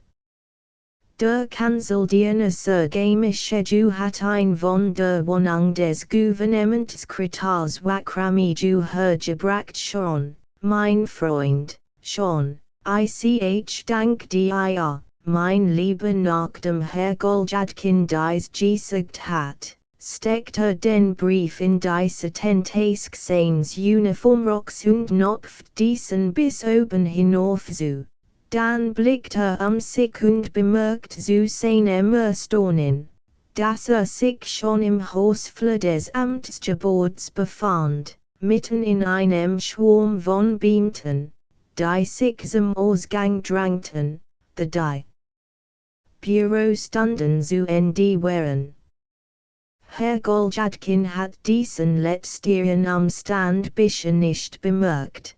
Hat nicht einmal bemerkt und erinnert sich nicht, auf welch Weise sich auf einmal in Mantel und Überschuhen befand und seinen hat in der Hand hielt. Alle Beamten standen regungslos und in respektvoller Erwartung. Die Satz war die, dass seine Exzellenz fast der Treppe stehen geblieben war. Auf seinen Wegen wartet, der sich Agent welcher sich verspätet, und ein sehr interessantes Gespräch mit Raten und mit Andrei Filipowitsch führt. Ein wenig entfernt von den beiden Räten und Andrei Filipowitsch stand Anton Antonowitsch Stetaschkin und einig anderer Beamten. Die sehr beflissen lächelten, sie sehen, dass seine Exzellenz zu skirten und zu lachen bleibt. Die genigen Beamten, die sich am oberen Ende der Treppe zusammendrängten, lächelten ebenfalls und warteten darauf, dass seine Exzellenz von neuem lachen wird. Nur der dickbäuchige Portier für das lächelt nicht, hat den Griff gefasst, stand hoch aufgerichtet und wartet ungeduldig auf sein täglich Portion Vergnügung, die darin bestand, dass auf einmal, mit einem einzigen Schwung des Arms, den einen Flügel weit zurückschlug und dann, zu einem Bogen zusammengekrümmt, respektvoll seine Exzellenzen sich vorbepassieren ließ. Aber die größte Freude und das größte Vergnügen von allen schien Herrn Goljadkins unwürdiger und unedler Feind zu empfinden. Vergaß in diesem Augenblick sogar alle Beamten und unterließ nach seiner nichtswürdigen Schönheit geschafftig unter einen zu trippeln und, die Gelegenheit benutzend, sich bei diesem und jenem beliebt zu machen. War ganz Augendauer, krümmt sich in einer eigentümlichen Weise zusammen, wahrscheinlich besser zu hören, und verwandt kein Ort von seiner Exzellenz. Nur bisweilen bewegten sich sein Handy, sein Fuß und sein Kopf in leisen, kaum bemerkbaren Zuckungen, die innerlich, verborgen Aufregung seiner Seele variierten. Ist ordentlich wie berost, dacht unser Held, sehut wie ein Günstling, der Skuck. Ich mocht nur wissen, wo der eigentlich so weil hochgestellt Personen für sich einnimmt. besitzt weder Verstand, noch Charakter, noch Bildung, noch Gefühl, hat eben Glück, der Rache. Herr du mein Gott! Wenn man das so bedenkt, wie schnell kann ein Mensch vorwärts kommen und sich mit allen Leuten befreunden? Und wird vorwärts kommen, dieser Mensch, ich mocht darauf schwören, dass es weit bringen wird, der Rache, dass weil reichen wird, hat Glück, der Rache. Och das mocht ich wissen, was ein in allen eigentlich zusammengefassten Flet. Was hat nur mit all diesem Volk für Geheimnis, und von was für Geheimendingen reden sie miteinander? Herr du mein Gott! Ich sollt och so, und mit einen och ein bisschen, so und so, ich sollt ein Violet bitten. So und so, und ich wird es nicht wieder tun. Ich trage dies Schild, und ein junger Mensch muss in unserer Zeit eine Amt haben, Exzellenz, über mein Anklärlage ich mit der Kurs nicht auf, so musst ich reden. Irgendwie dort in Sprache haben, das wird ich auch nicht tun, als wird ich mit Geduld und Demut tragen, so musst ich es machen. Soll ich so vorgehen? Übrigens kommt man mit Worten die Rache nicht bei und kriegt ein nicht unter. Vernunft kann man im insanen leichtfertigen Kopf nicht hineinhämmern. Aber ich will es versuchen. Wenn ich ein günstig Stunde abpassen kann, will ich es versuchen, in seiner Unruhe, seiner Angst und Verwirrung fällt anzuhalten, dass es so nicht bleiben kann. Dass der entschiedene Augenblick herannähe, dass sich mit irgendjemand aussprechen muss, und so beginne den sich allmählich nach der Stille hin zu bewegen, wo sein unwürdiger, ratselhafter Freund stand.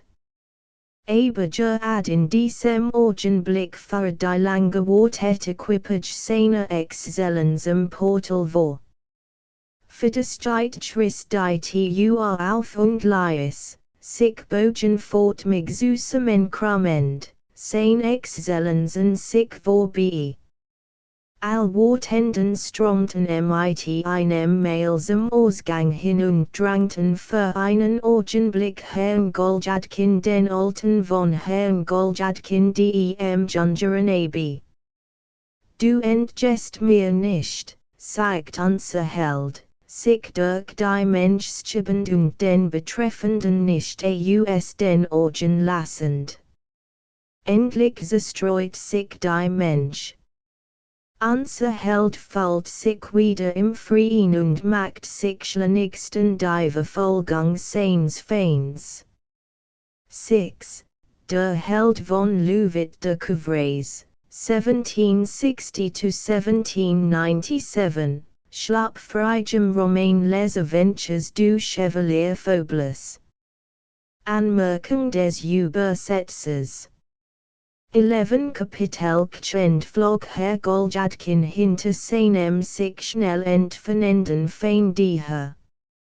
Fällt in sich ein gewaltige Energie.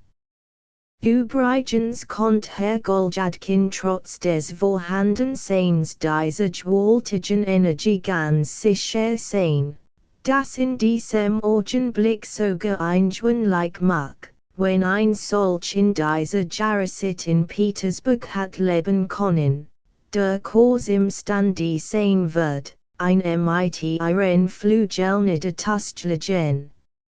Fällt, dass ganz matt und kraftlos wird, das die Bein unter mein Nichten und den Dienst versagten, es kam ihm vor, als überhaupt nicht selbst Jelly, sondern von einer besonderen, fremden Kraft vorwärtsgetragen wird. Indessen konnte sich das als noch gut gestalten.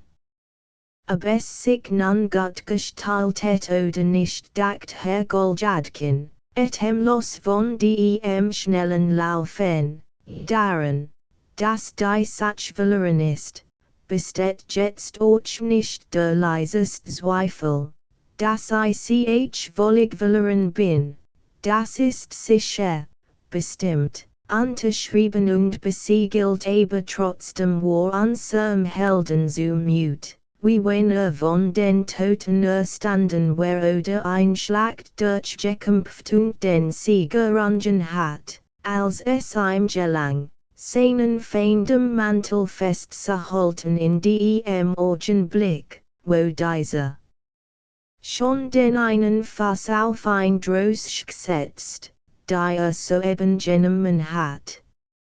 Mein Herr, rief dem endlich enthalten Anitel Herrn Goljadkin dem Jungeren zu. Mein Herr, ich hoffe, dass Sie, nein, bitte, hoffen Sie nichts, antwortet Herrn Goljadkins gefahrlose Feind blendend. Stand mit dem einen Bein auf einer Trittstufe der Droschkenstrecke us Lebeskraften danach, mit dem anderen Bein auf die Zweitstufe zu gelangen, wobei mit im Vergeblick in der Luft herumarbeitet und sich us aller Kraft bemüht. Herrn Goljadkin dem alten seinen Mantel us den Handen zu reißen. Denn diese Szene sitzt mit aller Kraft, die ihm die Nature verliehen hat, festhält. Jakau Petrovich.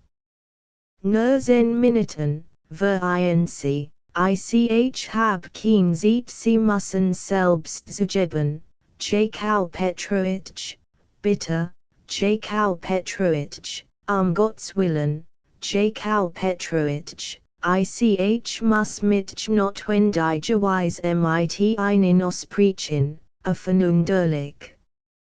Nur ein Sekunde, Jakau Petrovich, mein Taubchen, hab kein Zeit versetzt Herrn Goljadkins heuchleriske Feind mit unhöflicher Vertraulichkeit, aber mit skinbarer Gutherzigkeit. Ein andermal will ich mit gern mit einen us tuefste Ziele vernünftig aussprechen, glauben Sie mir, aber jetzt ist es mir wirklich unmöglich du Skuk, dacht unser Held. Jakau Petrovich, rief vollkommen, ich bin ihr Feind gewesen. Bosmenschen haben ein Volksschilderung von mir gemacht. Meinerseits bin ich bereit. Jakau Petrovich, wenn es ihnen gefällig ist, so konnten wir beide sogleich hier hin. Und the konnten wir vernünftig, wie Sie soeben so schon sagten, und in einfacher, edler Sprache, hier in dieses Kaffeehaus, dann wird sich als von selbst aufklären, sehen Sie wohl, Jakau Petrovich. Dann wird sich unfehlbar als von selbst aufklären, in das Kaffeehaus. Nun schon. Ich hab nichts dagegen, gehen wir in das Kaffeehaus, aber nur unter der Bedingung, mein Tuester, unter der einzigen Bedingung, dass sich dort als von selbst aufklärt.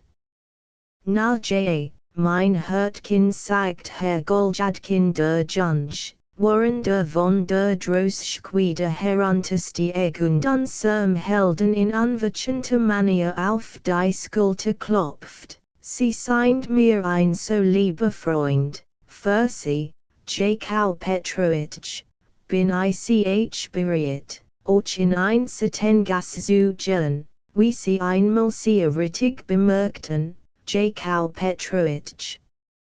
Sie sind doch wirklich ein schlauer Mensch, was will, deju bringe einen euch, für Herrn Goljadkins lugneriske Freund fort, indem leis lacheld, sich ein Herumdreht und ein Herumschauen zelt. Das von den großen Straßen entfernt gelegen Kaffeehaus, in welches die beiden Herren Goljadkin eintreten, war in diesem Augenblick ganz leer. Ein ziemlich deutscher Urchin im Buffet, sobald an der Turkelingel sich vernehmen ließ. Herr Goljadkin und sein anwürdiger Feind gingen hindurch in ein Zimmer, wo ein aufgedunsener, über den Kamm geskeriner Jung sich amufen mit einem Bundel Spanne macht, das Ausgegangen für wieder anzusondern. Auf Herrn Goljadkins des Jungeren Verlangen wird Skokolade gebracht.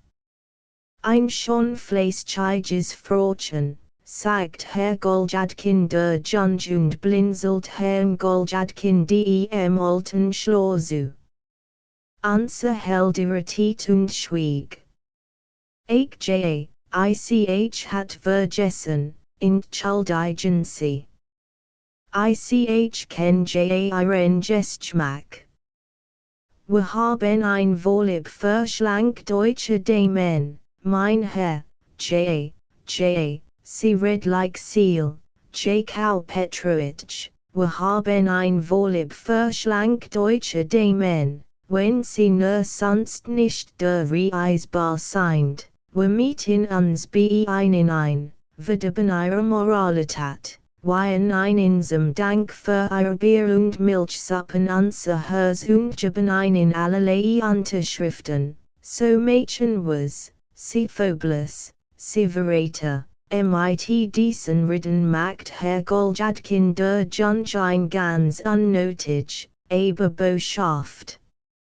Schlau Anspielung auf ein Jewish Person weiblichen Geschlechts. Dabei bin sich sehr betulich gegen Herrn Goljadkin, lachilt mit anschienende Liebenswürdigkeit zu und kehrt heuchlerisch ein Treuhetigkeit und ein lebhaft Freude über das süße Menschsein mit heraus.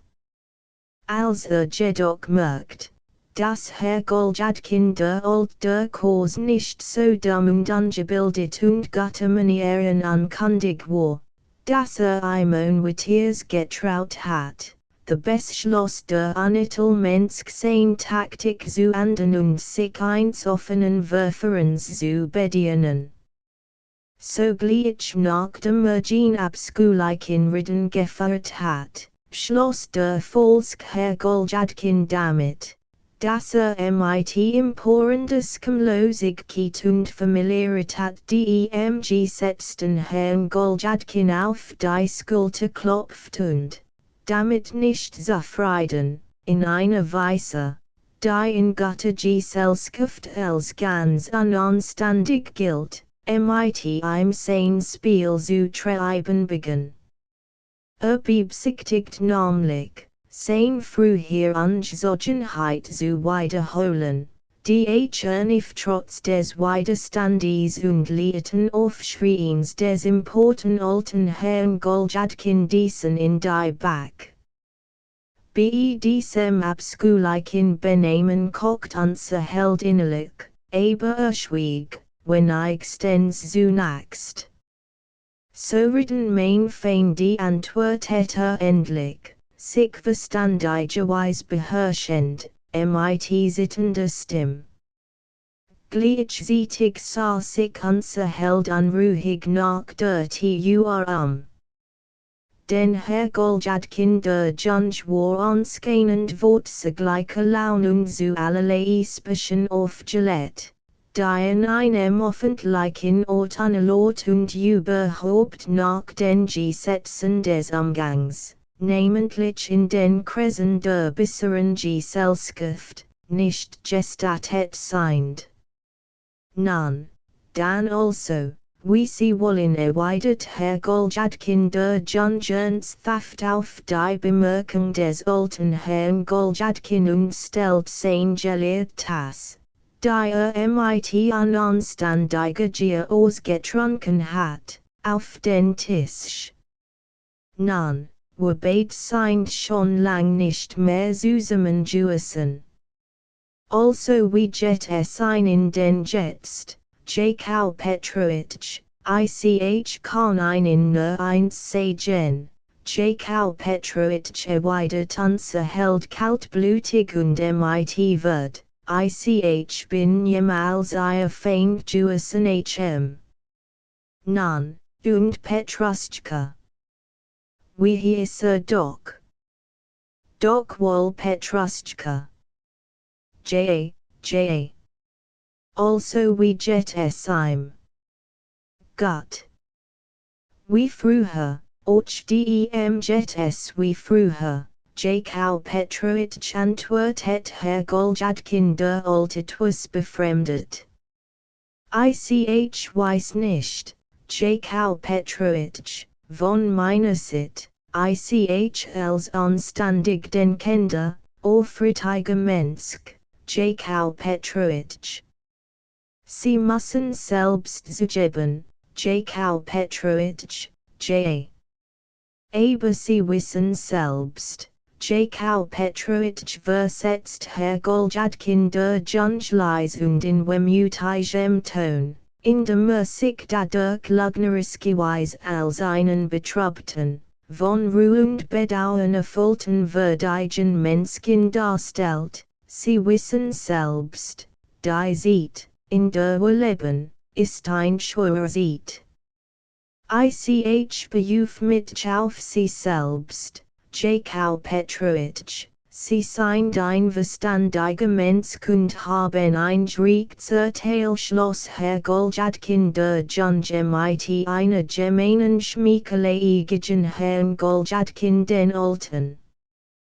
Das Leben ist kein Spiel, das wissen Sie selbst, Jakau Petrovich fügt Herr Goljadkin der Junge noch weilsigend hinzu und stellt sich auf diese Weise als einen klugen, gebildeten Menschen hin, der über hochgegenständige philosophieren kann. Ich meinerseits, Jakau Petrovich antwortet unser Held begeistert, ich meinerseits verrachtlich und sprich und davon, ich bedienen mit einer angeschminkten, wollenständigen Reduis und nehmen jeder Satz einen hohen Standpunkt ein, und ich sage Ihnen und kann es Ihnen vernünftig versichern, Jakau Petrovich, dass mein Gewissen völlig rein ist, und dass, wie Sie selbst wissen, Jakau Petrovich, nur ein beiderseitige Veränderung, es ist als möglich, das Urteil der Welt, die Meinung der sklavischen Mensch. Ich spreche von, Jakau Petrovich, es ist als möglich. Und ich mocht auch noch dies sagen, Jakau Petrovich, wenn man in dieser Weise urteilt, wenn man die Sache von einem edel, hohen Gesichtspunkt aus betrachtet, dann sage ich kühn, und folgsam sage ich es, Jakau Petrovich, es wird mir sogar angenehm sein zu bekennen, dass ich auf Ihr Weg geraten bin. Es wird mir sogar angenehm sein, dies einzugestehen. Sie würden das selbst wissen, Sie sind ein kluger und über ein edeldenkender Mensch. Onscom, folgsam bin ich bereit, dies einzugestehen, in Verdiger, edler Gießenanschloss held. Das ist nun einmal so's Schicksal, Verhängnis, Jakau Petrovich, aber lassen wir das als Beiseite versetzt Herrgottskin der Junge mit einem Surfer. Lassen Sie uns die wenigen Minuten unseres Zusammensehens lieber zu einem nützlichen und angenehmen Gespräch gebrauchen, wie sich das unter wir Kollegen schickt. Es ist mir sonderbarerweise dies ganz Zeit über nicht gelungen, ein paar Worte mit Ihnen zu reden. Ich bin daran nicht schuld, Jakau Petrovich, ich auch nicht unterbrechen unser Held mit Wurm, ich auch nicht. Mein Herz sagt mir, Jakau Petrovich, dass ich in alledem nicht schuld bin. Lassen Sie uns die ganz Schuld daran diems Schicksal beimessen, Jakau Petrovich, fügt Herr Goljadkin der alten ganz versonlichem Ton hinzu. Sein Stimmbegen allmählich matt zu werden und zu sitten.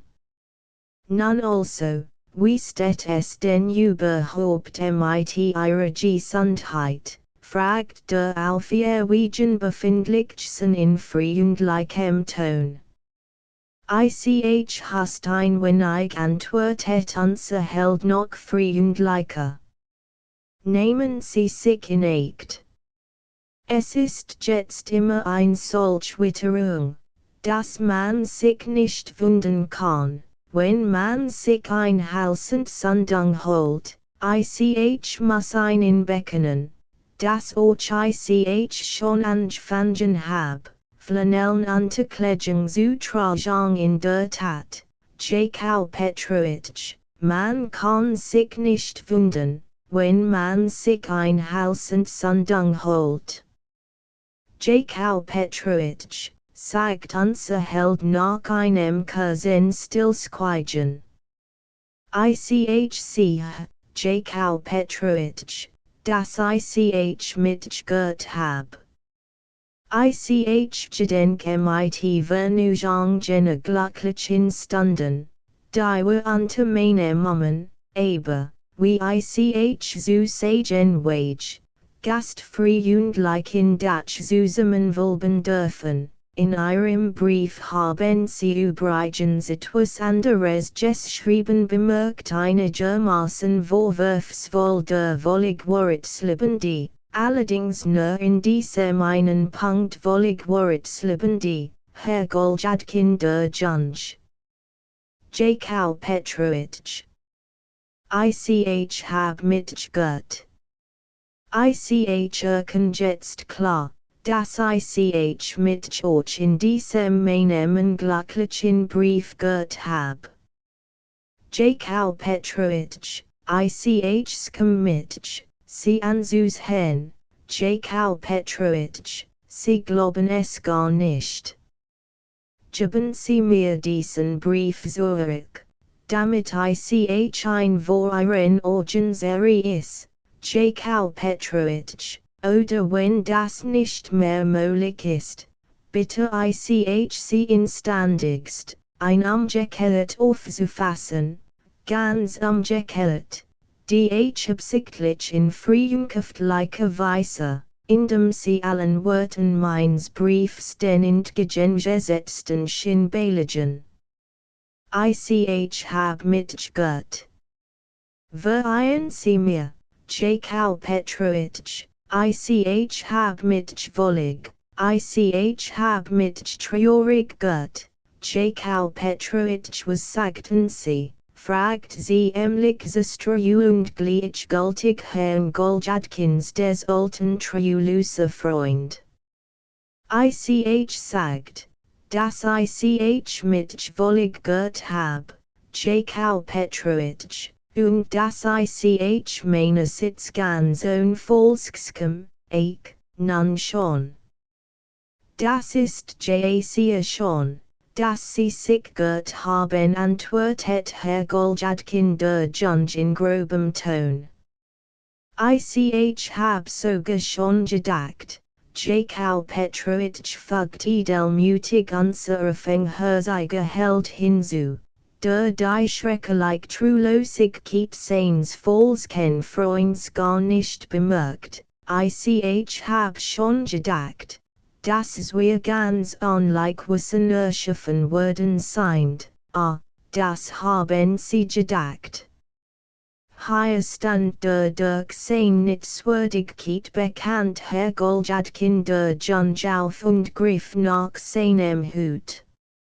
Och Herr Goljadkin der Alt, der die Tag immer noch nicht merkt, erhob sich, lächelt seinem Volksken freudig thursig und edelmutig zu und bemüht sich in seiner Anstalt, freundlich gegen ein zu sein. Ein zu ermutigen und auf dies Weise von neuem mit ihm Freundschaft zu schließen. Leben Sie wohl, Exzellenz, rief auf einmal Herr Goljadkin der Junge. Unser Held versuchen, bemerkt in dem Gesicht seines Feinds den spottischen Zug und Cobb, lediglich von ihm losgekommen. In die hingestreckt Hand des verworfenen Zwierfinger der Seinigen hinein, aber nun überstieg die Anwärtigkeit Herrn Goljadkins des Jungeren als Maß.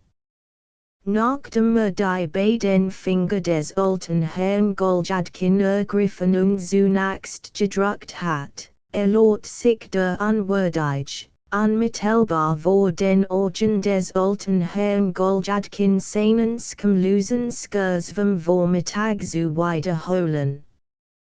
Das Maß der menschlichen Geduld war erschöpft. Hat das Taskentouch, mitdem sich die Finger abgewischt hat, bereits wieder in die Task gesteckt. Als Herr Goljadkin der Alt endlich zur Besinnung kam und ihm in das ernste Sendes immer nachschaut, wohin sein unversöhnlicher Feind nach seiner hässlichen Schönheit schleunigst geflüchtet war. Als nicht das geringste Gestellen war, stand im Buffet, aus Pasteten und zeigt wie der tugendhaftest Mensch der deutschen Kondite Frau Liebenswürdigkeiten. In Gegenwart von dem es nicht dacht unser Held und trat, außer sich vor Erregung, ebenfalls in das Buffet heran. Aber wirklich, das Frauchen ist nicht übel. Wie denken Sie darüber?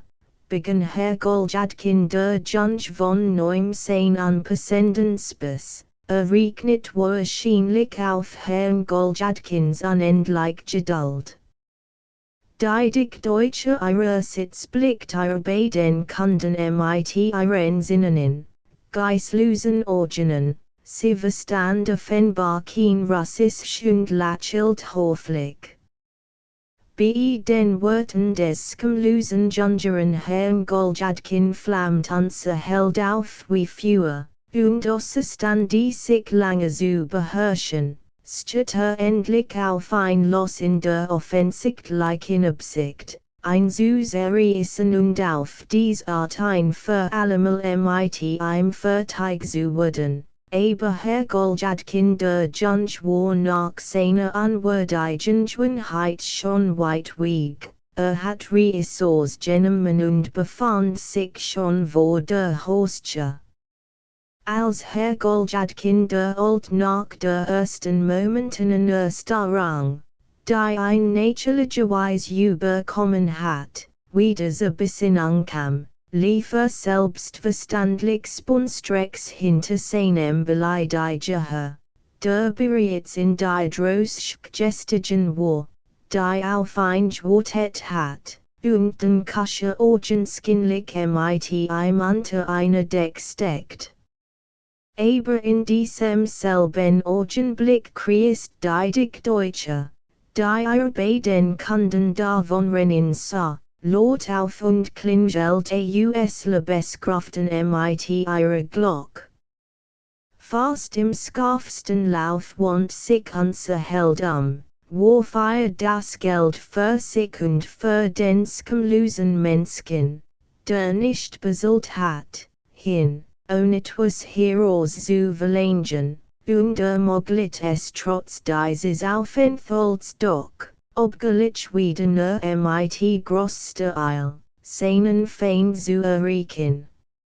Indem sich mit aller Kraft, die ihm die Nature gegeben hat, an den Schmutzflügel der Droschken klammert, lief unser Held ein Weil auf der Straße mit und sucht dabei auf den Wegen herauf zu klettern, denn der Junge Herr Goljadkin aus aller Kraft wie ein Festung verteidigt.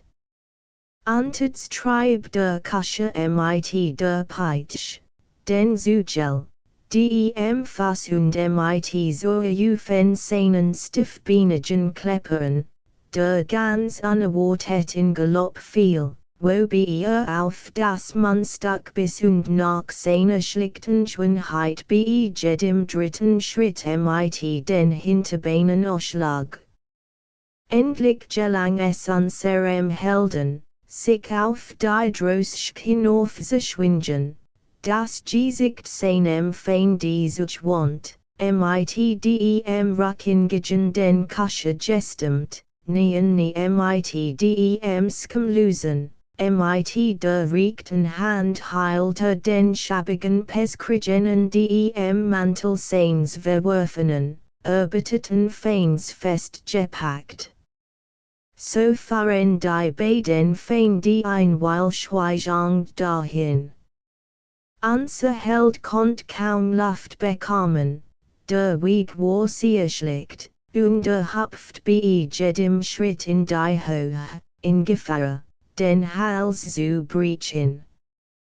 Über dies wollte sein erbitterter Feind sich immer noch nicht überwunden geben, sondern bemüht sich, seinen Gegner in den Schmutz hinunterzustatzen. Das Maß der Annehmlichkeiten wohl zu machen, war ein grauliches Wetter. Der Schnee fiel in dichten Flocken und versat auf jede Weise unter den verfinsterten Mantel des wirklichen Herrn Goljadkin zu dringen. Ringsherum war es so dunkel, dass man nicht die Hand vor den Augen sehen konnte. Es war schwer zu erkennen, wohin und durch welche Straßen sie fahren. Herr Goljadkin hat dabei die Empfindung, als wieder verreimt was ihm schon bekannt sei. Einen Augenblick lang versat sich zu erinnern, aber nicht schon gestern so etwas geahnt hab, wie im Traum. Endlich war sein peinliches Gefühl bis auf den höchsten Grad der Agony gestiegen.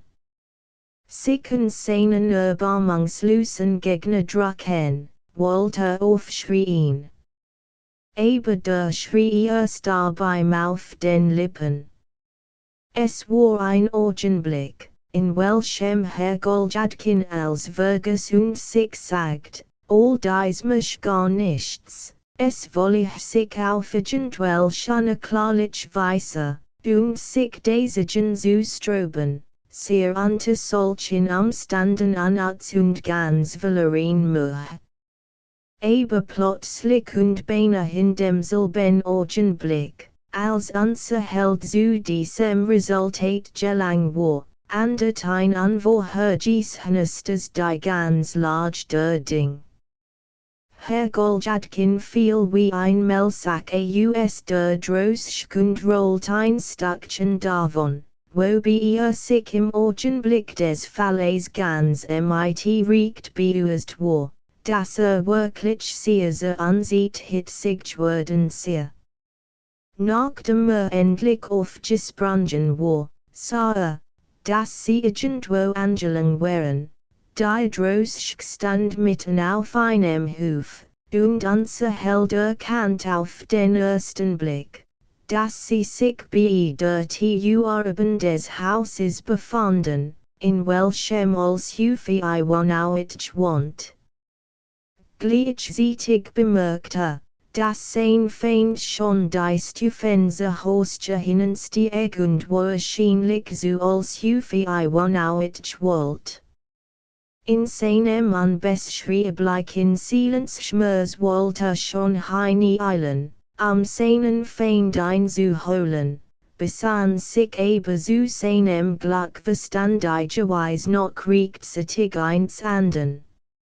Und dass vergessen hat, den Kasche zu bezahlen, rannte Herr Goljadkin auf die Straße und lief, so schnell konnte, blindlings davon.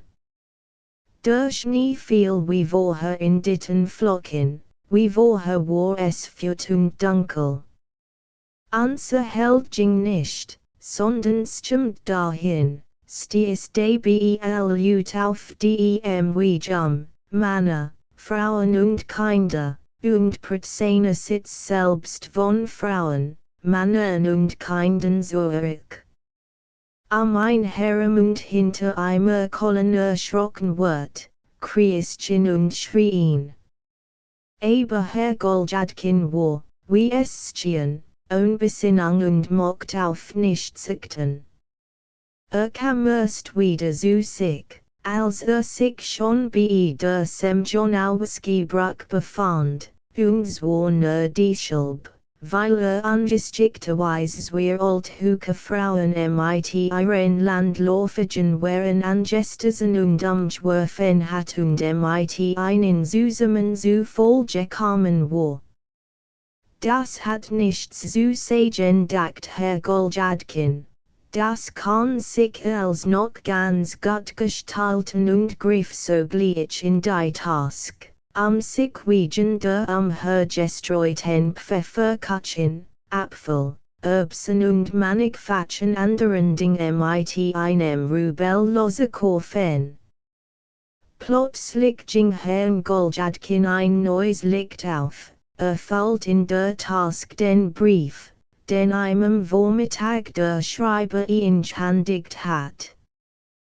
Der Eimante anderem fiel, dass sich in der Nähe ein bekanntes Restaurant befinde, so lief ohne einen Augenblick zu sorden, dorthin und nahmen einem Tischchen Platz, auf dem Sebeltung ein Tal Glittbrand. Und sich dann etwas zu kommen und auf den Kellner zu hören, der Herren trat, sein Bestellung entgegenzunehmen, brach das Siegel und begann den untänzten Brief zu lesen, der ein in das allerhöchste Staunen versetzt, edler, vermitleidender. Meinem Herten lebenslänglich Roman. Ich Leid, ich Gelisa Grandi, Retmitch. Genevalium derisk, intrigant und durch sein Nitzwürdig den Quais bekannt Mensch hat mit mit seinen Netzen umstrickt und so grandi geritet. Ich bin gefallen. Aber ist mir so wieder, während du. Man hat uns getrennt. Mein Brief und ich abgefangen, und all das hat der sittenlos Mensch getan, indem sein einseitig Eigenschafft ausnutzt, die Anlichkeit mit dir. Jedenfalls kann man ein hässliches Os besitzen und doch der Geist, stark Empfindung und angenehm Manieren fessel. Ich Gelisa Grandi. Man wird mit gewaltsam verheiraten, und allermeisten intrigiert mein Vater und Wohltäter, der Staatsrat als Hufi Iwanowitsch, wahrscheinlich in der Absicht, meinen Platz in der vornehmen Gesellschaft einzunehmen und sich meine Connectionen zu bedienen. Aber ich hab meinen Entschluss gefasst und strob mit mit allen Mittel, die mir die Nature verleihen hat.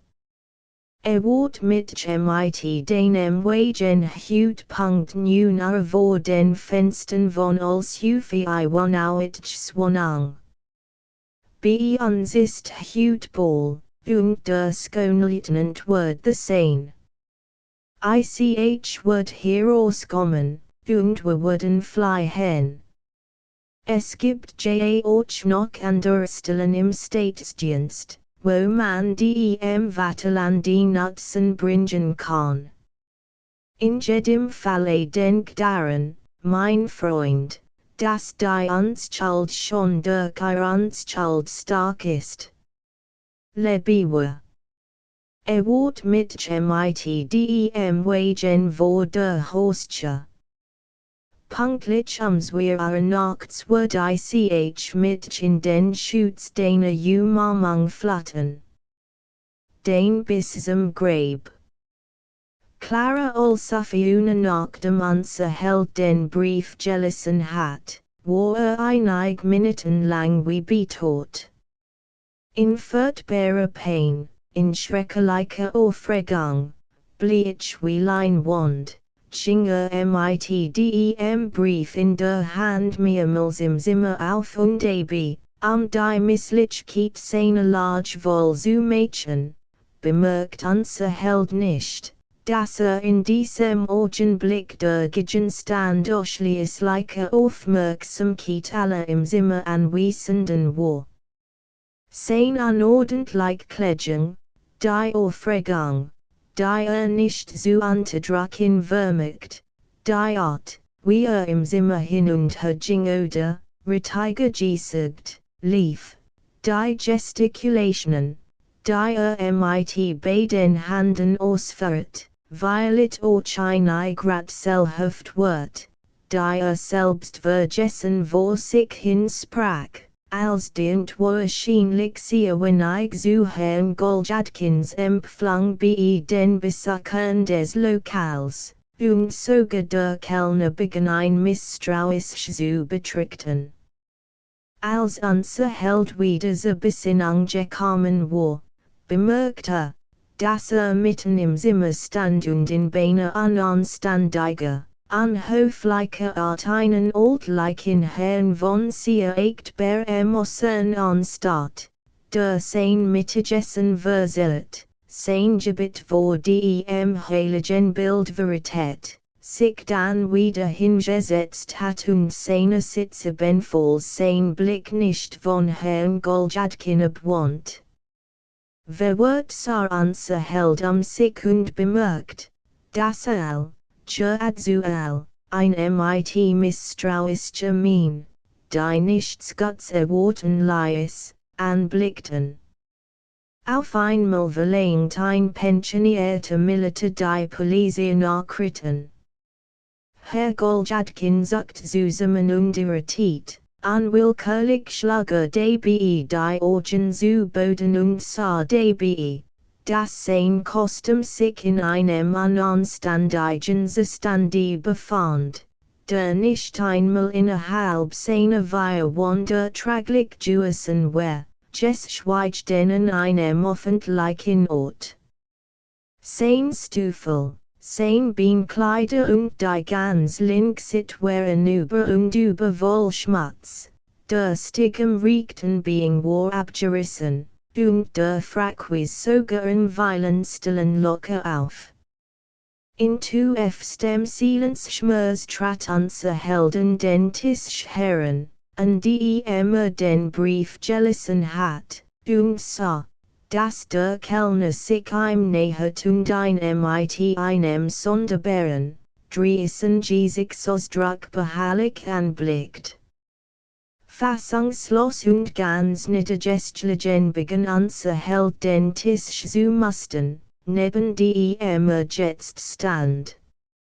Auf dem Tisch standen die noch nicht weggeräumten Teller von dem Mittagessen, das jemand dort in genommen hat, eben dort lag ein beschmutztes Serviette, sowie ein Messer, ein Gabel und ein Löffel, die soeben benutzt worden wären. Wer mag hier zu Mittag gegessen haben? dagt held. Bin ichs wirklich selbst gewesen. Sehr wohl möglich. Ich hab zu Mittag gegessen und selbst nichts davon gemerkt. Was soll ich nur anfangen? Aufblickend wollte neben sich den Kellner, der ihm etwas sagen wollte. Wie viel bin ich schuldig, lieber Freund? Fragt unser Held mit sittender Stimme.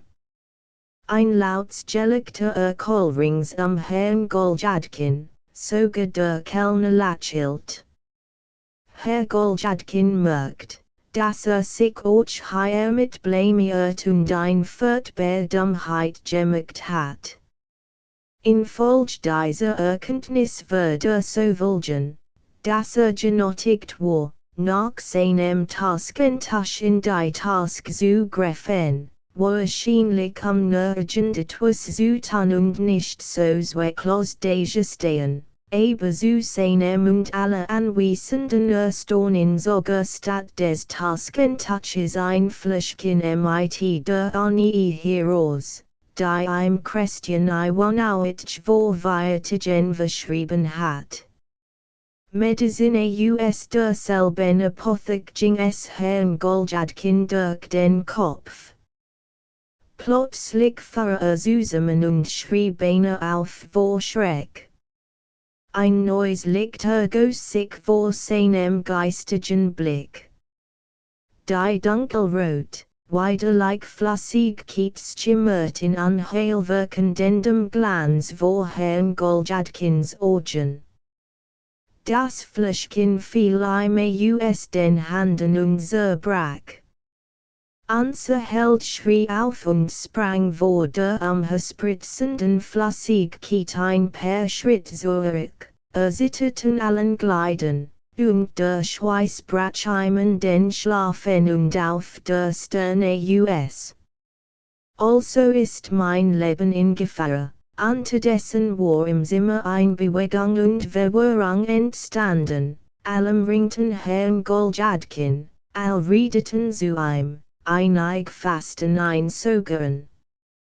Aber unser Held stand stumm und regungslos, sah nichts, hört nichts, fühlt nichts. Endlich riss sich von dem Fleck, wo stand, los. Stut aus dem Restaurant hinaus, stieß die sich bemühten, ein Fest zu halten, zurück, warf sich besinnungslos in die erste Bistroskund voreilig nach Haus. Im Flur seiner Wohnung traf den Kanzleldiener Mischegu mit einem amtlichen Schreiben in der Hand. Ich weiß, mein Freund, ich weiß als antwortet unser Held, der völlig erkopft war, mit Matter, trauriger Stimme, das ist etwas Amtliches. Das Schreiben enthielt in der Tat die von Andrei Filipowitsch unterzeichnete Anweisung für Herrn Goljadkin, die in seinen Händen befindlichen Akten an Semjonowitsch abzuliefern. Nachdem den Brief in Empfang genommen und dem Kanzleldiener ein Senkopfenstück gegeben hat, ging Herr Goljadkin in seine Wohnung hinein und sah, dass Petruschka in seinem Verschlag dabei war, all seine Sachen auf einen Haufen zusammenzulegen, offenbar in der Absicht, Herrn Goljadkin zu verlassen und als Gustavus Nachfolger in Carolina Iwanows Dienst zu treten, die in seinem Herrn abwendig gemerkt hat. 12 Kapitel Petruschka trat, sich hin und her wiegend, ins Zimmer, seine Haltung hat etwas sonderbar nachlassiges. Sein Gesicht zeigt die triumphierende Miene eines Nächts. Man konnte ihm ansehen, dass etwas vorhat und sich in seinem Recht fällt, sah aus wie ein Fremder, Dh wie der DNA eins anden Herrn, nicht wie Herrn Goljadkins Bischerige DNA. Nun, siehst du, mein lieber unser Held, immer noch außer Atem, was ist jetzt dire, mein lieber, Petruschka ging schweigend hinter dies Schiedwand, kam zurück meldet in einem wenig dynamaßig klingenden Ton, es sehr bald halbecht. Nun schon, mein lieber, schon. Nun, siehst du, mein lieber. Dan mocht ich dir sagen, mein lieber, das unserwich solsatiges Verhältnis jetzt zu Ende ist Petruschka schwieg. Also the nun jetzt unserwich solsatiges Verhältnis zu Ende ist, so sage mir doch jetzt aufrichtig, sage mir wie ein Freund dem Freunde, wo du Juesen bist, mein lieber, wo ich Juesen bin. Be guten Luten bin ich Juesen ich weiß, mein Freund, ich weiß. Ich bin mit dir stets zufrieden Juesen, mein lieber, und würd dir auch ein Gutsnis ausstellen. Nun, bist du denn jetzt bei denen im Dienst, nun Herr. Sie wissen es selbst. Ein guter Mensch lehrt einen nichts Schlichts ich weiß, mein lieber, ich weiß.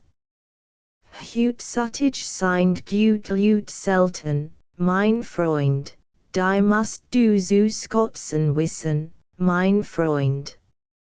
Nun, wie sind sie denn, das wissen sie Aber bei einen, Herr, kann ich jetzt nicht lange dienen, das würden sie selbst wissen ich weiß, mein lieber, ich weiß, ich kenn denen Erfahrung den Dienstwilligkeit, ich hab das als gesehen, mein Freund, hab das als bemerkt. Ich Scots dich hoch, mein Freund.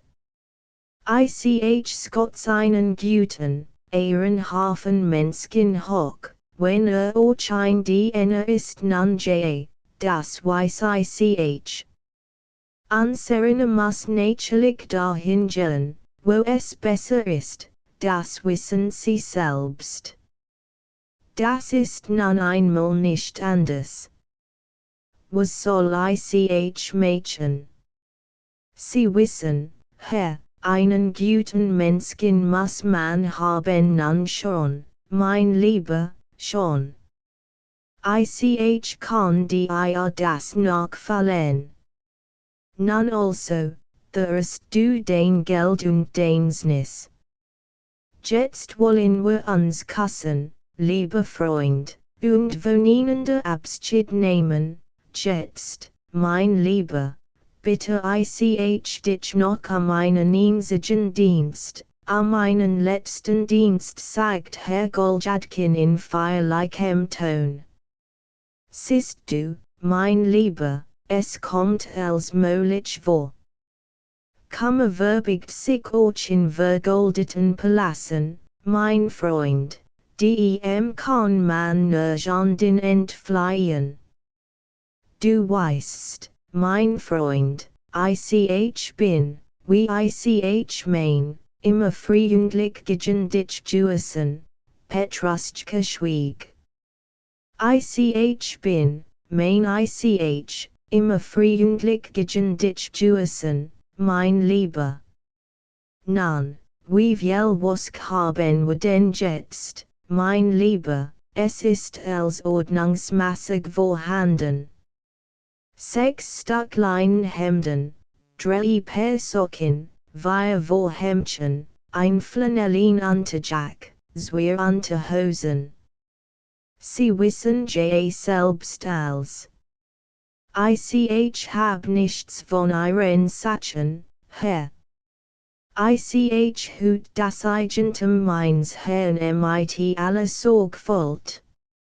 Sie haben mich manchmal gescholten, Herr, wegen, Jewish, aber solch Sunday hab ich niemals auf mein Gewissen geladen, Herr, das wissen Sie selbst, Herr, glaub dir, mein Freund, glaub dir.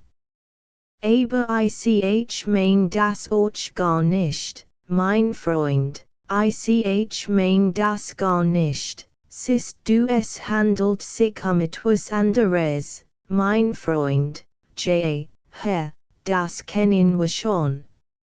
Als noch beim Generalstilbenjakau in Dienst stand und entlassen wird, weil die Herrschaft nach Saratari ist, sie hatten ein Gott, nein, mein Freund. Mein das gar nicht, sage nichts derartiges.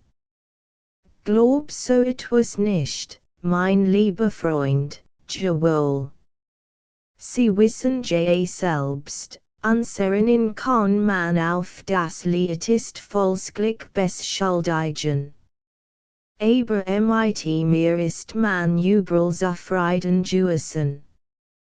The waren Minister, General, Senatoren, Grafen. Ich bin bei allen möglichen Herren gewesen, beim Fürsten Swinjatschkin, beim Obersten Pereborkin, beim General Njtabro, der ist auch, auf sein Stammgut ist zu unsern Bauern. Jawohl, mein Freund, schon, mein Freund, schon. Siehst du, verreist jetzt auch, mein Freund. Jeder hat seinen verschiedenen Lebensweg, mein Lieber, und kein Mensch weiß, auf was für einen Weg geraten wird. Nun, mein Freund, siehe mir jetzt beim Kleiden behilflich, lege mir meinen Uniformrock zurecht, och andere Kleider, Bettlaken, Bettecken, Kissen, soll ich in ein Bundle zusammenbinden, mein Freund, meinetwegen bind es in ein Bundle zusammen. Wer weiß, was uns noch begegnen kann. Und jetzt, mein Lieber, und hol mir einen Wagen,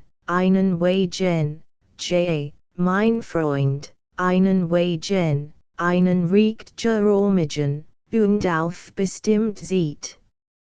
Aber denk nur nichts Schlimms, mein Freund, wollen Sie weit wegfahren, ich weiß es nicht, mein Freund, das weiß ich selbst noch nicht. Ich glaub, es wird auch nötig sein, ein Federbett mit Deju zu legen.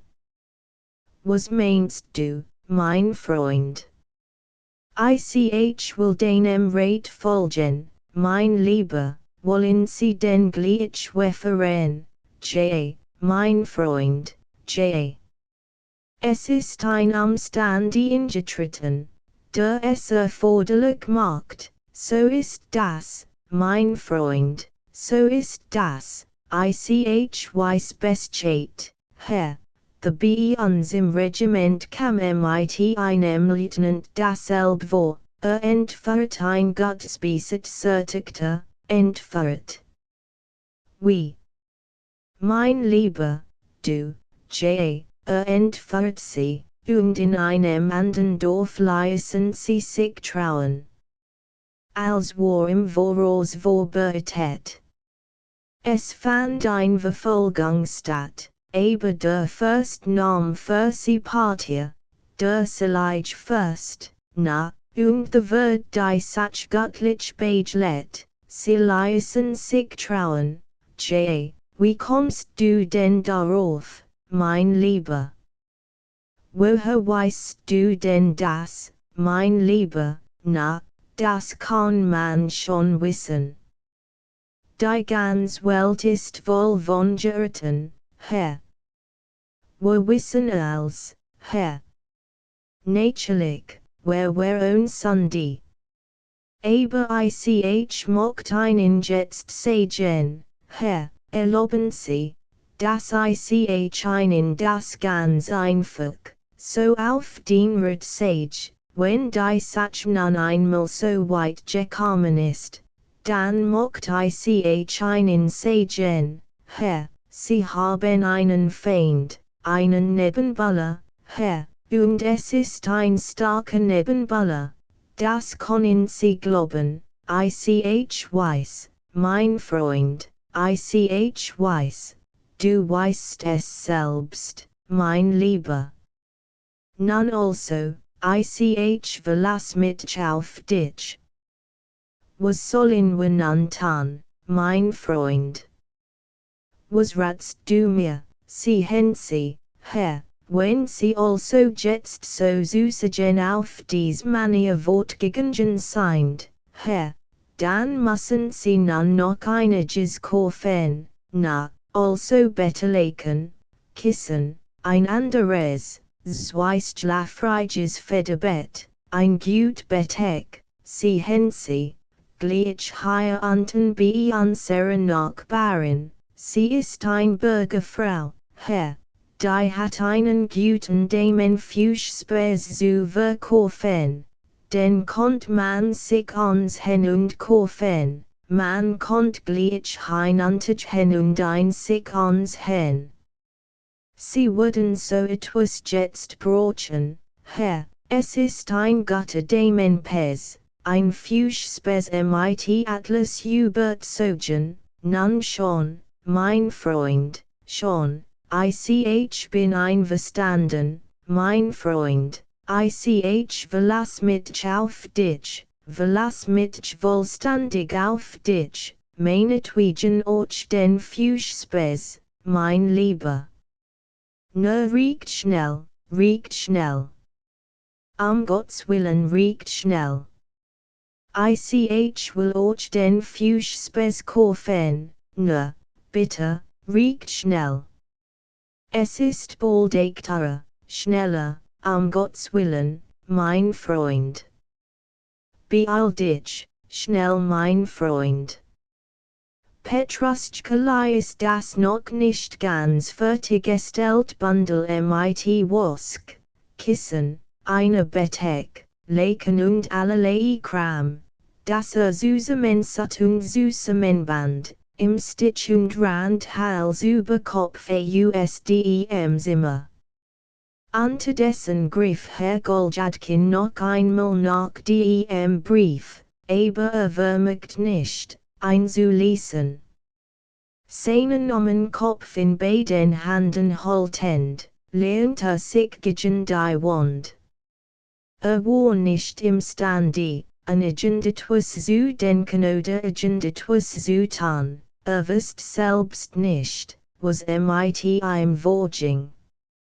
Endlich, da sah, dass die Zeitverging und weder Petruschka noch der Damenpäß erschien, entschloss sich Herr Goljadkin, selbst hinzugehen. Als die Flirche öffnet, hat unten lahm, Ridden, Streeten. Einige Nachbarinnen schwatzten, schrien und rasenierten über etwas, und Herr Goljadkin wusste schon worüber. Dann wird Petruschkas Stimme vernehmbar, und darauf hat man jemans Schritt. Mein Gott, Sie rufen noch die ganz Welt her, stond Herr Goljadkin, in Verwirrung die Hände ringend, und schritt in sein Zimmer zurück. Dort sank fast besinnungslos auf das Sofa nieder und drückte das Gesicht in das Kissen. Ein Weilchen lag so da, dann sprang auf, zog, auf Petruschka zu warten, die Überschuhung den Mantel, setzte den Hut auf, griff sein Brieftasche und lief Hals über Kopf die Treppe hinunter. Du brauchst nichts zu tun, mein Lieber, gar nichts. Ich wird es selbst besorgen, wird als selbst besorgen. Deine Bedarf ich vorläufig nicht, und inzwischen wird sich die Sachviolet gut gestalten, sagt Herr Goljadkin Mermeld zu Petruschka, die immer auf der Treppe begegnet. Dann lief auf den Hof und der USDEM Haus hinaus. Der Herzschlag stockt ihm, hat noch keinen Entschluss gefasst. Wie sollte sich verhalten, was sollte tun, wie sollte in der jetzigen kritischen Lage vorgehen? Das ist die Frage, wie soll ich vorgehen, Herr du mein Gott? Must euch das als noch passieren, rief endlich verzweifelt, während sie los aufs Gerüttur die Straße entlang schlich. Must euch das als noch passieren? Wer das nicht passiert, wer das nicht passiert, dann hat sich noch als in Ordnung bringen lassen, mit einem Mal, mit einem Schlag, mit einem einzigen geschickten, energischen, festen Schlag hat es sich in Ordnung bringen lassen. Ich lasse mir einen Finger abschneiden, wenn es sich nicht hat in Ordnung bringen lassen. Und ich weiß sogar, auf welch Weise das gegangen war. Das hat ich so gemacht, ich hat, ich hat gesagt, so und so, mein Herr, ich weiß mir, mit Erlaubnis zu sagen, nicht anders zu helfen, aber solch Sachen gehen hier nicht, mein Herr, mein geehrter Herr, solch Sachen gehen hier nicht, und mit Annehmung eines fremden Namens ist bei uns nichts zu erreichen, wer sich einen fremden Namen annimmt, mein Herr, der ist ein nichtswürdiger und bringt dem Vaterland die keinen Nutzen. Verstehen Sie wohl? Verstehen Sie wohl, mein geehrter Herr, so muss das gemacht werden. Aber nein, was sage ich the? Das ist gar nicht das Richtige, ganz und gar nicht das Richtige. Was schwarz ich denn dafür ansehen, ich Dummkopf. Ich bin also ein Selbstmörder. Du bist also ein Selbstmörder, das ist ganz und gar nicht das Richtige. Das ist du nun, du verworfener Mensch, das ist du nun, wie die Sache jetzt läuft. Wo soll ich nur jetzt bleiben? Was soll ich nur jetzt anfangen? Wozu bin ich jetzt noch zu gebrauchen? Wozu bist du jetzt noch zu gebrauchen, du armer Teufel, du unwürdiges Subjekt? Nun, was soll jetzt werden? Ich muss einen Wagen nehmen, also nimm einen Wagen und lass ein bei vorfahren, sonst macht sie sich die Faschen nass, wenn kein Wagen da ist. Wer hat das gedacht? Oh weh, mein Fräulein, oh weh, mein gnädiges Fräulein. Das ist nun ein Mädchen von gesetzter Aufführung. Das ist nun unser wohlgelobtes Dämchen. Sie haben sich wortsäglich aufgeführt, gnädiges Fräulein, das muss man sagen, wortsäglich. Das kommt aber als von der unmoralischen Neigung her. Und wenn ich das jetzt als Überlegung erwäge, so sie high ch, das es von nichts anderem herkommt als von der Sittenlosigkeit. Man hat dieses Mädchen von klein auf, und hat ihr auch manchmal die Route zu Kosten geben sollen, aber stattdessen haben sie mit Konflikt und allerlei Süßigkeiten vollgestopft, und der Old selbst hat ihr immer vorgesungen, du mein Engelskind, einem Grafen würden wir dich zur Frau geben.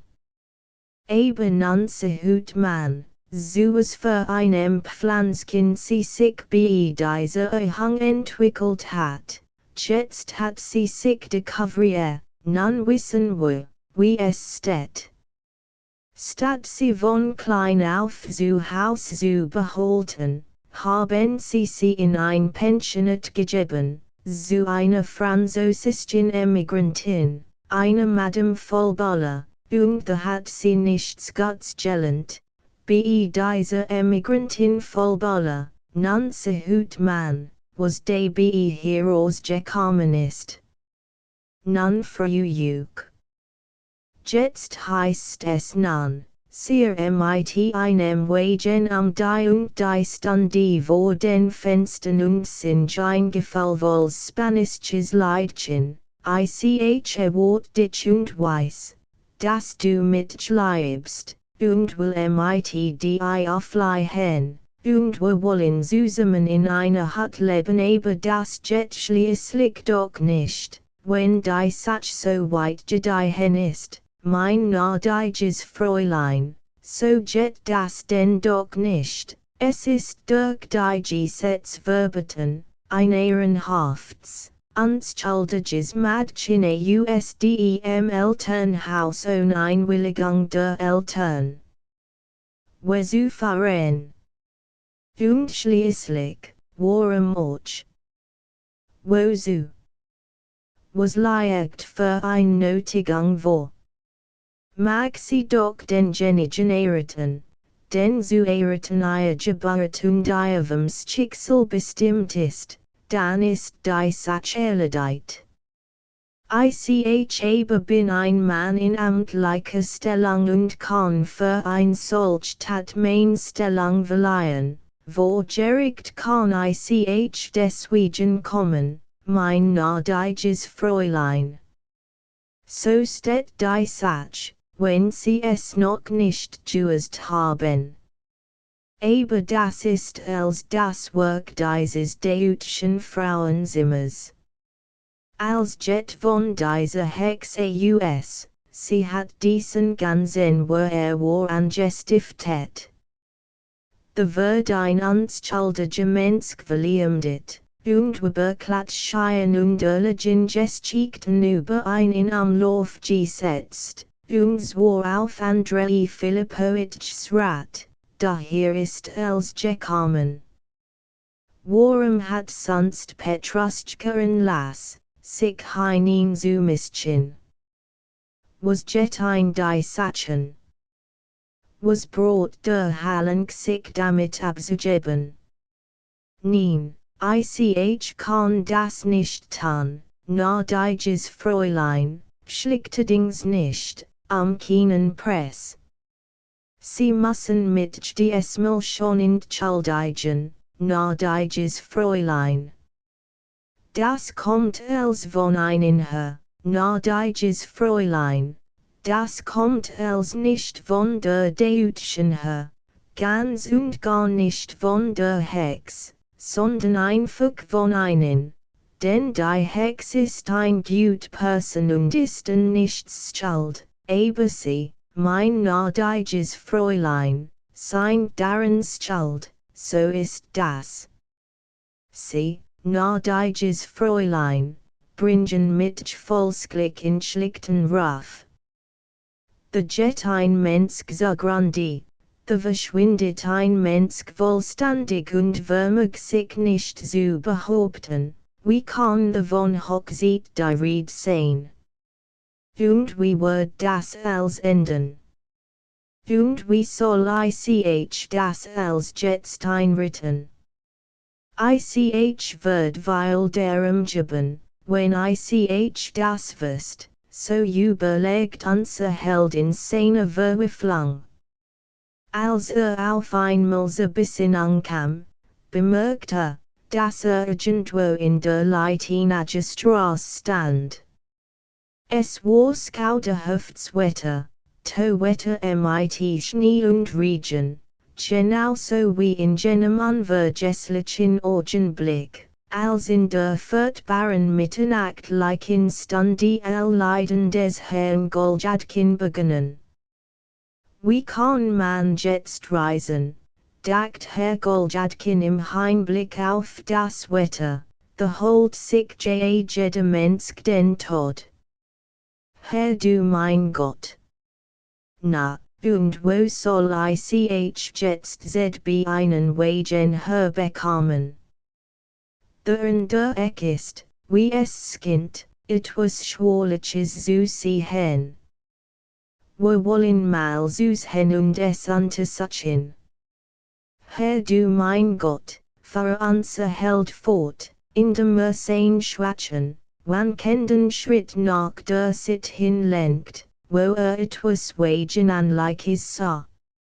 Nein, ich wird es so machen, ich wird hingehen, wenn es möglich ist, zu fassen fallen und ein Antwortnicht bitten, so und so, wird ich sagen, in ihrer Hand lege ich meins Schicksal, in die Hand meine vorgesetzten Behörde. Exzellenz, beschützen Sie einen glücklichen, und erweisen Sie mein Wohltat. So und so, und das, es ist ein gesetzwidrige Handlung, ritten Sie mich nicht zugrunde, ich nehm Sie zu meinem Vater, verlassen Sie mich nicht, retten Sie meine und meinen guten Namen, retten Sie mich vor diesem Boswit, diesem verworfenen Menschen. Ist ein anderer Mensch, Exzellenz, und ich bin auch ein anderer Mensch, ist ein Person für sich, und ich bin ebenfalls ein Mensch für mich, wahrhaftig, ich bin ein Mensch für mich, Exzellenz, wahrhaftig, ein Mensch für mich, so ist das. Im Gleichen kann ich nicht, haben Sie die Gut, das zu ändern, befehlen Sie, dass das geändert und dies gottlos, eigenmächtig nehmen Seinen aufgehoben wird. Das ist kein gutes Beispiel für andere, Exzellenz. Ich nehm Sie zu meinem Vater, es muss ein Behörde, ein human Behörde, die für ihr Untergebenen sorgt, solch Bestrebungen unterstützen. Es liegt darin sogar etwas Ritterliches. Ich nehm Sie, die human Behörde, zu meinem Vater, lege meins Schicksal in ihrer Hand und wird gegen ihr Entschieden keinen Widerspruch haben. Ich vertrau mich Ihnen und wird mich selbst von dieser Angelegenheit ganz zurücksehen, so will ich sagen, nein, mein Lieber, bist du drosk kein Kascher, wohl ich mocht einen Wagen für den Abend haben, mein Freund wollen Sie weit fahren, für den Abend, für den Abend.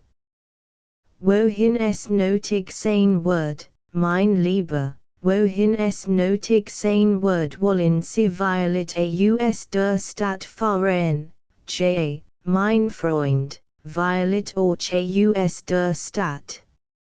Ich weiß es selbst noch nicht sicher, mein Freund, ich kann es dir nicht bestimmt sagen, mein Lieber.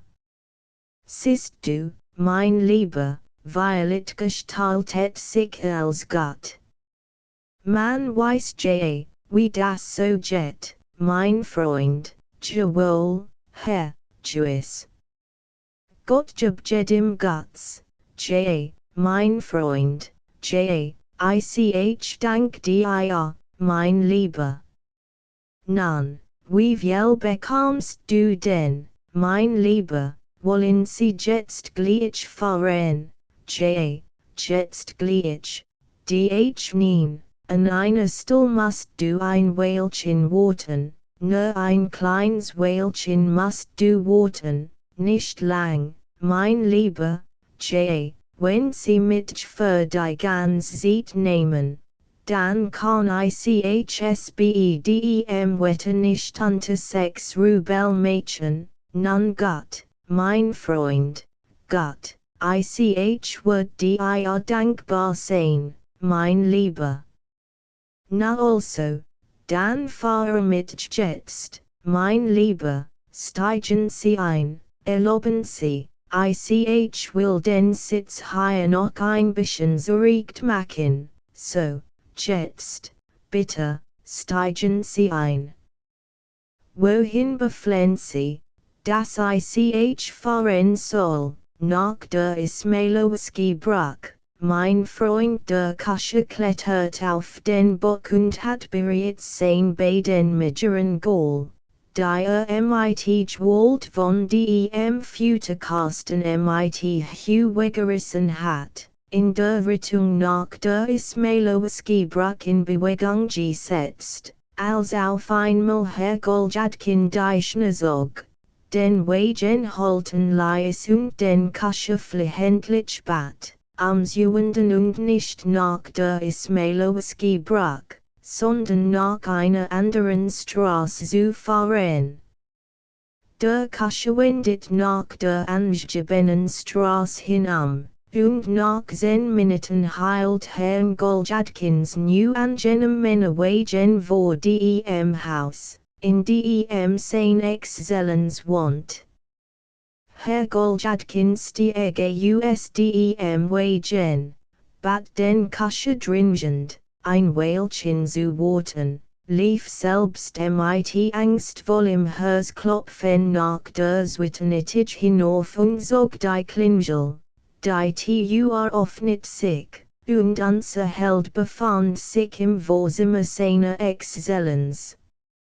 Ist sein Exzellenz zu Haus? Fragt Herr Goljadkin den Diener, der ihm geöffnet hat.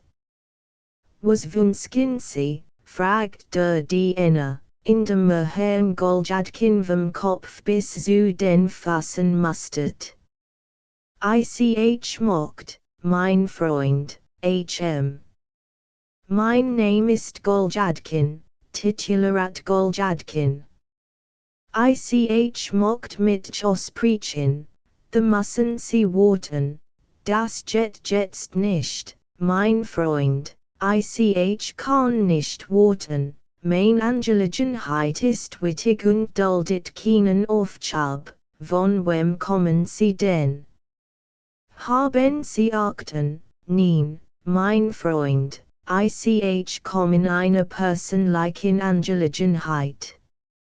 Meld mich, mein Freund, sag nur, ich wollt mit sprechen. Ich wird dir dankbar sein, mein Lieber, es geht nicht, ich darf niemand annehmen, es ist besetzt.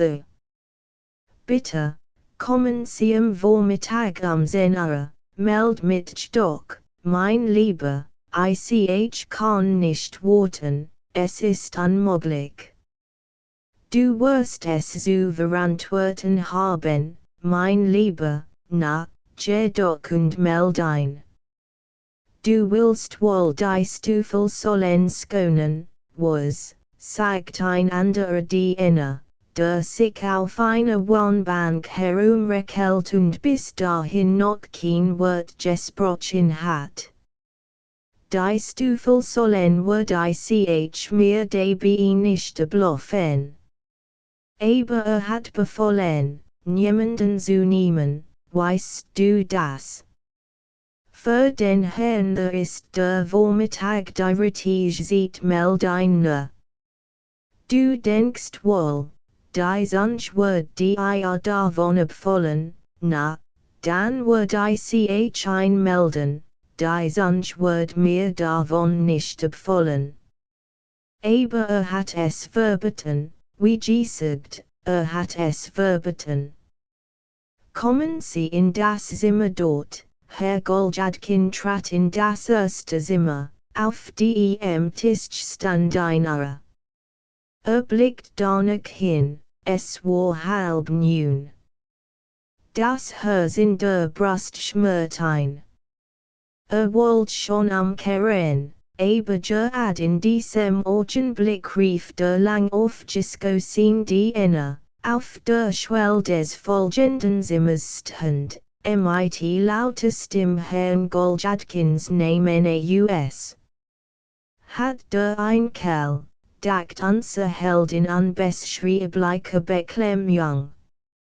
Hat doch sagen sollen, so und so, ist gekommen, sich untertnickst und ganz ergebenst aus Preachen, haben Sie die Gütein zu empfangen, aber jetzt ist die Sach verdorben, mein ganz Angelegenheit ist zunicht geworden.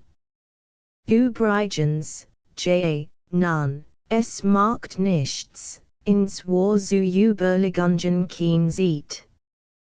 Der die want sich sagt, bitte, treten Sie nahe, und führt Herrn Goljadkin in das Arbeitszimmer. Als unser Held eintrat, hat eine Empfindung, als sehr blind geworden, denn sah absolut nichts. Nur zwei oder drei Gestalten flimmerten unglücklich vor seinen Augen. Na das sind die Gastführer es ihm durch den Kopf. Endlich begann unser Held den Stern auf dem schwarzen Frack seiner Exzellenz deutlich zu unterschieden, dann gelangt es stufenweise dazu, auch den schwarzen Frack zu erkennen, schließlich gewann die Wohlsekraft wieder. Was gibt es? Sagt ein Bekanntstimme über dem Gebt das den Herrn Goljadkin. Titularat Goljadkin, Exzellenz nun. Ich bin gekommen, mit aus Preachen, wie. Was, so ist es. Ich bin gekommen, mit aus Preachen, Exzellenz. Aber Sie, wer sind Sie doch, Herr Goljadkin, Exzellenz, Titularat nun, also was wünsken Sie, namentlich, ich nem die Behörde zu meinem Vater, ich selbst wird mit von dieser Angelegenheit ganz zurücksehen, und beschützen Sie mit vor meinem Feinde. Das wollt ich sagen was bedeutet das, es ist bekannt, was ist bekannt, Herr Goljadkin schwieg, sein Kinn begann ein wenig zu zucken. Nun, ich hielt es verräterlich, Exzellenz. Ich meint, dass ritterlich, und nem meinen hohen Vorgesetzten zu meinem Vateren, beschützen Sie mit ICHFL derem MIT trainen, und das solch Bestrebungen unterstützt werden mussten, sein Exzellenz want sich ab. Unser Held konnt ein Kurs sieht MIT den Augen nichts unterschieden. Die Brust war ihm wie Menschbrust. Konnt kaum atmen. Wusst nicht, wo stand. Skam Trauer erfüllten sein Herz. Dann war ein Weil ganz benommen. Als unser Held wieder zu sich kam, bemerkte, dass sein Exzellenz MIT seinen Gasten sprach und MIT einen ausgehenden entschiedenem, energischem Ton etwas erörtert. einen von den Gasten erkannt Herr Goljadkin sofort. Das war Andrei Filipowitsch, den anderen erkannte nicht, indessen kam ihm das Gesicht ebenfalls bekannt vor, es war ein hohe, kraftige Gestalt, ziemlich bejahrт, mit sehr dichten Augenbrauen, starkem Backenbart und scharfem, ausdrucksvollem Blick. Am Hals trug der Unbekannt einen Orden, im Munde hatte ein Zigarre stecken. Der Unbekannt rot und nickt, und so nach Herrn Goljadkin hinblicken, bedeusam mit dem Kopf, und die Zigarre aus dem Munde zu nehmen. Herrn Goljadkin wird das einigermaßen unbehaglich, want sein Augen sit und blickt dort noch einen sehr sonderbaren Gast. In einer Tür, die unser Held bis dahin für einen Spiegel gehalten hat, wie ihm das manchmal begegnet, nur, der Leser weiß schon, wer, der sehr nahe bekannt und Freund des Herrn Goljadkin. Herr Goljadkin der Junge hat sich wirklich bisher in einem anderen, kleinen Zimmer befunden und war damit beschäftigt gewesen, schnell etwas zu schreiben, jetzt nur, weil diese offenbar nötig geworden war, mit Papieren unter dem Arm, trat zu seiner Exzellenz heran, und in der Absicht, die Aufmerksamkeit ausschließlich auf sein Person zu lenken, brachte es fertig, sich in das Gespräch und die Beratung einzudrängen. Seinen Platz hatte nicht weit hinter Andrei Filipowitschs Rücken genommen, zum Teil verdeckt durch den Unbekannten, der ein Zigarre rot. Ausgehend interessiert sich Herr Goljadkin der Junge außerordentlich lebhaft für das Gespräch, bedem zunächst den Wohlgesitteten Zuhörer spielt, indem mit dem Kopf nickt, mit den Füßen trippelt, lächelt und allaugenblick sein Exzellenz ansah, wie wenn mit seinem Blick die Erlaubnis bitten wollt, ebenfalls ein Wörtchen geben zu dürfen. Du Skuck, dacht Herr Goljadkin und trat unwillkürlich einen Schritt weiter vor. In diesem Augenblick wand sich der Chef und trat selbst in ziemlich unentschlossener Haltung auf Herrn Goljadkin zu. Nun Gott, gehen Sie in Gottes Namen. Wird Ihr Angelegenheit untersuchen, wird Ihnen jetzt einen Begleiter mitgeben. Hier blickt der Chef den Unbekannten mit dem starken Backenbarten. Dieser nickt zum Sieg in der Bestimmung mit dem Kopf. Herr Goljadkin fühlt und verstand deutlich, dass man von seiner Person ganz und gar nicht die Meinung hat, die man von ihr hat haben sollen.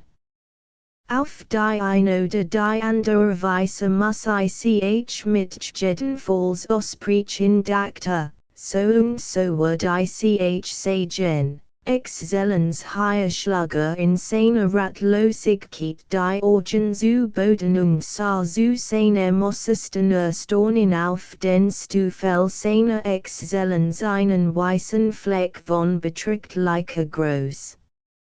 Sind Sie wirklich geplatzt, dacht Herr Goljadkin. Bald ins Kammer zu der Erkenntnis, dass die Stufen seiner Exzellenz keineswegs geplatzt wären, sondern nur das Licht stark zurückgeworfen, ein Phänomen, das sich vollständig daraus erklärt, dass es stark glanzende Lackstiefel wären. Das nennt man einen Blick, dacht unser Held, besonders hat sich dies Bezeichnung in den Ateliers der Künstler gehalten. An anderen Stellen nimmt man diesen Widerschein Triflex higher Schlag Hergoljadkin die Orgen in die Hohund sah, dass es sieht war zureden, weil die Sach sonst sicherlich einen schlimmen Ausgang nehmen konnt. Unser Held trat einen Schritt vor. Also, J. Exzellenz sagte, durch Anamenz fremden Namens kann man in unserem Zeitalter nicht mehr hinaufkommen. Der Chef antwortet nichts, sondern so starken der Klingelskner. Unser Held trat noch einen Schritt vor. Ist ein gemeiner, verworfener Mensch, Exzellenz sagt unser Held, wisst nicht von sich selbst, wo haltot vor Angst. Wieso DBE doch kühn und entschlossen auf seinen unwürdigen Zwillingsbruder, der in diesem Augenblick neben seiner Exzellenz herumtrippelt. Namentlich, J.I.C.H. dut auf ein bestimmt Person hin Herrn Goljadkins Worten folgt ein allgemein Bewegung. Andrei Filipowitsch und der Unbekannt nickten mit den Kopfen, sein Exzellenz riss ungeduldige US Lebeskraften Klingesuch, sein Laut Herbierig rufen. Jetzt trat Herr Goljadkin der Junge seiner Sitz vor. Exzellenz sagte, ich bitte untertänigst eure Erlaubnis, reden zu dürfen in der Stimme des jüngeren Herrn Goljadkin lag eine außerordentliche Entschlossenheit, sein ganzes Benehmen zeigt, dass sich vollständig in seinem Recht fällt. Gestatten Sie mir die Frage beginnen von neuem, indem in seinem Effe der Antwort seiner Exzellenz zu vorkommen sich diesmalen Herrn Goljadkin wand. Gestatten Sie mir die Frage, ob Sie wohl auch wissen, in wessen Gegenwart Sie solch Ausdruck gebrauchen. Wo stehen Sie, und in wessen Arbeitszimmer befinden Sie sich? Herr Goljadkin der Junge war in höchster Erregung, ganz rot und heiß vor Empörung und Zorn, es werden sogar Tränen in seinen Augen sichtbar. Die Herren Basorjukau, schrie der Diener, der in der Tür des Arbeitszimmers erschien, aus Vollekel. Das ist ein gut Adelsfamilie. Die aus Kleinrussland stammt, dacht Herr Goljadkin und fällt gleichzeitig, dass ihm jemand in sehr freundschaftlicher Weise die Hand auf den Rücken lädt, dann lädt sich ihm noch ein anderer Hand auf den Rücken. Herrn Goljadkins nichtswürdiger Zwillingsbruder lief gesellschaftig voran und zeigt den Weg, und unser Held sah klar, dass man ein nach der großen Tür des Arbeitszimmers hinfährt. Genauso wie als Yuffie Iwanowitsch dachte und fand sich schon im Vorzimmer. Sich blicken, sah neben sich zwei Diener seiner Exzellenz und seinen Zwillingsbruder. Den Mantel, den Mantel, den Mantel. Den Mantel meines Freunds. Den Mantel meines besten Freunds, schnittet der verworfen Mensch, indem einem der Diener den Mantel aus den Händen riss und mit diesen gemeinen, anstandigen Spotworten Herrn Goljadkin geradezu auf den Kopf warf. Während Herr Goljadkin der Old sich aus seinem Mantel herauswickelt, hat deutlich das Gelegte der beiden Diener. Aber ohne auf etwas hinzuhören und nebending zu bieten, verließ das Vorzimmer und befand sich nun auf der ältesten Treppe. Herr Goljadkin der Junge war ihm nachgekommen. Leben Sie wohl, Exzellenz, riefe Herrn Goljadkin dem alten nach. Skuk, antwortet unser Held ganz außer sich. Na, ich lasse mir dies Bezeichnung gefallen, verworfene Mensch. Na, meinetwegen auch das, erwidert dem würdigen Herrn Goljadkin sein unwürdiger Feind spottisch und blickt mit der imagenen Niederträchtigkeit von der Hoch der Treppe ad und mit den Augen zwinkern Herrn Goljadkin in die Augen, wie wenn ein Bait fortzufahren.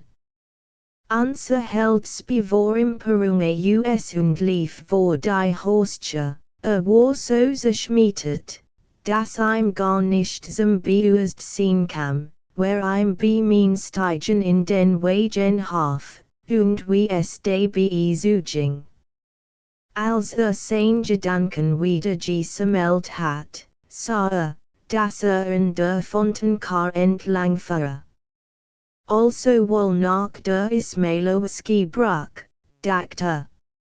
Hat jetzt gern über noch etwas nachgedacht, aber das war ihm nicht möglich, es war etwas so Schreckliches, dass es sich gar nicht sagen lässt. Nein, es macht nichts, sagt sich unser Held schließlich und fuhr nach der Ismailowski Brücke. 13 Kapitel. Das Wetterstehen sich bessern zu wollen. In der Tat begann der Nassschnee, der bisher in ditten Massen gefallen war, allmählich spärlicher zu werden und hat zuletzt fast ganz auf. Der Himmel wird sichtbar, und hier und the glanzten in einem Deistern auf. Aber es war immer noch nass, schmutzig, feucht und trocken, namentlich für Herrn Goljadkin, der ohnehin schon nur mit Müheim holen konnte.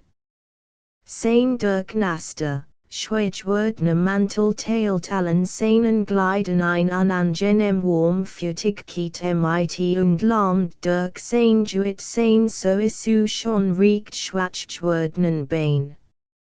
Ein Fieberhaftsitten lief ihm wie ein Gekribbel besiger Meisen über den ganzen Körper, die Matangleis seinen kalten, krankhaften Schweiß aus allen Poren herosteten, so dass Herr Goljadkin so gewürges, bei dieser passenden Gelegenheit mit der imagenen Festigkeit und Entschlossenheit sein Lieblingsredensart zu wiederholen, dass dennoch weilet, möglicherweise, irgendwie, wahrscheinlich, Anbiedung obsiegen und als sich Gott gestalten wird.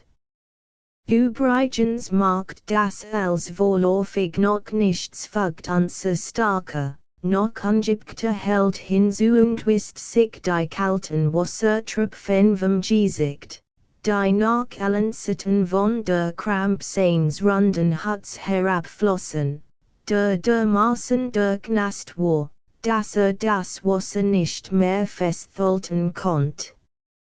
Nachdem unser Held noch hinzugefügt hat, dass das als noch nichts zu bedeuten hab, versuchte sich auf einen ziemlich dicken Holzklotz zu setzen, der auf als Hufi Iwanowitschs Huf neben einem Haufen Holz lag. Von Spanischen Serenaden und Sardinenstückelitern konnt jetzt allerdings nicht die Rede sein, aber konnt nicht amen, gens bescheiden Winkelchen zurückzudenken, das war nicht sehr warm, aber der Verbickmund verborgen Juissen war. Den gens Winkelchen hat, beiläufig bemerkt, jetzt weil Velokendies Verein, gens Winkelchen auf dem Flavon als Hufi Iwanowitschs Wohnung, wo unser Held früher, beinahe am Anfang dieser wahrhaften Geschichte, Vols wir stunden lang zwischen einem Schrank und einem alten Wohnzimmer, zwischen allerlei unbrauchbarem Hausrat, Trodelkram und Gerümpel gestanden hat. Die Sach war die, das auch jetzt Herr Goljadkin bereits ganz wir stunden auf als Hufi I Wonowitschs Hofstand und Wartet. Aber was ein nochmalige Benutzung gens frühen bescheidenen, bequemen Winkelchens lehnt, so gab es the jetzt mehrere Hindernis, die es früher nicht gegeben hat. Das erste Hindernis bestand darin, dass man dieses Platzchen wahrscheinlich nicht bemerkt und seit der Affäre auf dem letzten Ball als Hufi I Wonowitsch einig Vorbeugung die Maßregel getroffen hat. Und zweitens musste doch auf das verabredet Zeichen von Clara als Suffiune warten. Denn ein solches verabredetes Zeichen muss doch unbedingt dabei vorkommen. So war es immer zugegangen, und zeigt sich, sind nicht die ersten, die es so machen, und wurden nicht die letzten sein. Herr Goljadkin erinnert sich hier sehr apropos fluttig an einen Roman, den schon vor langer Zeit einmal gelesen hat, wo die Heldin ihrem Alfred in ganz unlicher Lage das verabredet Zeichen dadurch gab, dass sie ein rosa Band ans Fenster napft. Aber ein rosa Band kommt jetzt ze Nacht sit und bedem durch sein Fütigkeit und Unzuverlässigkeit bekannten Petersburger Klima nicht zur Anwendung kommen. Das war, kurz gesagt, völlig unmöglich. Nein. Seitdem Strickelettern kommen hier nicht in Frage hat unser Held gedacht, als auf den Hof kam, wird mit Liebe hier höstelen, ganz allein, bescheiden und in der Still, zb hier an diesen Platz und hat sich ein Platzchen auf dem Hof ausgesucht, den Fenstern gerad gegenüber. Bei einem aufgeschichteten Holaufen.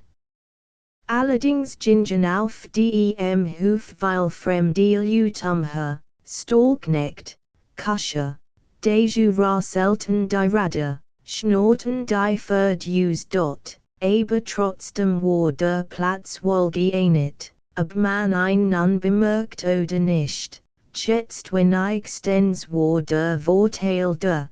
Dass die Sach gewissermaßen im Skotten vor sich ging und niemand Herrn Goljadkin sah, waren selbst gerade als sie hinkommt. Die Fenster waren hell erhellt, es war ein Wohngesellschaft bei als Hufi I Wonowitsch. Musik war übrigens noch nicht zu hören. Also findet kein Ball statt. Sondern es sind usigen Dwellschemanden an las Gastgeleden dacht unser Held beklommen hörtens.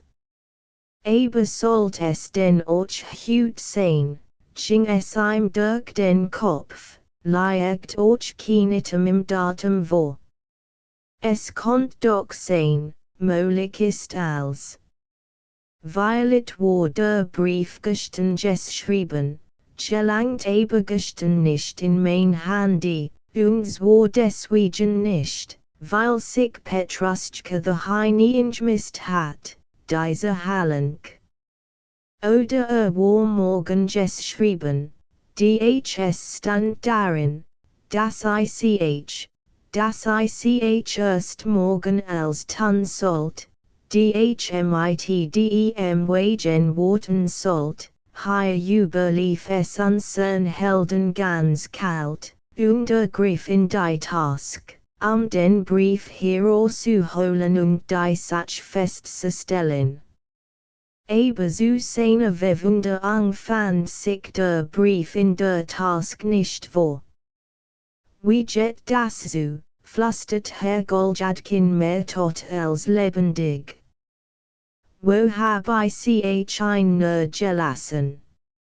Also hab ich ein verloren. Das hat noch gefehlt, stond schließlich. Wenn nun aber jetzt in schlicht Handy voll. Violet ist schon in schlicht Handy gefallen. Herrgott! Was kann das für Folgen haben? Die Folgewort sein, das.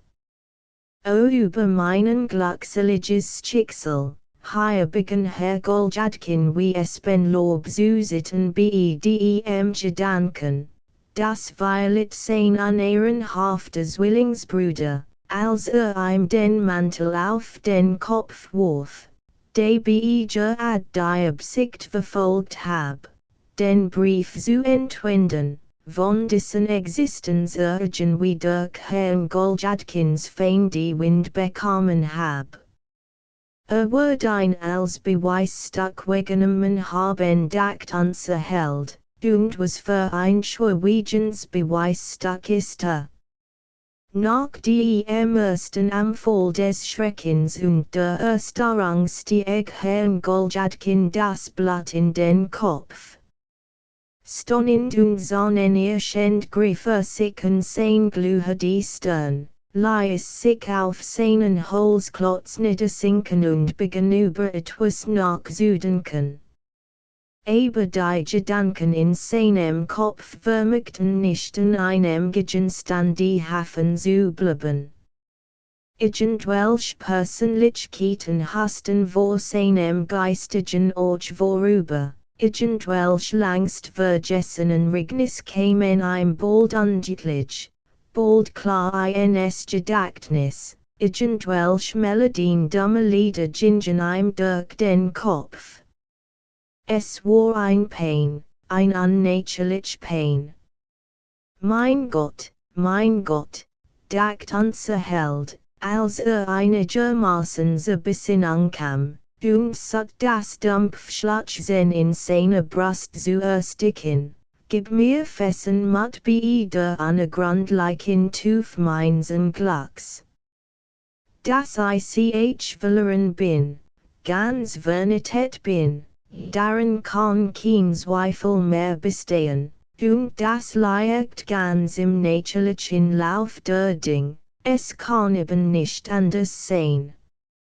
Erstens hab ich mein Stil verloren, Anbieding verloren, ich must cmit Notwendigkeit verleihen. Nun, einigermaßen wird ich allerdings auch dann zurechtkommen. Mein Geld riecht fürs erste aus, ich nehm mir ein ander, klein Wohnung. Petruschka wird nicht mehr bei mir sein. Ich kann mit schon diesen Halenken behelfen, ich leb dann eben als Chambergonist, nun gut. Dann kann ich auch kommen und gehen, wann ich Lust hab, und kein Petruschka wird darüber brummen, dass ich zu spät nach Haus komm. So ist das. Das ist ein Wortzug des Chambergonistentums. Nun, das ist allerdings als ganz gut, aber warum red ich gar nicht über das, worauf es ankommt, hier erhält der Gedanken die Gegenwart lag wieder Herrn Goljadkins Gedächtnis. Blickt sich. Herr du mein Gott! Herr du mein Gott! Woven red ich denn the jetzt, dacht ganz verstört und griff sich an den glühenden Kopf. Wollen Sie nicht bald fahren, Herr, sagt ein Stimm über die im Kopf des sitzenden Herrn Goljadkin.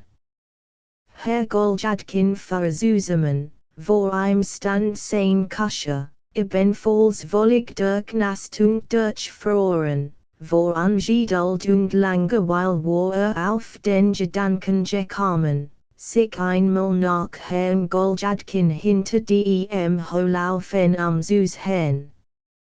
Ich weiß nicht, mein Freund, ich wird bald fahren, mein Freund, sehr bald, wart noch ein bisschen. Der Kusche ging, etwas vor sich hin brummend, wieder weg. Was mager the Brahman, dacht Herr Goljadkin, und die Tränen kamen ihm in die Augen. Ich hab ein doch für den ganzen Abend genommen, also kann ich bin jetzt in meinem Recht, so ist das. Ich hab ein für den ganzen Abend genommen, also ist die Sache in Ordnung. Wenn euch so dastet, das ist ganz gleich. Das hang als von meinem Bleiben ab. Wenn ich fahren will, kann ich fahren, und wenn ich nicht fahren will, kann ich es unterlassen. Und wenn ich hier hinter dem Holz steh, so ist euch Desigen nicht einzuwenden, und darf sich nicht erdrießen, etwas darüber zu sagen, wenn der Herr Lust hat, hinter dem Holz zu stehen, nun, dann steht eben hinter dem Holz, und damit befleckt niemand's Ehre, so ist das. So ist das, mein Fräulein, wenn Sie es wissen wollen. Und in einer Hut, mein Fräulein, in einer Hut let in unserem Zeitalter jemand. So ist das.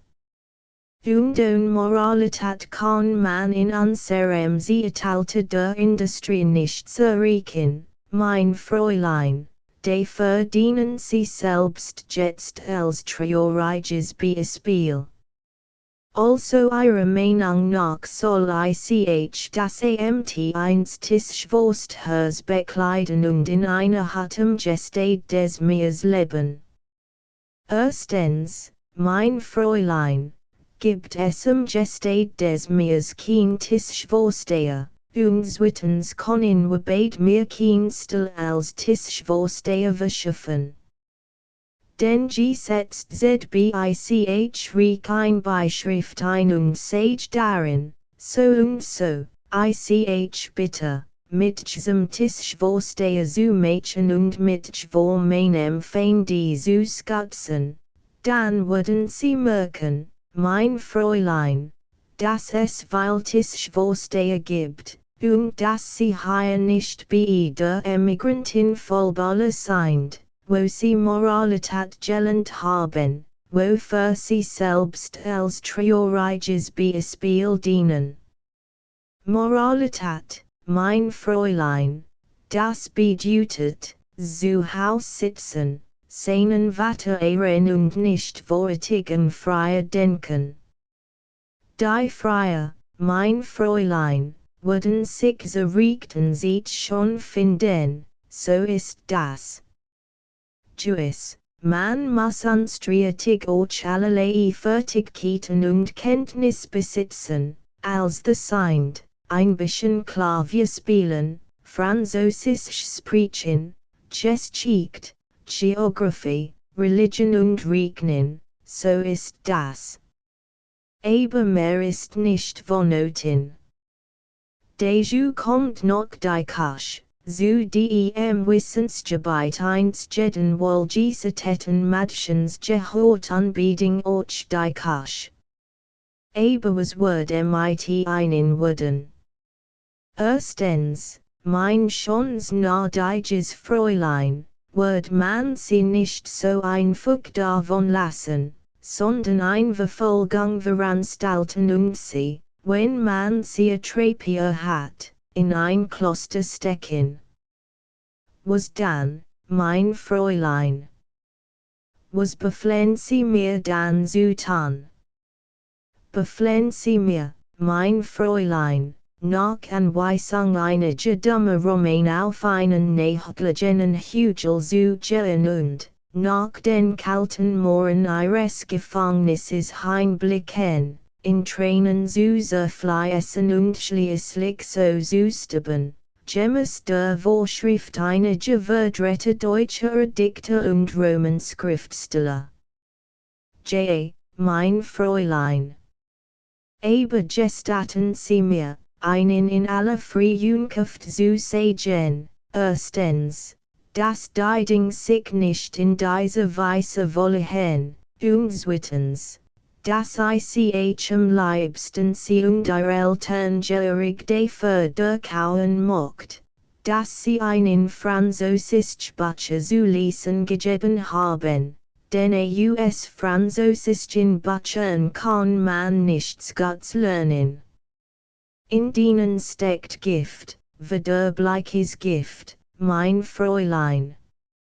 Oder denken Sie etwa, gestatten Sie die Frage, oder denken Sie etwa, wir würden ungestraft entfliehen können und dann zusammen in einer Hütte am Meeresstrand wohnen.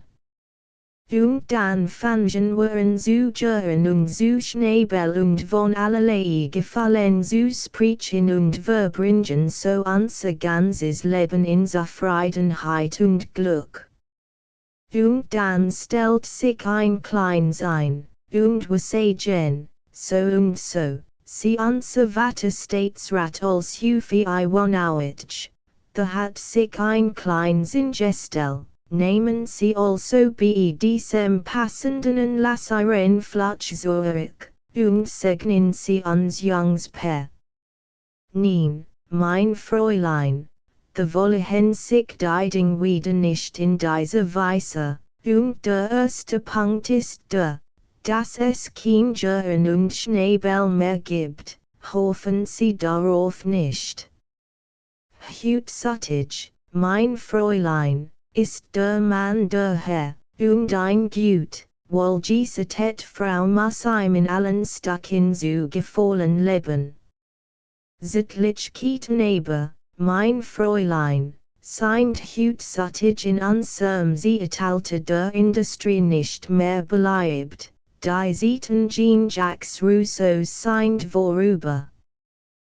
Heutzutage kommt ZB der Mann hungrig vom Dienst nach Haus, da sagt dann, mein Hörtchen, hast du nicht vor dem Mittagessen ein bisschen was zu essen, ein Schnäppchen zu trinken, ein Stückchen Hering zu essen, da müssen Sie dann ein Schnäppchen und ein Stückchen Hering gleich in Bereitschaft haben.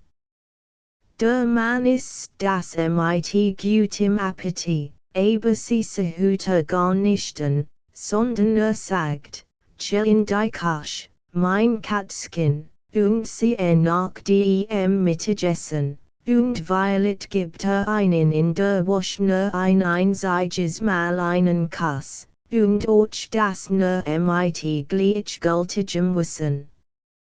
So ist das jetzt bei uns. Mein Fräulein. Und auch das nur mit gleichgültigem Wissen. So wird das sein, wenn man es recht überlegt, wenn es nun einmal dahin gekommen ist, dass man die Sache in dieser Weise zu betrachten anfängt. Und was hab denn ich damit zu schaffen? Warum haben Sie Mädchen ihr Lohnenhaftstreiben hineingezogen, mein Fräulein? Sie schreiben, edler, vermitleidender und meinem Hörten in jeder Hinsicht Manus. J. Erstens, mein Fräulein, pass ich gar nicht für Sie, Sie wissen selbst, dass ich mit auf Kompliment nicht versteh, es nicht lieb, denn demen allerlei parfümierten Unsinn Vorsitzwurzeln, das Saladenhaftwissen nicht ausstehen kann und auch, offen gestanden, kein Chance aus Besitz. Lujanghaft praleria und Ziereria wurden sie bei mir nicht finden, das geste ich einen jetzt mit aller Aufhängersigkeit. So ist das, ich besitzt nur einen geraden, offenen Charakter und einen gesunden Verstand, mit intrigen bei mit nicht ab. Ich bin kein intrigant und bin stolz darauf, so ist das. Ich bewege mich unter guten Menschen und Mask, und einen als zu sagen, auf einmal verhergoldschaftchen zusammen. Der Rotleik, wollig der Knastbart seines Kuschers blickt wieder zu ihm hinter das Holz. Komm gleich, mein Freund, weißt du, mein Freund, so gleich, sofort komm mein Freund, antwortet Herr Goldjadkin mit sittender, gramvoller Stimme. Der Kuscher kürzt sich im Nacken, strich sich dann den Bart glatt und trat einen Schritt vor. Hierauf blieb stehen und blickt Herrn Goldjadkin misstrauisch an. Komm sofort, mein Freund, will nur, siehst du, mein Freund, will nur noch ein wenig, siehst du, mein Freund, will nur noch ein Sekunde hier, siehst du, mein Freund. Wollen Sie Violet überhaupt nicht mehr fahren, sagt endlich der Kuscher, in dem entschlossenen Herrn Goldjadkin herentrat. Doch, mein Freund, komm gleich. Siehst du, mein Freund, wart nur noch, na, Gott, siehst du, mein Freund, Aus welchem Dorf bist du denn, mein Lieber, was sind Lebagen, hast du ein guter Schaft? Es geht, mein Freund, bleib nur noch ein bisschen bei mir, mein Freund. Siehst du, mein Freund, bist du schon lang in Petersburg, fahre schon ein Jahre, und jet es dir gut. Mein Freund, so ziemlich mein Freund, Dank der Vorhang, mein Freund. Einen guten Menschen kannst du jetzt lang suchen, mein Freund. Heutzutage sind gut Menschen selten geworden, mein Lieber, ein guter Mensch holt dich sauber, mein Lieber. Und gibt dir zu essen und zu trinken. Aber siehst du, manchmal fließen Tränen auch auf das Gold, mein Freund, siehst du, hier hast du ein bedauernswertes Beispiel vor dir, so ist das, mein Lieber, dem Kuschischen Herr Goldjadkin leid zu tun. Na, wenn Sie wollen. Würd ich noch warten? Wollen Sie denn noch lang hier bleiben? Nein, mein Freund, nein, würd jetzt, weißt du, würd jetzt nicht mehr warten, mein Lieber. Wie denkst du darüber, mein Freund? Schenk dir Vertrauen. Würd hier nicht mehr warten, würden Sie Violet überhaupt nicht mehr fahren, nein, fahre nicht mehr, mein Freund, nein, aber dank dir, mein Lieber, so ist das. Wie viel bekommst du denn, mein Lieber, was wir abgemacht haben, Herr, das müssen Sie mir auch geben. Hab lang gewartet, Herr, Sie würden einen armen Menschen nicht zu Schaden bringen wollen, Herr nein, da hast du dein Geld, mein Lieber, da hast du es, damit gab Herr Goljadkin dem Kusche die ganzen 6 Rubel. Entschloss sich nun im Ernst, kein Zeitwitte zu verleihen, sondern sich davon zu mischen, so mehr die Sach bereits endgültig entschieden und der Kusche entlassen war und es folglich keinen Zweck mehr hat, lange zu warten, so verließ den Hof, ging durch den Torweg, wand sich links und begann, sich Sus hen, gechend und froh davon zu laufen. Weil it gestaltet sich noch als Gott dachte, und ich bin auf dies Art dem Anheil entronnen wirklich war es Herrn Goljadkin auf einmal sehr liet Herz worden. Wenn sich doch als Gott gestalten wollt, dacht unser Held, aber selbst wenn ich daran glaubt. Nun will ich dachte.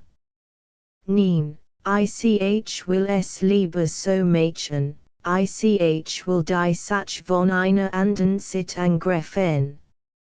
Oder soll ich lieber so verfahren? Während sich unser Held so mit seinen Zweifel abmat unsere Klarheit zu gelangen satt, war bis sem Jonowski bruch gelaufen und fast nun den verstandigen, endgültigen Beschluss, wieder zu kehren. Das Wort das bist sein zeigte sich. Ich will die Sach lieber von einer anderen Sit angreifen, die folgendermaßen, wird ganz einfach unbeteiligte Beobachter sein, weiter nichts, ich bin nur ein Beobachter, ein unbeteiligt Person, dann mag sich dort begeben, was the will, trage kein Schuld daran. So ist das. So soll es jetzt sein, nachdem unser Held beschlossen hat zu kehren, führte diesen Beschluss aus, so mehr, da seine glücklichen Idee zu folgen jetzt die Rolle einer ganz unbeteiligten Person übernommen hat. Das ist besser, einerseits bin ich für nichts verantwortlich, und andererseits sehe ich als nötig imitieren, so ist das, also die Rechnung war durchaus richtig und die Sach damit erledigt.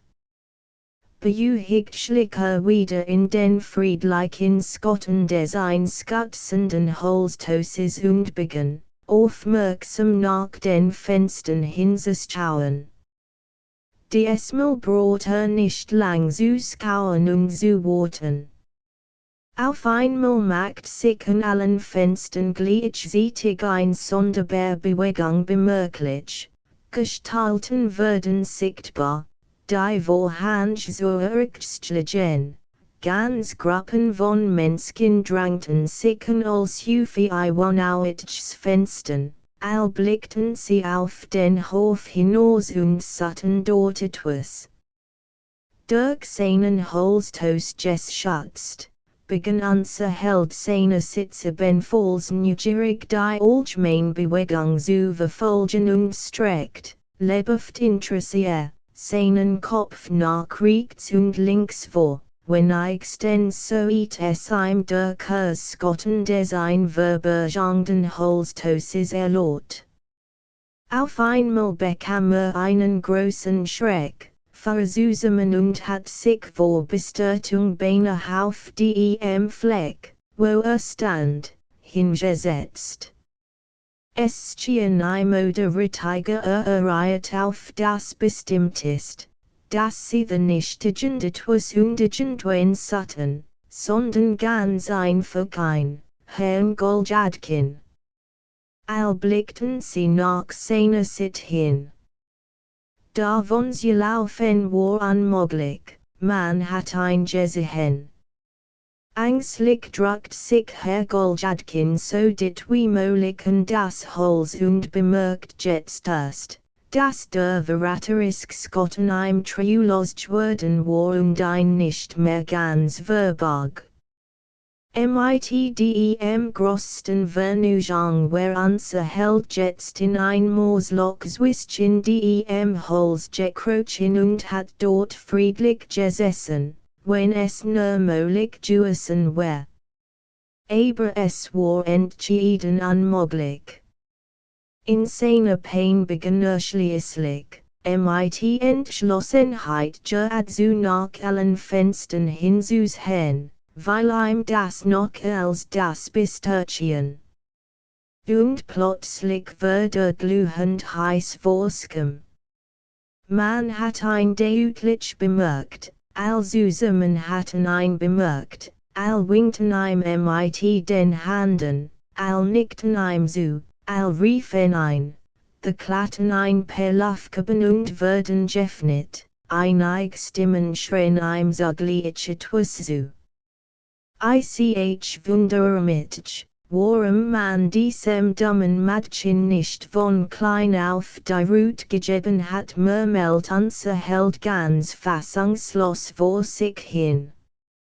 Auf einmal kam man weiß schon, wer, die Stufen vor der Haustür herabgelaufen, im bloßen Uniformrock, und hat, atemlos, hastig, trippelnd und hüpfend, wahrscheinlich sich woltig freut darüber an den Tag zu legen, dass Herrn Goljadkin endlich erblickt hat. Jakob Petrovich schnittet der durch seine Trächtigkeit bekannt Mensch. Jakob Petrovich, Sie hier. Sie würden sicher kalten. Es ist hier kalt, Jakob Petrovich. Bitte, kommen Sie doch in die Wohnung, nein, Jakob Petrovich, nein, das tut mir nichts, Jakob Petrovich murmelt unser Held in demütigem Ton. Nein, das geht nicht, Jakob Petrovich, lassen Sie bitten, lassen Sie ganz urgent bitten, Sie erwarten uns. Machen Sie uns die Freude haben Sie zu mir gesagt, und bringen Sie Jakob Petrovich her, so ist das, nein, Jakob Petrovich, sehen Sie, ich würden besten tun, wenn ich würden besten nach Haus gehen, Jakob Petrovich sagt unser Held, der ein Gefühl hat, als auf gelendem Fyodor steht wird, und ganz still war Vorskum und Angst. Nein, nein, nein, nein, schnittet der widerwärtige Mensch. Nein, nein, nein, unter keinen Umständen. Kommen Sie, sagt energisch und zog Herrn Goljadkin den alten zur Haustür hin. Herr Goljadkin der Alt wollte ganz und gar nicht mitgehen, aber der nach ihm hinsehen und es herausgekommen war, wenn sich widersetzt und sich gestraut hat, so ging unser Held doch mit, übrigens kann man eigentlich nicht sagen, dass ging, der Schlichterdings selbst nicht wusste, was mit ihm Gesture. Aber es war nun doch schon als Eagle. Unser Held noch einigermaßen zur Besinnung kommen und sich zurecht machen konnte, befand sich schon im Saal. War blass, soest, sein Anzug in Anordnung, sein Truben organitten über die ganz Mensch hin, weh, der Saal und Zimmer, als, war dit gedrängt wohl. Es war ein Anmaß von Menschen ein ganzer Flur von Dämen. Anwesenden stritten zu Herrn Goljadkin hin, umdrängten ein, gaben Herrn Goljadkin vorwärts, der sehr wohl merkt, dass sie in einer bestimmten Richtung fortgehen. Doch nicht so ging es ihm durch den Kopf. In der Tat geben sie nicht so hin, sondern deswegs so als Ufeiwanauitschs bequemem Lehnstall. Neben dem Lehnstall stand auf der einen Seite Clara als eine, blass, matt, traurig, aber in prachtvoller Toilette. Besonders vielen Herrn Goljadkin die kleinen weißen Blümchen in ihrem schwarzen Haar in die Augen, was einen ganz außerordentlichen Effekt macht. Auf der anderen Seite des Lehnstalls stand Wladimir Semjonowitsch, im schwarzen Frack, mit seinem neuen Orden im Notflock. Zwei von den Gasten hatten Herrn Goljadkin fast und verraten ein, wie schon oben gesagt ist, deswegs so als Ufeiwanauitsch, und zwar auf der einen Seite Herr Goljadkin der Junge, der ein höchst wollenstandig, wohlwollende Mien angenommen hat, worüber unser Held sich unsagbar freut. Auf der anderen Seite Andrei Filipowitsch mit sehr feierlichem Gesichtsausdruck. Was soll das, dacht Herr Goljadkin. Als sah, dass man ein so als Ufeiwanauitsch verrat, da war es ihm, als bei mein Blitz plötzlich erltet. Der Gedanken den entwendeten Brief fuhr ihm durch den Kopf. In namenloser Angst stand unser Held vor als Ufeiwanauitschs Lehnstall. Wie wird es mir jetzt gehen, dachte bei sich. Selbstverständlich wird ich als Freiherr sagen, mit einer Aufrichtigkeit, die von vornehmer Gesinnungsedugt, so und so, us aber was unser Held anscheinend vertet, trat nicht ein. Als Ufeiwanauitsch empfing Herrn Goljadkin, wie es schien, sehr gut, streckt ihm zwar nicht die Hand entgegen, aber wiegt, indem ihn anblickt, sein Graus. Führt ein flossens Haupt mit ernst trauriger und zugleich wohlwollender Mien hin und her. So schien es wenigstens Herrn Goljadkin.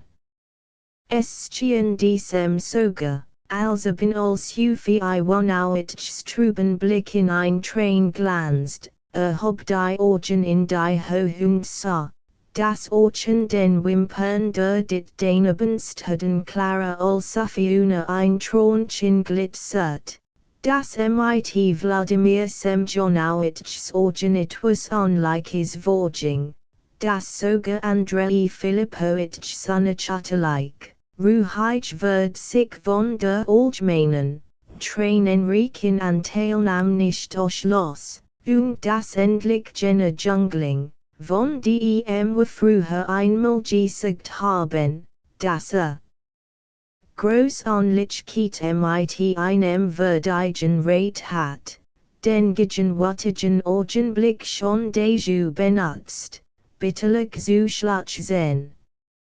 Oder kam das Violet Herrn Goljadkin als nur so vor, weil selbst ausgiebig weint und deutlich fällt, wie ihm die heißen Tränen über die kalten Backen liefen.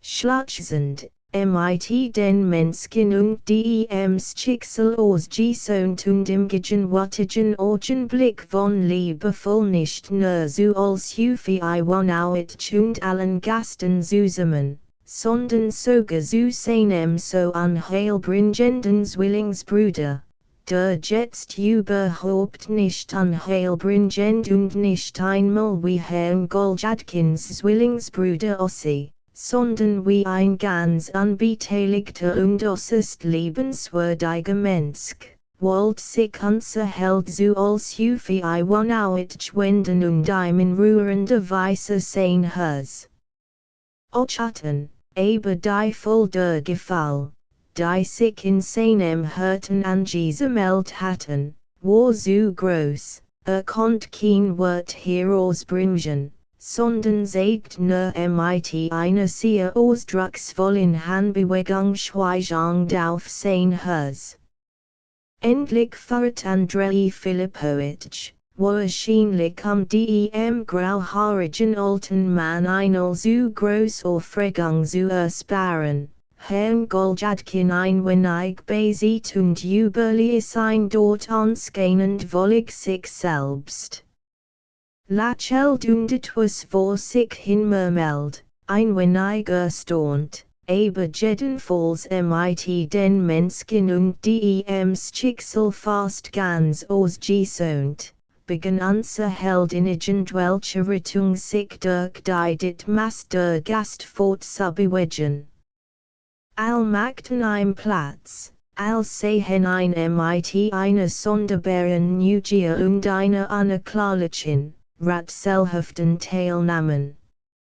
Unser Held ging in ein anderes Zimmer, überall wand sich dieselbe Aufmerksamkeit zu, nahm undeutlich wahr, wie ein ganzer Schwarm sich hinter ihm verdrängt, wie sie jeden seiner Schritt bearbeiteten, wie sie all leise untereinander über irgendwelchen sehr interessanten Gegenstand sprachen, die Kopf skuttelten und flüsternd disputierten. Herr Goljadkin hat gern gewusst, worüber sie stritten und flüsterten. Sie blicken, bemerkt unser Held neben sich Herrn Goljadkin den Jungeren. Fühlt sich gedrungen, einen der Hand zu fassen und besieht zu fahren, und bat hier den andern Jakau Petrovich instandig, bei allen seinen künftigen Unternehmungen behilflich zu sein und ein in kritischen Lagen nicht im Stich zu lassen. Herr Goljadkin der Junge nickt würdevoll mit dem Kopf und drückt Herrn Goljadkin dem alten warm die Hand. Unserem Helden zittert das Herz in der Brust von dem Überschwang seiner Gefall. Konnt kaum Atem holen, hat die Empfindung, dass ein etwas furchtbar beginnt, dass all dies auf ein gerretteten Organ eingewissermaßen niederdrückten und erstickten. Herr Goljadkin sah im vorbeigehenden Rat, der ein Perücke auf dem Kopf trug. Der Rat schaut mit einem ernsten, prüfenden Blicken, der sich durch die allgemeine Teilnahme nicht hat milder stimmen lassen. Unser Held fasst schon den Entschluss, gerad auf ein zu gehen, einen Zulekeln und sich unverzüglich mit ihm auszusprechen, aber dieser Vorsatz kam nicht zur Ausführung. Für einen Augenblick vergaß Herr Goljadkin sich selbst und als andere fast vollständig, verließ auch das Gedächtnis als auch die Empfindung. Als wieder zu sich kam, bemerkte, dass sich in einem weiten Kreis der ein umgebenden Gast herumdreht.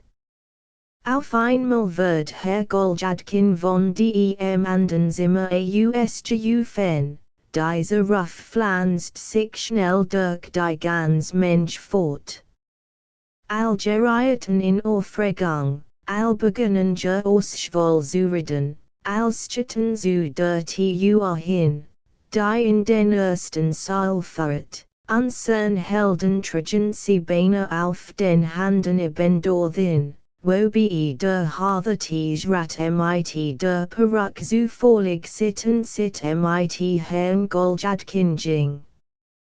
Endlich ergriff ein bei der Hand und veranlasste ihn, sich nebenein zu setzen, dem Sitz als Hufi Iwanowitschs gegenüber, jedoch in ziemlich beträchtlicher Entfernung von demselben. All die in den Zimmern anwesend wären, setzten sich in mehreren Reihen am Herrn Goljadkin und als Hufi Iwanowitsch herum.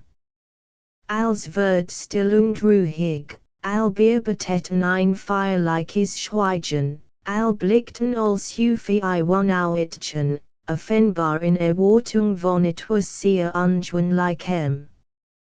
Herr Goljadkin bemerkt, dass neben als Hufi Iwanowitschs Lehnstall und ebenfalls dem Rat gegenüber der andere Herr Goljadkin und Andrei Filipowitsch Platz genommen hatten.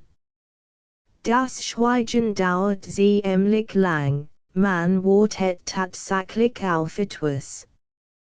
Genauso wie in einer Familie, bevor eine Einreise antritt. Man braucht jetzt nur aufzustehen und zu bieten Daktanze hält. Auf einmal entstand ein ungewöhnliche Bewegung und unterbrach seine Überlegungen. Etwas längst erwartetes war eingetreten. Kommt, wird in der Mensch gerufen. Wer kommt denn, fuhr es Herrn Goljadkin durch den Kopf, und ein sonderbares Gefühl ließ ihn zusammenfahren. Es ist Zeit, sagt der Rat, indem Andrei Filipowitsch behutsam ansah. Andrei Filipowitsch warf seinerseits dem alten als Hufi Iwanowitsch einen Blick zu. Als Hufi Iwanowitsch nickt würdevoll und feierlich mit dem Kopf. Erheben wir uns, sagt der Rat und veranlasst Herrn Goljadkin zum Aufstehen. Alle erheben sich. Darauf ergriff der Rat Herrn Goljadkin den alten bei der Hand und Andrei Filipowitsch Herrn Goljadkin den Jüngeren, und so fahrten sie die beiden vollkommenen Ebenbilder durch die Mensch, die sie in gespannter Erwartung umgab, feierlich aufeinander zu. Unser Held blickt erstaunt sich. Aber man hielt ein sogleich davon ab und wies ihn auf Herrn Goljadkin den Jüngeren hin, der ihm die Hand entgegenstreckt. Man will uns miteinander versonnen, dacht unser Held und hielt geehrt sein Hand Herrn Goljadkin dem Jüngeren hin, dann streckt euch den Kopf zum Kuss vor. Dasselbe tat auch der andere Herr Goljadkin. In diesem Moment schien es Herrn Goljadkin dem Alten, dass sein treuloser Freund lächelt und der ganzen amtsterden Mensch schnell und listig so blinkt, dass ein Botschafter sich auf dem Gesicht des Unetel Herrn Goljadkin des Jüngeren zum Ausdruck kam. Und dass sogar im Augenblick seines Judaskusses ein Grimmerschnitt. In Herrn Goljadkins Kopf dröhnt es, vor den Augen wird es ihm dunkel, es kam ihm vor, als ob ein Mensch, ein ganz unlicher Goljadkins Lament durch Türen des Saals herindränge, aber es war zu spät. Der Verräter hat ihm schon einen skalierten Kuss gegeben, und da begab sich etwas ganz Unerwartetes. Die Salte wird geossvoll geöffnet, und auf der Schwelle erschien ein Mensch, dessen bloßer Anblick Herrn Goljadkin zu erstarren ließ. Sein Fass wuchs am Boden fest. Ein Schrei erstarb in seiner beingten Brust. Übrigens hat Herr Goljadkin als vorher Juistund schon längst etwas Unliches geahnt. Der Unbekannt nähert sich Herrn Goljadkin würdevoll und feierlich. Herr Goljadkin kennt dies Gestalt sehr gut. Hat sie schon gesehen, sehr oft gesehen. Noch in diesem selben Tag gesehen. Der unbekannt war ein hochgewachsener, kraftig gebohrter Mann, in schwarzem Frack, mit einem hohen ordenem Hals, mit ditem, sehr schwarzem Backenbart, es wird nur die Zigarre im Mundi, die Anlichkeit vollständig zu machen. Der Blick des Unbekannten bewirkt, dass, wie schon oben gesagt, Herr Goljadkin vor Angst zu eiser Stadt. Mit Würdevoller, feierlicher Mien trat der Furchtbarmensch auf den bedauernswerten Helden unserer Erselung zu. Unser Held streckt ihm die Hand entgegen, der Unbekannte ergriff sie und zog ihn hinter sich her. Verstört und niedergedrückt blickt unser Held rings sich. Das ist Christian Iwanowitsch Rutenspitz, Doktor der Medizin und Chirurgie, ihr alter Bekannter, Jakau Petrovich, schnittert ein widerwärtig Stimme den Herrn Goljadkins Ohr. Sah sich es war der Wegens seiner Nitzwürdigkeit hassenswert Zwillingsbruder des Herrn Goljadkin. Ein Unittel. Botschaft Freud glanzt auf seinem Gesicht, entzuckt rüber sich die Hände, entzuckt dreht seinen Kopf nach allen Seiten, entzuckt trippelt All und jeden herum, Stehen Lust zu haben, gleich auf dem Fleck vor entzucken loserten sehen, zuletzt sprang vor. Nahm einem der Diener ein Kurt aus der Hand und ging voran, Herrn Goljadkin und Christian Iwanowitsch zulten. Herr Goljadkin hat deutlich, wie die im Saal waren, hinter ihm herströmten, wie sich stießen und drängten und ein Hellig immer dasselbe wiederholten. Das hat nichts zu bedeuten. Fürchten Sie sich nicht, Jakau Petrovich. Das ist Ihr alter Freund und Bekannter Christian Iwanowitsch Rutenspitz. Endlich treten Sie auf die helle Treppe hinaus, och auf der Treppe standen ein Menschenjut. Ausschwall wird die Haustür geöffnet. Und nun stand Herr Goljadkin mit Christian Iwanowitsch auf den da befeindlichen Stufen. Vor der Tür stand ein Kasch, mit wir Pferden bespannt, die vor angeduld schnurrten. Der schadenfrohe Herr Goljadkin der Junge kam in großen Sitzen die Treppe herabgesprungen und öffnet selbst die Kasch. Christian Iwanowitsch sucht durch Einladen die Handbewegung Herrn Goljadkin, einzusteigen. Übrigens bedurft es einer solchen einladenden Handbewegung gar nicht, es wären genug Leute, ihm hinein zu helfen. Haltot vor Angst blickt Herr Goljadkin zurück. Die ganz helle Treppe war mit Menschen besetzt, von allen Seiten blickten neugierig Augen nach ihm hin, selbst als Hufi Iwanowitsch saß in seinem bequemen Lehnstuhl auf dem oberen Treppenflur und verfolgt aufmerksam mit lebhaftem Interesse den ganzen Vorgang. All warteten. Ein Gemurmel der Ungeduld lief durch die Mensch, als Herr Goljadkin sich umwandt und zurückblickt. Ich hoffe, dass darin nichts Anständiges liegt, nichts, was der Behörde zu strengem Ververengen Mädchen lastgeben, oder die allgemeine Aufmerksamkeit mit Bezug auf mein amtliche Stellung erregen konnt, sagt unser Held ganz fassungslos. Ringsum wird lament darauf geantwortet, als gattelten verneinen die Kopf. Die Tränen schütten Herrn Goljadkin aus den Augen.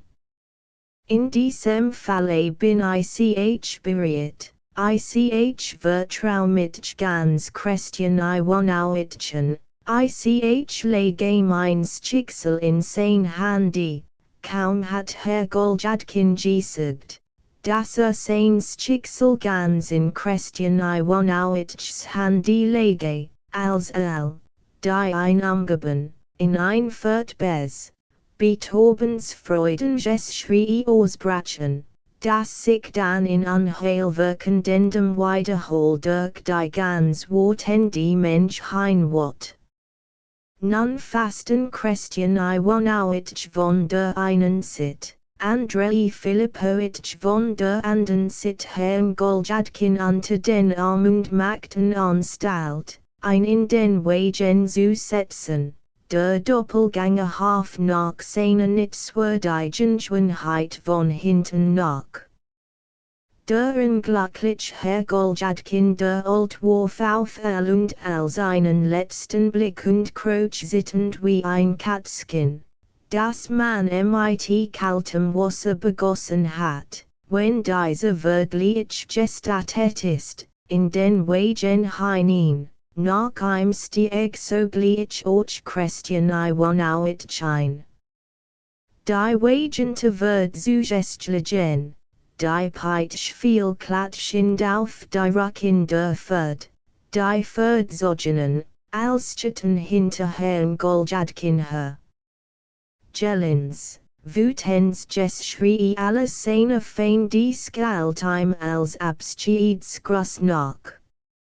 Ein Siedling hasten noch eingestalten den Wagen herum, der Herrn Goljadkin entführt, aber allmählich blieben sie zurück und verschwanden schließlich ganz. Am langsten von allen blieb Herrn Goljadkins unedler Zwillingsbruder. Die Handy in die Tasken seiner grünen Uniformhosen gesteckt, lief mit zufriedener Miene indem bald von der einen, bald von der anderen Seite den Wagen heransprang, manchmal griff auch nach dem Fensterrahmen, hängt sich daran, steckt den Kopf ins Fenster und warf Herrn Goljadkin zum Abschied Kaschadchen zu, aber auch begann müde zu werden. Zeigt sich immer seltener und verschwand schließlich vollständig. Herr Goljadkin fällt einen dumpfen Schmerz im Herzen. Das Blut pocht ihm wie ein Heißquelle im Kopf. Es war ihm drückend heiß. Wollte sich gern die Kleider aufknöpfen, sein Brust entblossen. Sie mit Schnee beschatten und mit kaltem Wasser begießen. Endlich versank in Bewusstlosigkeit.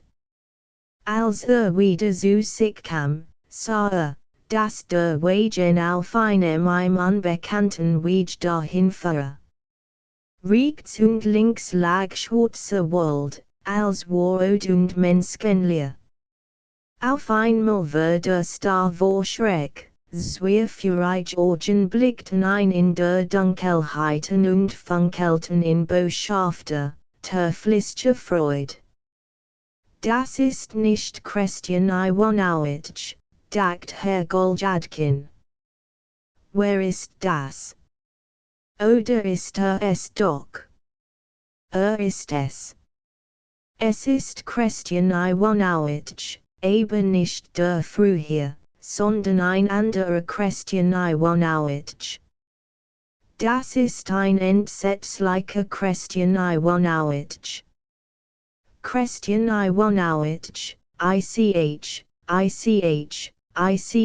glaub, es für mir nichts. Christian Iwanowitsch begann unserheldsaghaft und sittend, in dem Wunsk.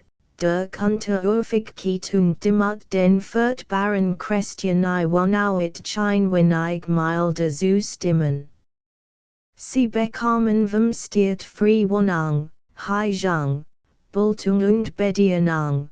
Das ist mehr, als sie verdienen, antwortet Christian Iwanowitsch.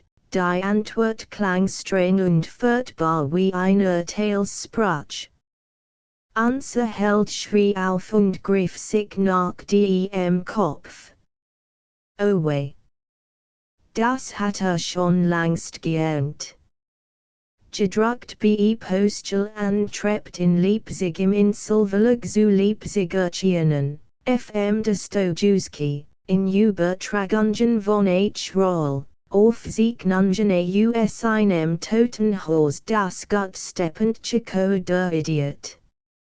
Drei Bandi der Spieler und andere Zerlungen die Teufel. Drei Bandi erniedrigt und beleidigt. Zwei Bandi Netashken Jeswanoa und andere Zerlungen Schuld und Sun, Raskolnikow. Roman in 6 Teilen mit einem Nachwort.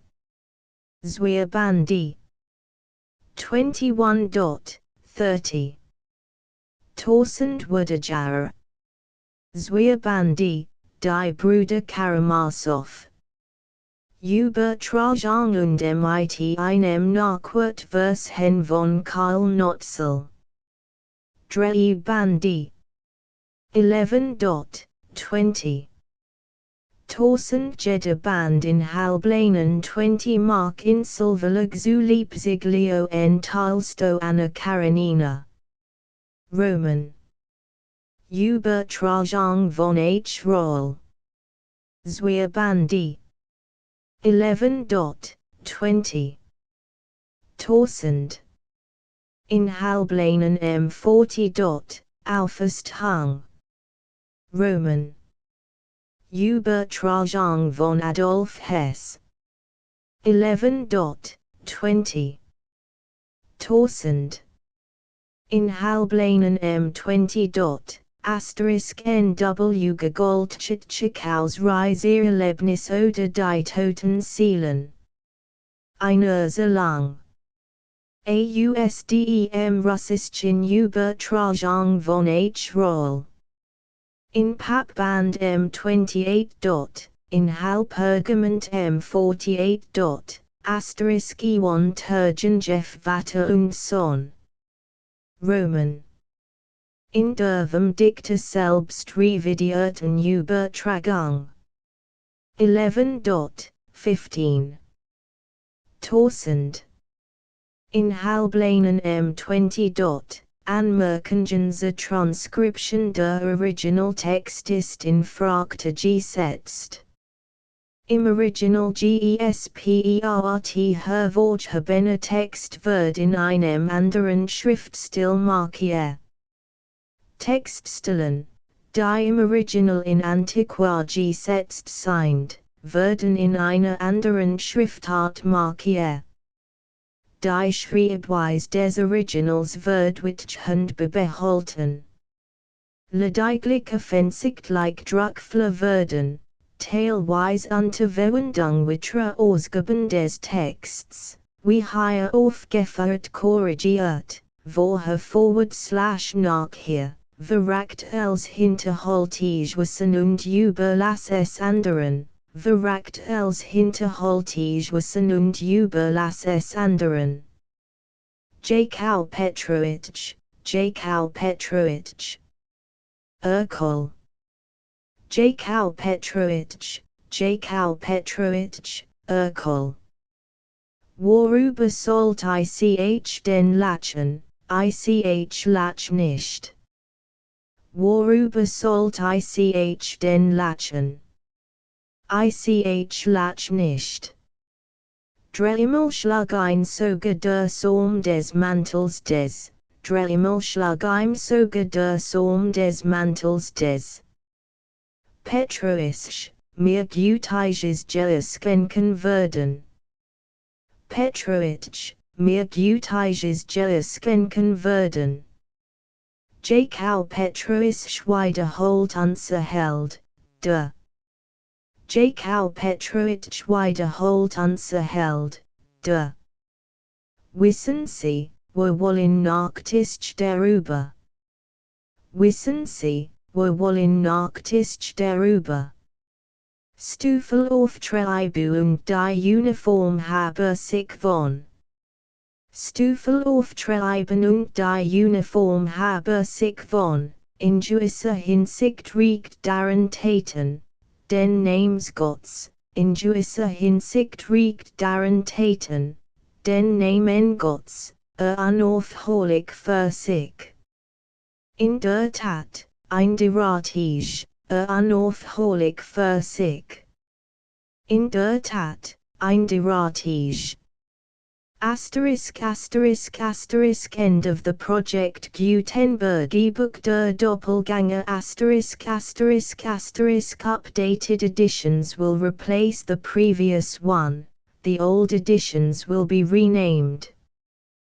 Creating the works from print editions not protected by U.S. copyright law means that no one owns a United States copyright in these works, so the Foundation, and you, can copy and distribute it in the United States without permission and without paying copyright royalties.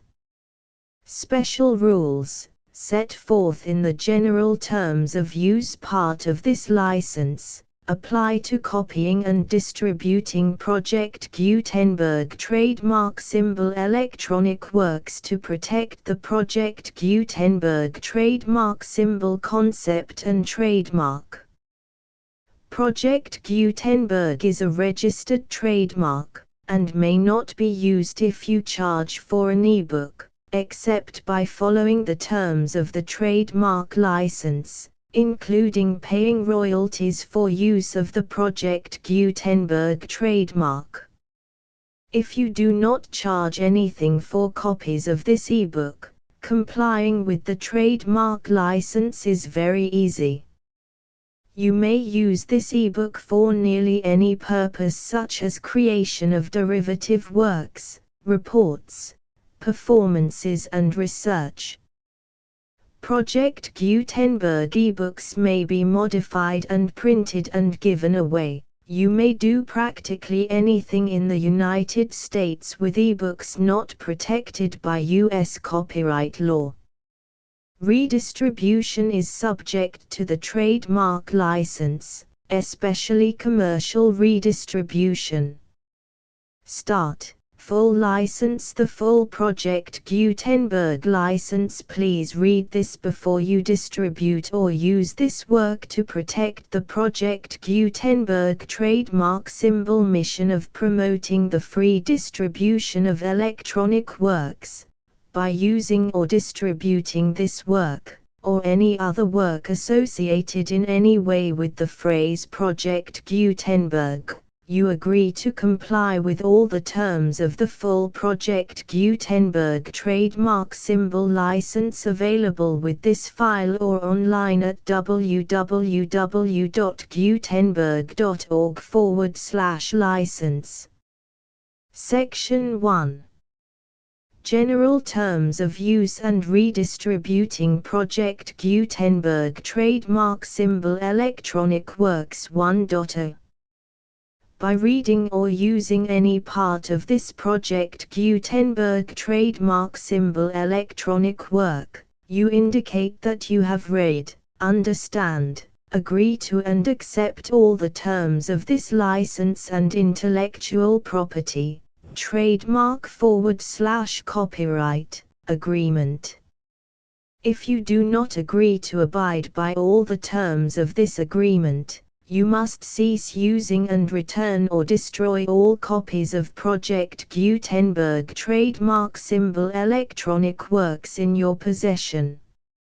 If you paid a fee for obtaining a copy of or access to a Project Gutenberg trademark symbol electronic work and you do not agree to be bound by the terms of this agreement, you may obtain a refund from the person or entity to whom you paid the fee as set forth in paragraph 1.e.8. 1.b Project Gutenberg is a registered trademark. It may only be used on or associated in any way with an electronic work by people who agree to be bound by the terms of this agreement. There are a few things that you can do with most Project Gutenberg trademark symbol electronic works even without complying with the full terms of this agreement. See paragraph 1.c below.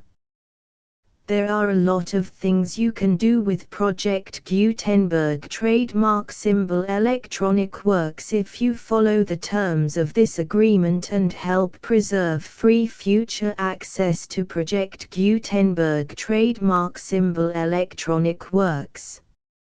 See paragraph 1.e below. 1.c. The Project Gutenberg Literary Archive Foundation, the Foundation or PGLAF, owns a compilation copyright in the collection of Project Gutenberg trademark symbol electronic works. Nearly all the individual works in the collection are in the public domain in the United States. If an individual work is unprotected by copyright law in the United States and you are located in the United States, we do not claim a right to prevent you from copying, distributing, performing, displaying or creating derivative works based on the work as long as all references to Project Gutenberg are removed. Of course, we hope that you will support the Project Gutenberg trademark symbol mission of promoting free access to electronic works by freely sharing Project Gutenberg trademark symbol works in compliance with the terms of this agreement for keeping the Project Gutenberg trademark symbol name associated with the work. You can easily comply with the terms of this agreement by keeping this work in the same format with its attached full Project Gutenberg trademark symbol license when you share it without charge with others. 1.d. The copyright laws of the place where you are located also govern what you can do with this work. Copyright laws in most countries are in a constant state of change. If you are outside the United States, check the laws of your country in addition to the terms of this agreement before downloading, copying, displaying, performing, distributing or creating derivative works based on this work or any other Project Gutenberg trademark symbol work. The Foundation makes no representations concerning the copyright status of any work in any country other than the United States. 1.e. Unless you have removed all references to Project Gutenberg, 1.e.1. The following sentence, with active links to, or other immediate access to, the full Project Gutenberg trademark symbol license must appear prominently whenever any copy of a Project Gutenberg trademark symbol work, any work on which the phrase Project Gutenberg appears, or with which the phrase Project Gutenberg is associated, is accessed, displayed, performed, viewed, copied or distributed. This ebook is for the use of anyone anywhere in the United States and most other parts of the world at no cost and with almost no restrictions whatsoever. You may copy it, give it away or reuse it under the terms of the Project Gutenberg license included with this ebook or online at www.gutenberg.org. If you are not located in the United States, you will have to check the laws of the country where you are located before using this ebook. 1.e.2. If an individual Project Gutenberg trademark symbol electronic work is derived from texts not protected by U.S. copyright law, does not contain a notice indicating that it is posted with permission of the copyright holder, the work can be copied and distributed to anyone in the United States without paying any fees or charges.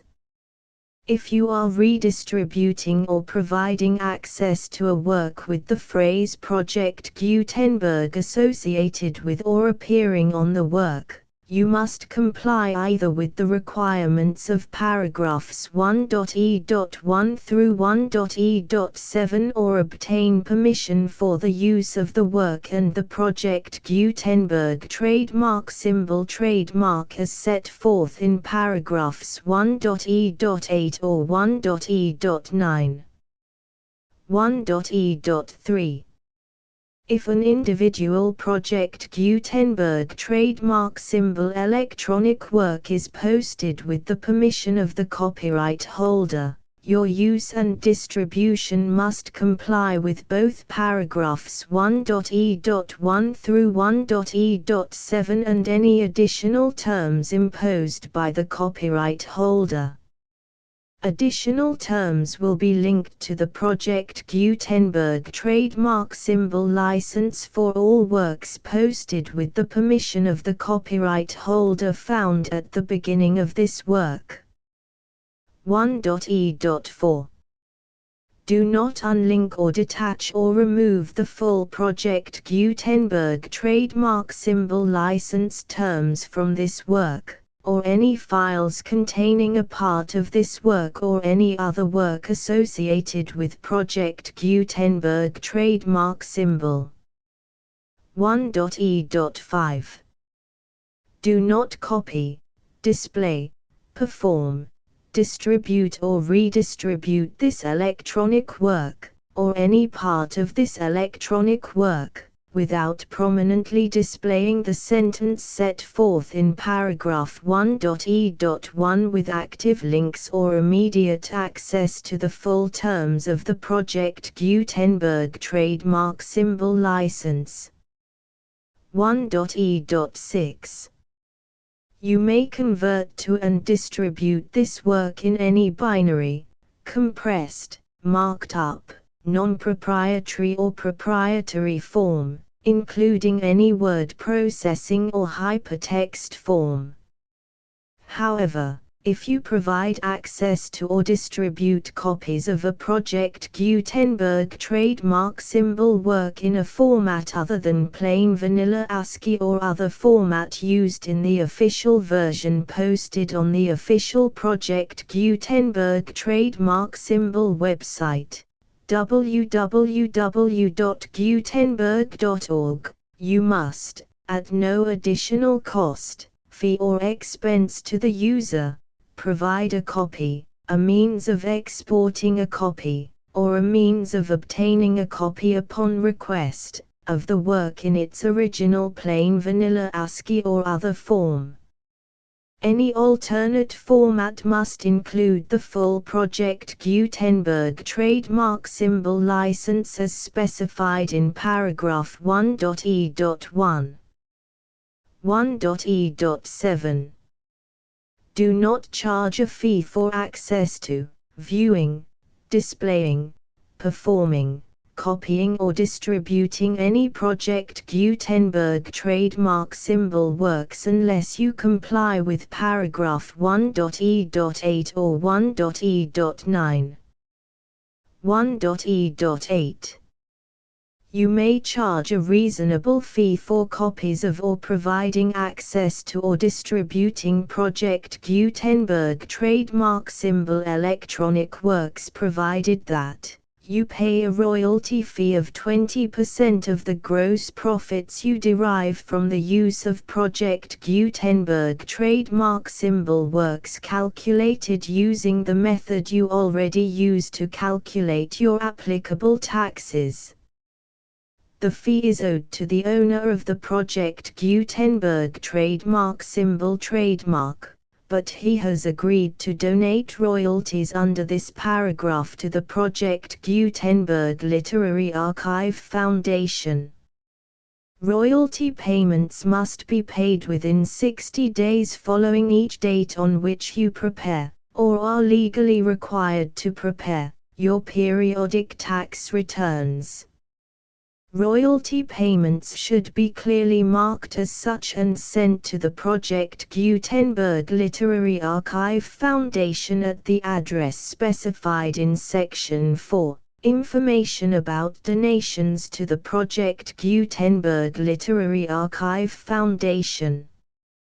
You provide a full refund of any money paid by a user who notifies you in writing, or by email, within 30 days of receipt that he does not agree to the terms of the full Project Gutenberg trademark symbol license.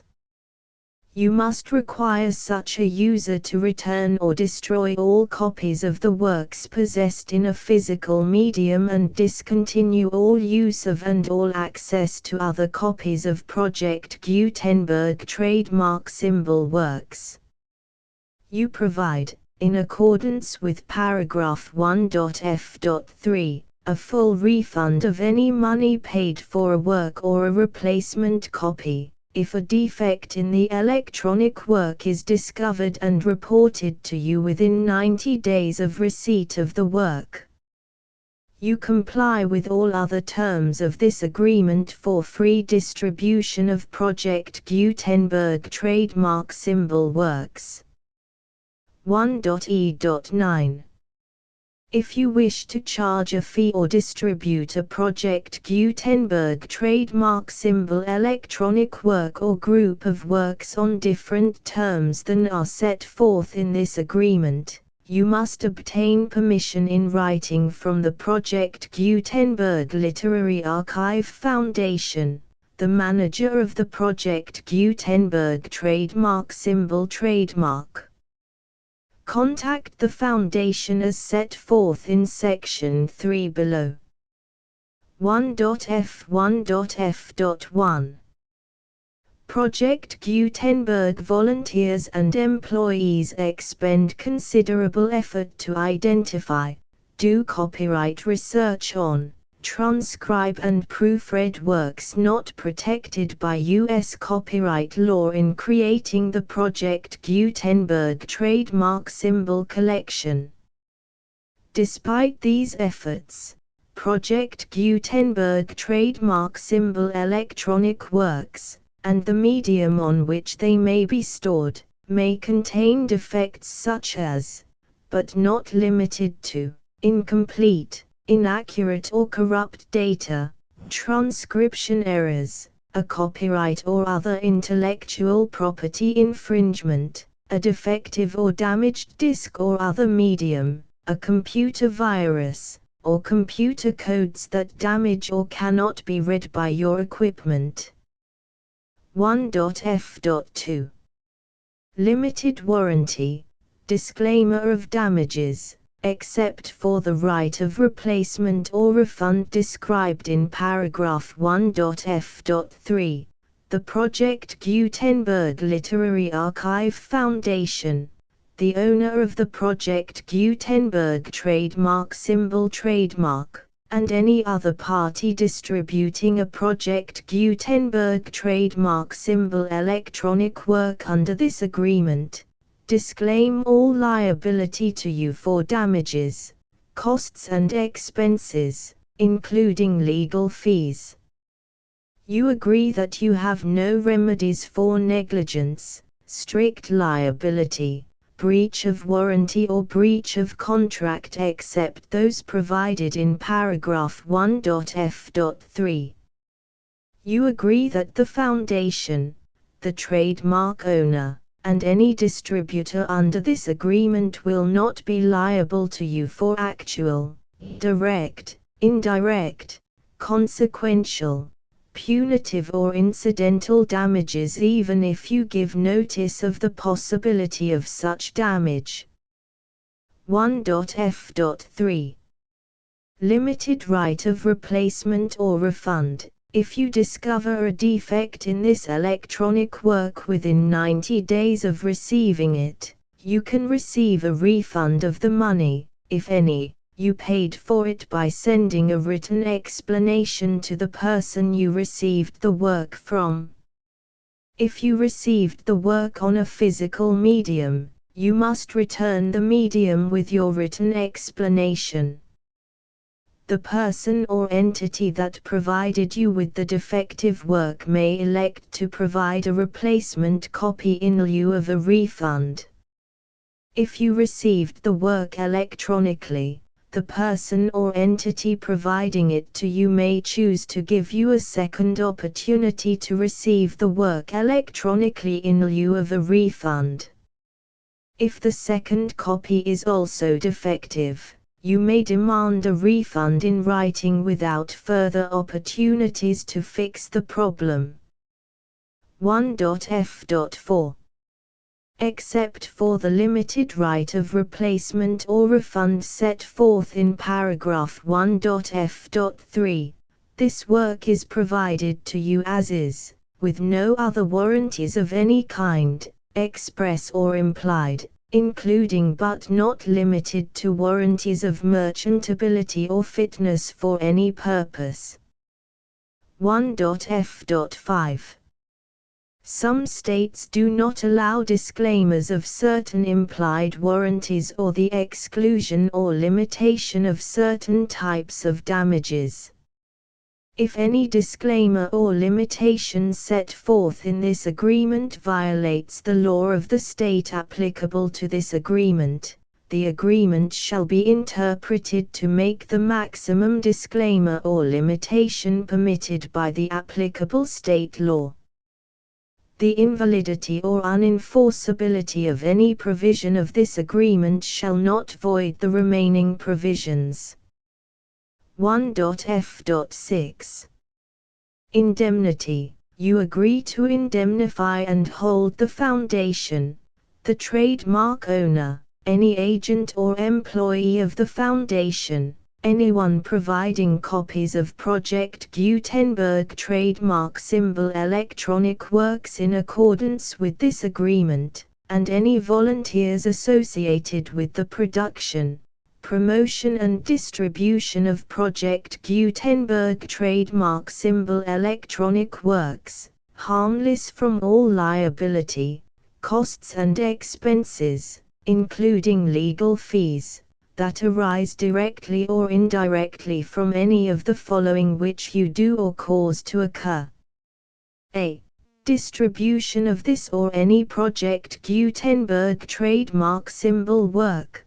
B. Alteration, modification, or additions or deletions to any Project Gutenberg trademark symbol work, and C. Any defect you cause. Section 2.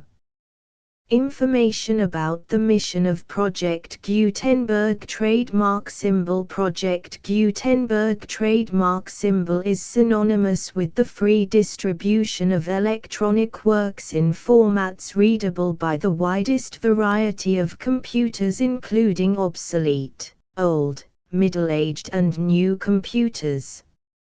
It exists because of the efforts of hundreds of volunteers and donations from people in all walks of life.